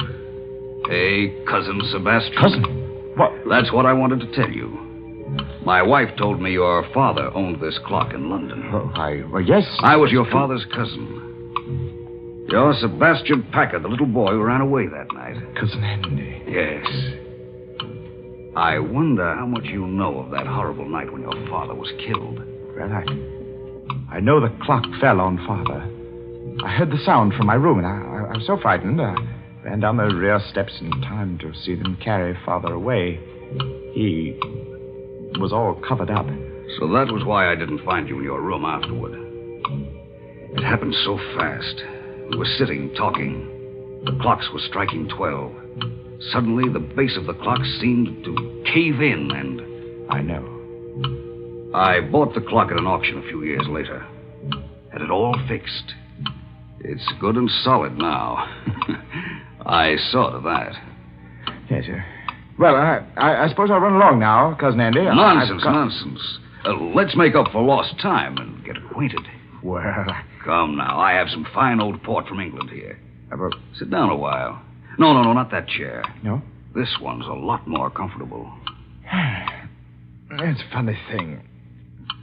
When you work with clocks, as long as I have, you get to philosophizing about time. That's so. How? Well, here I sit by the big clock, just as my father sat 30 years ago. You know how many seconds ago that was, Cousin Andy? No. Do you? Well, 315,360,000 seconds in 10 years. That'd be 9,460,800,000 seconds in 30 years. You've got quite a mechanical mind, Sebastian. Here, try this port. Thank you. Here's to Father.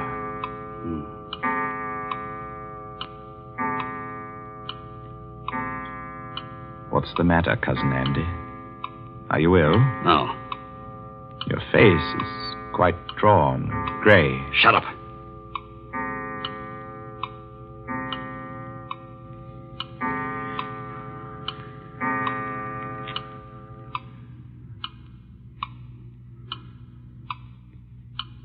Well, Cousin Andy, it's late. I guess I'd best go.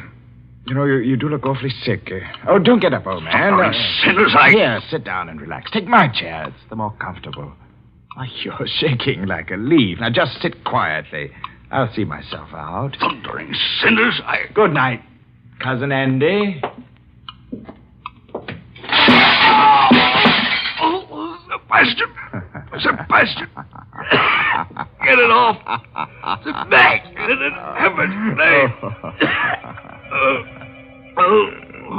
Poor Cousin Andy. You're choking to death. You die hard, too, don't you? It was just a matter of timing. I set the hand a minute fast and the weight didn't touch your clever little spring device till just now because it's lighter by 5 pieces of cursed Judas money.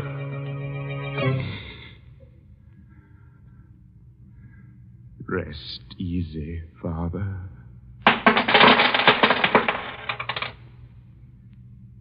And he cast down the pieces of silver in the temple and departed and went and hanged himself.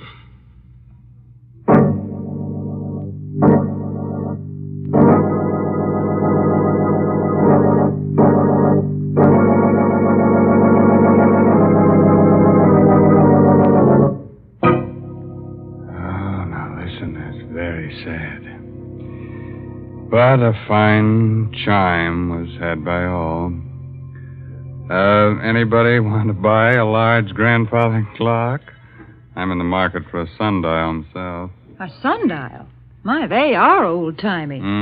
Say, Mr. Raymond, if you're afraid of clocks that tick, why don't you try to get hold of one of those old Egyptian water clocks? Oh, Mary, now you're going to tell me that when tea time comes around, the water begins to boil in the clock? Well, that would be quite an invention.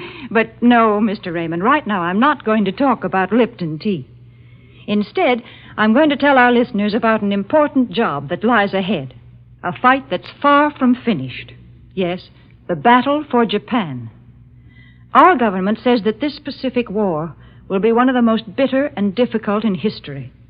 Never before has a nation fought so far away from its own shores. And to support this fight, we at home must work even harder at our home front activities. We must keep on buying more and more bonds, and we must hold on to them. And above all, we must stay on our war job until the job in the Pacific is over.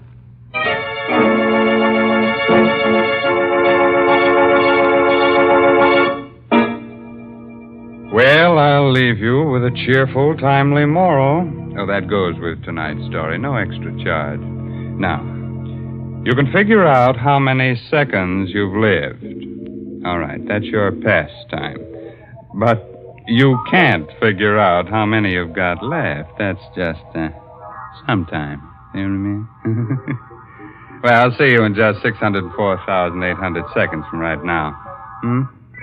Well, that's next Tuesday night at 9 o'clock, of course. By the way, this month's Inner Sanctum mystery novel is The Lucky Stiff by Craig Rice. Well, now it's really time to close that there squeaking door until next Tuesday night when Lipton Tea and Lipton Soup bring you another Inner Sanctum mystery directed by Hyman Brown. So until then, good night. Pleasant dreams.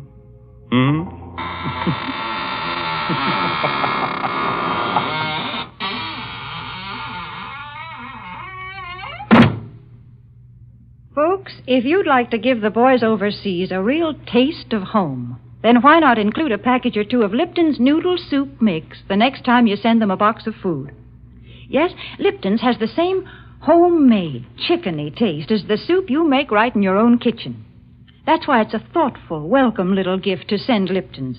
And as you know yourself, Lipton's Noodle Soup makes a grand snack. So remember, send a package or two to your boy. And remember to tune in next Tuesday night for another Inner Sanctum mystery. This is CBS, the Columbia Broadcasting System.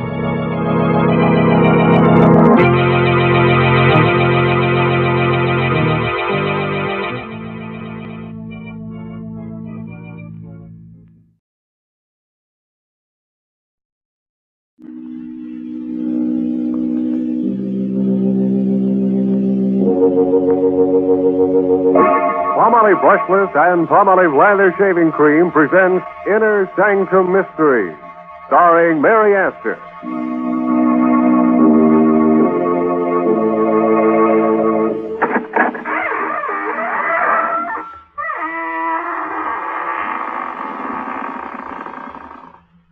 Good evening, friends of the Inner Sanctum. This is your host, Raymond, welcoming you through the squeaking door. Well, we're having a gay musicale here tonight, featuring, of course, only haunting melodies. But I'm afraid none of the performers will get a hand unless it's a cold one.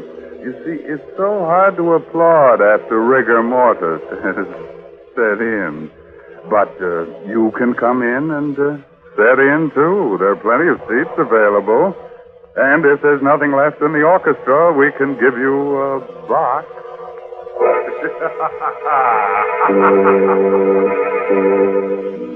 Tonight's Inner Sanctum story, Melody of Death, is an original radio play by Robert Tallman and Robert Sloan and stars the famous movie actress Mary Astor in the role of Anne. It is directed by Hyman Brown. Miss Astor appears tonight through the courtesy of Metro-Goldwyn-Mayer. Then, Inner Sanctum Mysteries ask you to shave with Palmolive Brushless and Palmolive Lather Shaving Cream. Either Palmolive Brushless or Palmolive Lather Shaving Cream gives you the cleanest, most comfortable shave you ever had, free from razor burn, or mail the carton top to us and we'll refund your money.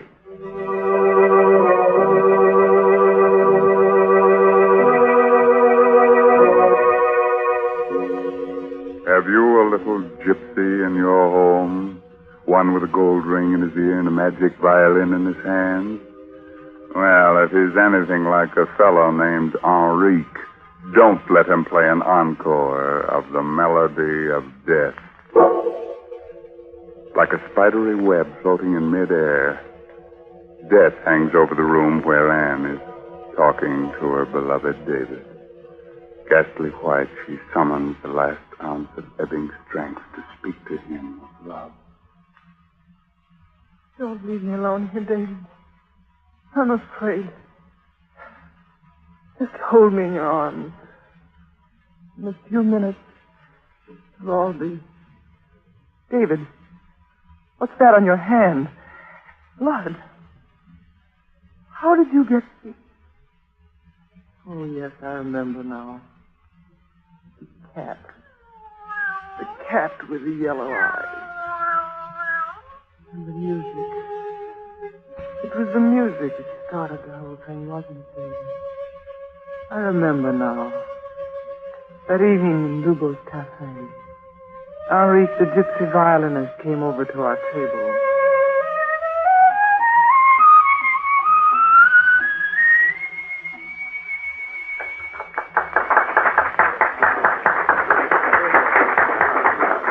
The senorita is very happy this evening, no?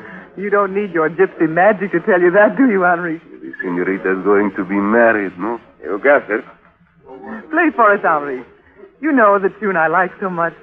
Los Infelices? Yes, that's the one. Oh, I'm sorry, senorita, I cannot play that melody for you.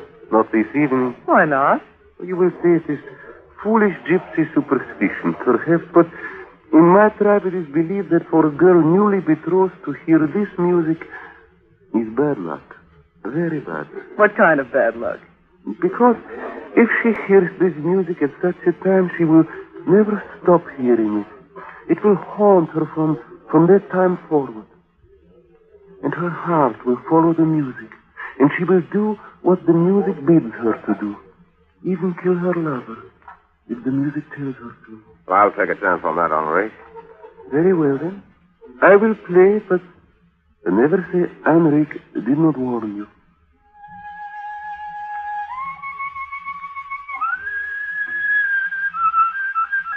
Anne, what is it?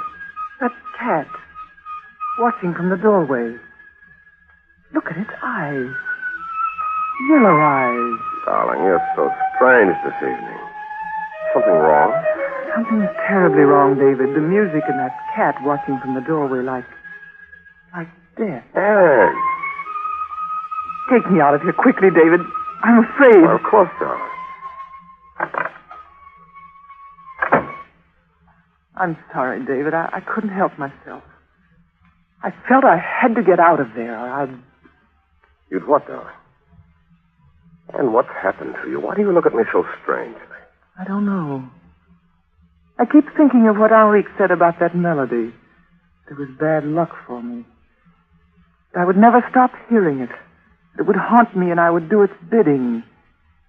Even kill. Anne, stop it. Get hold of yourself. I'm tired, I guess. You'd better take me.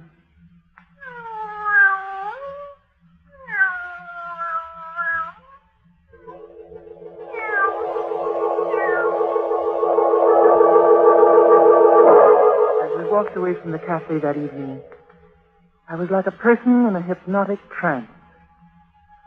I kept hearing that melody in my head. You will never stop hearing the music. It will haunt you. No. No, I won't listen to it. Even kill your lover if the music tells you to. No. I love David. He'll help me to forget. No one can help you now, Anne. The music and the cat with the yellow eyes watching from the doorway.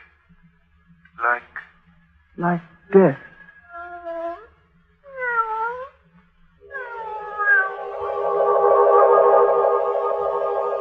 I fought it with all my strength, but it was no use. The music called me irresistibly back to that dingy little cafe, to Henrique, and to the cat with the yellow eyes. The cat that belonged to Lubos, a man I had never seen. Yes, something. I knew you would. It was the music, wasn't it? The music told you to come. How did you know? Did I not tell you it would be so? The other night, when you told the legend about that melody, something happened inside my head. And when you played it, it sounded so strange to me. And after that... You hear it all the time? Yes. I thought if I could hear the melody played again, maybe it would lift the spell. I'd do anything to stop this thing that's torturing me. What do you know about torture? You hear music in your head. What do you know what it means to hate him until your stomach turns inside out from hatred? And to work for that man and have him watch you every minute, and when he's not here, that cat of his, that devil of a black cat, watching me with those yellow eyes. Why do you hate Lubos so much? Why do you hear music in your head? Who can tell about these things? There are devils in both of us. I will help you kill your devil if you will help me kill Lubos. You're mad. You don't know what you're saying. He lives in a rooming house. The address is 117 Green Street. Take the cat with you and tell the druggist you want chloroform to get rid of the cat. Where are they? The janitor will let you in. Stop it. I won't listen to any more of this. The music will tell you when it is time. The melody. Remember. No, I won't listen to it. I won't. But you are listening to it, aren't you? You can't help yourself. And you will do what the music tells you to do. Won't you? No, I won't. What is the music telling you to do? To kill Lubos. And you will do it. Won't you?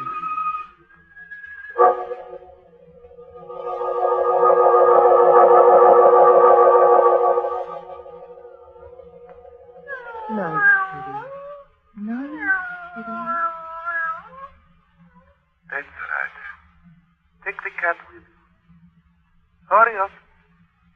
Got to get there before the drugstore closes. That's right. Open the door and walk in. Yes, miss. What can I do for you? A bottle of chloroform, please. Yeah, that's a handsome cat you've got there, miss. It's a shame you're putting him out of the way. It has to be done. He has a stomach infection, quite incurable. Well, those things will happen. Here you are, miss. That will be 38 cents plus tax. Put the chloroform in your purse now, Anna. Hurry along now.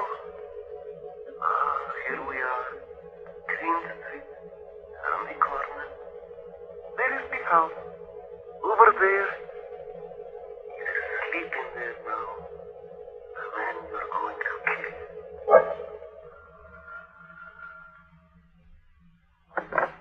Who's that? I'm looking for Senor Lubos. I've brought his cat home. I live next door to the cafe and... All right. He's the first door at the top of the landing. And don't make no more noise on the stairs than you can help. You see, how simple it is. That's right, up the stairs. Wait now. Before you open the door, the bottle of chloroform. Get it ready. That's it. Now, put the cat down. Gently. He won't make any more noise now. He's home with his master. Yes, he's asleep. Fast. Quickly now, the chloroform. Over his face, quickly. Push it down hard. He's waking up. Pour more chloroform on the cotton. He's waking up. Who is that? Who? The knife. There's a knife on the table there. Grab it before you know. The knife, Anne. The knife. Kill him. No, don't do it. Please. Don't do it. I tell you.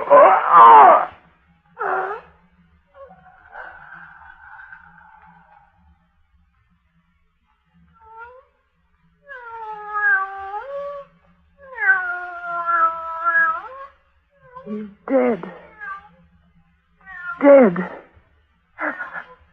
I've killed a man. I've killed a man.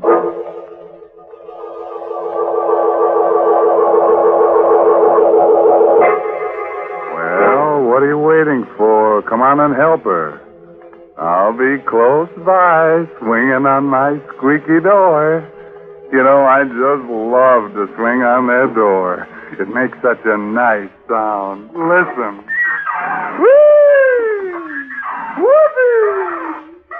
Why do I like the sound? Because it reminds me of painful, scratchy razor burns. Men, when you torture your face with razor burn, don't just blame your razor blade. Instead, try Palmolive Brushless. That smooth, easy to spread, won't clog your razor shave cream. You see, Palmolive Brushless is made with real olive oil to literally lubricate your skin so your razor just glides along with no tugging, no scratching, no scraping. Yes, mister, even the toughest beards lie down and wilt when you use Palmolive Brushless. And your face is cool, comfortable, younger looking, not a bit drawn or dry. So why don't you quit bothering with a shaving brush and try Palmolive Brushless? You buy Palmolive Brushless in the big money-saving Victory jar, and we'll guarantee you the cleanest, most comfortable shave of your life. And we know you'll sing goodbye forever to painful razor burns.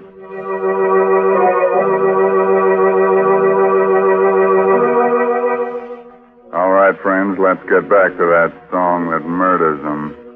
Remember how it goes? Remember how it haunted Anne into committing murder for Henrique? Well, it's still haunting her. And she's telling David about it in that room where death and this melody hover near. Yes, I was a murderer. I had plunged a knife into a man's throat and stood there watching while he died in agony. Then went calmly home. You were waiting outside my door, David. Anne, where have you been? Out. But, Anne, your dress and your gloves. Why, David, it looks like... It looks like blood, Anne. And it is blood. But I don't... Where did it come from? You mean you don't know? Oh, maybe it was on the seat of the taxi. Maybe somebody cut themselves in there before I... Maybe the driver had carried an accident case to the hospital. But why should you follow me into my flat in the middle of the night and cross-question me like this? What right have you? Maybe you've forgotten that this was our wedding day. I waited at City Hall until I was thrown out. Our wedding day. Oh, David. What happened, Anne? Well, I don't remember exactly. Don't remember? You know, that tune that's been running through my head. This morning it got suddenly worse. I was desperate about it. I thought maybe if I went back to Henrique and heard it played again, I might be able to get it out of my mind. Well, what happened? Yes? What is it, Anne? Music. That melody. Don't you hear it? I don't hear anything. Lubos was murdered a little while ago. A woman wearing a navy blue suit and white gloves went up to his room on the pretext of taking his cat to her. She tried to chloroform him, and failing that, she stabbed him in the throat with his own knife. No, I couldn't have done a thing like that, David. There it is again. Can't you hear it? Anne, there's nothing to hear. It's just in your mind. I don't know what happened tonight, and I don't want to know. But one thing is certain, this man has you under a hypnotic spell. We've got to fight this thing somehow, this music you hear. Be quiet, David. Trying to tell me something. He's trying to trap you, Anne. He's going to make you remember that you killed Lubos. You'd better kill him too, Anne. Before it's too late. Oh, no. Not even for the music. Not even the music can make me do that, Henri. Anne, what are you saying, Anne? Oh, it's all right. It's gone away now. It was trying to get me to kill you, David. Oh, Anne, darling, what has he done to you? David, it's the music. Then why did you say Henrique just now when you were talking to the music? I don't know. It's the music that talks. But it's always Henrique's voice, and... Did Henrique's voice tell you to kill Lubos? Yes. I remember now, David. Yes, even buying the chloroform. But I don't feel guilty. You aren't guilty. Now, look, do as I tell you, Anne. Take off these clothes and burn them. I'm going to lock you in here. If you hear the music again, fight it. Fight it with all your strength. I'll be back here in an hour. When you see me come in that door, you'll know that that music of yours has been silent forever. Where are you going? To kill Henrique.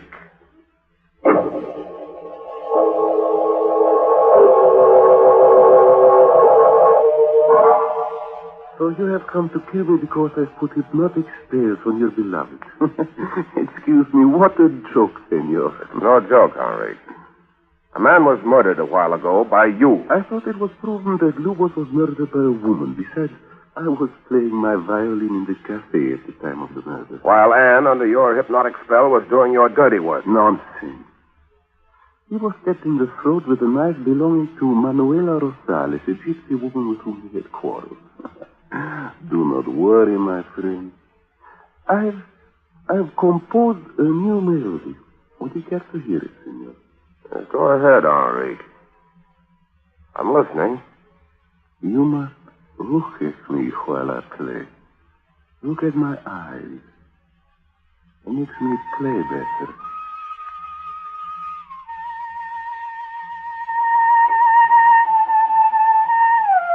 Well, what's the idea? What do you want me to do?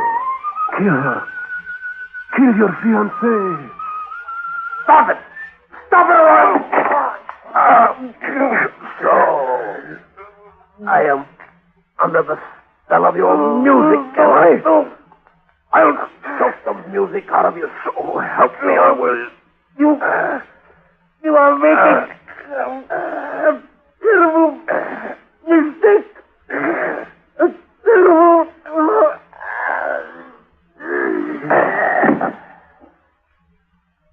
Where is your music now, Henrique?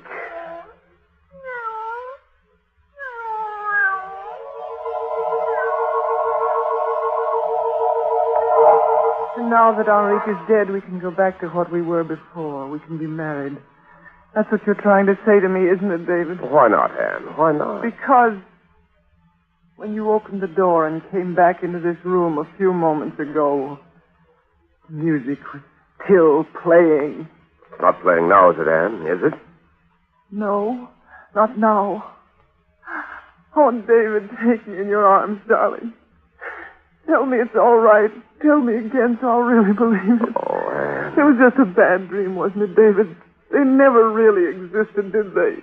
Henrique and Lubos and the cat with the yellow eyes. Of course not, darling. Of course it was just a dream. David! It's all right, darling. I see it too. It's a black cat. Must have followed me home. You see, it's really quite friendly. Go ahead, darling. Pet him. All right, David. There, that's it. You see, it's just an ordinary cat. Yes.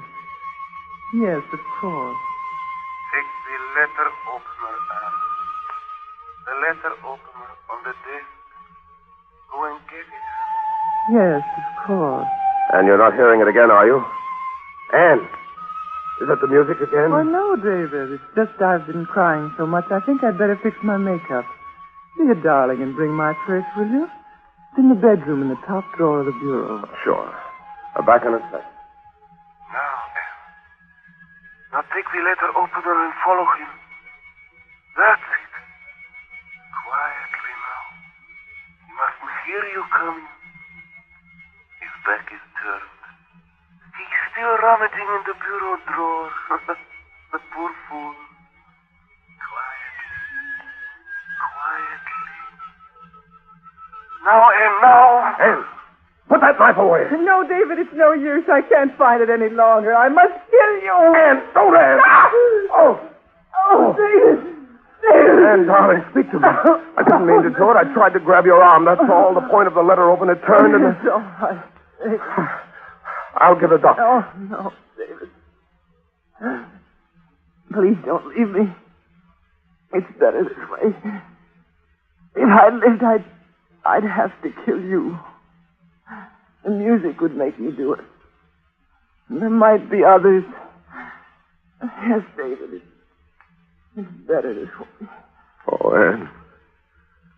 Anne. It was the music, David. The music. A melody more beautiful than life itself. Listen to it, David. Melody of death.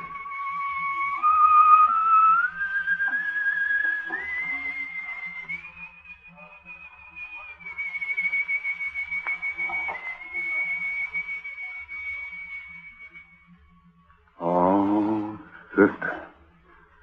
Speaking of melodies, I want that little number for our concert we're giving in the lower chamber of Music Society of Inner Sanctum. As a matter of fact, I want Henrique to fiddle around. And I want...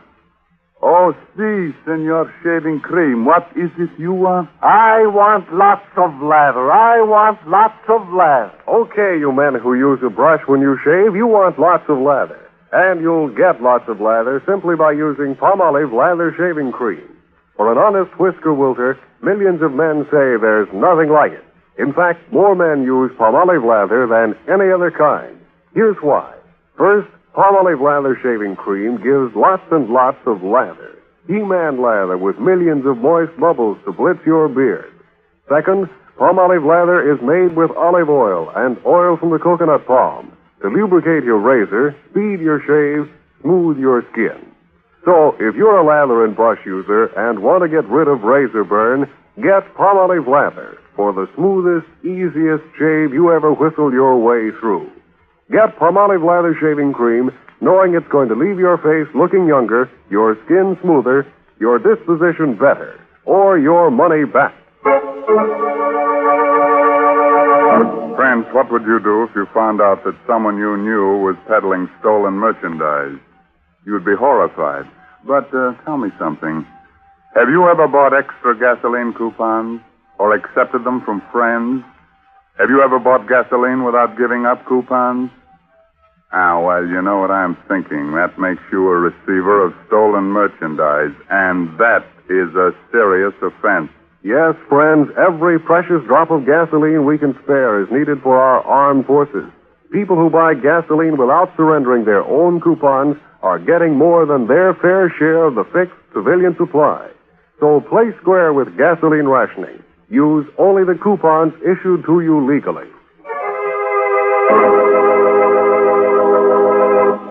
So, friends, by the way, the latest Inner Sanctum mystery novel is The Moon Was Red by Dana Sage. Oh, now look here. Here's a calling card and a confirmed appointment for next week's Inner Sanctum mystery. That dapper demon of deviltry right from Hollywood, Adolphe Manjou, to suavely and smoothly scare us right out of our Inner Sanctum.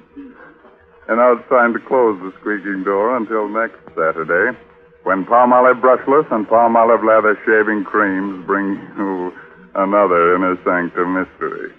Until then, good night. Pleasant dreams.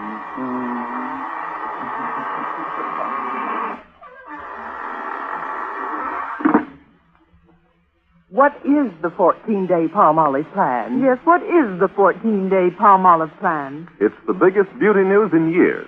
Doctors tested this plan, proved it brought lovelier complexions to 2 out of 3 of all the women tested. Here it is. Wash your face with Palmolive soap. Then massage for a full 60 seconds with Palmolive beautifying lather. Then rinse. Do this 3 times a day. Easy to do, yet 36 doctors prove this Palmolive plan brings a lovelier complexion to 2 out of 3 women. No matter what type of skin you have, dry or oily, the 14-day Palmolive plan works. So get Palmolive. See what Palmolive can do for your skin in only 14 days. This is CBS, the Columbia Broadcasting System.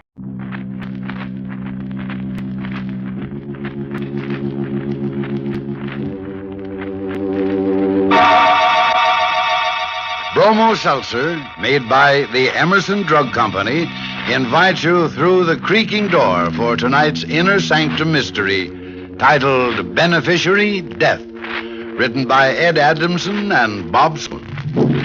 Bromo Seltzer reminds you to fight headache 3 ways. Bromo Seltzer, Bromo Seltzer, Bromo Seltzer, Bromo Seltzer.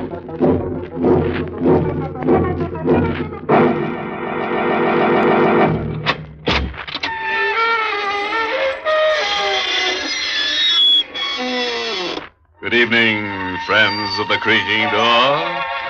This is your host to welcome you once again into the inner sanctum. Come in. Come on in. Oh, I'm tired. Just finished my spring gardening. Planted a couple of dozen of bulb heads. But I'm sure they won't be content to stay in their new loams. That's how things are here behind the creaking door. Whatever goes down must come up at night. Oh, by the way, folks, I want you to meet our laughing ghost. We call him Silly Willie because it's easy to tickle his fantasy. But Willie's not really so silly when it comes to getting rid of his mates. The first one left him because he started each day by beating her over the head with a club. Well, naturally, she got sick and tired of such treatment. But his second wife, a brunette, had a much more interesting conclusion. Willie buried her head in the sand at the ocean front. Now she's a beached blonde.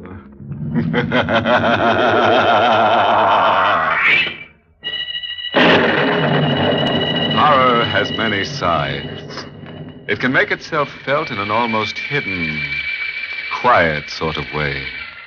Just as it did that rainy Monday morning that Sam and Helen Braden were at breakfast in their small southern home.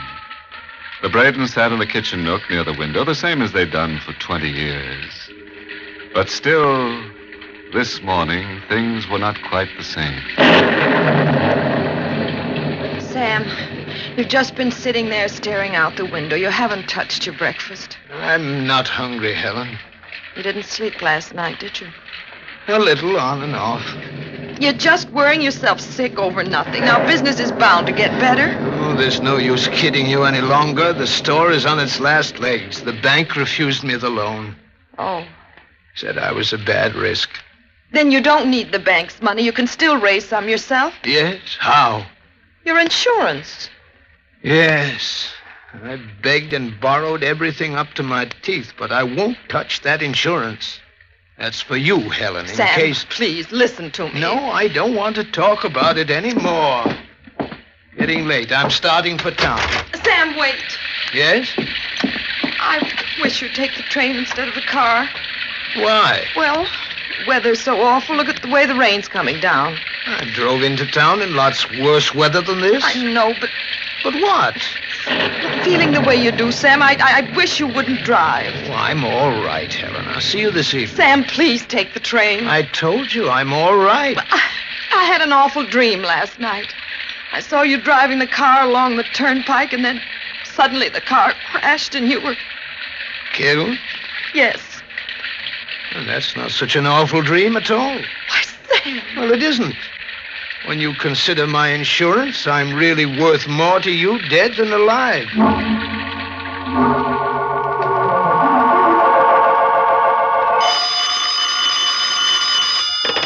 Hello? Mrs. Braden? Mrs. Samuel Braden? Yes? This is Sergeant Land with the Merrick Police. Police? It's about my husband. Yes. His car was in a crack-up an hour ago on the turnpike. Was he hurt badly? I'm sorry to tell you, Mrs. Braden, but he's dead. Oh. Mrs. Braden? Mrs. Braden? Yes. It's only a formality, but you'll have to come down to the county morgue personally to claim the body. Did you hear me? Yes, I heard you. Oh. Helen?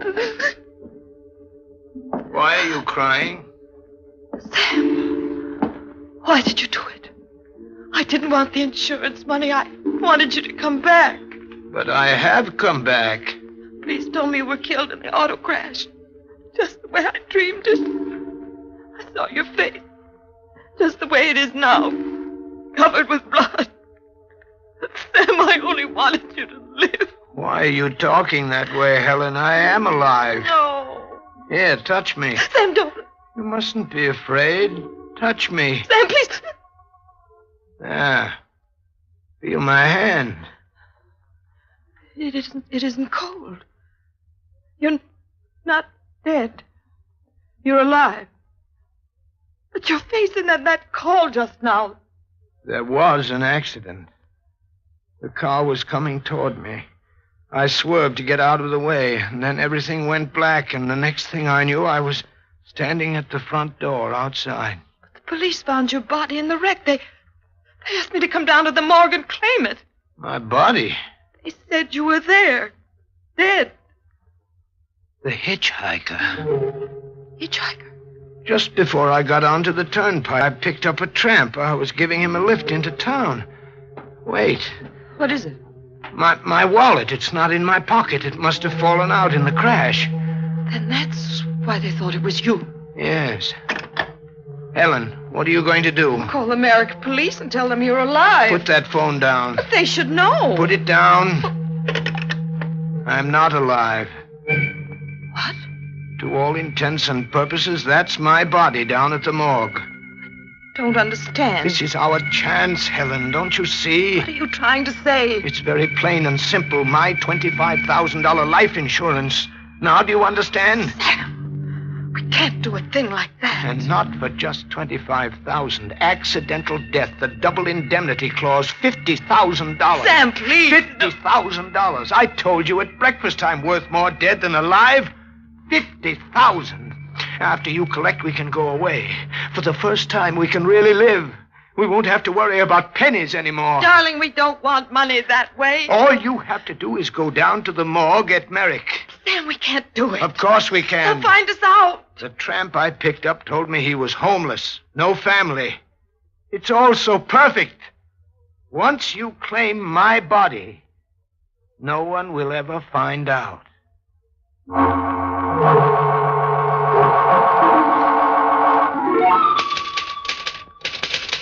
Now, Mrs. Braden, just one more thing to be filled out on this form.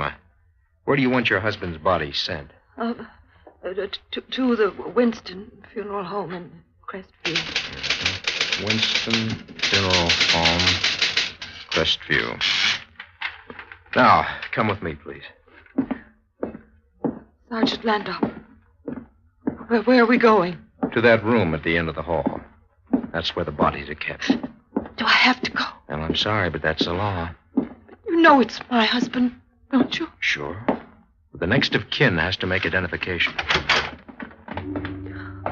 Oh, Sergeant Landau. It'll only take a second. Here we are.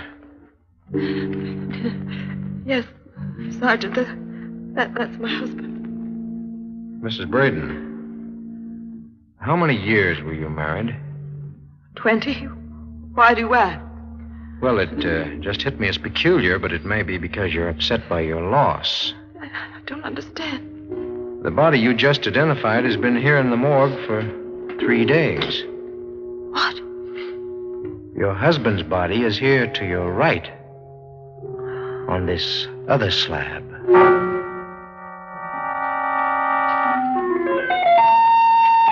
You should have been more careful. You could have ruined everything. I was so frightened, Sam. I didn't know what to do.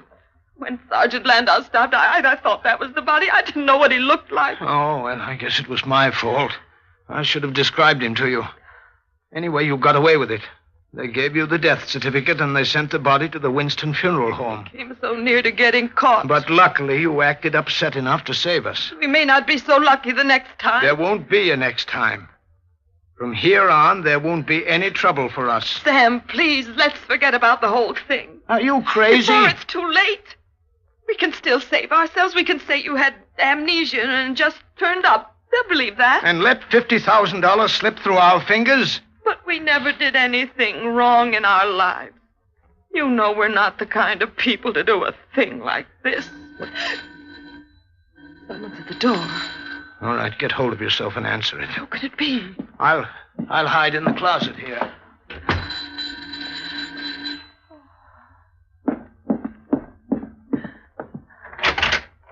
Mrs. Braden?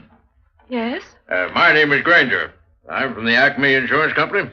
Sure. I'm here in regard to your husband's death. Come in, please. Thank you. I'll just be a moment. I don't want to bother you unnecessarily at a time like this, but before the company pays you the double indemnity benefits of your late husband's policy, you'll be required to sign these papers. Now, you may mail them in if you choose, or you may sign them right now, and I'll take them back to the office with me. Oh, I'll sign them now. Very well. Oh, by the way, Mrs. Braden. Yes, Mr. Granger. Where will the services be held? The Winston Funeral Home in Crestview. Tomorrow? Yes, at 10 in the morning. I'll be there. You'll be there? I don't understand. To pay my respects. You see, Mrs. Braden, I knew your husband quite well some years ago when I sold him the policy.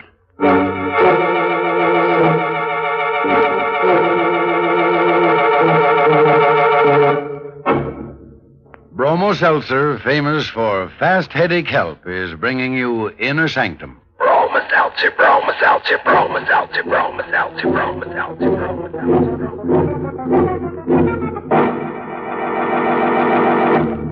How do you do, ladies and gentlemen? How do you do? This is your old friend Norman Brokenshire. The other day, I heard a fellow speak of the hour between 5 and 6 in the evening as the headache hour. Now, if you get a headache about this time or any time, I hope you'll remember Bromo Seltzer. For Bromo Seltzer is a friend in need when you've got a headache. It's true, neighbors. Bromo Seltzer not only quickly helps the pain of a headache, but it also soothes the upset stomach and the jittery nerves that may come with it. Yes, Bromo Seltzer gives you three-way headache help that's fast and pleasant. Now, by pleasant, I mean Bromo Seltzer is pleasant to take, actually refreshing. Try Bromo Seltzer next time you get an ordinary headache. Try it on this guarantee. You must be satisfied or your money back. All drugstores carry Bromo Seltzer at their counters and fountains.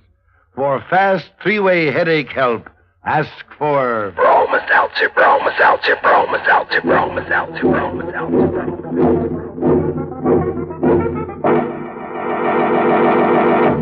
You know, personally, I feel kind of sorry for that Sam Braden.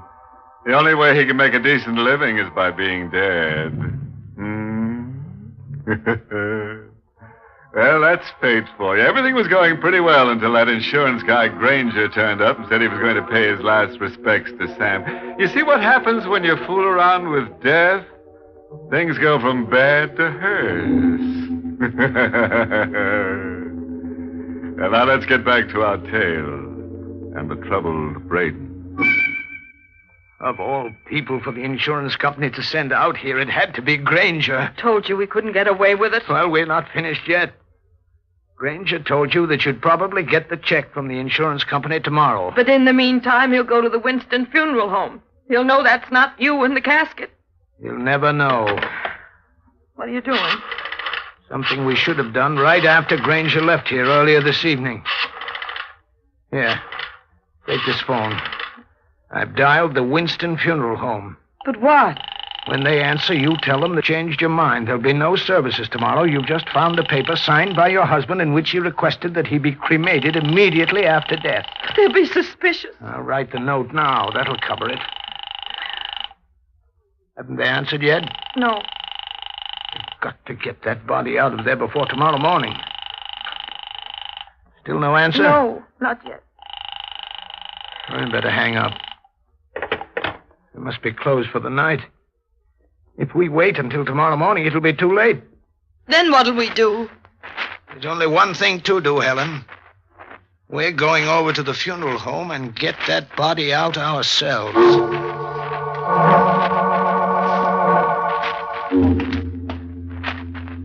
We'll try the back door down at the end of this alley. We'll never get away with it. I've had the feeling all along Will you stop talking like that, Helen? Don't you understand? It's worth any risk we take to get that $50,000. But I told you I don't want the money. Wait and see. When you get your hands on it, you'll feel differently. Here's the back door. It's locked, isn't it? Well, of course. What did you expect? There's no way we can get in. Yes, there is.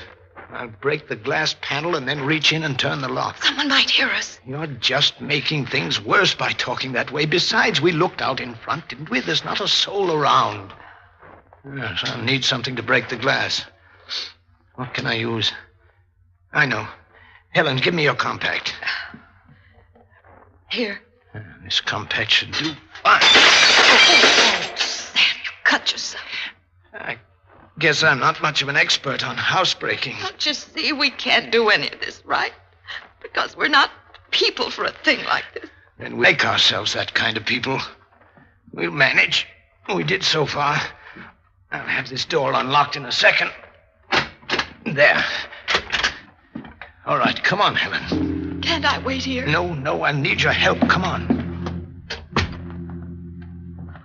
Sam, I'm so frightened. You mustn't be.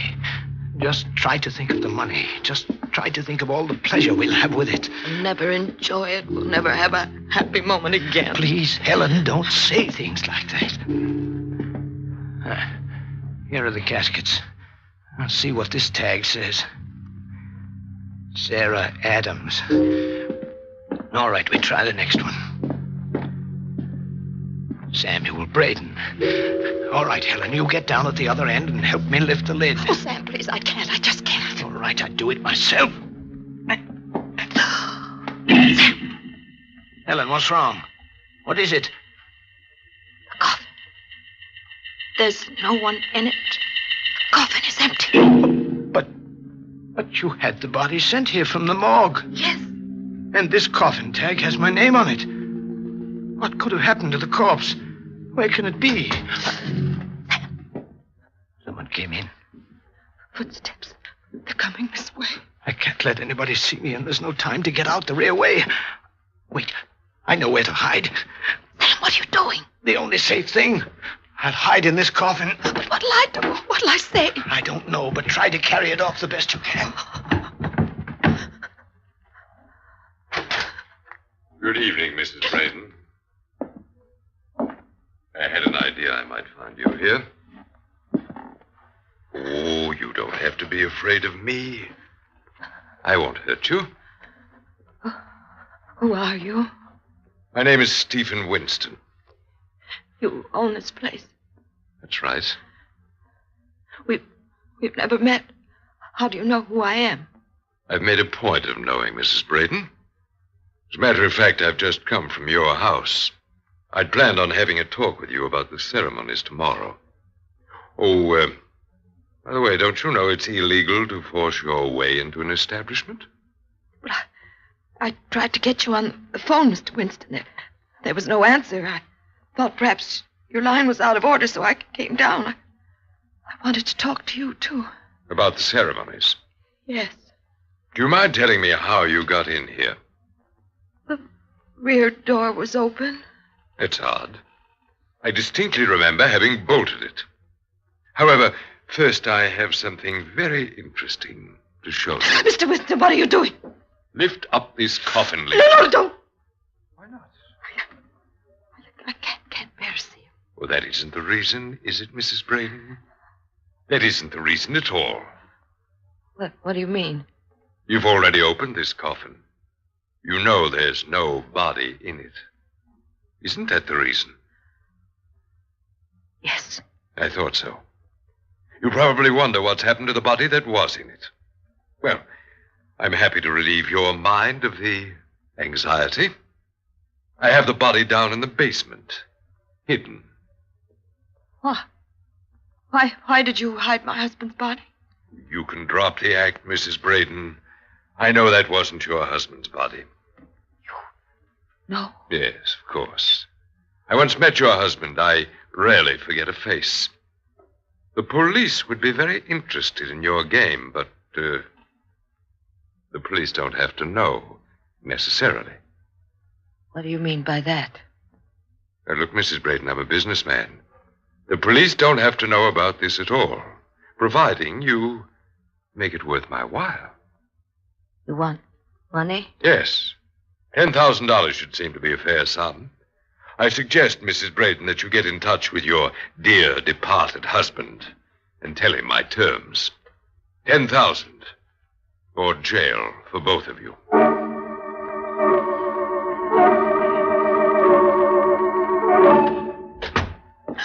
Sam, it's been hours. Thought you'd never get back here to the house. It became light out. I had to be careful no one saw me. Winston knows everything. It was he who took the body out of the casket. Yes, Helen, I know. I heard from inside the coffin. He wants money.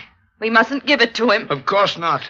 He'd go on blackmailing us until he got every cent of the 50,000. That's not what I mean, Sam.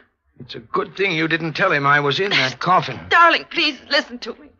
I've been waiting for you to come home. I wanted you to be the one to call the police. Call the police? You've got to. If we make a clean breast of everything now, they may not be too hard on us. We're not telling the police anything. Then Winston will. No, he won't. Winston is dead. What? I killed him. I buried his body where it will never be found. Sam. I had to do it, Helen. Things had gotten so that I just had to.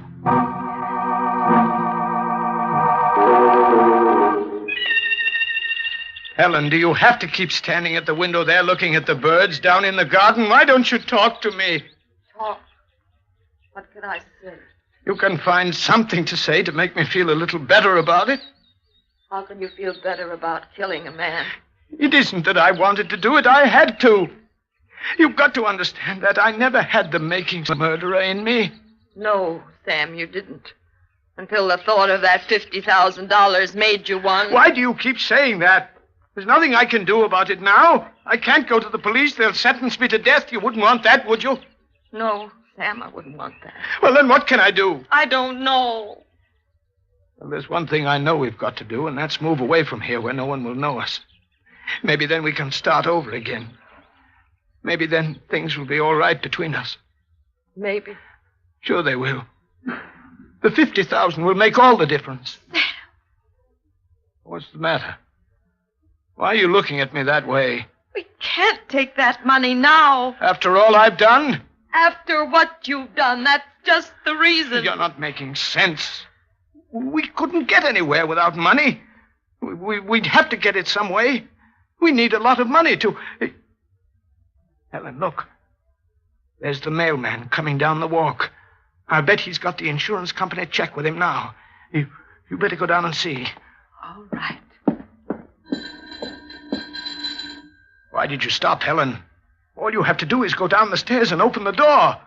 I've made up my mind, Sam. We're not taking the money. But you know we need it to save ourselves. Not that kind of money. Now, look, the mailman must have that check. That's why he's ringing the bell. It was sent registered. You'll have to sign for it. I'm not going down to get it. You are. Hurry before he goes away. Now, go on. Don't stop. Let go of me. I'm not answering that ring. Yes, you are. You're opening that door and signing for that letter. I have to drag you down. Helen, down the steps. Helen! Helen! I didn't mean it, darling. I didn't mean it. I didn't. No, you didn't. You couldn't help it. I understand. Sam. Yes? The money. You can't have it now. I'd have to sign the check, and I won't be able to. I'm glad about that. Wasn't meant for us. Never would have brought us a happy moment. Helen.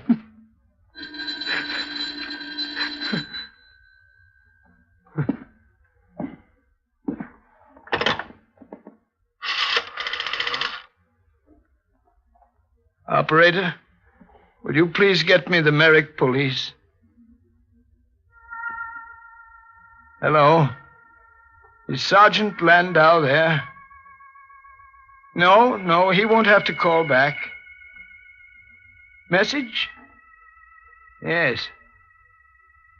Just tell him that Sam Braden is on his way over.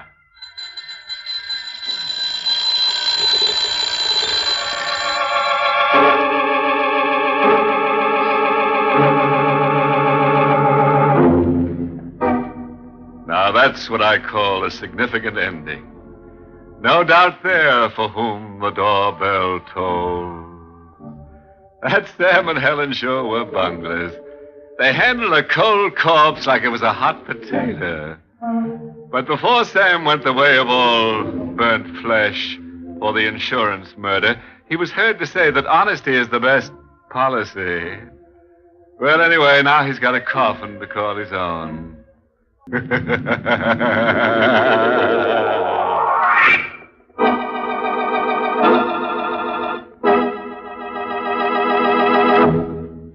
Say, neighbors, here's a fact I'm sure you'll agree with. To help a headache one way is good. To help it two ways is better. But to help your headache three ways is best of all. And that's exactly what Bromo Seltzer does. First, Bromo Seltzer helps the headache itself, and fast. Then it soothes the upset stomach and jittery nerves that may team up with your headache. And that's not all, neighbors. Bromo Seltzer tastes good. You'll actually like sparkling, refreshing Bromo Seltzer. Convince yourself. Try Bromo Seltzer the next time you get a headache. Remember, where others fail, Bromo Seltzer works. Caution, use only as directed. And, of course, if a headache persists or recurs, see your doctor. Be ready for fast headache help at all times. Get Bromo Seltzer today at any drugstore. And remember, don't just fight a headache one or two ways. Fight headache three ways. Bromo Seltzer, Bromo Seltzer, Bromo Seltzer, Bromo Seltzer, Bromo Seltzer.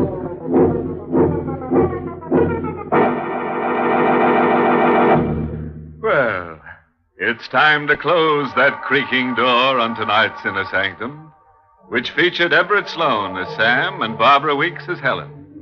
The music was by Lou White, and the entire production was directed by Hyman Brown. Tonight, friends, we close the creaking door for several weeks, while Inner Sanctum takes a short vacation. We'll be back soon, so be sure to listen for that familiar creaking door. Oh, by the way, this month's Inner Sanctum mystery novel is The Motive by Evelyn Piper. Until we meet again, then. Good night. Pleasant dreams.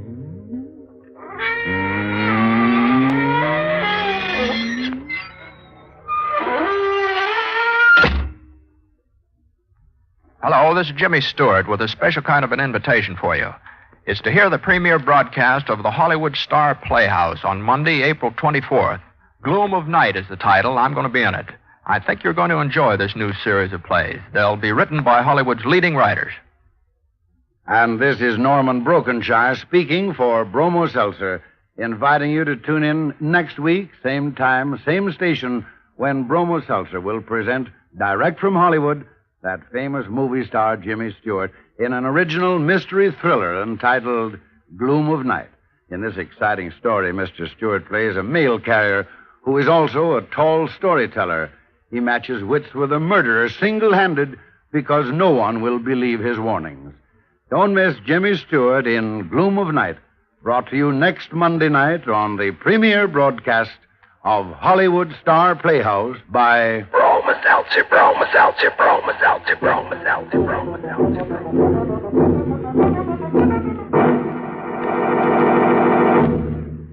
This is CBS, the Columbia Broadcasting System.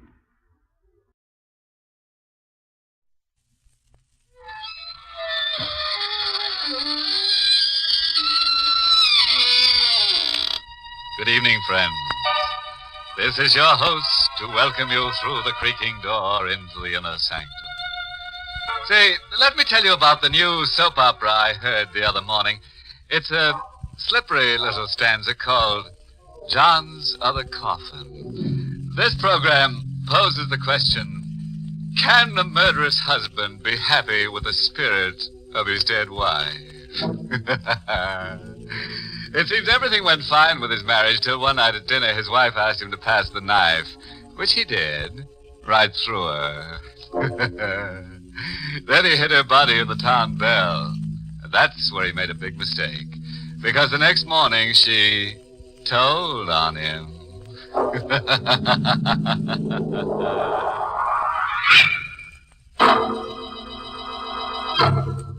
Tonight's Inner Sanctum mystery, Only the Dead Die Twice, was written by Ed Adamson and Bob Sloan and stars Larry Haynes in the role of Johnny with Alice Reinhardt as Vera.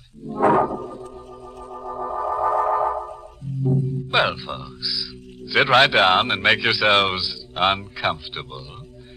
If you don't see any murder you want, just ask for it. Ready for tonight's cataleptic continuity? Okay, then. Let's get to Johnny Bryce as he tells his story. It all started only 4 hours ago when I put the wagon away for the night. Ask me how I took a job like that, driving a hearse?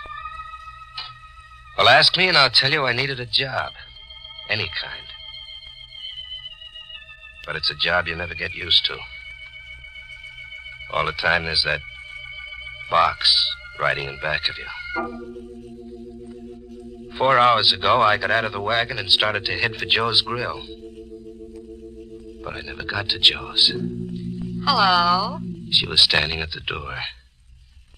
Even in the bad light of the garage, she did things to a dress that knocked your eyes out. So I picked up my eyes and looked again. I've been waiting for you. All your life? An hour of it anyway, Johnny. Hey, you know my name. Mm-hmm. Johnny Bryce. I know a lot about you. That puts you one up on me. I'm Vera Craig. I've got something that might interest you, Johnny. Vera, you've got plenty that interests me. I've got $1,000. See? Hey, that stuff almost looks real. It is real, and it's all yours, Johnny. All you have to do for it is use that hearse. What? There's a body I want you to take away. Whose body? Alex. And who is Alec? My husband. He's in our apartment. It's 23 Grove Street. Well, the parlor handles the orders. Why didn't you call them? I couldn't. Why not? My husband has been murdered. Oh. Then you call the cops. The cops like to know about things like that. I can't call the police. You see, I murdered Alec. You killed him? Yeah. I murdered my husband. You say that like you say, pass me the sugar. It wasn't hard. He was rotten mean. I'm not sorry.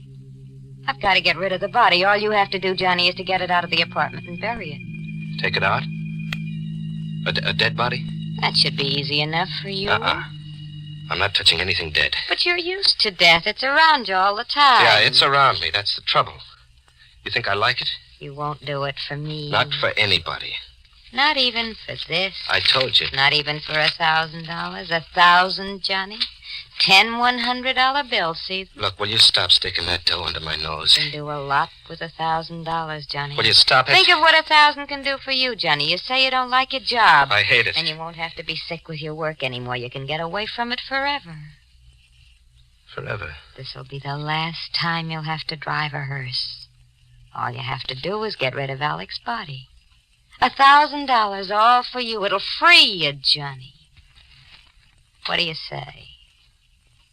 $1,000. What do you think I say?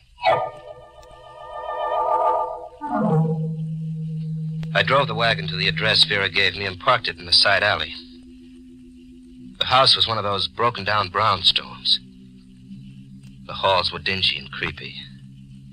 I was trying to find the door with the name Craig on it. The hall was so dark I didn't see him standing there. You looking for something, mister? What? Yeah, what's the matter? I scare you? What are you doing here? And that's just what I was going to ask you. I don't like people sneaking around these halls. I'm the super. Oh, super. Yeah, what do you want here? Nothing. Well, then what are you looking at the doors for? I've been following you. Well, I'm trying to find a friend's apartment. Yeah, who's your friend? I can tell you the apartment. No, thanks. You don't have to bother. I can find it. Look, mister, I don't like the way you act. Maybe I should call a cop. A cop? Yeah, you heard me. Oh, look, you don't have to call a cop. I told you I'm looking for a friend. Yeah, but you still didn't tell me your friend's name. Okay, he's Alec Craig. Oh, Mr. Craig, huh? Well, why didn't you say so? That makes things different. Mr. Craig's apartment's up on the next floor. Rear of the hall. Rear of the hall. Thanks. Hey, wait a minute. Yeah? What is it? No use going up there. Mr. Craig ain't home. But I was... Yeah, he ain't home. He ain't been home all evening. If he was home, I'd have seen him come in, sure. Okay, then I'll talk to Mrs. Craig instead. Missy, you can't do that, mister. He ain't married. There ain't no Mrs. Craig. What kind of a gag was this? The super said there wasn't any Mrs. Craig. Then who was Vera? Well, after the super walked away, I went upstairs. The door to Craig's apartment was part open. I pushed it the rest of the way and walked in. The living room was as cold and gloomy as a morgue. I wanted to turn and go out, but something kept pulling me. Ask me and I'll tell you it was death. You couldn't see it, but you knew it was there, and you couldn't make it let go of you. It pulled me right through to the next room. Alec Craig was there, just as Vera said. On his white shirt, there was a big red circle. And on the floor next to him, a carving knife. Stained with the same red. I walked out of the room. $1,000 and no $1,000. I couldn't touch him, not for $1 million. I got to the front door and opened it. Hello. He was standing there in the hall right in front of the door. A big guy in a black hat and coat. I was just going to ring the bell. My name's Steve Maxton, detective first grade, 16th precinct. You Alec Craig? No, I'm a friend of Craig's. Oh, I want to see Craig. Well, he's not home. Who are you? Johnny Bryce. You're sure Bryce Craig isn't home? Well, I just told you he wasn't. Nobody's in there. Okay, then suppose you come inside with me. We'll wait for Craig. Well, he's not coming back tonight. Go on, do like I tell you. Get inside. What is this? What do you want with me? I just got a call to get over here. The guy who called said there was a murder. Murder? That's right. He said that Alec Craig was here in his apartment. Dead. If I had gotten out of that apartment a minute before, this never would have happened to me. But now I was stuck. I warn you, Bryce, don't try any phony moves. Oh, you got this wrong, Maxton. Somebody's playing a gag on me. Maybe. Craig isn't here. You can see nobody's here. We'll look in the next room. There wasn't a thing I could do. When we went into the room where Craig was, I kept my eyes straight ahead. I didn't want to look down and see him again. I guess you were right, Bryce. Somebody was playing a gag on me. It wasn't possible. I couldn't believe it. There wasn't a body on the floor. There wasn't the murder knife. There wasn't a single trace of death.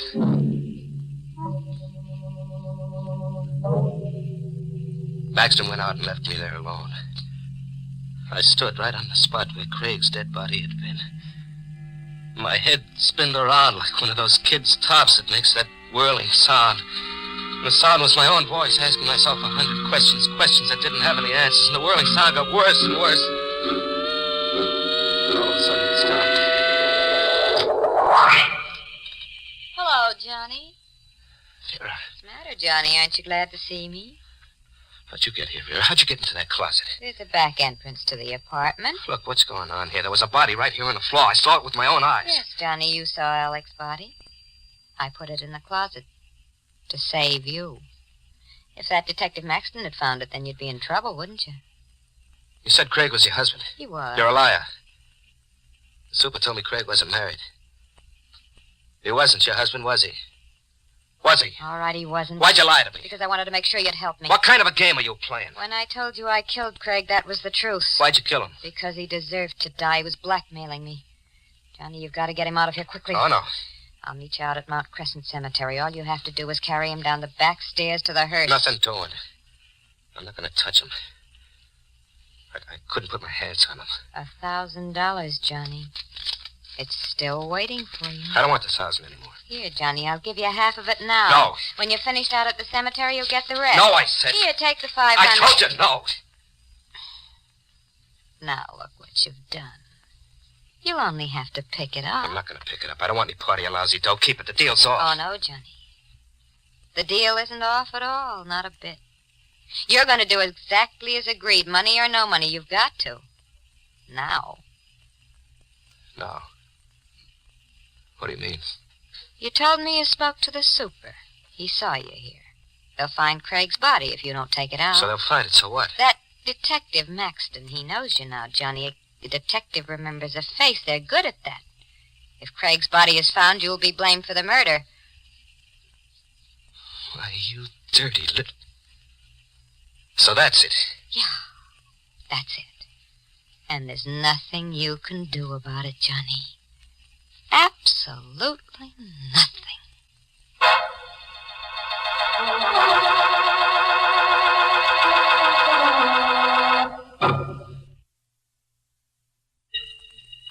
I carried Alec Craig down the back stairs to the wagon. I always thought the dead were cold and stiff. But they're not that way at all.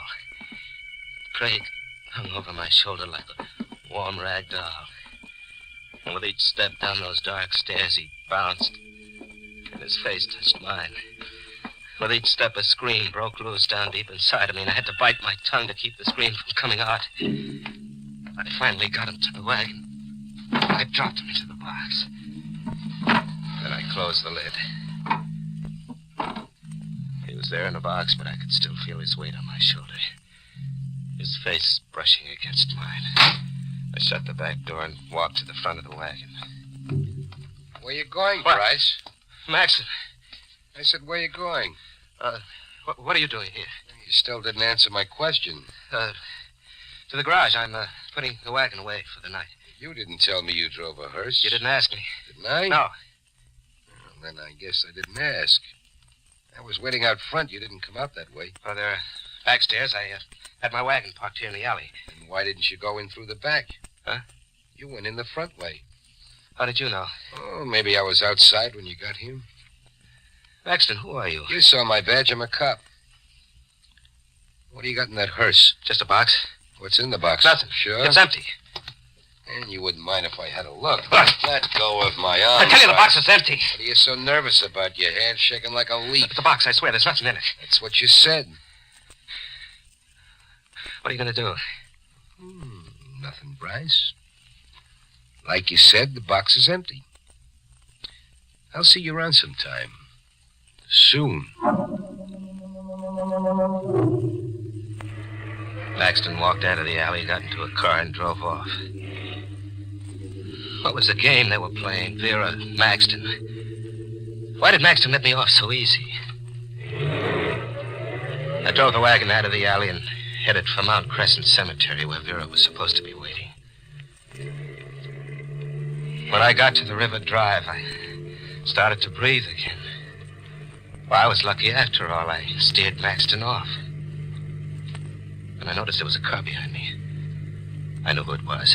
Maxton. That's why he let me off, so he could tail me. I slammed the gas down all the way. He stayed right behind, the same distance. There was a curve ahead. I rounded the turn and then cut off to the side of the road. I killed the lights and waited.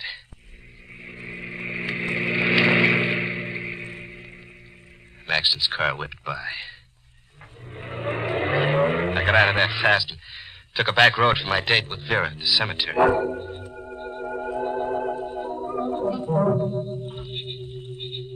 What took you so long, Johnny? Well, Maxton tailed me, Vera, but I shook him off. What is it, Johnny? For the way you look here in the moonlight. What's the matter with the way I look? There's something about you that reminds me. Reminds you of what, Johnny? Death. You're not something alive or real. Here's the shovel. You'll dig the grave over there near that tree. No, I can't do it. I can't do any more. This way, Johnny. Stay where you are, Bryce. Maxton. Thought you got rid of me, eh? Maxton, believe me. I had nothing to do with it. It was all her idea. I didn't want to come out here. You picked a Lulu this time, Vera. So you found out, Steve. What are you going to do? What is this? A nice yellow Lulu. He tries to pin it all on you. What are you two talking about? So this is the spot where you two have been meeting. Meeting? Cut the act, Bryce. I don't get this. You're wasting your breath. That's not going to save you. I told my wife if I ever Your caught wife? her... Vera's your wife? No use, Johnny. There's nothing we can do about it now. But now I don't... you'll find out everything about us. Maxton was holding the gun level at Vera. She was right. He'd find out everything. Craig's body was a few yards away in that wagon. I couldn't let Maxton find that body. I waited a second, and I jumped out. I saw the gun fly out of his hand. I held him by the coat collar. He brought his right all the way around, but I ducked just in time. Then I buried my fist in his middle. I heard the wind go out of him. Then he dropped to the ground. Come on, Phil. Let's get out of here. No, Johnny. He'll be around soon. We can't go yet, Johnny, don't you see? See what? He'll find you. No matter where you go, he'll find you. I know him. You'll hang for Alec Craig's murder. But I didn't kill Craig. You did. We'll both hang. He'll fix it that way. You won't have a chance. Here. Take this. Gun? It's his. What do you want me to do? Take it, Johnny. You know what you've got to do. Kill him. Kill him? It's the only way out for you now. You've got to kill him. But I can't. I can't. All you do is pull the trigger. It's so simple. He shoved the gun into my hand. The metal of it burned my palm like a hot poker. Hurry up, Johnny. Shoot. I couldn't lift my hand. Hurry before it's too late. She picked up my hand and aimed the gun at him. Before it's too late, Johnny. Maxton was laying in the moonlight, quiet and still. I closed my eyes against the sight of him. Then I felt her finger press mine.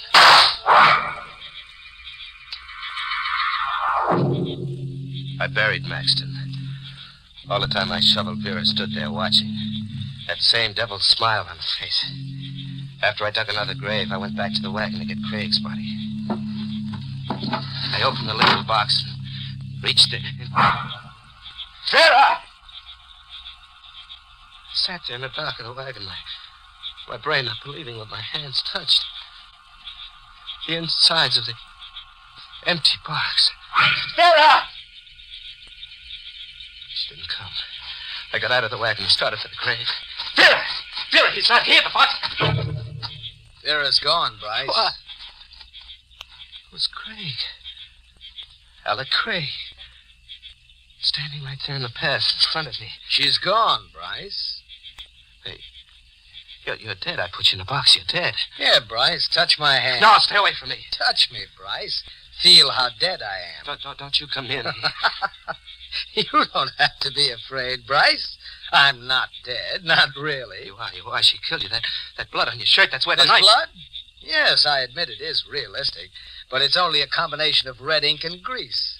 But it did get the effect Vera and I wanted. You really thought I was dead. You're such a chump, Bryce. Why did you do this to me? Why me? We had to get her husband out of the way. We wanted him dead, but only a chump commits murder. A chump you can buy with $1,000 or with fear. You're having a good time, okay? Oh, terrific. You're not going to get away with this. No? What are you going to do about it, Bryce? Go to the police? Tell them the story? Sure. You do that. Tell them how you held the murder gun, how your fingers squeezed the trigger. She made me Tell do it. that to the police, Bryce. Tell them. And let me know what they say. I'll be waiting to hear about it. He walked down the path, laughing at me. Me, the prize chump of them all. Well, this chump had one idea. One good idea that was really going to kill him. I started the wagon and headed it down the path. I caught Craig in my headlights. He turned. That hyena's smile was still on him. Then when he saw what I was going to do, the laugh dropped off his face.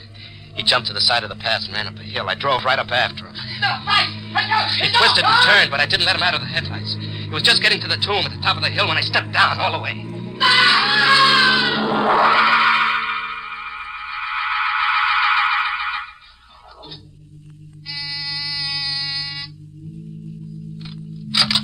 Alec, what took you so long? Hello, Vera. Johnny. What's the matter? Aren't you glad to see me? What are you doing here? We'll talk about it inside. There's nothing to talk about. I said I'm coming in. Get out of here. It's no way to treat an old friend. Craig told me all about it.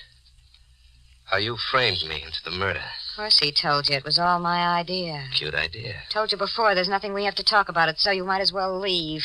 You're expecting Craig, that right, Vera? None of your business now. Either you get out Craig won't be here. What? He couldn't make it, Vera. On account of he's dead. That's right, good and dead. You should have heard him scream when the wagon hit him. You should have heard him, Vera. You're lying. You wouldn't do a thing like that. You're not a murderer. Sure I am, Vera. You made me a murderer. You remember this gun, don't you, Vera? Johnny, listen. All you do is pull the trigger. It's so simple, remember? Johnny, that's $1,000. Oh, yeah. I had 1,000. This is where I came in. You can have it now. You can do a lot with $1,000. Right, Johnny, that's right. You can get away from everything you hate. You won't have to be near death anymore. You can be free of it forever. The phone. What are you... 1,000. Is it still all there, Vera? Yes, Johnny, yes, all of it, and it's yours now. You've earned it. Operator. The police. Police? Johnny, what are you doing? Why are you calling... Hello? My name's Johnny Bryce. I want to report a murder. Oh, you crazy fool. They'll hang you. The one who was killed? Her name is Vera Maxton. No. The address is 23 Grove Street. The killer? Sure. His name is Johnny Bryce. No, Yeah, that's right, me. Oh, I'll be waiting right here for you. Johnny, don't do it, please. You can have 1,000. Even more, 3,000, Johnny. 5. Listen, Johnny, even more than 5. I'll get you as much as you want. Anything. Johnny, stop.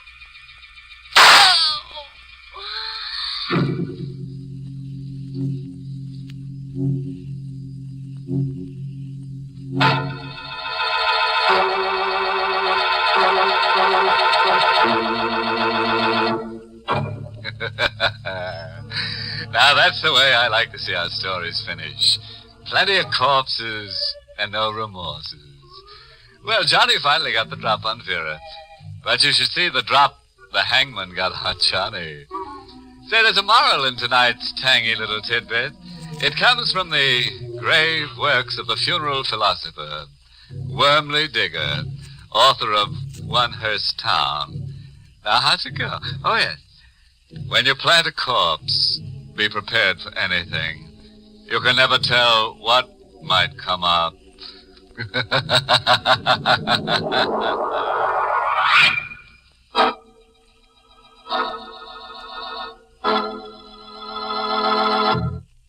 Good night.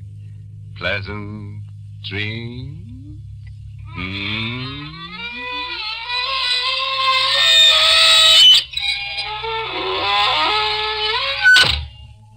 Inner Sanctum was heard in the United States over CBS, the Columbia Broadcasting System, and has been rebroadcast for servicemen and women overseas through the facilities of the United States Armed Forces Radio Service, the voice of information and education.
Good evening, friends.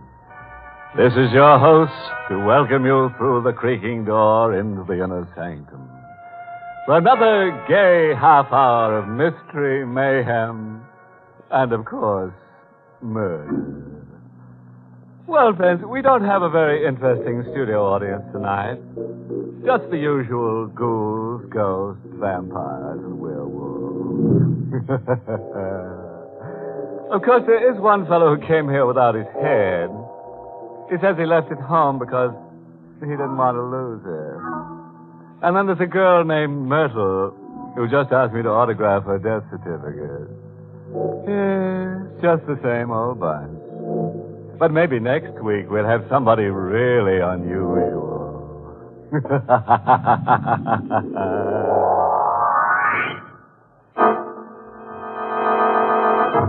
Tonight's Inner Sanctum mystery, Death Demon, was written by Milton Lewis and stars Miss Leslie Woods in the role of Regina, with Mr. Everett Sloane as Howard.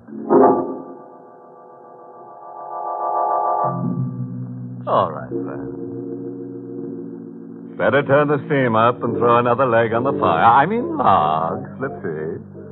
Now remember, all scoundrels on this program are held up as horrible examples, usually at the end of a row. Ready now? Then let's get grim. The sound of the sirens howled in his ears like the wail of an avenging demon as the man ran from the gaunt gray building behind the high wall. He ran with all his power and never faltered, even though he felt his heart would burst as he began to hear the dogs behind him picking up his trail. And then, as though he'd summoned it by magic, an automobile stopped for him. The driver, a woman, seeing him approach, saw blood streaming down his hands, saw him reach into his jacket, pull out a knife. The woman slipped out of the car, fled. The man got in, drove off. 4 hours later, the car stopped in the driveway of an isolated house on the outskirts of a New England town. The man got out, slowly walked to the door, rang the bell.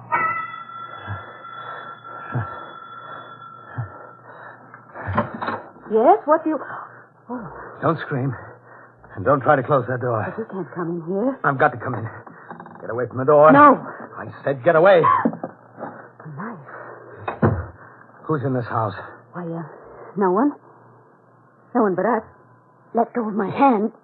Let go, you're hurting me. Sit down. Go on. All right.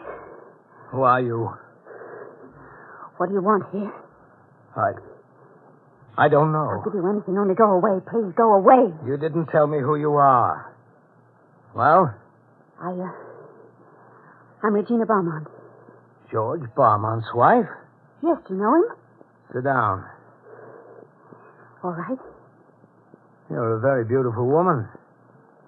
I didn't think George would marry a woman like you. You do know him. I know him. Did you come to see him? No. Does his sister still live here? Yes. Where is she? Diana drove to town. Why? I don't know. I think you do. I don't. Was it to see some man? I don't know what Diana does. What do you want from me? Perhaps I came here to kill you. To kill me? Who knows? I was told to come here. What do you mean, told? You wouldn't understand. Where is George? I expect him late tonight. You know who I am? No? Doesn't Diana ever speak of her husband? Her husband? He was in some sanitarium. You're Howard? Yes. Diana's husband? Yes. Didn't she ever tell you about me? Well, only that you had some sort of breakdown. Breakdown? Yes, I suppose that's how they would refer to it. But it wasn't a breakdown. It was something far stranger. They still don't believe me. They still don't understand. Understand what? That something's happened to me. They don't want to believe that such things could happen. That's why they had me locked away in the state prison for the criminally insane. Criminally insane? Didn't Diana tell you that's where I was? She never told us where you were. Did she tell you that I was considered a homicidal maniac? No! You're frightened. You think that's what I am, too, don't you? Don't you! Put down that knife! Don't you? No! No? Then why do you tremble? Why is your face so white? That knife. Oh, my knife, yes. If this knife so close to your throat right now, if this knife should drive its edge through that creamy white skin, I want you to know it's not I who am killing you. You think you can understand that? Perhaps. No, that There is someone who comes in the night from some ancient grave, someone who comes into my body, controls my hands, my limbs, my heart, my brain. I try to fight him, but I can't. And it's he who wants to destroy and murder, and not I. I can't fight him alone anymore, and that's why I must see Diana. She'll help me. She always used to help me. What's that? Your wife's car. Diana. Yes, I think so. Stay where you are.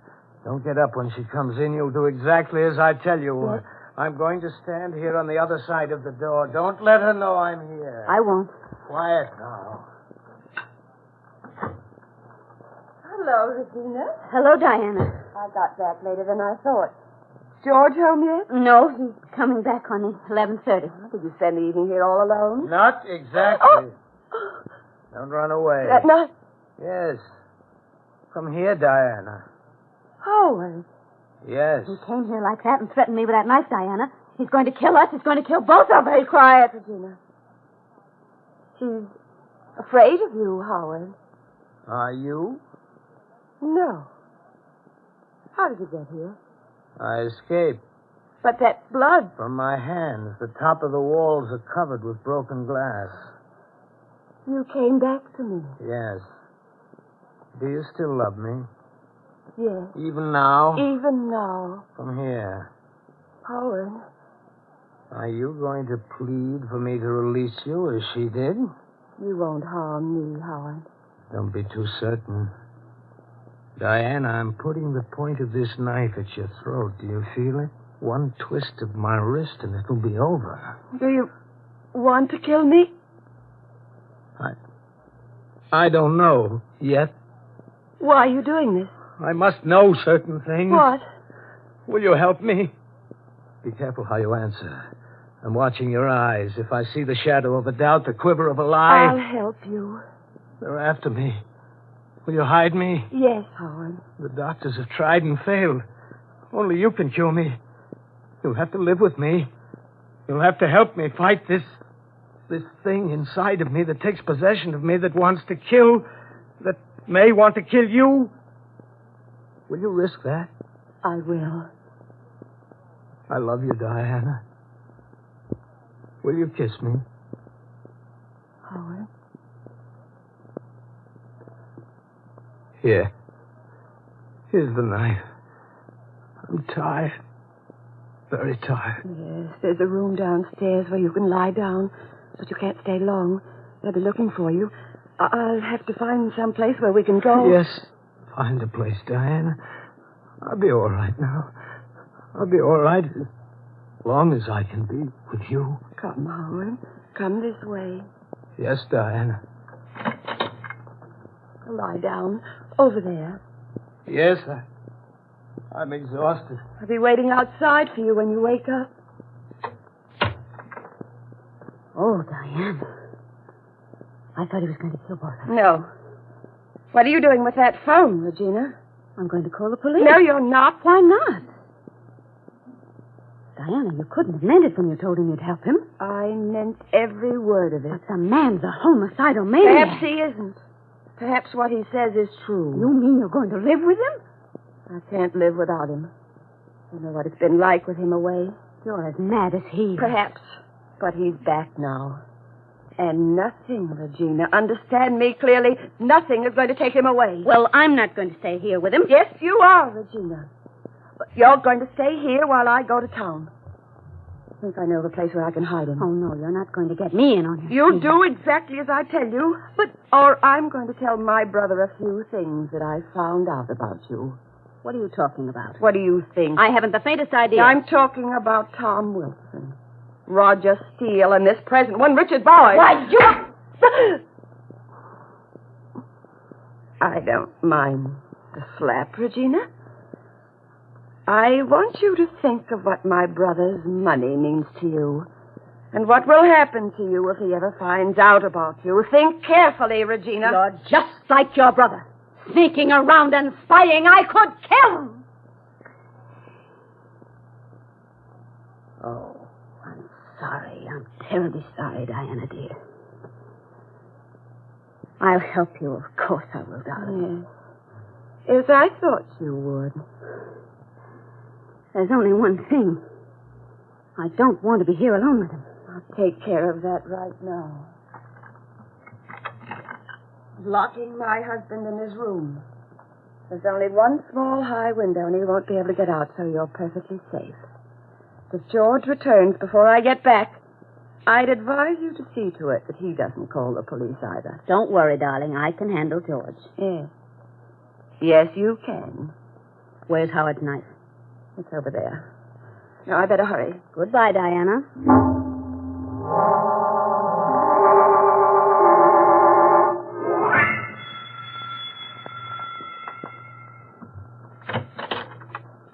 Hello, darling. George!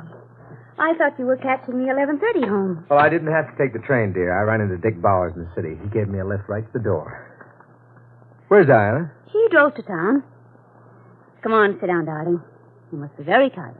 Oh, I am. I had quite a little chat with Bowers on the way up. Did you? Yes, he seems to admire you very much, Regina. Too much. Oh.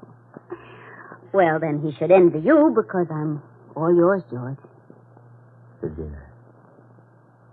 You're so beautiful. Come here, darling. George. Oh, Regina. What?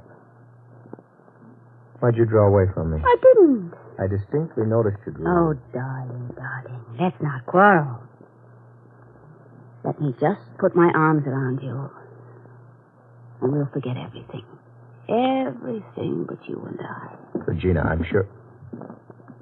What's that? Nothing. Thought I heard something in the guest room. Well, you didn't. You didn't hear a thing. There it is again. Regina, do you have some... What? Regina. That knife. What are you doing? Regina, don't. No! My neck. Regina. What have you done? Oh.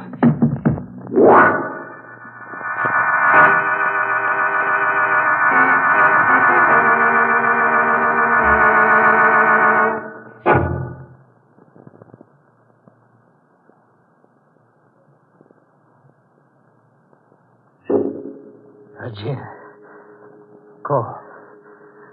Call a doctor. No. It isn't too late. You'll never get away with it. I won't tell. I swear I won't tell. Open the door. Who's that? No one who will be able to help you, George. Let me out. Help me! Whoever you are. Don't bother, George. He can't hear you. Let me out. Let me out of here. Regina. No use, George. He can't do a thing for you. He is helping me. You? Yes. He's Diana's husband. He's going to be blamed for your murder. It was his knife. You'll never get away with this. Oh, you never thought I was clever enough to work this out, did you? You and Diana always so contemptuous of me. Well, we'll see who's the clever one now because you're going to die. Regina, it won't work. I hope you're bright enough to see that. The only thing you can do to save your pretty little neck is to call a doctor before it's too late. Why won't it work? There's a terrible flaw in your whole sick little scheme, and you don't know it yet. There is no flaw. What is it? What's wrong with my idea? I won't tell you. It's too late now. Where did I make a mistake? Where? You never fooled me for a moment. I knew all about Wilson, Steele, Bowers. No. Yes. But I loved you. I knew what you were. But I loved you. Tell me where I made my mistake, George. Where? You're so lovely. George! George! Let me out of here. Let me out. Will you keep quiet? I can't let you out. Stop that banging. Stop it.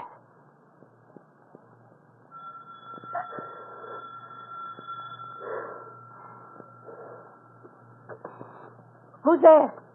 It's Diana. Why was the door bolted from the inside? I didn't know it was. Regina, I found a place for Howard to stay. We'll be safe for a while, and then we... George. George! He's dead, Diana. How did it happen? I warned you, but you wouldn't listen to me. Was it my husband? Yes, of course. He killed him. Here's the knife. Where's Howard? In his room. Oh. How did he get out? Well, I don't know. All I know is that he was suddenly here and he killed him. Did he, Regina? And how did you get him back into the room? Why, I calmed him down. Stop it. And Stop it. Your whole story is an impossible lie. You couldn't have let him out of the room. I have the key. All right, I didn't. You killed my brother. Yes, I did. And what are you going to do? Call the police? Yes. Well, then you'll have to give up your husband. Now, listen to me, Diana. We can both get what we want out of this. I'll help you and Howard escape. I have money. You can travel, hide. Hope we could have a few years together. I might even be able to cure him. But you wouldn't let us, Regina. You only saw in his return an opportunity to get your hands on my brother's money. No. I'm sorry, Regina. Then you are going to call the police? Yes. You don't want my offer of help. Think I would trust you. Don't go to that phone, Diana. Regina, that night? Yes, I gave you a chance to live a moment ago, and you threw it away. But you can't. Why not? It will all work out perfectly. All I will have to do is let him out of his room, and I can take the key from you. Yes. I suppose you can. But he's dangerous, Regina.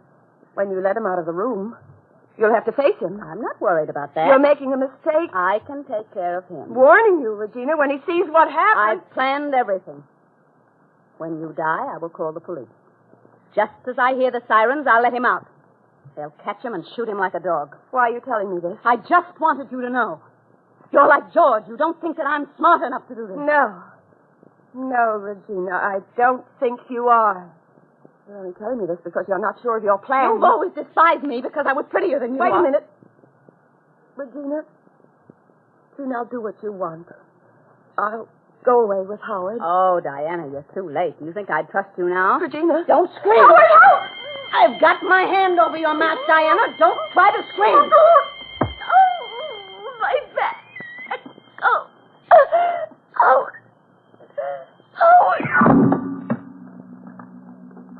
Diana?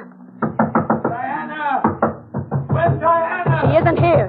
Somebody let me out of here. I want to get out. Stop it! You can't get out until she comes back. Diana! Be quiet! Be quiet. Hello, operator. Get me the police department quickly. Yes, hurry. It's an emergency. Hello, police. This is Mrs. Regina Beaumont on Holly Lane. There is a man here, a maniac. He murdered my husband and his sister. Will you hurry, please?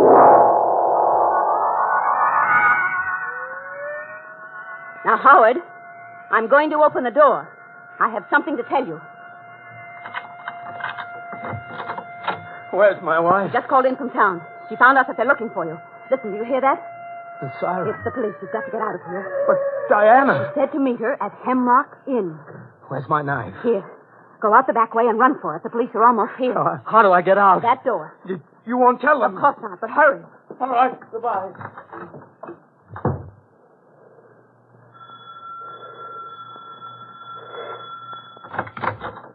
Mrs. Beaumont? Yes. He escaped, officer. When? A minute ago. He heard your sirens and ran. I think he went to Hemlock Inn. I heard him tell his wife that he was hiding there. His wife? Is that what he did? Yes, he murdered them both. He would have killed me if you hadn't come. If you'll hurry, you can still catch him on the road. Was he armed? Yes, he had a knife. I'm afraid we may have to shoot. Goodbye, Mrs. Beaumont. It worked perfectly. They'll find Howard and kill him. There will be no one to deny my story. No one, no one. Who's there? Me. Yes. How did you... I came in the back way. Help!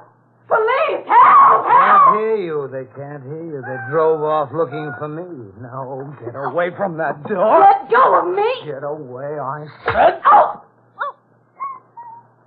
The little scheme nearly worked. I would have been dead by now. Oh, no. No, I didn't want anything to happen to you. I hid in the shrubs. I heard what you told that policeman. Is that how you found out? No, I found blood on the knife, and then I looked in the window. Oh, it isn't over yet. Yes, it's over. Diana's dead. Why did you do it? But don't you see, she was going to call the police and turn you over to them. She was helping me. Why did you do it? Put down that knife, Howard. I just want to know why. What harm did we ever do you? We just wanted a little time with each other. She could have helped me so much. Now there's no one to help me. What made you do this? Howard, listen, you must kill me. Look, we can both escape, you and I. Isn't that a good idea, Howard? You and I. If you don't kill me, Howard, isn't that a good idea? What are you trying to tell me? Oh, don't you see? It can be just as you wanted it, even better. I'll take Diana's place. I'll go with you anywhere. I'll do anything you say. Anything. I'll make you well, Howard. And I'm much prettier than Diana ever was. Oh, can't you see that, Howard? No. Put the knife down. I know what he wants me to do now. Yes. Don't. No, Howard, don't. Now, don't. Ah!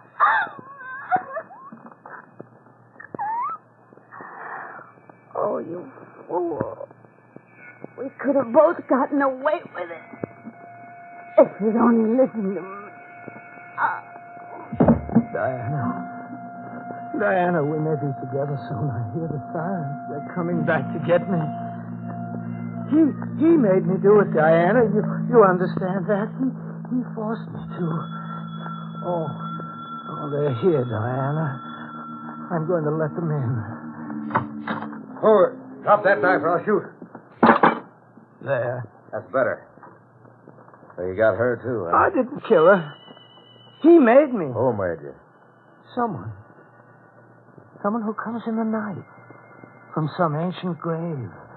Someone who comes into my body, controls my hands, my limbs, my brain. And at last I know why he made me do it. He wanted me to kill someone who was evil. Evil. That's why he made me kill her. You see? Yeah. Hold your hands out. There. You won't do any more harm now. Come on. No, one moment. Goodbye, Diana. Goodbye.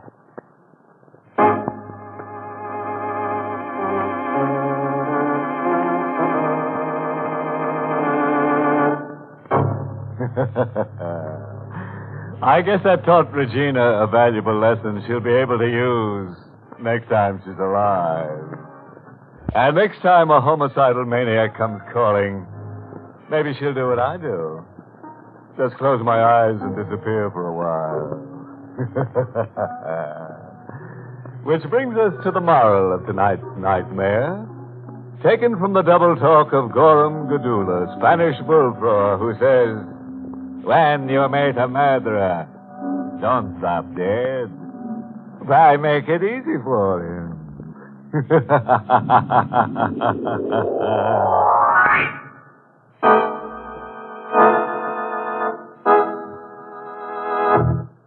Inner Sanctum is heard each week in the United States over CBS, the Columbia Broadcasting System, and has been rebroadcast for servicemen and women overseas through the facilities of the United States Armed Forces Radio Service, the voice of information and education.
evening, friends. This is your host to welcome you through the creaking door into the inner sanctum. Come in. We would like at this point to deny certain rumors that have been spread around to the effect that we of the inner sanctum lack culture. Why, we have our own shelf of the world's great classics. In our case, a 6-foot shelf, naturally. We subscribe regularly to such magazines as the Saturday Evening Ghost. We're all members of the Spook of the Month Club. There's nothing we like more than curling up in a fire with a copy of Shakespeare's immortal Midsummer Night's Scream. In short, we are people definitely interested in the spirits. And I can safely say that all of us here have received their degree. Usually the third.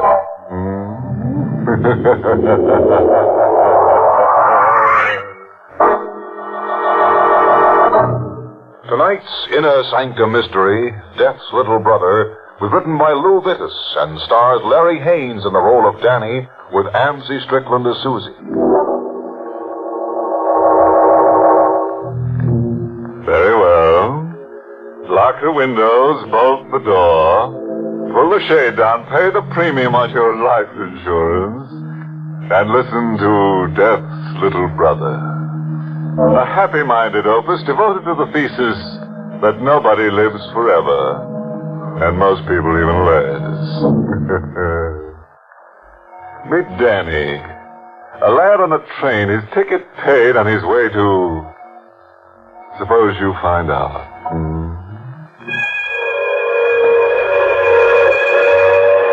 The big idea about trains is that they go someplace. Someplace where people want to get to. I wasn't going anyplace. I was only getting out of town. The cops wanted to talk to me about a coffee pot that got itself held up. After the conversation, I would have wound up in front of a jury, and the judge would have made a speech about crime, and I'd have spent a year or maybe 2 in state prison. So I got on a train. Any train. I wasn't particular. But the rest of the people, they picked this train. It was going to places they knew about. Places they wanted to be. I looked at them and hated every one of them. Including the guy who flopped into the seat next to mine. He was around my age, around my size. To somebody in a hurry, he could have been my brother. Quite a train, huh? Quite a train. Say, would you know how long it'll be before we get to Dorchester? No, I wouldn't know. That's where I'm headed for. I guessed that. Yeah. You think they got a smoker on this train? I wouldn't be surprised. I think I'll go find it. Second train I've been on tonight. A guy who was overdoing it. Not only one train, 2 trains. A guy who was very anxious to get someplace. So anxious, he hadn't noticed his wallet dropping out of his pocket. I had. A couple of 10s, a handful of 1s. They went into my pocket fast. Driver's license, which said the guy's name was Clark Davis. Odds and ends of junk. A letter. A letter which smelled of perfume, nice perfume. I read it. Clark Davis had a sister named Susie. She wrote the letter. Her mother and father had died 20 years ago in a car crash. An uncle named Davis had brought up the guy. The girl had gone to another uncle named Carter. Out in Africa, Uncle Carter had died and left his dough, lots of it, to his niece Susie and to his nephew Clark. Clark and Susie hadn't seen each other for 20 years. I put the dough back into the wallet. Susie was in the old family shack in Dorchester. That was where Clark was going. That was where I was going. Say, did you happen to notice... This? Yeah, my wallet. You dropped it. Thanks. For a while, I was afraid it was gone. It's come back. Thanks again. He went to sleep sitting in the seat next to me. I didn't go to sleep. Susie and Clark hadn't seen each other for 20 years. I wasn't going anyplace in particular. Dorchester might be just as good a place to get off at as any. Maybe even better.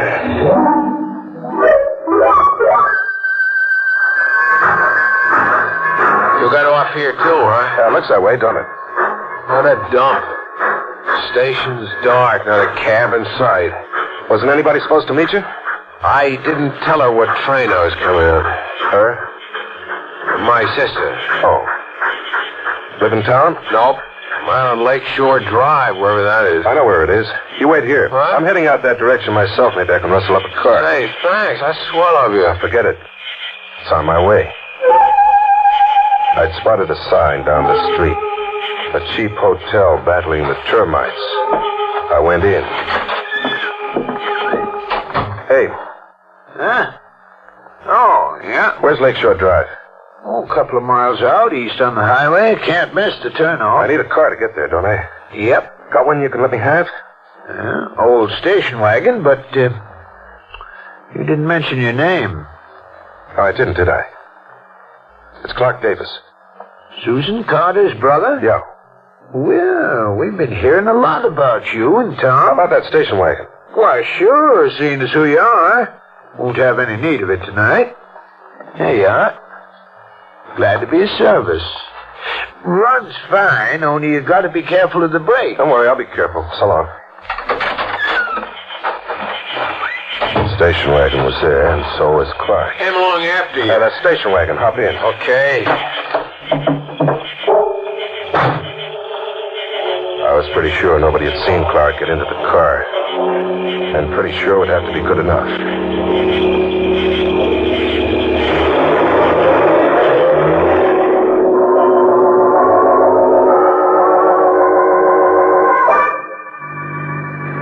We hit the turnoff in 10 minutes, and I began pumping the hand choke. Clark had his eyes closed.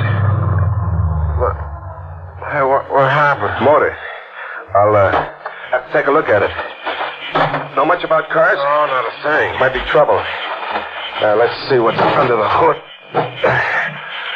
Oh, yeah. Carburetor's flooded. Was that bad? Not serious. Take a while to drain off. In the meantime, there's a lake over there. Like to take a look at it? Yeah, sure. The bank's kind of steep. Oh, there's no hurry. The water looks good. I'm 3/4 asleep. Now, why don't you get some water on your face? Might wake you up. Yeah, it's not a bad idea. Oh, boy, it's cold. Cold and deep. Davis. Huh? How's your sister going to know it's you when you show up? I'll tell her. Didn't you send her any pictures of yourself? No, I haven't got any pictures. Come on down here. The water's fine. Yeah, sure. Say, it just occurred to me. How come you know about Susie and me? Hotel clerk, town gossip. Oh. Better be careful with the rocks. I'll be careful. And I was.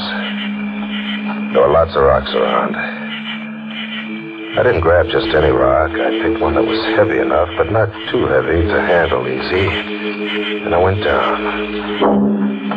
Well, I certainly feel a lot better. Hey, what do you got that rock for? The rock? You weren't thinking of trying to skip that across the water, were you? Skip it? What you need is a flat rock, one a whole lot smaller. What I need is this rock. He went down, sprawling over the rocks at the edge of the lake. He wasn't dead, but after a while, he was dead. I went through his pockets. Wallet, identification letter from Susan Carter, the works. They went into my pockets. It wasn't robbery, though. I gave him my wallet. And I gave him some rocks, too. Loaded his pockets with them. So when I dumped him in the lake, he went down. He'd stay down, too, for a while. And if he came up in a week or two, he'd be a guy called Danny, wanted by the cops for larceny. And he wouldn't have much of a face left to identify. I turned around and headed back for the car. Now I was somebody who had some place to go to.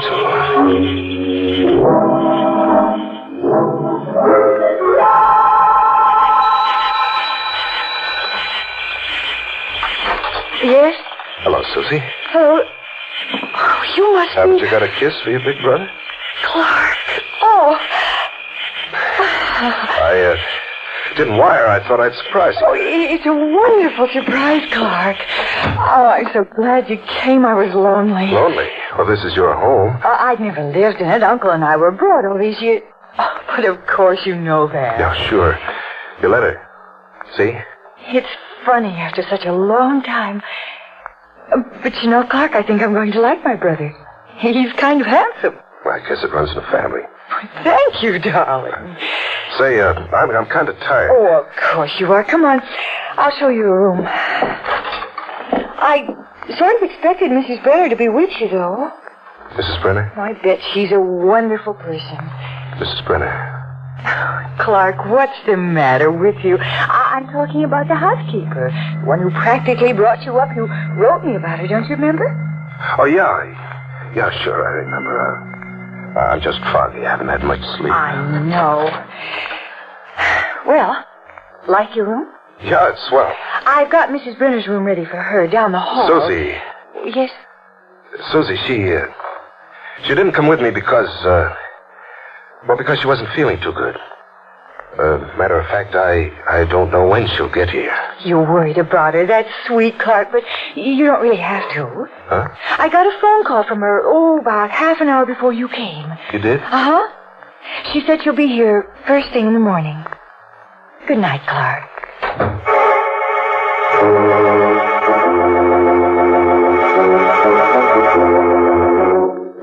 With Mrs. Brenner due in the morning. Mrs. Brenner, who knew Clark Davis, I had things to think about. One of them was finding out when the train came in. I found out. It was coming in early the next morning, which meant I had to be early, too, very early. Clark? Huh? Oh, Susie. Good morning, darling. But why are you up so early? Oh, what about you? I always get up early. Don't forget I'm taking care of the house. Well, I got to get the station wagon back to the hotel. They don't need it, not right away. And besides, Mrs. Brenner's coming in. Oh. I want to meet her at the train. Well, she could always get a cab. Yeah, but, well, I'd like to make sure she gets here. I'd like to make sure.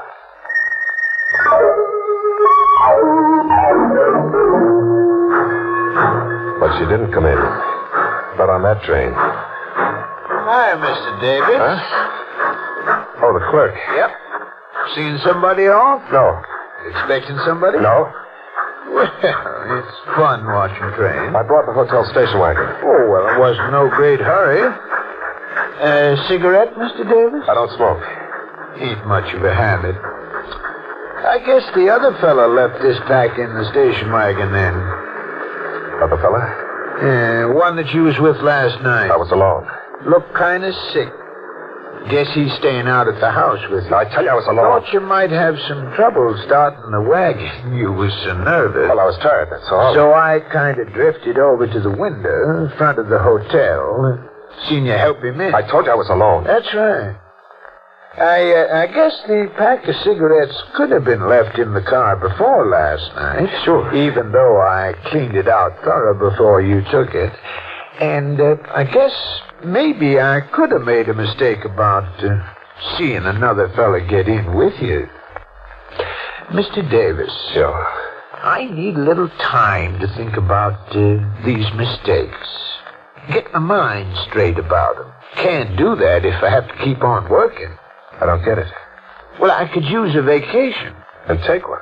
I can't afford it. Less than a rich young fella like you feels like helping out. Well, I haven't Whole town knows about the legacy, Mr. Davis.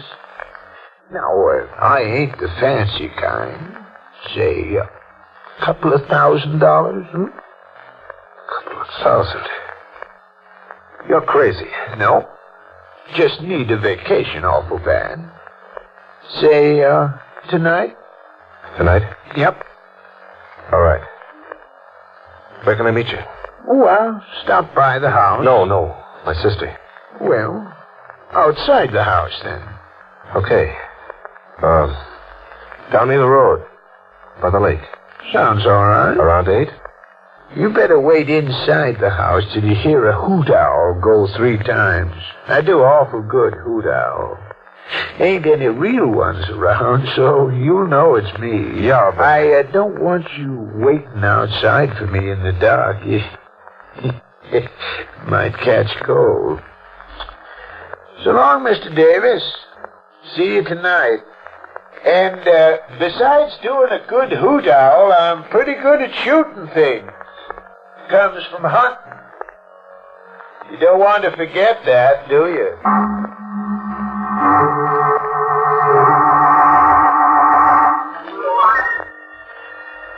Clark? Yeah? You're so fidgety. Well, I'm kind of worried. About Mrs. Brenner? She'll probably show up tomorrow. No, not about her. Susie, I've got some debts to take care of. Oh? I guess the legacy is all set, isn't it? Uh-huh. I'd like to lay my hands on some of it. Just for the fun of it. Well, it'll take only about a week before it comes through, Clark. A week? You know all the legal red tape and stuff. Yeah, but a week can be an awful long time. Susie, you wouldn't have any money. Of course I have. Well, how much can you let me have? Against my share, of course. $200-$300? That's all? Clark, are you in trouble? No, of course not. Only... Well, do you think the lawyer in charge of the estate might advance some dough? I don't think so. Why not? Well, most of Uncle's money is tied up abroad. Yeah, well, that settles that. Settles what? I'll just have to wait, Susie. That's all. I might have paid the clerk off if I had the money. Might have. But this way it was going to be cheaper and safer. He was waiting for me down by the lake. And he had a gun. He told me that. I'd have to come to him facing him, he thought. But he forgot the lake. I'd had all day to find a boat. I found one. There was no moon, so it was dark. There was a wind which made noise. More than noise enough to cover the sound of the boat, even if he'd been listening for it, and he wasn't. He was wearing a white shirt, which made it easy. He was standing a couple of feet from the shore, facing towards the house. I let the boat drift the last few yards, quietly. Besides, I needed an oar for another purpose. It was a heavy oar. I was out of the boat and hit the shallow water. There was a splash, but it didn't register on him until I was close. Hey, he started turning. He was almost all the way around when...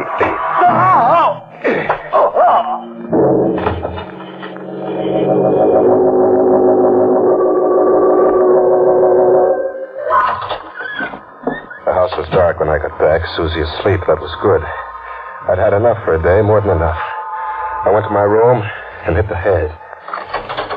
I didn't bother undressing. I wanted darkness fast. Darkness and quiet and sleep. And though I didn't expect it to come, it came. Sleep.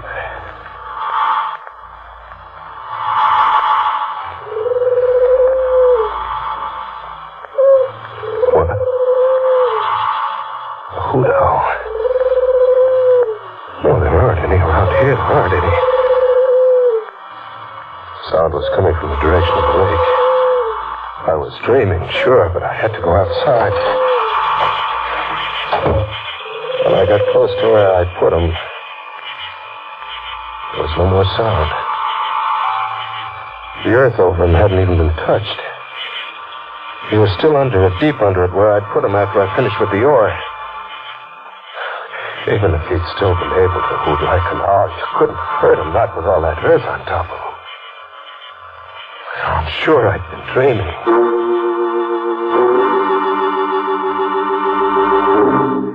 I got back to the house. That's where the hoot owl was yelling from, except that when I got back, the house was the same. My room was the same. Till I put the lights on. I nearly let go then. I nearly turned and ran because sitting in the chair next to my bed was Mr. Davis. Mr. Clark Davis. Dead and in person. The water was dripping from his clothes onto the floor, but there was no blood, nothing more. He was cold when I touched him because I had to touch him. I didn't want to. I wanted to run, to get away, to keep running forever. But I went to him, and I touched him. And his body was cold and wet and solid. My hand didn't go through him. That was all I needed. I headed downstairs. Susie had a car, a convertible, back of the house. I was there, all right. I reached in, felt the seats. One of them was wet. I went to the front of the car and touched the hood. It was warm. All the answers except one, and that one I'd get in person. I turned back to the house. I wasn't thinking anymore, just doing what had to be done. But I should have thought because... Both shots had got me. She'd aimed good. Low. Not trying for anything fancy like the head.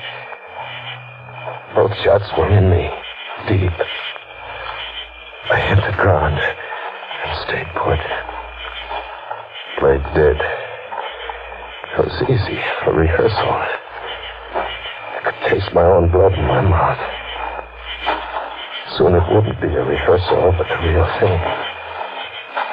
But before that, she stopped. She was smart. Stopped a few feet away from me and waited. I didn't breathe. She wouldn't want to waste bullets, risk more noise. After a while, she came a little closer. She'd seen the blood I was lying in. She came a little closer. And I still had strength enough to roll and get her rifle and bring her down. Let me go. I got her wrist. She still was smart. She threw the gun too far for me to get at her. But I held on to her. Clark! Darling, what's the matter with It's you? no use. You dragged your brother out of the lake, didn't you? You hooted like an owl. You saw me kill the hotel clerk, didn't you? It makes you feel any better, I did. You better let go of me. You're not doing yourself any good bleeding the way you are. Why shoot me? Why didn't you yell for the cops? You had the goods on me. All you had to do was show them your brother's body. Why drag it into my room? Why try to drive me nuts? Because you idiot. That body in your room isn't my brother. Isn't your brother? Who is he? A friend of mine. A boyfriend. What about your brother? You want to save your breath? A dying man like you. What about your brother?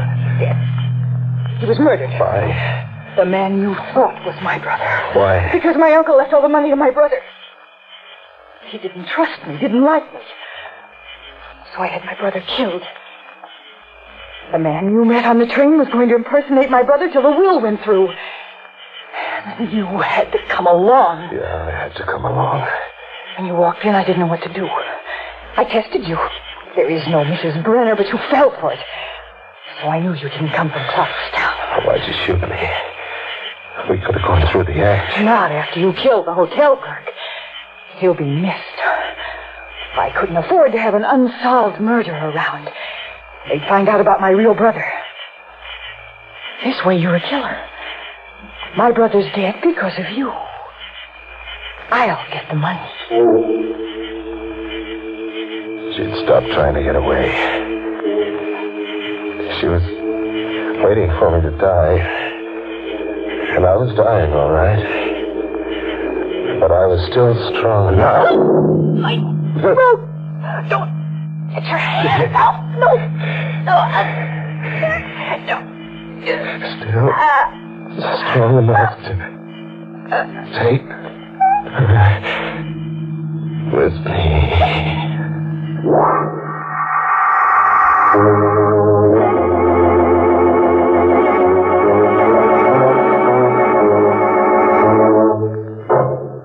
That, I think, pretty much winds up the sad story of Danny. A winsome lad who only wanted a new address and discovered that the housing situation is murder. We can sympathize with his feeling about rent ceilings, but he really shouldn't have raised the roof. Of course, it's no fun to be out in the cold, but did Danny have to go to the other extreme? The person that we really don't understand, though, is Susie. She didn't have to kill Danny. After all, he only wanted to be a brother to her.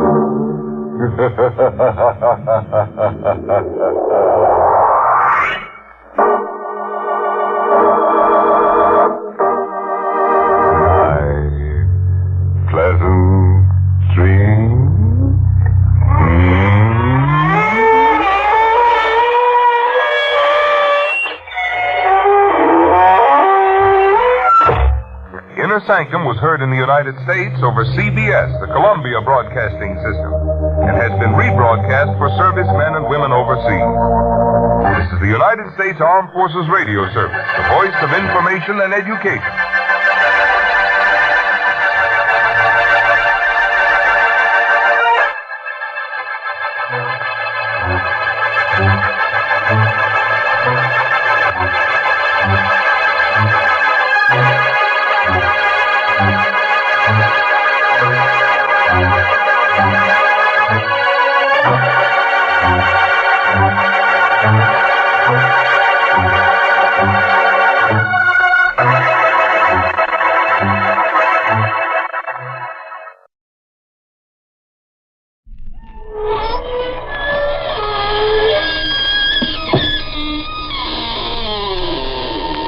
Good evening, friends.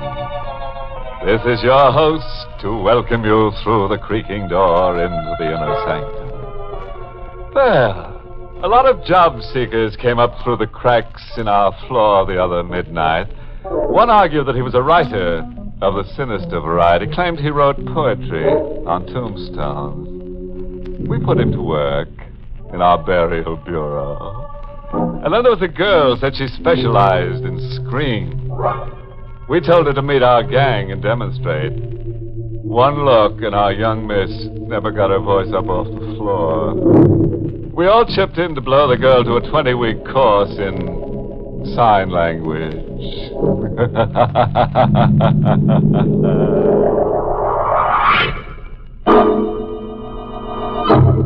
Tonight's Inner Sanctum mystery, Appointment with Death, was written by John Robert and stars Charlotte Holland in the role of Janet, with Carl Swenson as Richard.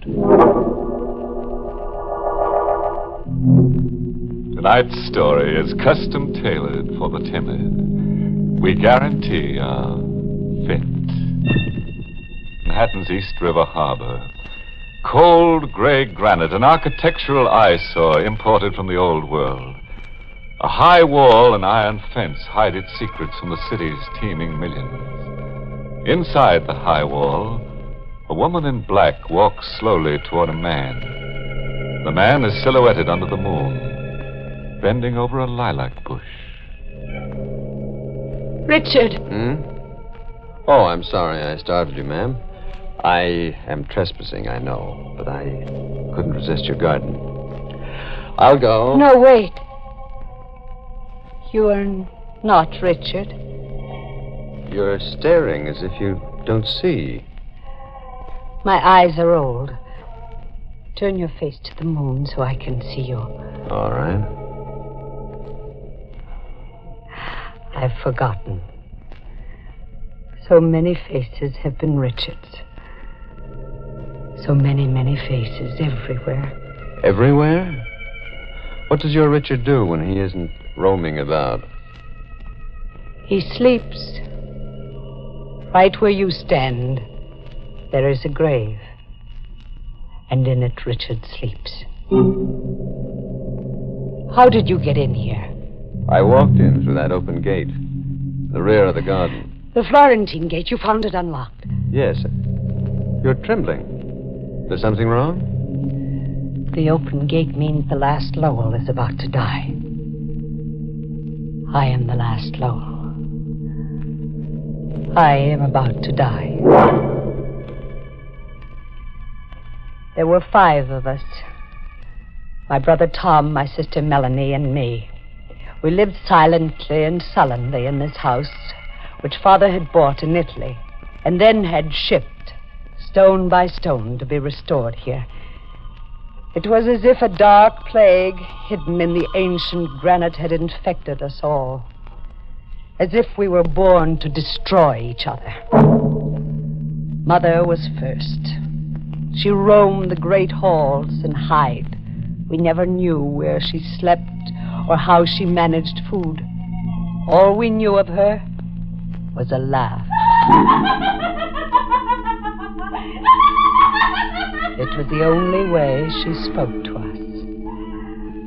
One day she just disappeared, never to be heard or seen again. Father was next. He was sick and grew worse, but refused to allow a doctor to enter the house. On his last night, we were gathered around his bedside, Tom, Melanie, and me. Water. Melanie brought a tumbler of water, but Tom struck it from her hand. No tenderness, Melanie. It doesn't become you. He's calling for water. He'll get all the water he wants soon. His casket will be brimming over. Father passed on during the night, a shrunken figure, just skin and bone. We buried him in a simple, mocking ceremony during a rainstorm. You see, my sisters, it rains water for Father. Father was gone, but he lived on in Tom, with the same dark, brooding obsessions we had known in Father. Melanie and I were there in Tom.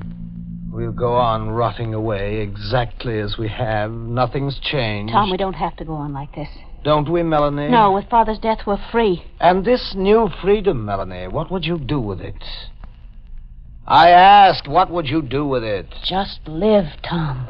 I see. And you, Janet? Are you full of new purpose? We have a right to womanhood, Tom. Nice word, womanhood. I give you another word, manhood. I turned the word over in my mind 1,000 times before I gave it up. Womanhood. Give it up. It's an impossible word. Your whole life's against it. An impossible word, womanhood. I tried to forget my whole life was against its realization. When Richard came. I met Richard here in the garden. I was in mourner's clothes, listening to the foghorns and staring out into the river one night. Hello. Oh, did I frighten you? Yes. I'm sorry. I'm Richard Dunn. I'm a lawyer. Oh, you're here to read Father's will? Yes, but that isn't until 10 o'clock. Shall we stroll a bit? You mean pace from wall to wall? Well, a drive, then, if the garden's too confining. We can leave through that rear gate. The Florentine gate, no. What, did I say something wrong? That gate must never be unlocked. Hey. Oh, I'm sorry. Are you kind of in the dumps over your father's death, huh? Richard. He had come into my life like a gust of clean wind. Shut away here in a granite tomb like a dead woman. Come alive, Janet. How, Richard, how? Just get up and leave. There's nothing here to hold you. But there is. What? Well, Father, Mother, the past. That's imaginary rot. You've all cast a spell over yourselves. Why, forget the past. Think of the future. Can there be a future for me? Give me half a chance and I'll show you. Show me, Richard. Show me. But Richard never got that half a chance. My life was against it, and my fears, and Tom, my brother. One night, Tom saw to it that Richard or I would never get that half a chance. I was asleep in the grip of an old nightmare, an old fear that haunted my sleep. In my dream, there was a knife, a cold, cruel steel blade, moving across my face, marking me, and I screamed. I awoke with my face aflame, and Tom standing over me in the pale morning light. You have no beauty anymore, Janet. No beauty? Oh, Tom, I dreamed of a knife branding me. An old dream with you, Janet. Tom, my face! The scar will heal, and you'll wear a black veil. No one will look upon your face. The scar healed. I wore a black veil, and no one looked upon my face. I hid as my mother hid. I hid and spied and eavesdropped. I hid from Richard, too. In time, Richard stopped asking about me as his infatuation for Melanie grew. I eavesdropped on 100 intimate talks they had, Melanie and Richard. But I remember one. They were in the music room. Melanie, come away with me. You're just speaking to Janet through me. No, I've forgotten Janet. She disappeared. She's gone. It's you that I want. Why, Richard? Why do you want Janet or me? I don't know. Sometimes I feel compelled, as if somehow I was fated to come here. I feel that I must pull one of you from this contamination. Melanie, say yes. Well, at least I need time to think. But I'm going away. Well, when you come back, if you come back. I'll come back. You write to me? Yes. Yes, Richard, I will write to you. Melanie and Richard. I had lost him. And I was lost. I had lost him, but Melanie would too. Melanie must lose him too. I stole Melanie's letters to Richard before the postman could pick them up. Finally, I intercepted a letter from Richard to Melanie, steamed the envelope open, and substituted a typewritten letter I had written. And then I watched Melanie tear the envelope open. It's a letter at last from Richard. I watched her read it eagerly, then silently. I could hear the words I'd put into Richard's mouth whisper in my brain. Melanie, if you can ever forgive me. But here, out in the world, it's as if I'd never known you. I see men at play and I hear women laugh, and I remember that these are the things that are really me. If you can ever forgive me. Oh, no. Bad news, Melanie? What? Bad news? Oh, no, it's good news. The best for Richard. He's escaped. He almost became one of us, but he escaped. Melanie. It's a wonderful world he's escaped into. A world of laughing women. Laughing women, Janet. When did you laugh last? Laughter isn't for us. Nor marriage, Melanie. Nor escape? Nor escape. Oh, but you're wrong, Janet. There is escape for both of us. Your escape is the Florentine Gate. The gate opens and you escape into death. Melanie, stop. Your heart cannot stand the strain. Oh, but that's my escape. My heart. My poor, wonderful, unpredictable heart. We worried about it as children, you remember? You used to put your hand on it and count. Well, Janet, put your hand on it. Now. Melanie, now. You're deliberately provoking an attack. Put your hand on my heart, Janet. Just one last time. Melanie, now stop it, please. The storm in my heart dies, and the lights go out. Goodbye, Janet. Melanie! She had fallen, as if she had willed her own death. Poor Melanie. It was all too much for her. Tom, she dropped dead right before me. Melanie dropped dead. If you feel more comfortable thinking of it that way. What do you mean? That Melanie's collapse was a bow to your talent for writing letters. Or to put it crudely, that you murdered her.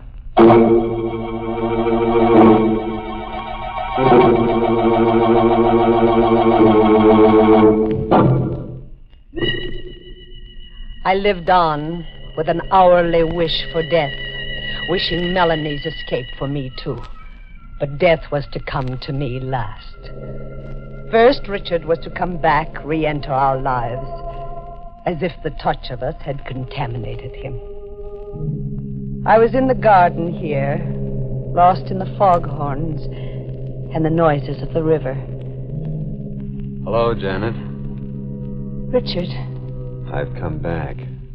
To you, Janet. To me? No, Richard, not to me. Yes, to you.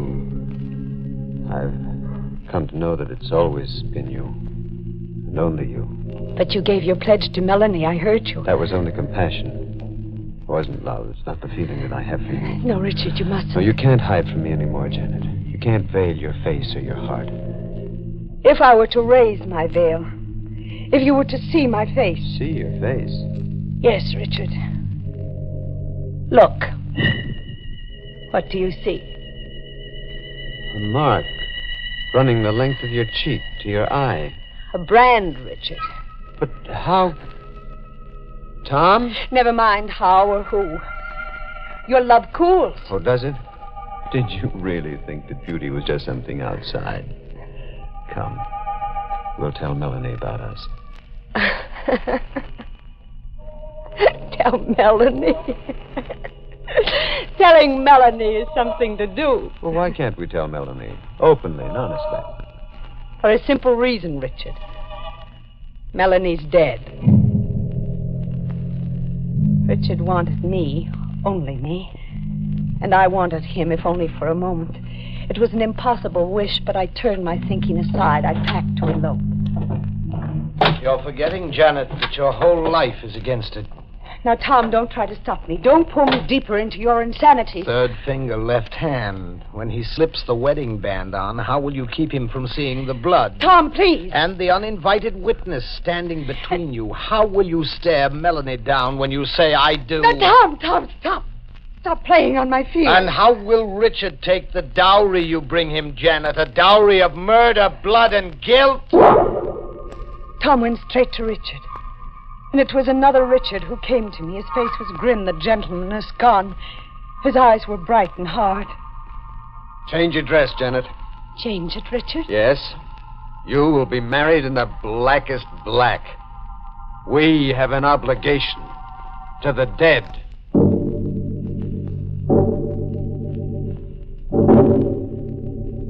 We were married. A macabre ceremony with the principals dressed in mourners' clothes. I couldn't stare Melanie down. The I do caught in my throat. Motoring back, I knew I'd never know that moment of life. We'll go back to your house, Janet. No, not my house. Yes. Only to your house. Then, Richard, you don't mean to be really married to me. Could I really be married to you? You signed my name to a letter that killed Melanie. Yes, I wrote the letter that broke her heart. And Melanie will always be there between us, making any happiness impossible. We'll live in your father's house. Dark, malignant, hating, punishing each other. Marriage was a new nightmare. I watched Richard brood, watched his sensitive mind slowly slip into darkness, and I wished him dead, for his sake and mine. The ghost of Melanie sits beside me. You see her, Janet? Richard, go away. If there's a shred of reason left, please go away. Come. Here, sit on the bench with Melanie between us. I insist that you sit! My arm. Oh, I clawed your arm. Another brand scars your lovely white flesh. Richard, you can't stay here anymore. You can't live in this house anymore. I don't want to, but I must. He grew worse steadily. I dreamed of escaping him, being rid of him somehow. It was a nightly dream. Every night in my sleep, an old dream mixed with the new. The knife.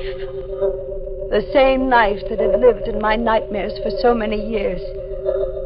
But this time the knife was in my hand. This time I was hovering over a victim. This time I was the attacker. Janet! You won't torture me anymore. No, Richard. Janet, no. I won't live with your eyes on me anymore. No, don't. I'm dissolving our marriage. No, Janet,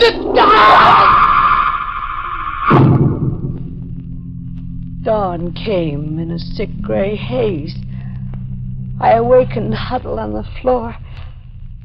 Tom was in the room with me. I could feel his presence. Good morning, Janet. Oh, Tom, I had a terrible dream. A dream, Janet? Oh, in my dream, I was in Richard's room, and I must see Richard. You mean the remains of Richard? No. Yes, Janet. You murdered Richard No. quite thoroughly. No, it's a lie. I couldn't do murder. Is it a lie, Janet? I don't know. I don't know. Come. We'll bury Richard in the garden. You used to meet in the garden. Coming, Janet? No, I can't. Very well. If I must play solitary gravedigger. My dream hadn't been a dream, Tom said. I stayed in my room until Tom came back. The stains of digging were on his hands and clothes. You know, I'm wondering, Janet, since you're averse to burying your victims, who'll bury me? Will you be my victim, Tom? Yes. One day when my strength is at its lowest, you'll kill me. Why must I kill you, Tom? Why? Because we were born to destroy each other. The years crept by. Years and ghosts. In time, Tom's strength failed. He took to bed a shrunken figure, like father before him. It's come, Janet. My turn has come. Yes, Tom, you're dying. But that's not the way it's to be. I must die by your hand. You must kill me. No. You're insanely obsessed, and you've tied me to your insanity. But you can't push me into murdering you. Janet, kill me, please. If only for hate. I'm too tired to hate, Tom. Then if only to settle your score with me. I turned Richard against you. Because of me, you were married in black to a bridegroom of death. Because of me, your honeymoon was a crimson knife. Remember, Janet. I'm dead to memory. And if I could hate, this is your punishment. This is a payment of my score with you. You'll die by just dying. Janet, kill me. You must. Janet, come back. I turned away and never came back. Tom died, but not by my hand.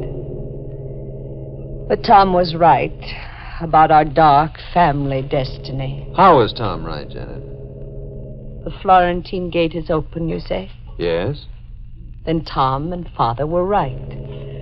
The gate opened of itself, as they said it would. And now it's my turn to die. Richard sleeps under the lilacs. Soon I'll sleep beside him. Maybe, Janet. And maybe not. Did you say maybe not? What if your dream of murdering Richard were only a dream? What if Richard merely came to his senses and went away that morning long ago? But Tom buried him right where you're standing. Yes, but what if Tom deceived you into thinking so? What if it were a trick to keep you imprisoned here forever? What if this grave is empty? Tom deceived me about Richard's death. Yes, a ruse to make you insane and as hopeless as he was. I'm more confused. Janet, look at me again. This time, really open your eyes. You're not... Yes, I am Richard. A bit older, but much wiser.